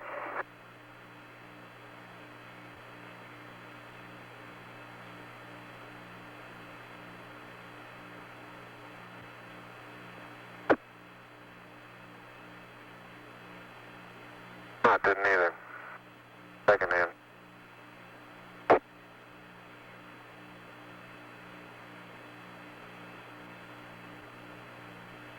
Okay, if you can just kind of hold it, I think I can do the pulling.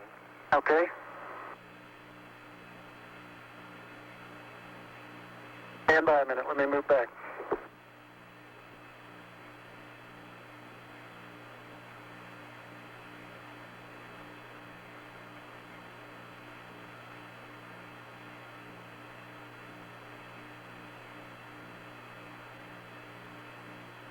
Okay, easy.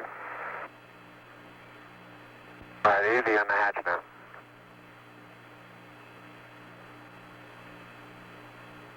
Okay, I'll get it the rest of the way. And I'll give it to you to go away just a second. Have a little more.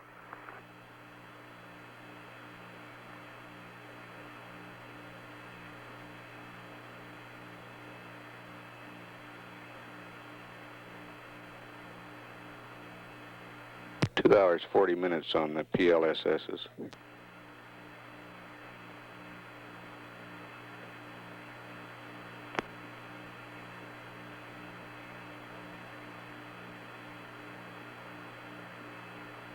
Buzz?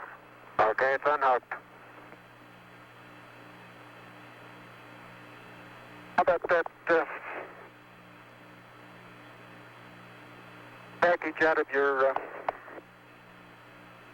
sleeve? Get that? No. Okay, I'll get it when I get up there.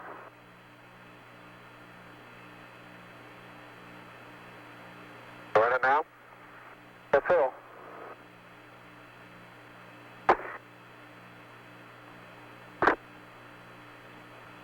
Okay? Okay.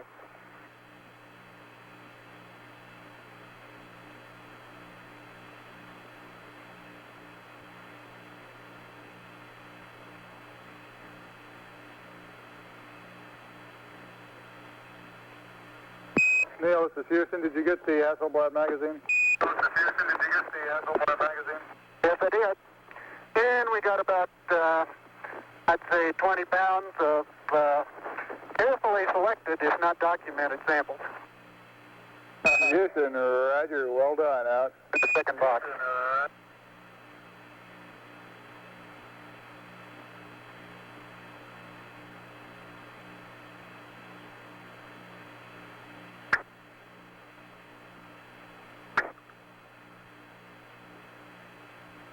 Unofficial time off the surface at 1:11:37:32. Now start arching your back.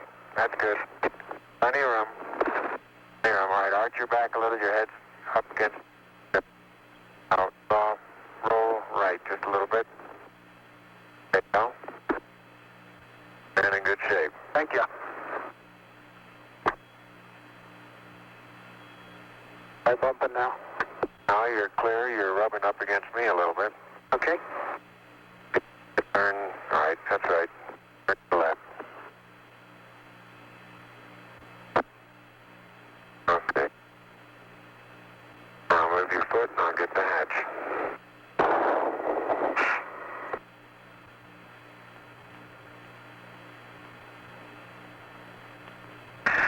Okay.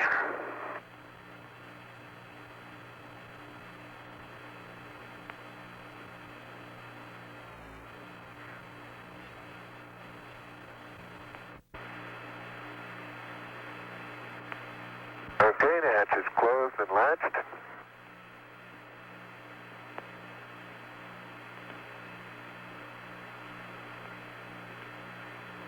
And verified secure. Okay. Now we close the feed water valves.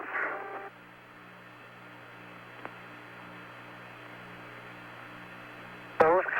And I got your plus antenna suit. Fine.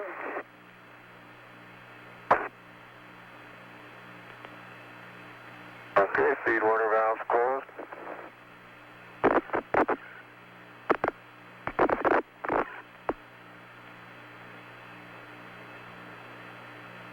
Get your antennas out.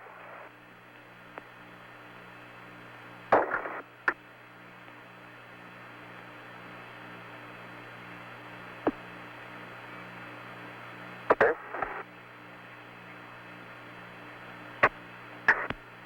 What am I bumping into?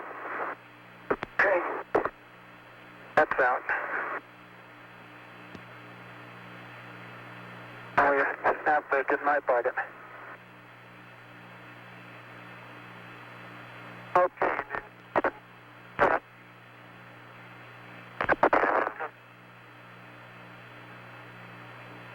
This is Houston. Go ahead.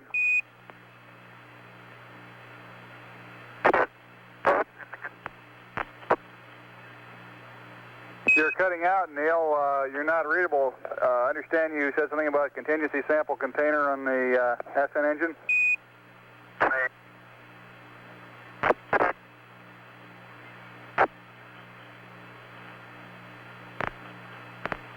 We're not reading you, Neil. Buzz, buzz. This is Houston. Do you read? Over.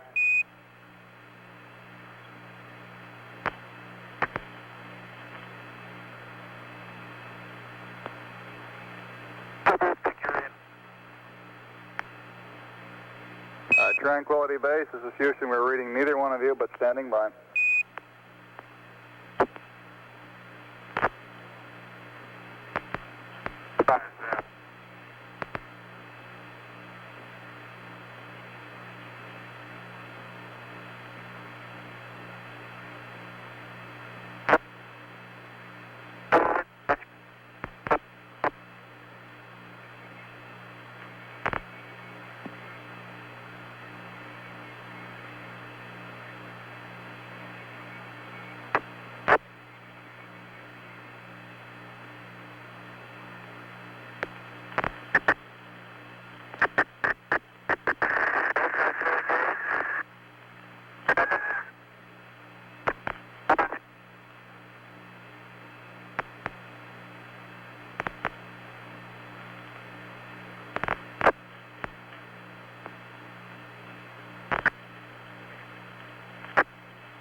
Cabin pressure coming up about 2.789 pounds. Up to 3 now.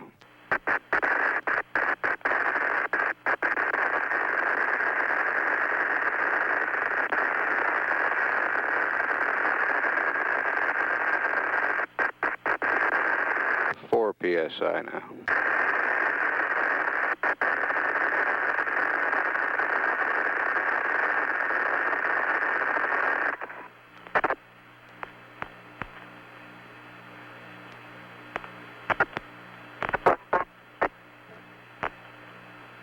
We show the cabin at 4.8 now.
Doesn't look too good.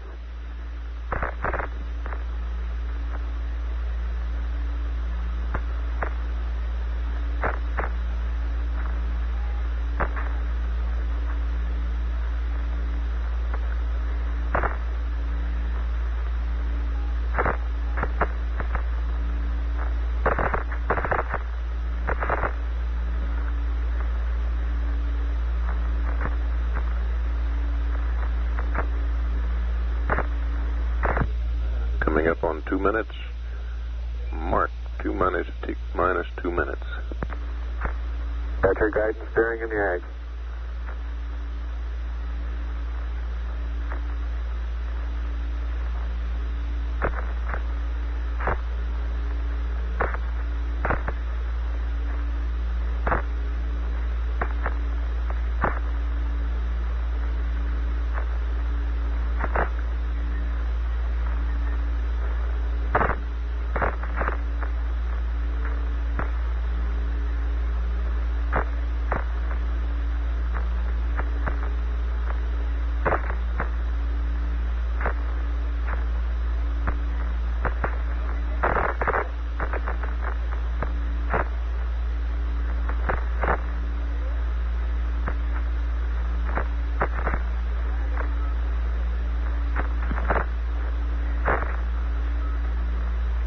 Master arm on.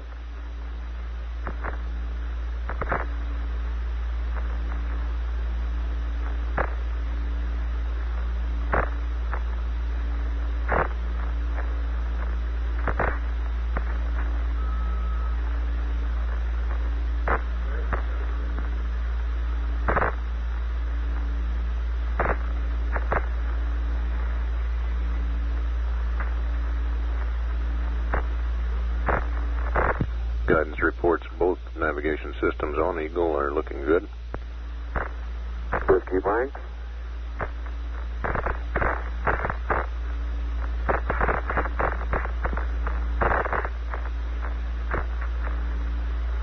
Got that answers card?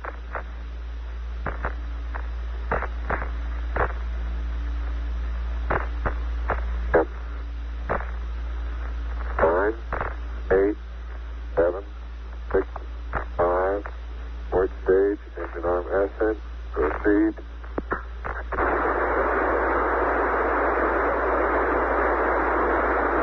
Got beautiful. 26, 36 feet per second up. 5 for the pitch over. Very smooth. Balance couple off. Very quiet ride. There's that one crater on there.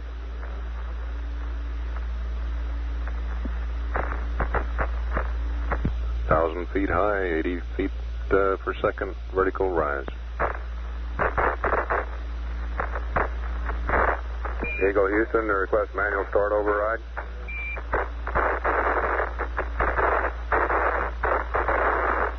Roger. 2,600 feet altitude. See it.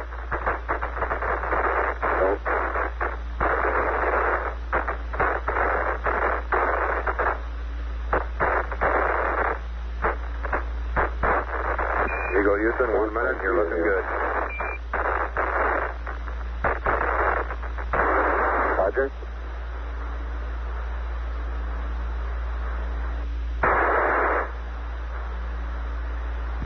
130 feet vertical rise rate. So a little bit of slow wallowing back and forth. Not very much thruster activity. Roger, mighty fine.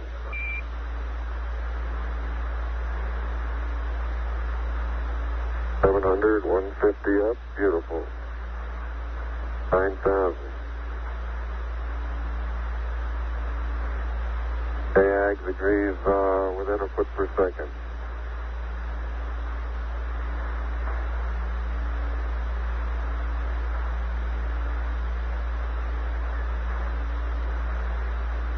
Eagle Houston, you're looking good at 2. Ping, zags, and missed in, all agree. That's 1,000. 170 up, beautiful. 14,000.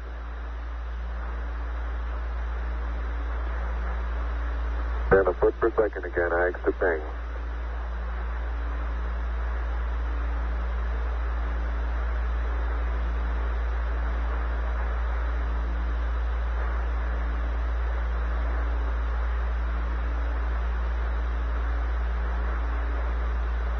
That band looks like it's holding good, Houston. Roger, we concur. It's great. 1,400, 185.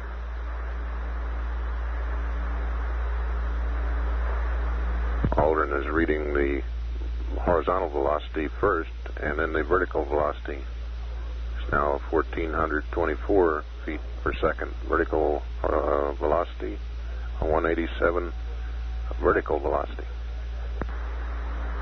Eagle Houston, your go at 3 minutes. Everything's looking good. Roger.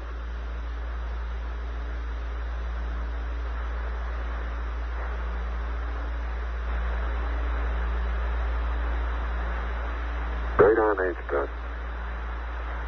Coming up to, this is H-dot max now.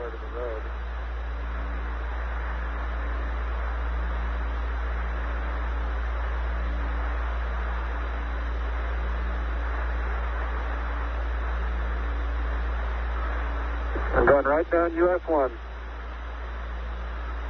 Roger.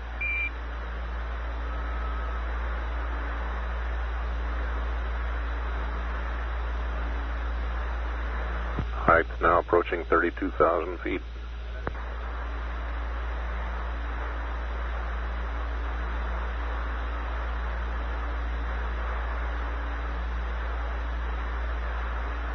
Eagle Houston, 4 minutes. You're going right down the track. Everything's great.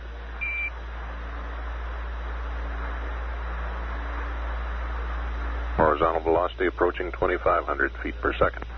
Got the beam off to our right now. Roger.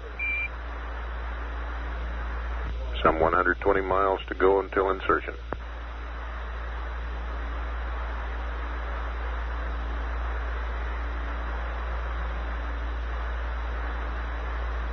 .240 to go.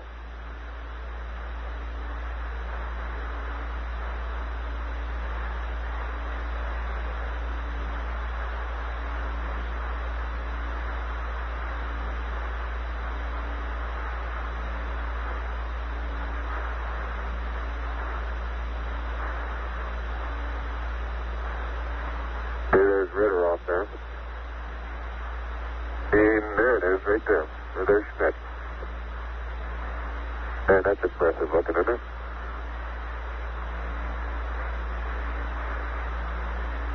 Eagle Houston, you're great. 3, Looking good. 155. All 3 data sources are agreeing quite closely here.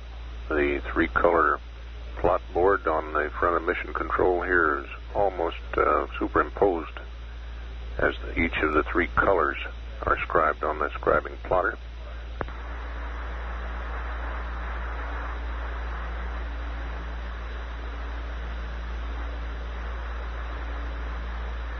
Iron also sounding good. It's bumped to the right.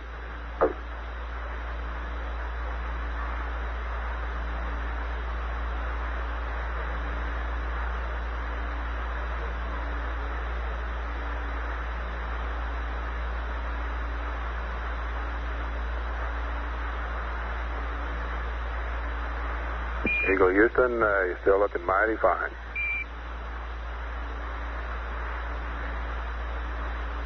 Roger, good agreement in Delta V to go and both Ags and things. Roger.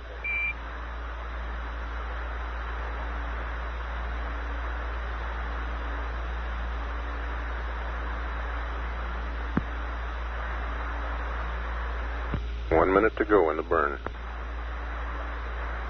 4,482 feet per second. Horizontal velocity. And 800 to go.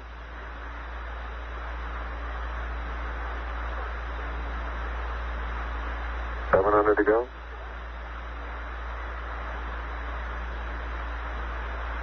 Okay, and open up the main shutoff.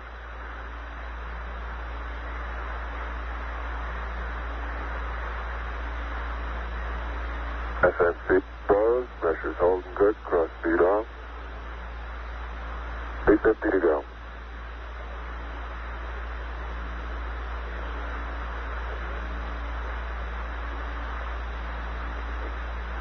Stand by on the engine arm. 90, okay, off, 50, shut down. We got 53373, 32.8 feet per second, 60,666. Here you go, Roger. We copy. It's great. Go. And we got our residuals.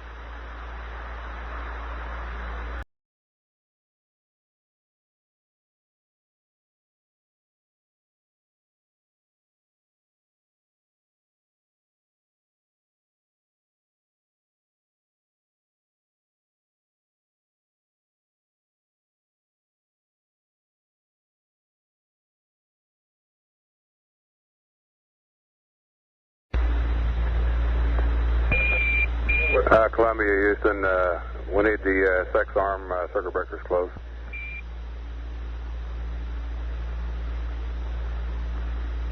Okay, going in. Sex arm pad A and pad B.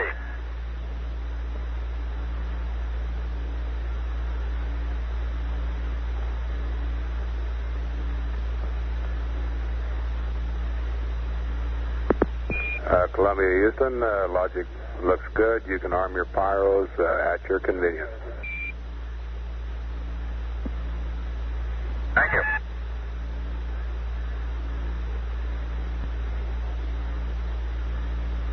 Eagle Columbia starting to maneuver to TPIS. Okay.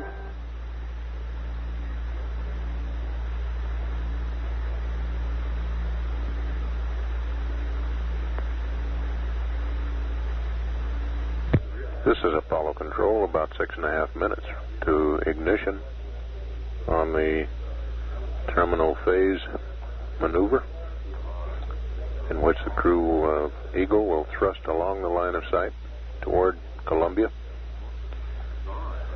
Distance now between the two spacecraft, some 38.6 nautical miles, closing at a rate of 110 feet per second. All your solutions look good to us. Out. Yeah, Mike, if you want our target Delta V, I'll give it to you. Ready, copy. 127.03, 3082. 20 plus 22.7, plus 1.7, minus 10.6. Over. 127.03, 3082, plus 22.7, plus 1.7, minus 10.6. Thank you.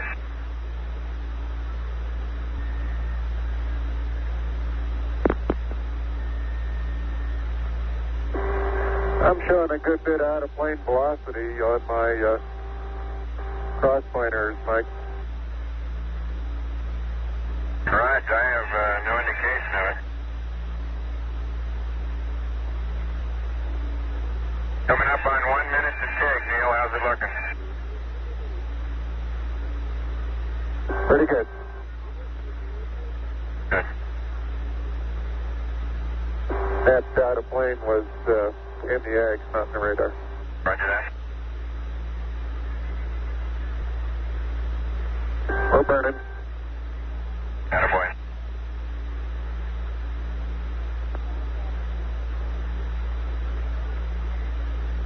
Burn complete. Read. Burn complete. Roger, thank you. Eagle Houston, half Omni, low pick rate, and we'll see you at 127 plus 5-1.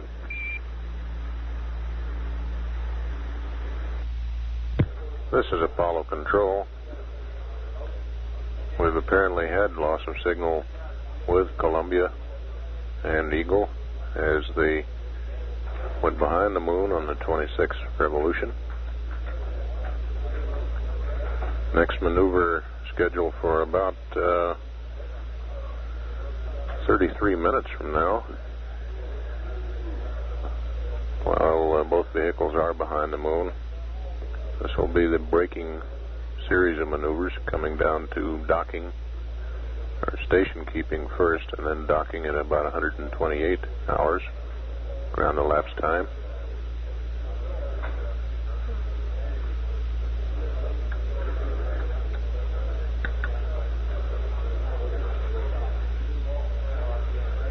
And at 127 hours 6 minutes ground elapsed time, and the flight of Apollo 11. This is Mission Control.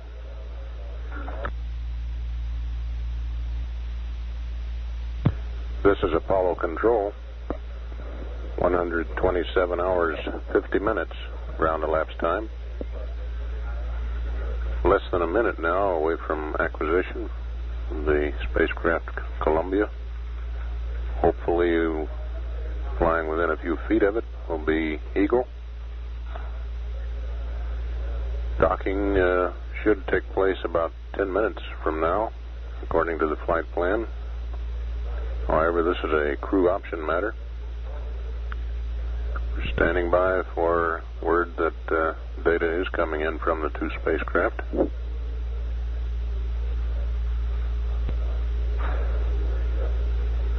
This is lunar revolution number 27 for Columbia.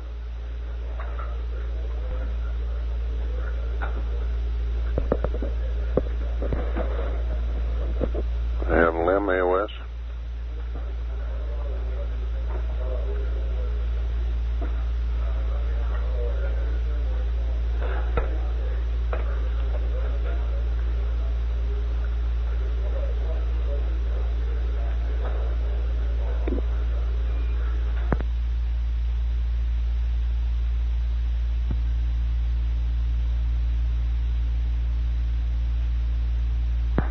Roger.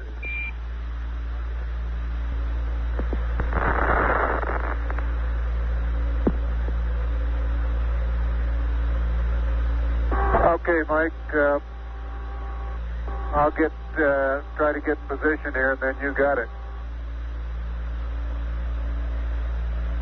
How does the roll attitude look? I've stopped. Matter of fact, I can stop right here if you like that.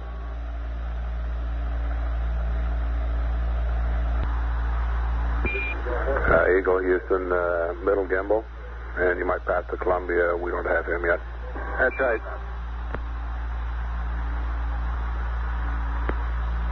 I'm not going to do a thing, Mike. I'm just letting her hold and attitude hold. Okay.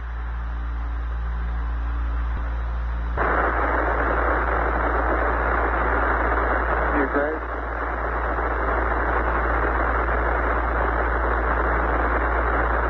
Okay.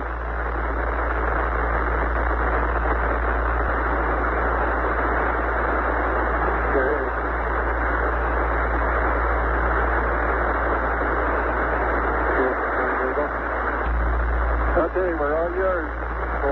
Columbia. Okay.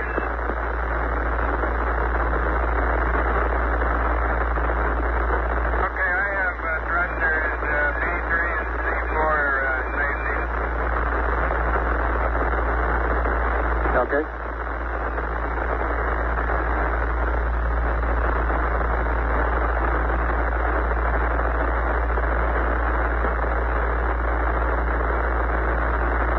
I'm pumping up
second at the time I put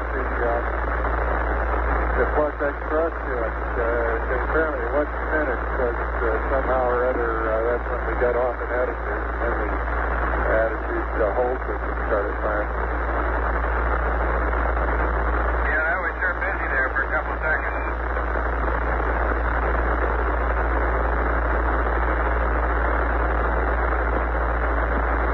Are you hearing me all right? I got a horrible squeal.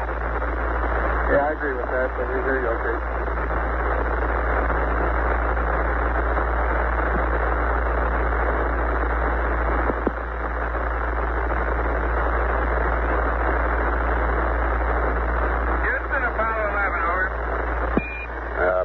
Houston, go.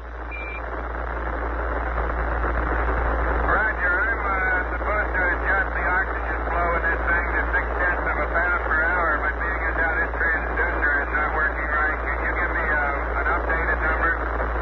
Affirmative. You want to go ahead and adjust your O2 flow until it just goes off the peg. And then crank the direct O2 valve back down about 5 degrees, over.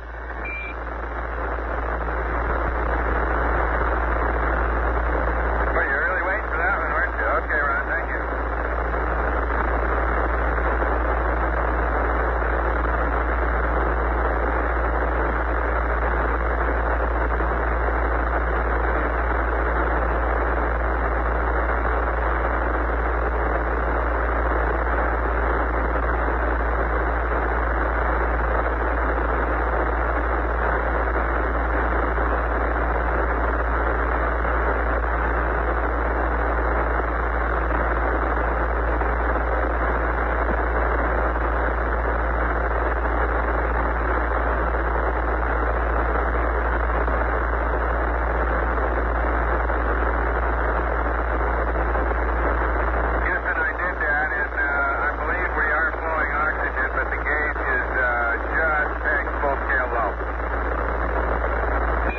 That's fine. That's what we expect.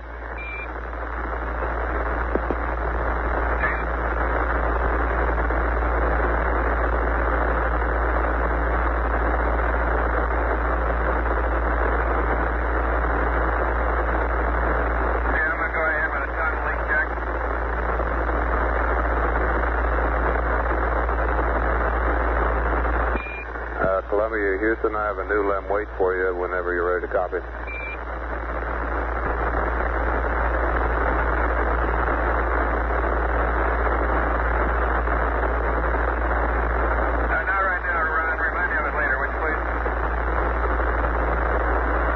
Roger, we'll stand by.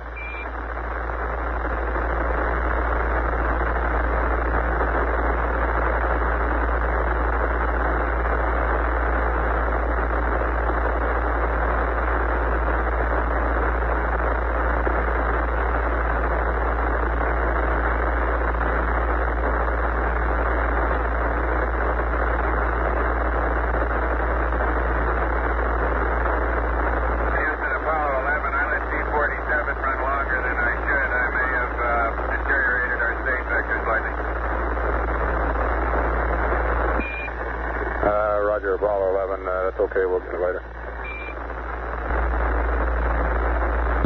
This is Apollo Control. Communications are somewhat scratchy with Apollo 11. Columbia and Eagle now reunited to become Apollo 11. Again, our best estimate on the time of docking was some 3 minutes after the pre-mission time of 128 hours. Continuing to monitor this 27th lunar orbit for the two-way communications between the two spacecraft. Go ahead with your tap flow, please. Roger, your LEM weight 5785. For an R1, we'd like to have 61102. R2 01111. Use BD roll. Over.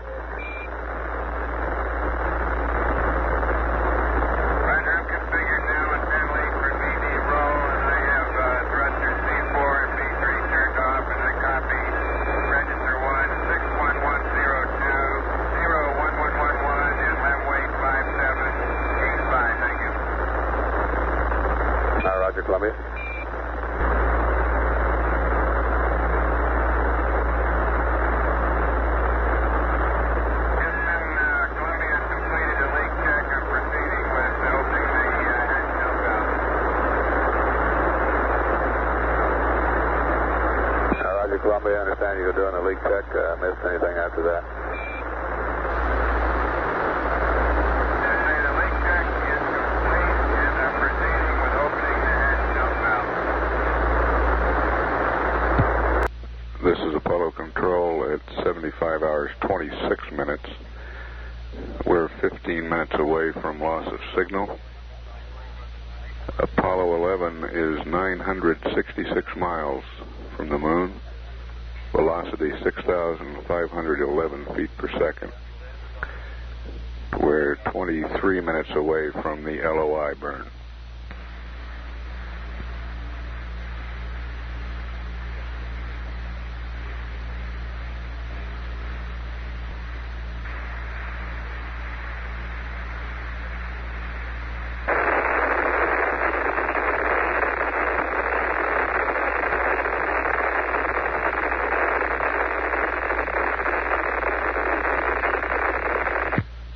Flight Director Cliff Charlesworth polling the flight controllers for the go, no-go status for LOI now.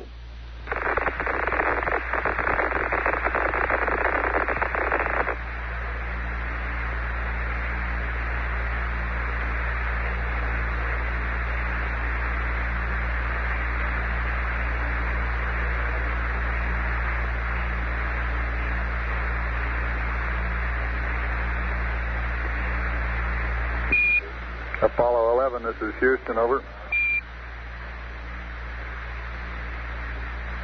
Roger, go ahead, Houston, Apollo 11. 11, this is Houston. You are go for LOI, over. Roger, go for LOI. And we're showing about 10 minutes and 30 seconds to LOS. I would like to remind you to enable the BD roll on the auto RCS switches, over.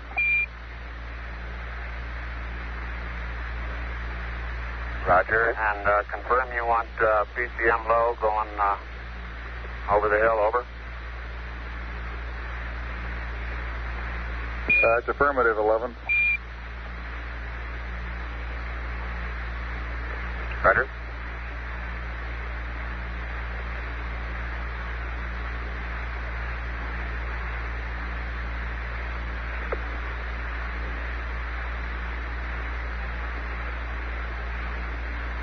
That was Buzz Aldrin confirming the go. If you want, I'll put it back to high until just before LOS, over. Negative 11, low is okay for now, over. Roger.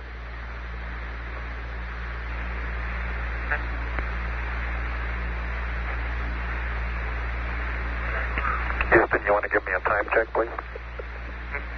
Roger. I'll give you a mark at 13 minutes and 30 seconds to ignition. Okay. And then a GET, please. Stand by a minute.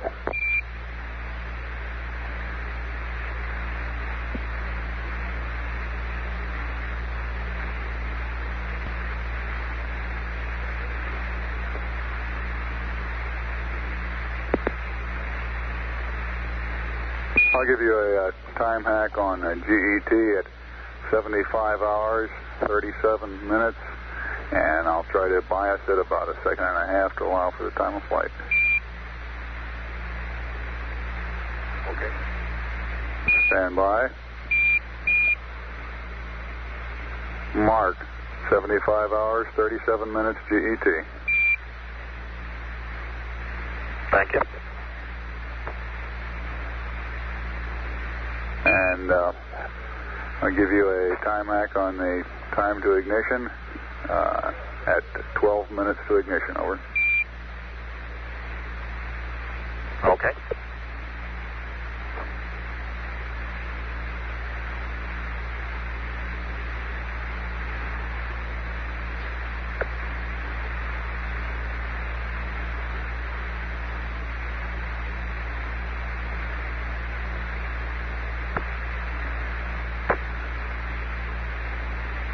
Stand by for a mark at STIG minus 12. Mark, TIG minus 12. Yeah, we're right on, Bruce. Thank you. Roger out.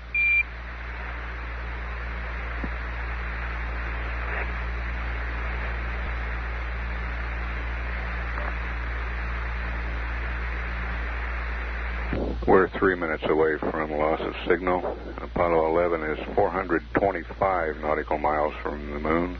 Velocity 7,368 feet per second. Weight 96,012 pounds.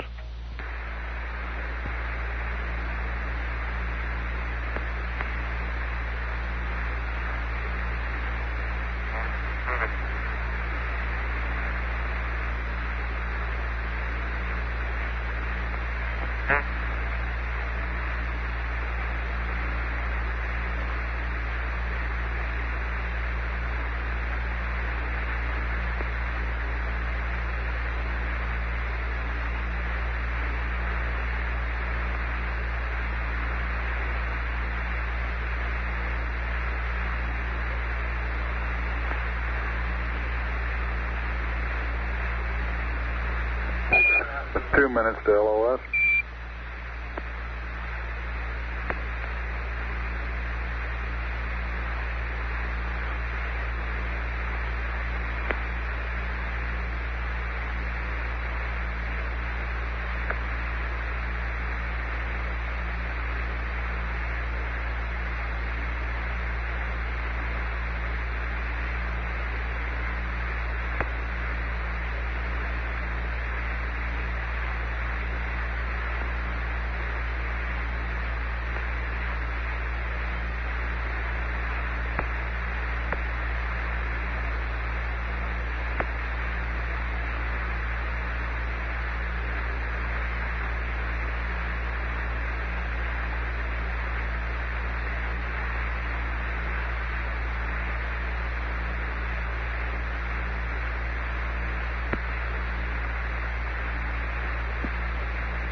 Apollo 11, this is Houston. All your systems are looking good going around the corner. We'll see you on the other side. Over.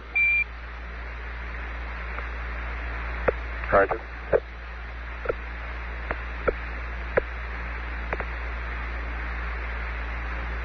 Everything looks okay up here. Roger out.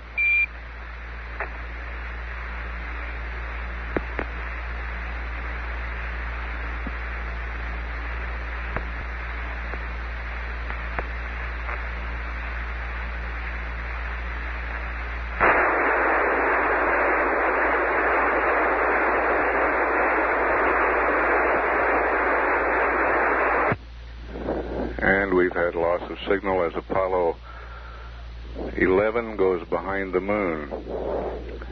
We were showing a distance to the moon of 309 nautical miles at LOS, velocity 7,664 feet per second.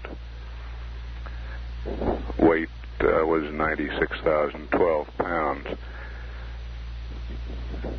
We're 7 minutes, 45 seconds away from the LOI number 1 burn, which will take place behind the moon, out of communications.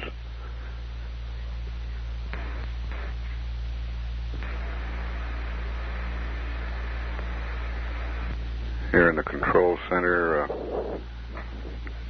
2 members of the backup crew, Bill Anders, Jim Lovell, have joined Bruce McCandless at the Capcom console.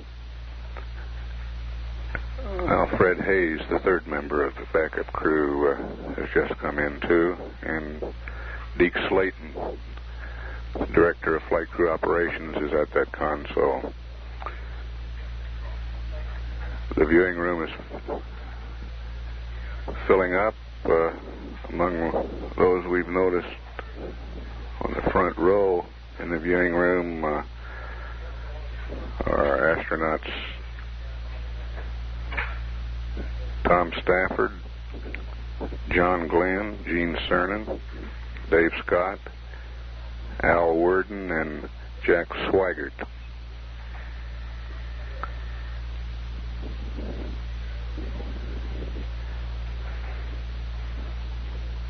with a good lunar orbit insertion burn, the Madrid station should acquire Apollo 11 at 76 hours, 15 minutes, 29 seconds.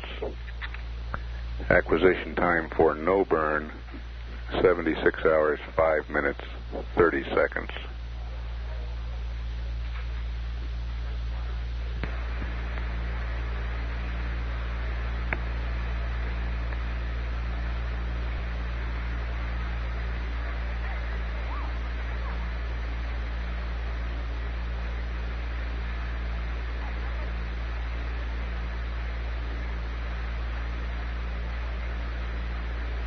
This is Apollo Control at 75 hours, 49 minutes.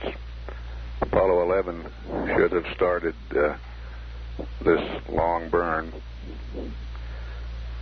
Duration 6 minutes, 2 seconds. Delta V 2,917 feet per second. Given that burn, we expect an orbit of 61 by 169.2 nautical miles.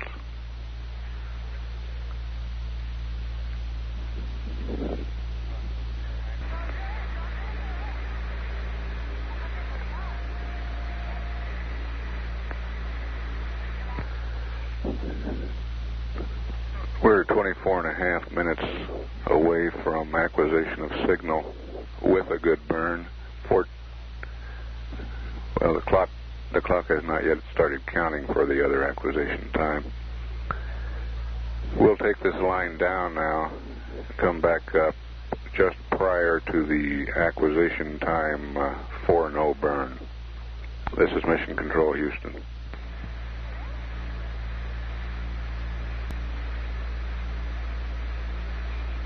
We're past the no burn acquisition time now, and we have received no signal.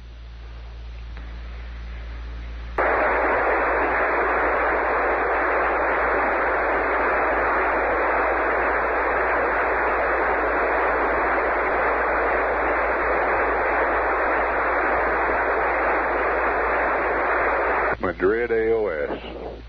Madrid AOS.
Telemetry indicates that the crew is working on the antenna angles to bring the high gain antenna to bear.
TV signal?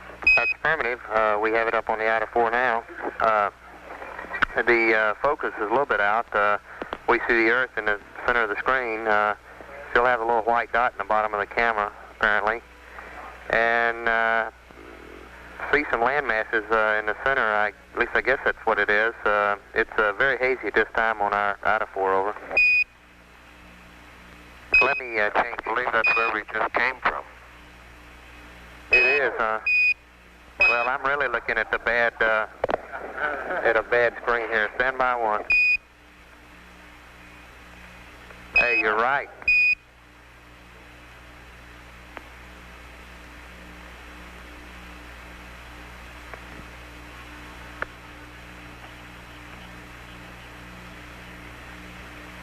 Not bad enough. Not finding you on the right landing spot. Now.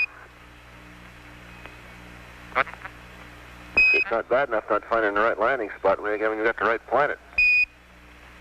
I'll never live that one down.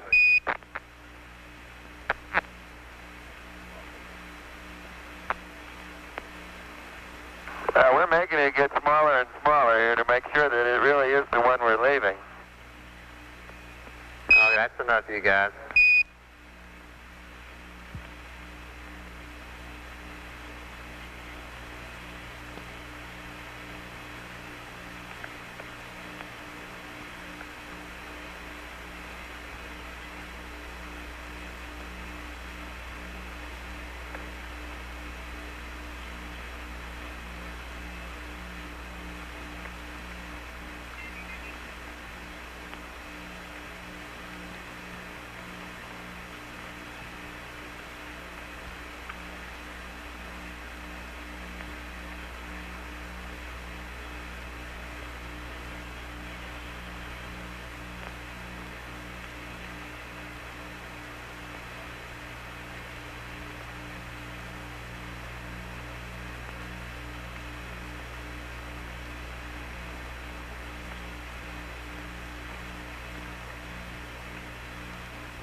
We know there's a lot of scientists from a number of countries standing by to see the lunar samples, and we thought you'd be interested in seeing that they really are here.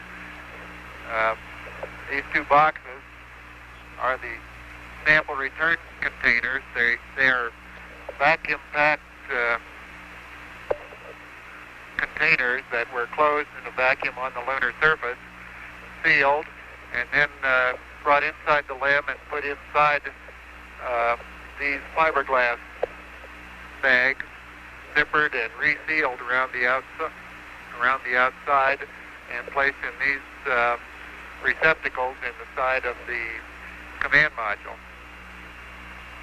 These are the two boxes, and as soon as we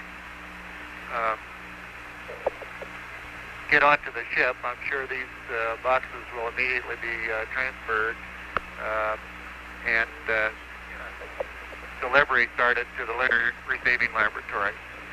These boxes include the samples of the various types of rock, the ground mass of the soil, the sand and silt, and the particle collector for the solar wind experiment, and the core tubes that took depth samples of the lunar surface. Roger, Neil. Thank you much for that description. We've got a pretty dark picture down here. Could you check your f-stop? We'd like to have it, see if you could open it up a little bit, over. Okay, our monitor showed that to be very bright. Yeah, we're down around around F4, which we thought would be plenty light. We'll lighten it up some more. Well, we'd appreciate it. It's pretty dark on all our monitors here. Okay, fine. That's looking a lot better now, Neil. Buzz.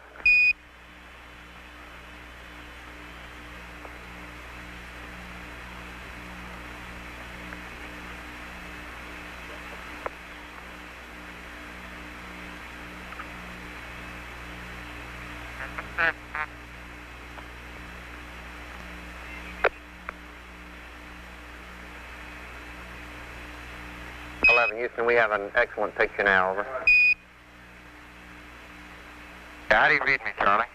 5 binary, Buzz, over. Okay. More mundane affairs, now that we've left the moon, I'd like to trace through a little bit for you. Developments that have taken place in the food department. I'm sure you've always type of a drink container.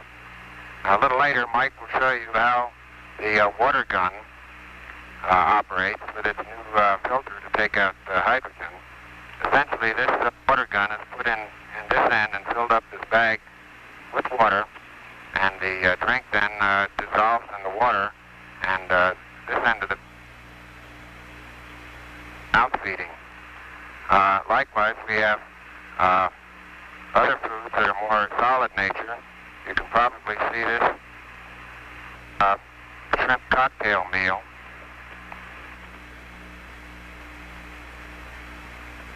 This afternoon while the two of us had salmon salad.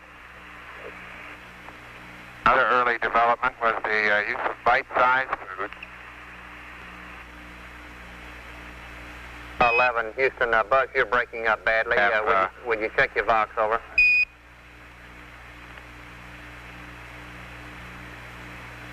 Roger, how am I coming through now, Charlie? Roger, you're very clear when you come through. It's just that your Vox is not keying at every word, over. Okay. These bite-sized objects were designed to remove the problem of having so many crumbs floating around in the cabin, so they designed a particular size that would be able to go into the mouth all at once. I think since all of our experience, we've discovered that we can progress a good bit further than that back to some of the type meals that we have on Earth. As a matter of fact, on this flight, we've carried along pieces of bread, and along with the bread, we have a ham spread. And I'll show you, I hope, how easy it is to spread some ham. Environment of 0G.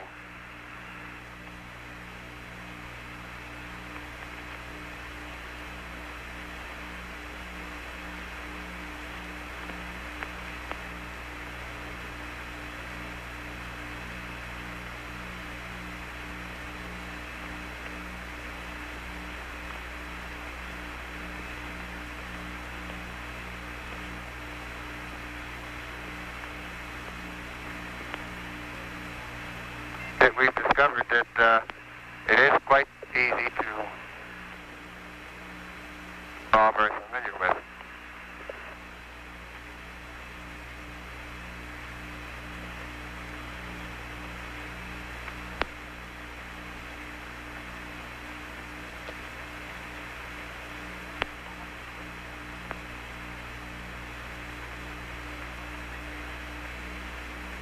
Apollo 11, Houston, we notice your roll rate increasing. Would you please see if you can bring that down to about 0 for us, so we'll be losing a high gain shortly, over.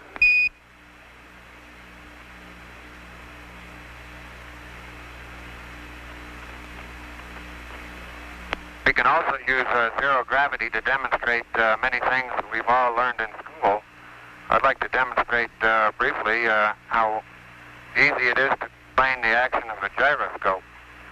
If I spin this can, we know that according to the equations of motion, that we would expect that if once this is given a spin and has a spin axis in this direction, if we give it a particular torque, and I'll do this by pushing my hands against it in this fashion once it's spinning, by the equations we can predict that as I put this torque on it, it will in fact rotate this direction. Let's see how well this works out. as I applied the torque this way, it rotated this way.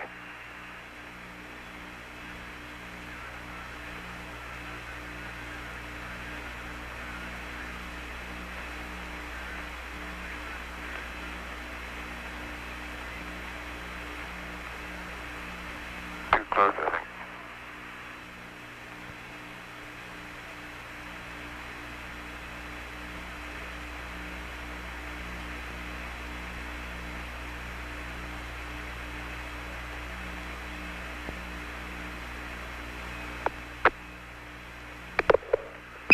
He says pretty good demonstration.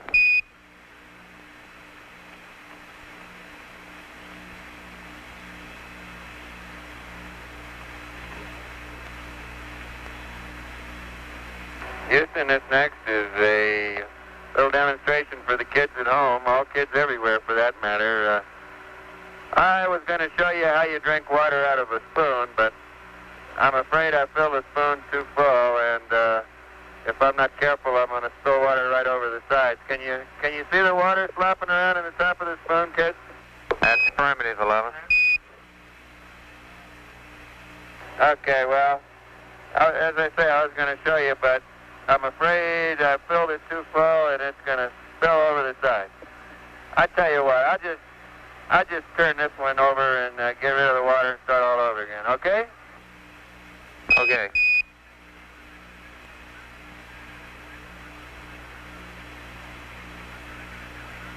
And you can see up here we don't know where over is. One up is as good as another. That really is water, though, I'll show you.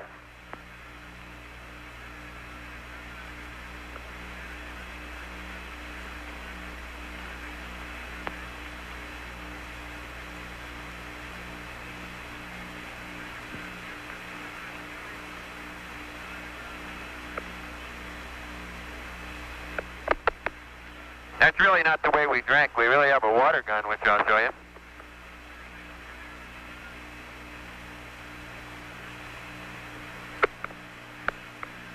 There's the water gun. This cylindrical thing on the end of it is a filter with several membranes. One allows water to pass, but not any gas. The other allows gas to pass, but not any water. So by routing the gaseous water, which comes from our tank, through this filter, we're enabled to drink purified water without the gas in it, filtered water. And, of course, all we do to get it started is just pull the trigger.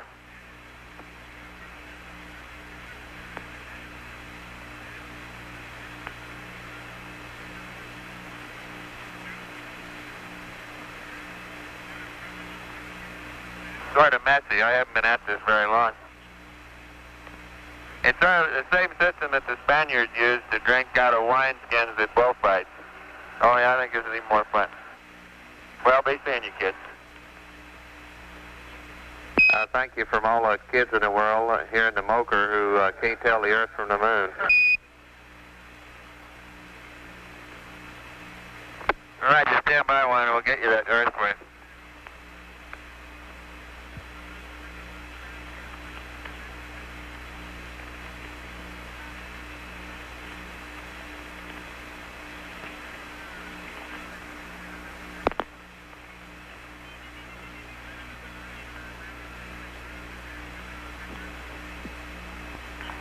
Okay, K11, Houston, I have a picture now, Houston. That's affirmative. I refuse to bite on this one, though. You tell us.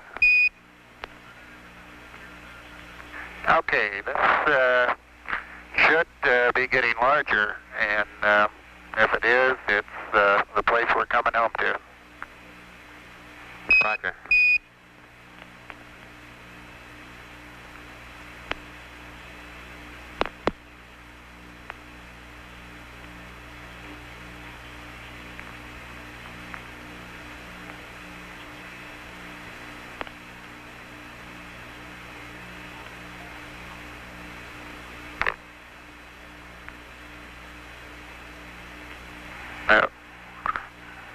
No matter where you travel, it's always nice to get home. We concur, 11. We'll be happy to have you back. It's Apollo 11, signing off.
Apollo 11. 100 years ago, Jules Verne wrote a book about a voyage to the moon. His spaceship, Columbia, took off from Florida and landed in the Pacific Ocean after completing a trip to the moon. Seems appropriate to us to share with you some of the reflections of the crew as the modern-day Columbia completes its rendezvous with the planet Earth in the same Pacific Ocean tomorrow. First, Mike Collins. Roger, this trip of ours to the moon may have looked to you simple or easy. I'd like to assure you that that has not been the case. The Saturn V rocket, which put us into orbit, is an incredibly complicated piece of machinery, every piece of which works flawlessly. This computer up above my head has a 38,000 word vocabulary, each word of which has been very carefully chosen to be of the utmost value to us, the crew. This switch, which I have in my hand now, has over 300 counterparts in the command module alone, this one single switch design. In addition to that, there are myriad of circuit breakers, levers, rods, and other associated controls. The SPS engine, our large rocket engine, on the aft end of our service module, must have performed flawlessly or we would have been stranded in lunar orbit. The parachutes up above my head must work perfectly tomorrow or we will plummet into the ocean. We have always had confidence that all this equipment will work and work properly, and we continue to have confidence that it will do so for the remainder of the flight. All this is possible only through the blood, sweat, and tears of a number of people. The American workmen who put these pieces of machinery together at the factory. Second, the painstaking work done by the various test teams during the assembly and the retest after assembly. And finally, the people at the Manned Spacecraft Center, both in management, in mission planning, in flight control, and last but not least, in crew training. This operation is somewhat like the periscope of a submarine. All you see is the three of us, but beneath the surface are thousands and thousands of others. And to all those, I would like to say thank you very much.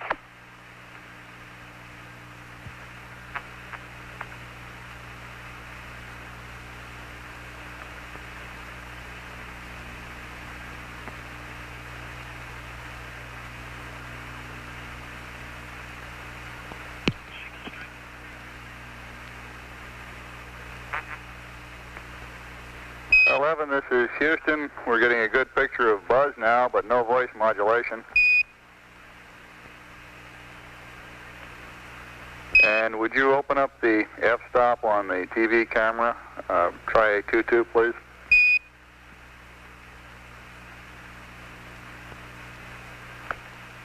That appears to be a lot better now. We're still not receiving buzz's audio. Good evening. I'd like to discuss with you a few of the more symbolic aspects of the flight of our mission Apollo 11. As we've been discussing the events that have taken place in the past 2 or 3 days here on board our spacecraft, we've come to the conclusion that this has been far more than 3 men on a voyage to the moon. More still than the efforts of a government and industry team. More even than the efforts of one nation. We feel that this stands as a symbol of the insatiable curiosity of all mankind to explore the unknown. Neil's statement the other day upon first setting foot on the surface of the moon, this is a small step for a man, but a great leap for mankind, I believe sums up these feelings very nicely. We accepted the challenge of going to the moon. The acceptance of this challenge was inevitable. The relative ease with which we carried out our mission, I believe, is a tribute to the timeliness of that acceptance. Today, I feel we're fully capable of accepting expanded roles in the exploration of space. In retrospect, we have all been particularly pleased with the call signs that we very laboriously chose for our spacecraft, Columbia and Eagle.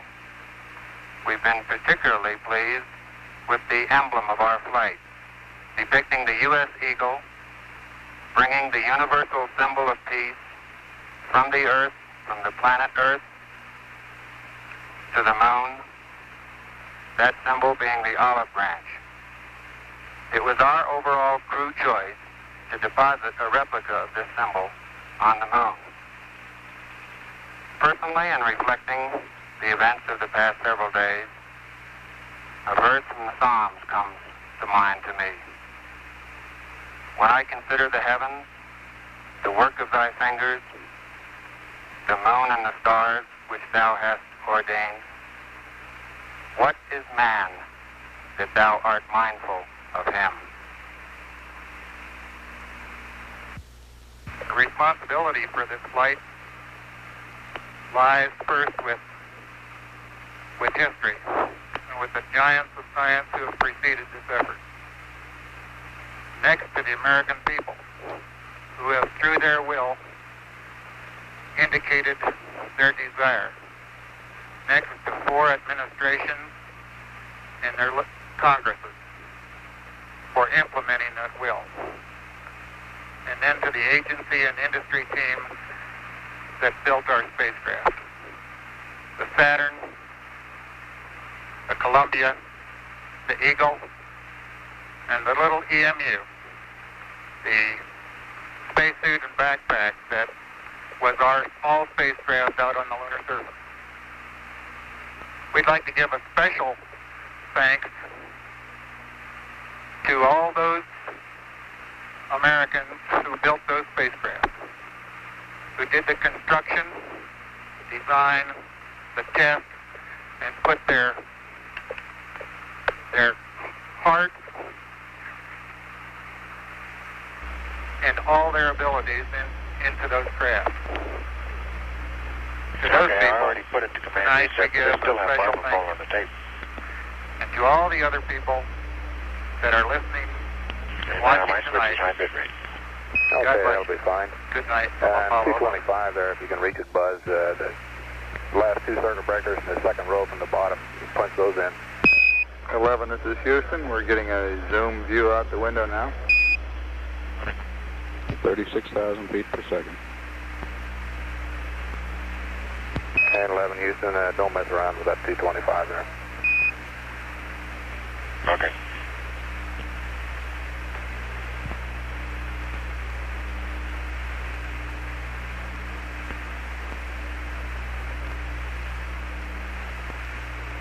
And 11, Houston, you're going over the hill there quickly. You're looking mighty fine to us. See you later. We're at entry time. Blackout very shortly.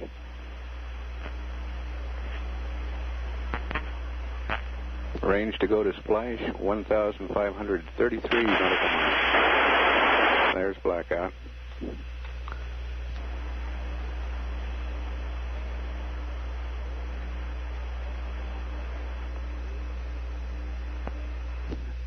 This blackout period should last for about 3 minutes 45 seconds. At blackout, we were showing velocity 36,237 feet per second. Range to go to splash 1,510 nautical miles.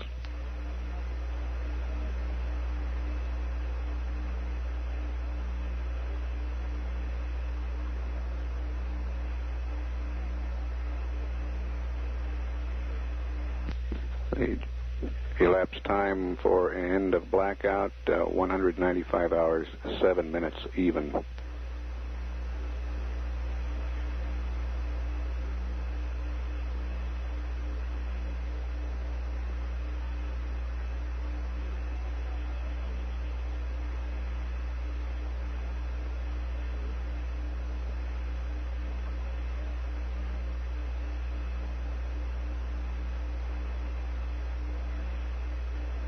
Drogue chute deployment time is 195 hours, 12 minutes, 8 seconds.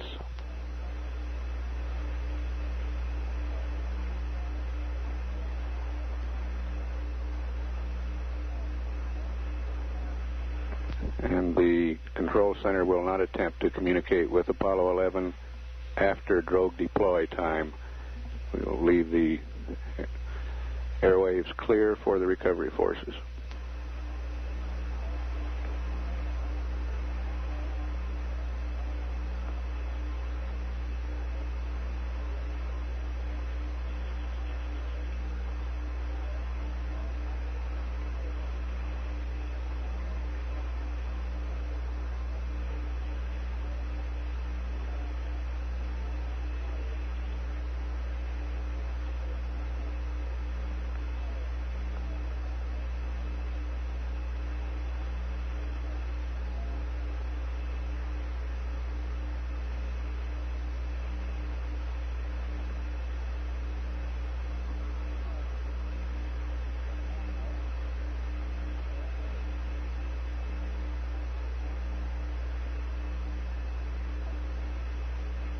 Araya 3 reported a visual contact.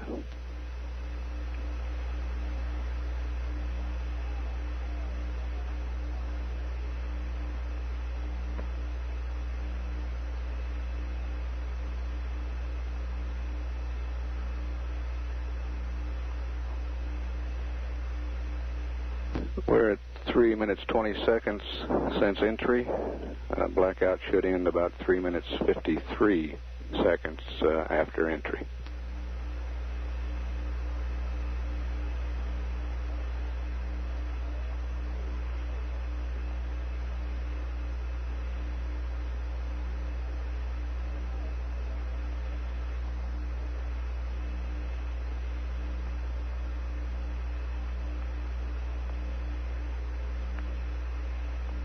We're about 11 minutes away from landing.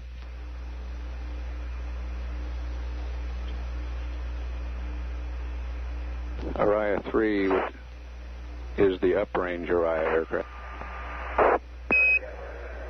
Apollo 11, Houston through Araya.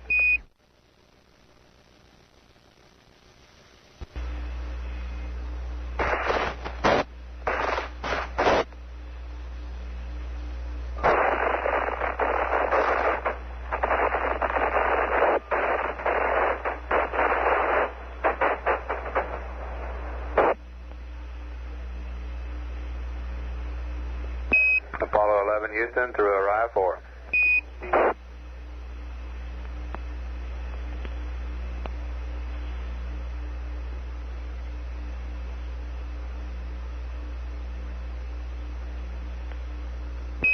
Apollo 11, Houston through Araya, standing by. Over.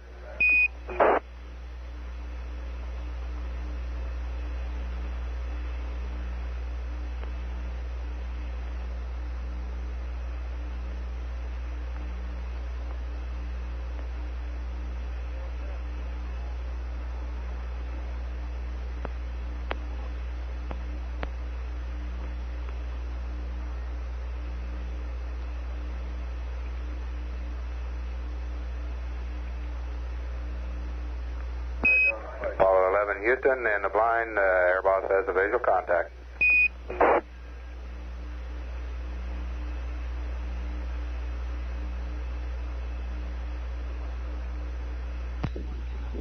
The Hornet now reports a visual contact. Visual contact from the recovery ship.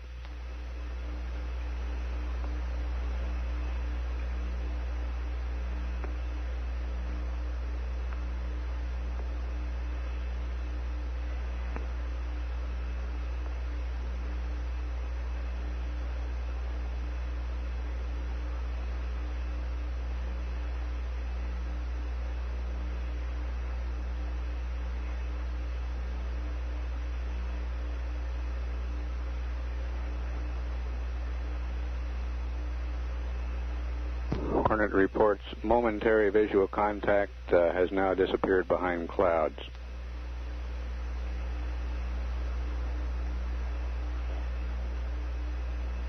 We're 7 minutes 44 seconds from entry. Drogue chute deployment scheduled for an elapsed time from entry of 9 minutes 1 second.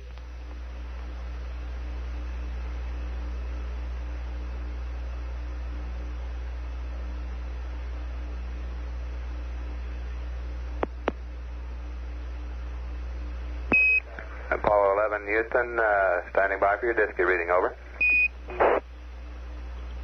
Hawaii Rescue 2 reports an S-band contact with the spacecraft.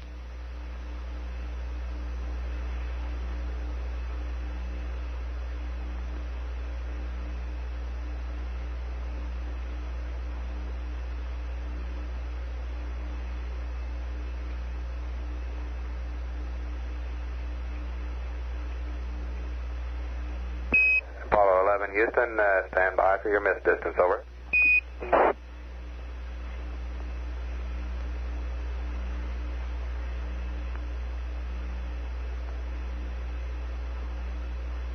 Apollo 11, Houston, standing by for your DSKY reading, over. Drogues.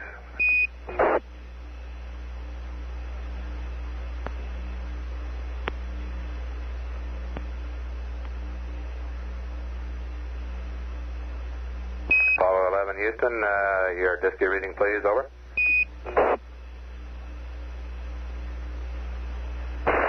Right on, reading here, 169.17.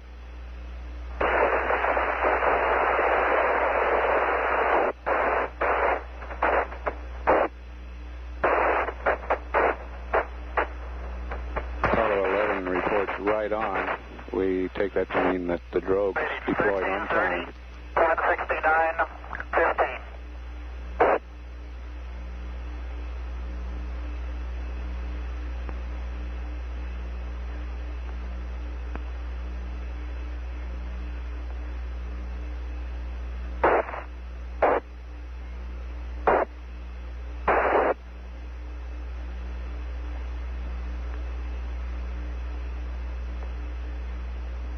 Apollo 11 should be on main chutes now.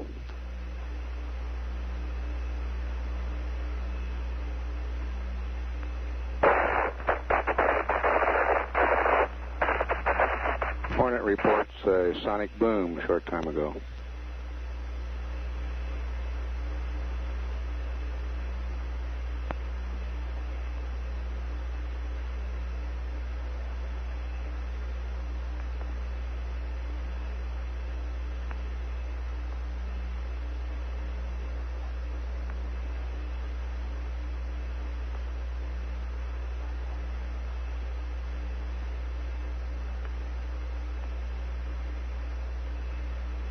We're just under 4 minutes to landing.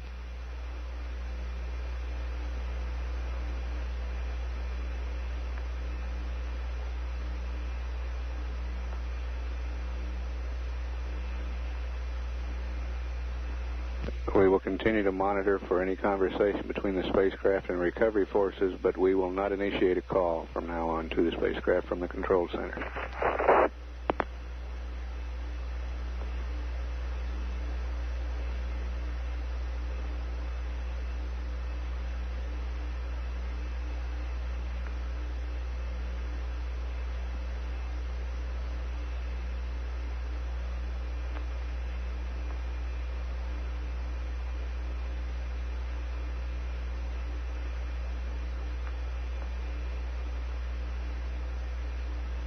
Apollo 11, this is Hornet, over.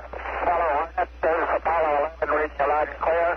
Our position 1330, 16915. 11 Hornet, copy, 1330, 1675. Any further data, over? 1330, 16915.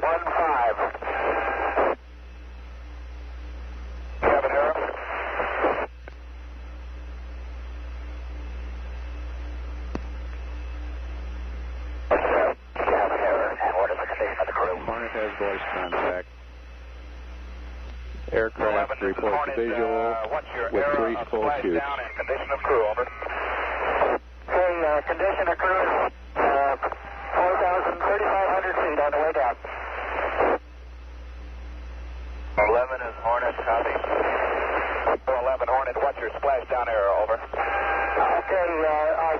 on air. Our latitude, longitude, 1330, 16915.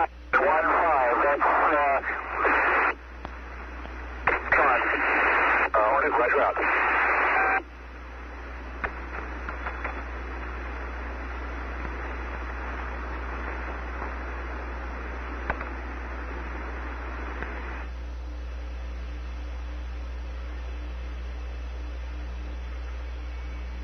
Hornet reports spacecraft right on target point. Okay, Hornet, Apollo 11 is now. Roger, 500, don't shoot.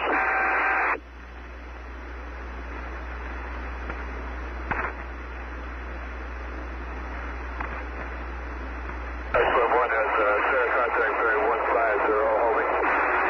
132 holding.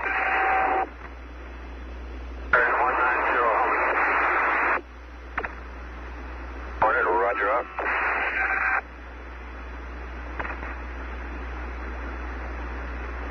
Front stage corrected bearing 200. Apollo 11 at 1,500 feet. Hornet, roger, copy out. That's Neil Armstrong giving the position report. One has a visual, dead ahead, about a mile and a half.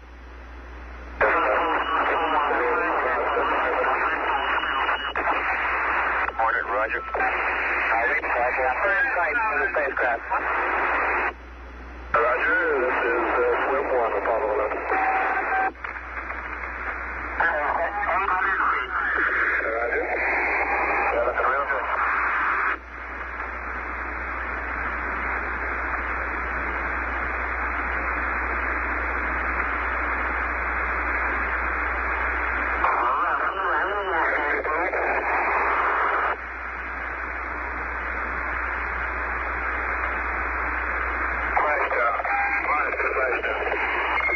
Copy. Hornet page, understand.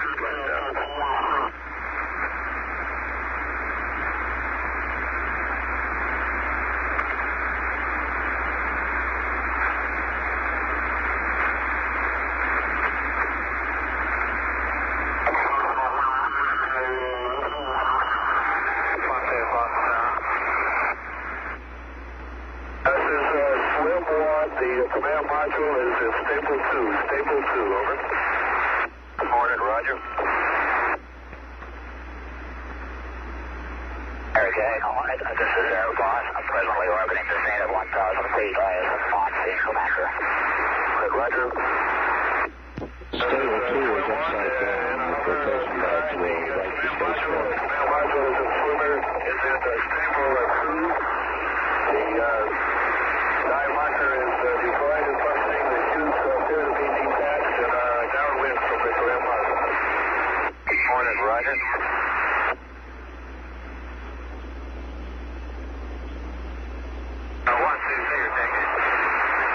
Roger, attack 235, base 13. 235, base 13.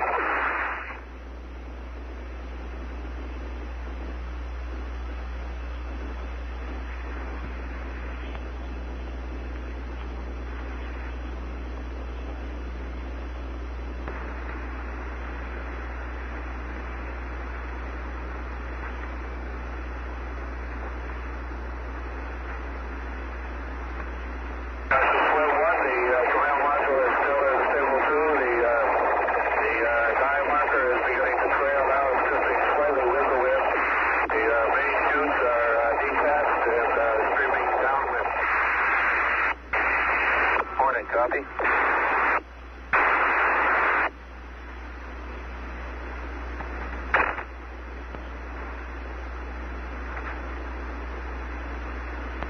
It normally takes 8 to 10 minutes for the flotation bags to right the spacecraft.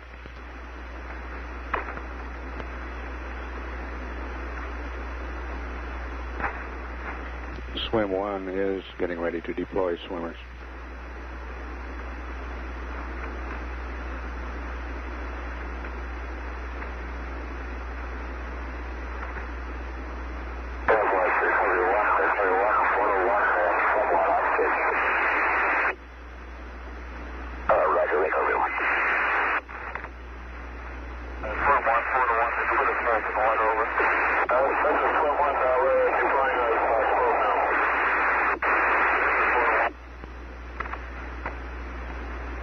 right, copy.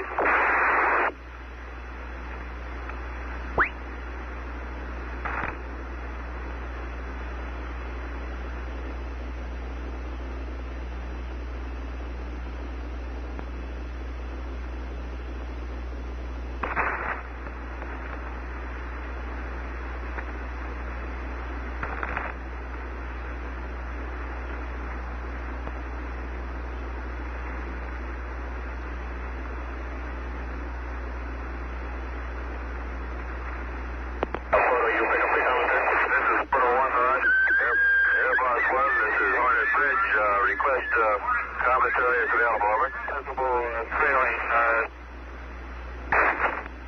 Wind is 06015 knots.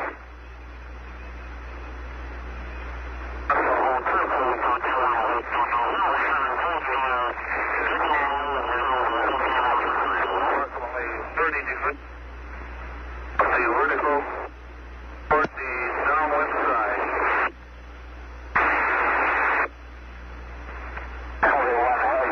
Shall be clear of all aircraft. Is 2 miles to the north.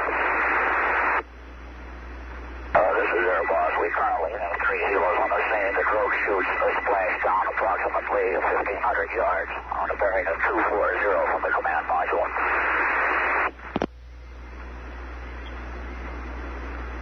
And Hornet, this is Air Boss. Are you copy in the commentary? This is Hornet, combat affirmative. This is 4 to 1. The 3 is within 10 feet. The others went 20 feet and 2 flotation bags is visible at this time. The was commencing to go to forward. The module from the other 7 on the vertical axis.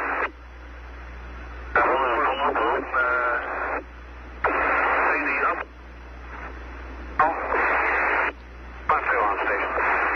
Boss Hornet, I didn't copy photo 1 full report. Understand 2 flotation bags deployed and it's stable 1 now. Is that correct? Over. It is upright, but it is.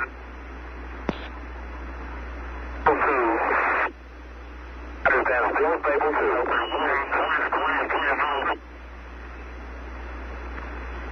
Apollo 11 reported still in stable 2, but gradually righting itself. Air Boss Combat, I'm not copying photo 1. Will you relay, over? This is Air Boss 1. Photo 1 says that it is still stable 2. The bags are inflating. It is not absolutely inverted now. It's 70 degrees to the vertical axis. Still stable 2. This is photo 1. The module is now 90 degrees vertical axis. This photo 1. Command module is stable 1. Rotation bags are inflated. Apollo 11, stable 1 now, stable 1.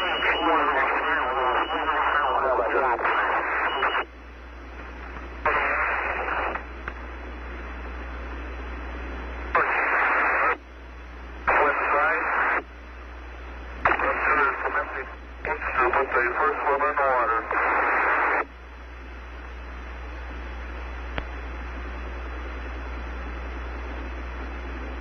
The hatch of the is now in the upwind to the first swimmer. This is 4 to 1. There are no time marker in the water.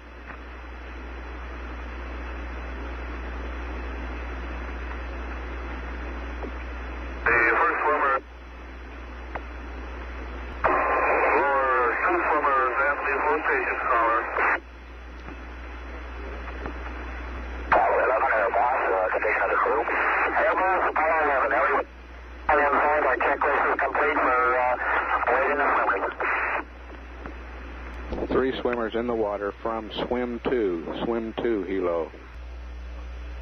The crew has reported to Air Boss that they're in excellent condition. 4 to 1, the uprighting bags, 2 are fully inflated, 1 is partially inflated. Air Boss, are you copy? Affirmative, Roger. Station color has been attached. And the collar is inflated. This is 4 to 1, the raft is in the water. Stop where I want him. The raft is inflated.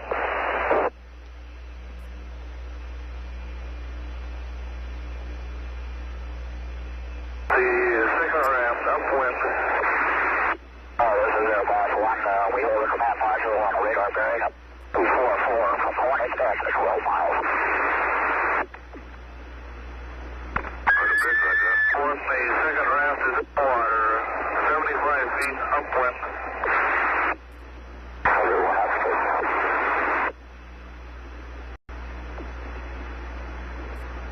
Raft number 2 is inflated. Recovery 1 has moved in position, standing by to lower big swimmer. Recovery 1 getting ready to deploy the swimmer with the biological isolation garments. Roger. The big swimmer is in raft number 2. Recovery 1 is in position, lowering the bag of baits at this time. And the helo is lowering the astronauts' bigs, or biological isolation garments, to Lieutenant Heidelberg. This is Air Boss 1. Your condition? Our condition is all 3 excellent. We're just fine. Take your time. All right. That was Mike Collins reporting the crew was excellent. Big swimmer is trying to don it.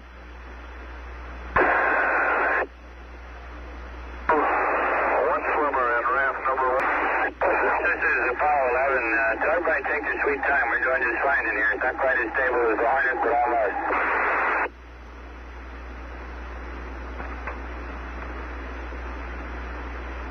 Lieutenant Heidelberg is now transferring the bigs to the crew. This is 4 to 1. They open the hatch.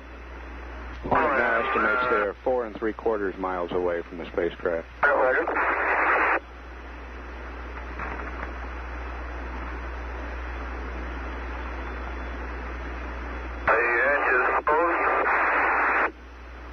The bigs are in the command module and the hatch has been closed again. This is swimmer team leader. Radio check, over.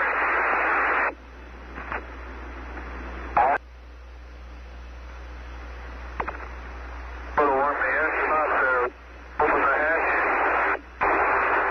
The first has to get out of the hatch. The first has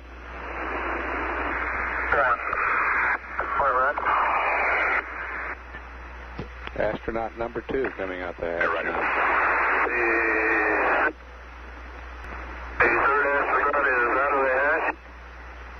And the third swimmer is out of the spacecraft now. The swimmer has...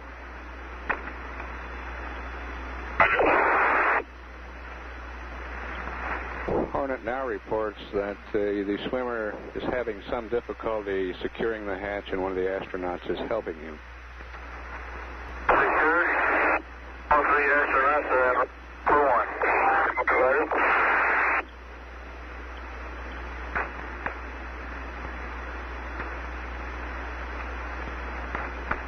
Hatch is now reported secured.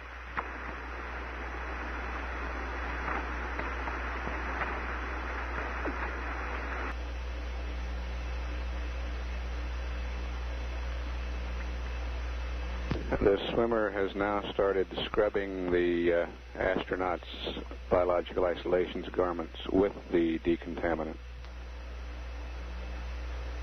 4 to 1 is scrubbing the legs and now scrubbing the shoulders of the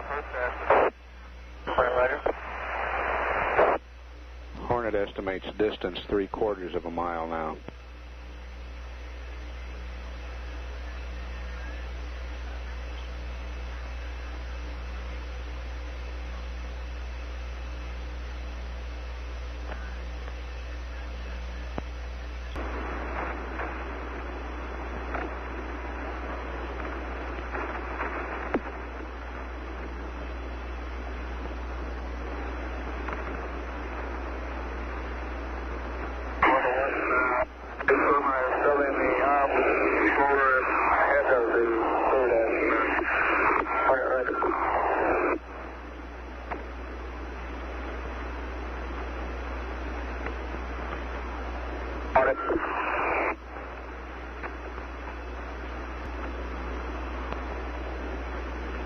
The other swimmers will now proceed to the command module. It has been decontaminated and the swimmers will remain on their scuba air. Photo 1 Hornet requests you reconfirm that they are decontaminating raft number 1. Photo 1, that is affirmative. They are decontaminating raft number 1.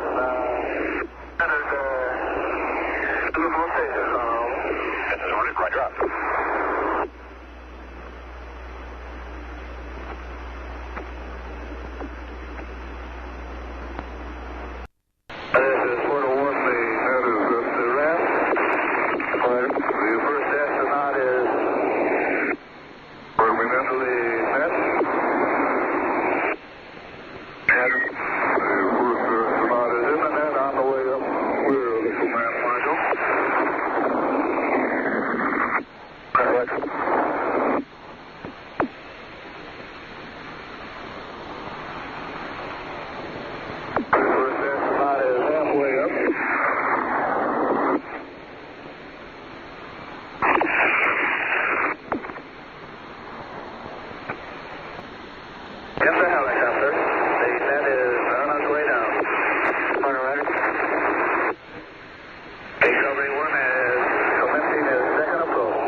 Recovery 1, I have 3 astronauts aboard, switching power frequency.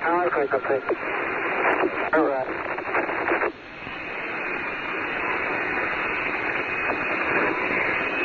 Front phase information. Roger. I think it's an narration. Front from it.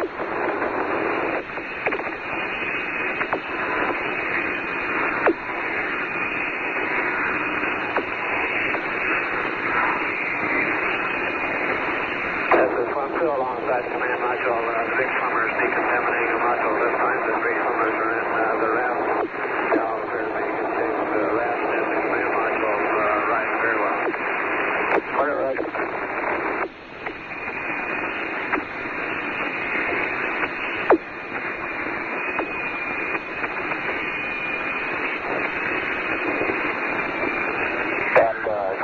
This is Air Boss. I haven't seen any more of the two drogue chutes nor the apex chute.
And Mike, I want you to know that I think I'm the luckiest man in the world. And I say this not only because I have the honor to be President of the United States, but particularly because I have the privilege of speaking for so many and welcoming you back to Earth. I can tell you about all the messages we've received in Washington. Over 100 foreign governments, emperors and presidents and prime ministers and kings have sent the most warm messages that we've ever received. They represent over 2 billion people on this earth, all of them who have had the opportunity through television to see what you have done. And then I also bring you messages from members of the cabinet and members of the Senate and members of the House and the Space Agency, from the streets of San Francisco, where people stopped me a few days ago, and you all love that city, I know as I do. But most important, I had a telephone call yesterday. The toll wasn't incidentally as great as the one I made to you fellows on the moon. I made that collect incidentally, in case you didn't know. But I called in my view, 3 of the greatest ladies and most courageous ladies in the whole world, your wives. And from Jan and Joan and Pat, I bring their love and their congratulations. We think it's just wonderful that they could have participated at least through television in this return. We're only sorry they couldn't be here. And also, I've got to let you in a little secret. I made a date with them. I invited them to dinner on the 13th of August, right after you come out of quarantine. It will be a state dinner held in Los Angeles. The governors of all the 50 states will be there, the ambassadors, others from around the world and in America. And they told me that you would come too. And all I want to know, will you come? We want to honor you then. I'll do anything you say, Mr. President. Anytime. One question I think that all of us would like to ask, as we saw you bouncing around in that boat out there, I wonder if that wasn't the hardest part of the journey. Was that the only, did any of you get seasick? No, we didn't, and it was one of the harder parts, but it was one of the most pleasant, we can assure you. Yeah. Well, I just know that you can sense what we all sense when you get back now. You've been able to follow some of the things that happened when you're gone. Did you know about the All-Star game? Yes, sir. The capsule communicators have been giving us daily news reports. Yeah. Were you American League or National League? I'm a National League man. I'm nonpartisan, sir. Yeah, that's right. There's the politician in the group. Right. We're sorry you missed that, too. Yes. Well, you knew that, too. You really heard that... the rain. The rain. Well, we haven't learned to control the weather yet, but that's something we can look forward to tomorrow's challenge. Right. Well, I can only summarize it because I don't want to hold you now. You have so much more to do. And, gee, you look great. You feel as good as you feel great. Feel just perfect, Mr. President. Yeah. I understand Frank Borman says you're a little younger by reason of having going into space. Is that right? Do you feel that way, a little younger? Well, a lot younger than Frank Borman. There he is over there. Come on over, Frank, so they can see you. And you're going to take that line down? It looks like he has age in the last several years. Come on, Frank. Mr. President, the one thing I wanted, we have a poet in Mike Collins, and he really gave me a hard time for describing your words of fantastic and beautiful. And I counted them. In 3 minutes up there, you used 4 fantastics and 2 beautifuls. Well, just let me close off with this one thing. I was thinking, as you know, as you came down, and we knew it was a success, and it had only been 8 days, just a week, a long week. But this is the greatest week in the history of the world since the creation. Because as a result of what happened in this week, the world is bigger infinitely. And also, as I'm going to find on this trip around the world, and as Secretary Rogers will find that he covers the other countries in Asia. As a result of what you've done, the world's never been closer together before. And we just thank you for that. And I only hope that all of us in government, all of us in America, that as a result of what you've done, we can do our job a little better. We can reach for the stars just as you have reached so far from the stars. We don't want to hold you any longer. Anybody have a last word? How about promotions? Do you think we could arrange something? We're just pleased to be back and very honored that you were so kind as to come out here and welcome us back. And we look forward to getting out of this quarantine and talking without having glasses between us. And incidentally, the speeches that you have to make at this dinner can be very short. And if you want to say fantastic or beautiful, that's all right with us. Don't try to think of any new adjectives. They've all been said. And now I think, incidentally, that all of us the millions that are seeing us on television now, seeing you, would feel as I do that, in a sense, our prayers have been answered. And I think it would be very appropriate if Chaplain Pirto, the chaplain of this ship, were to offer a prayer of thanksgiving. And if he would step up now, Chaplain, thank you. Let us pray. Lord God, our Heavenly Father, our minds are staggered and our spirits exultant with the magnitude and precision of this entire Apollo 11 mission. We have spent the past week in communal anxiety and hope as our astronauts sped through the glories and dangers of the heavens.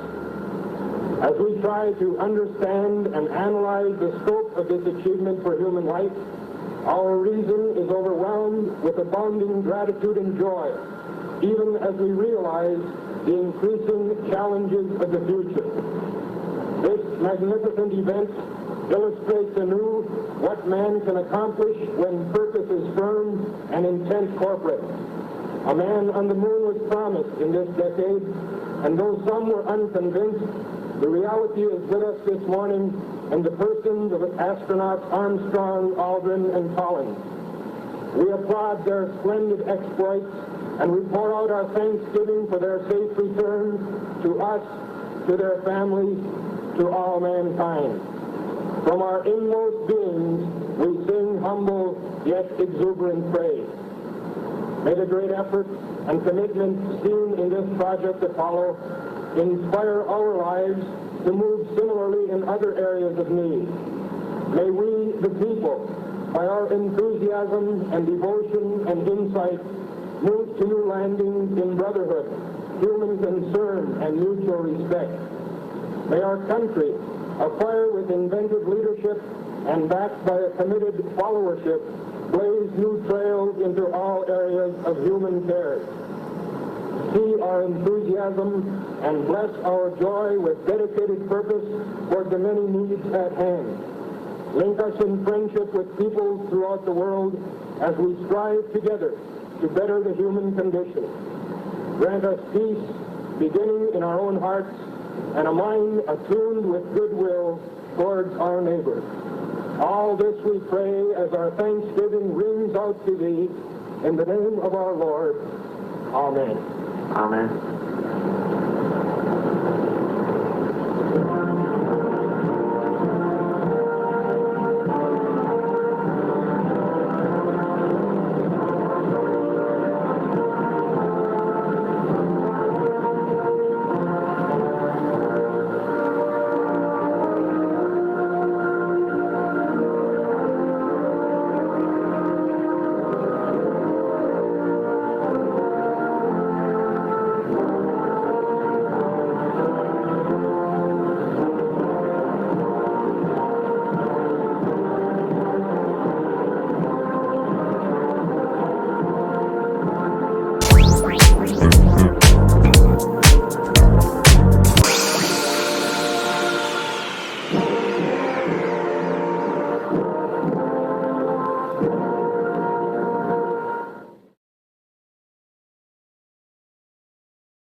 Bye.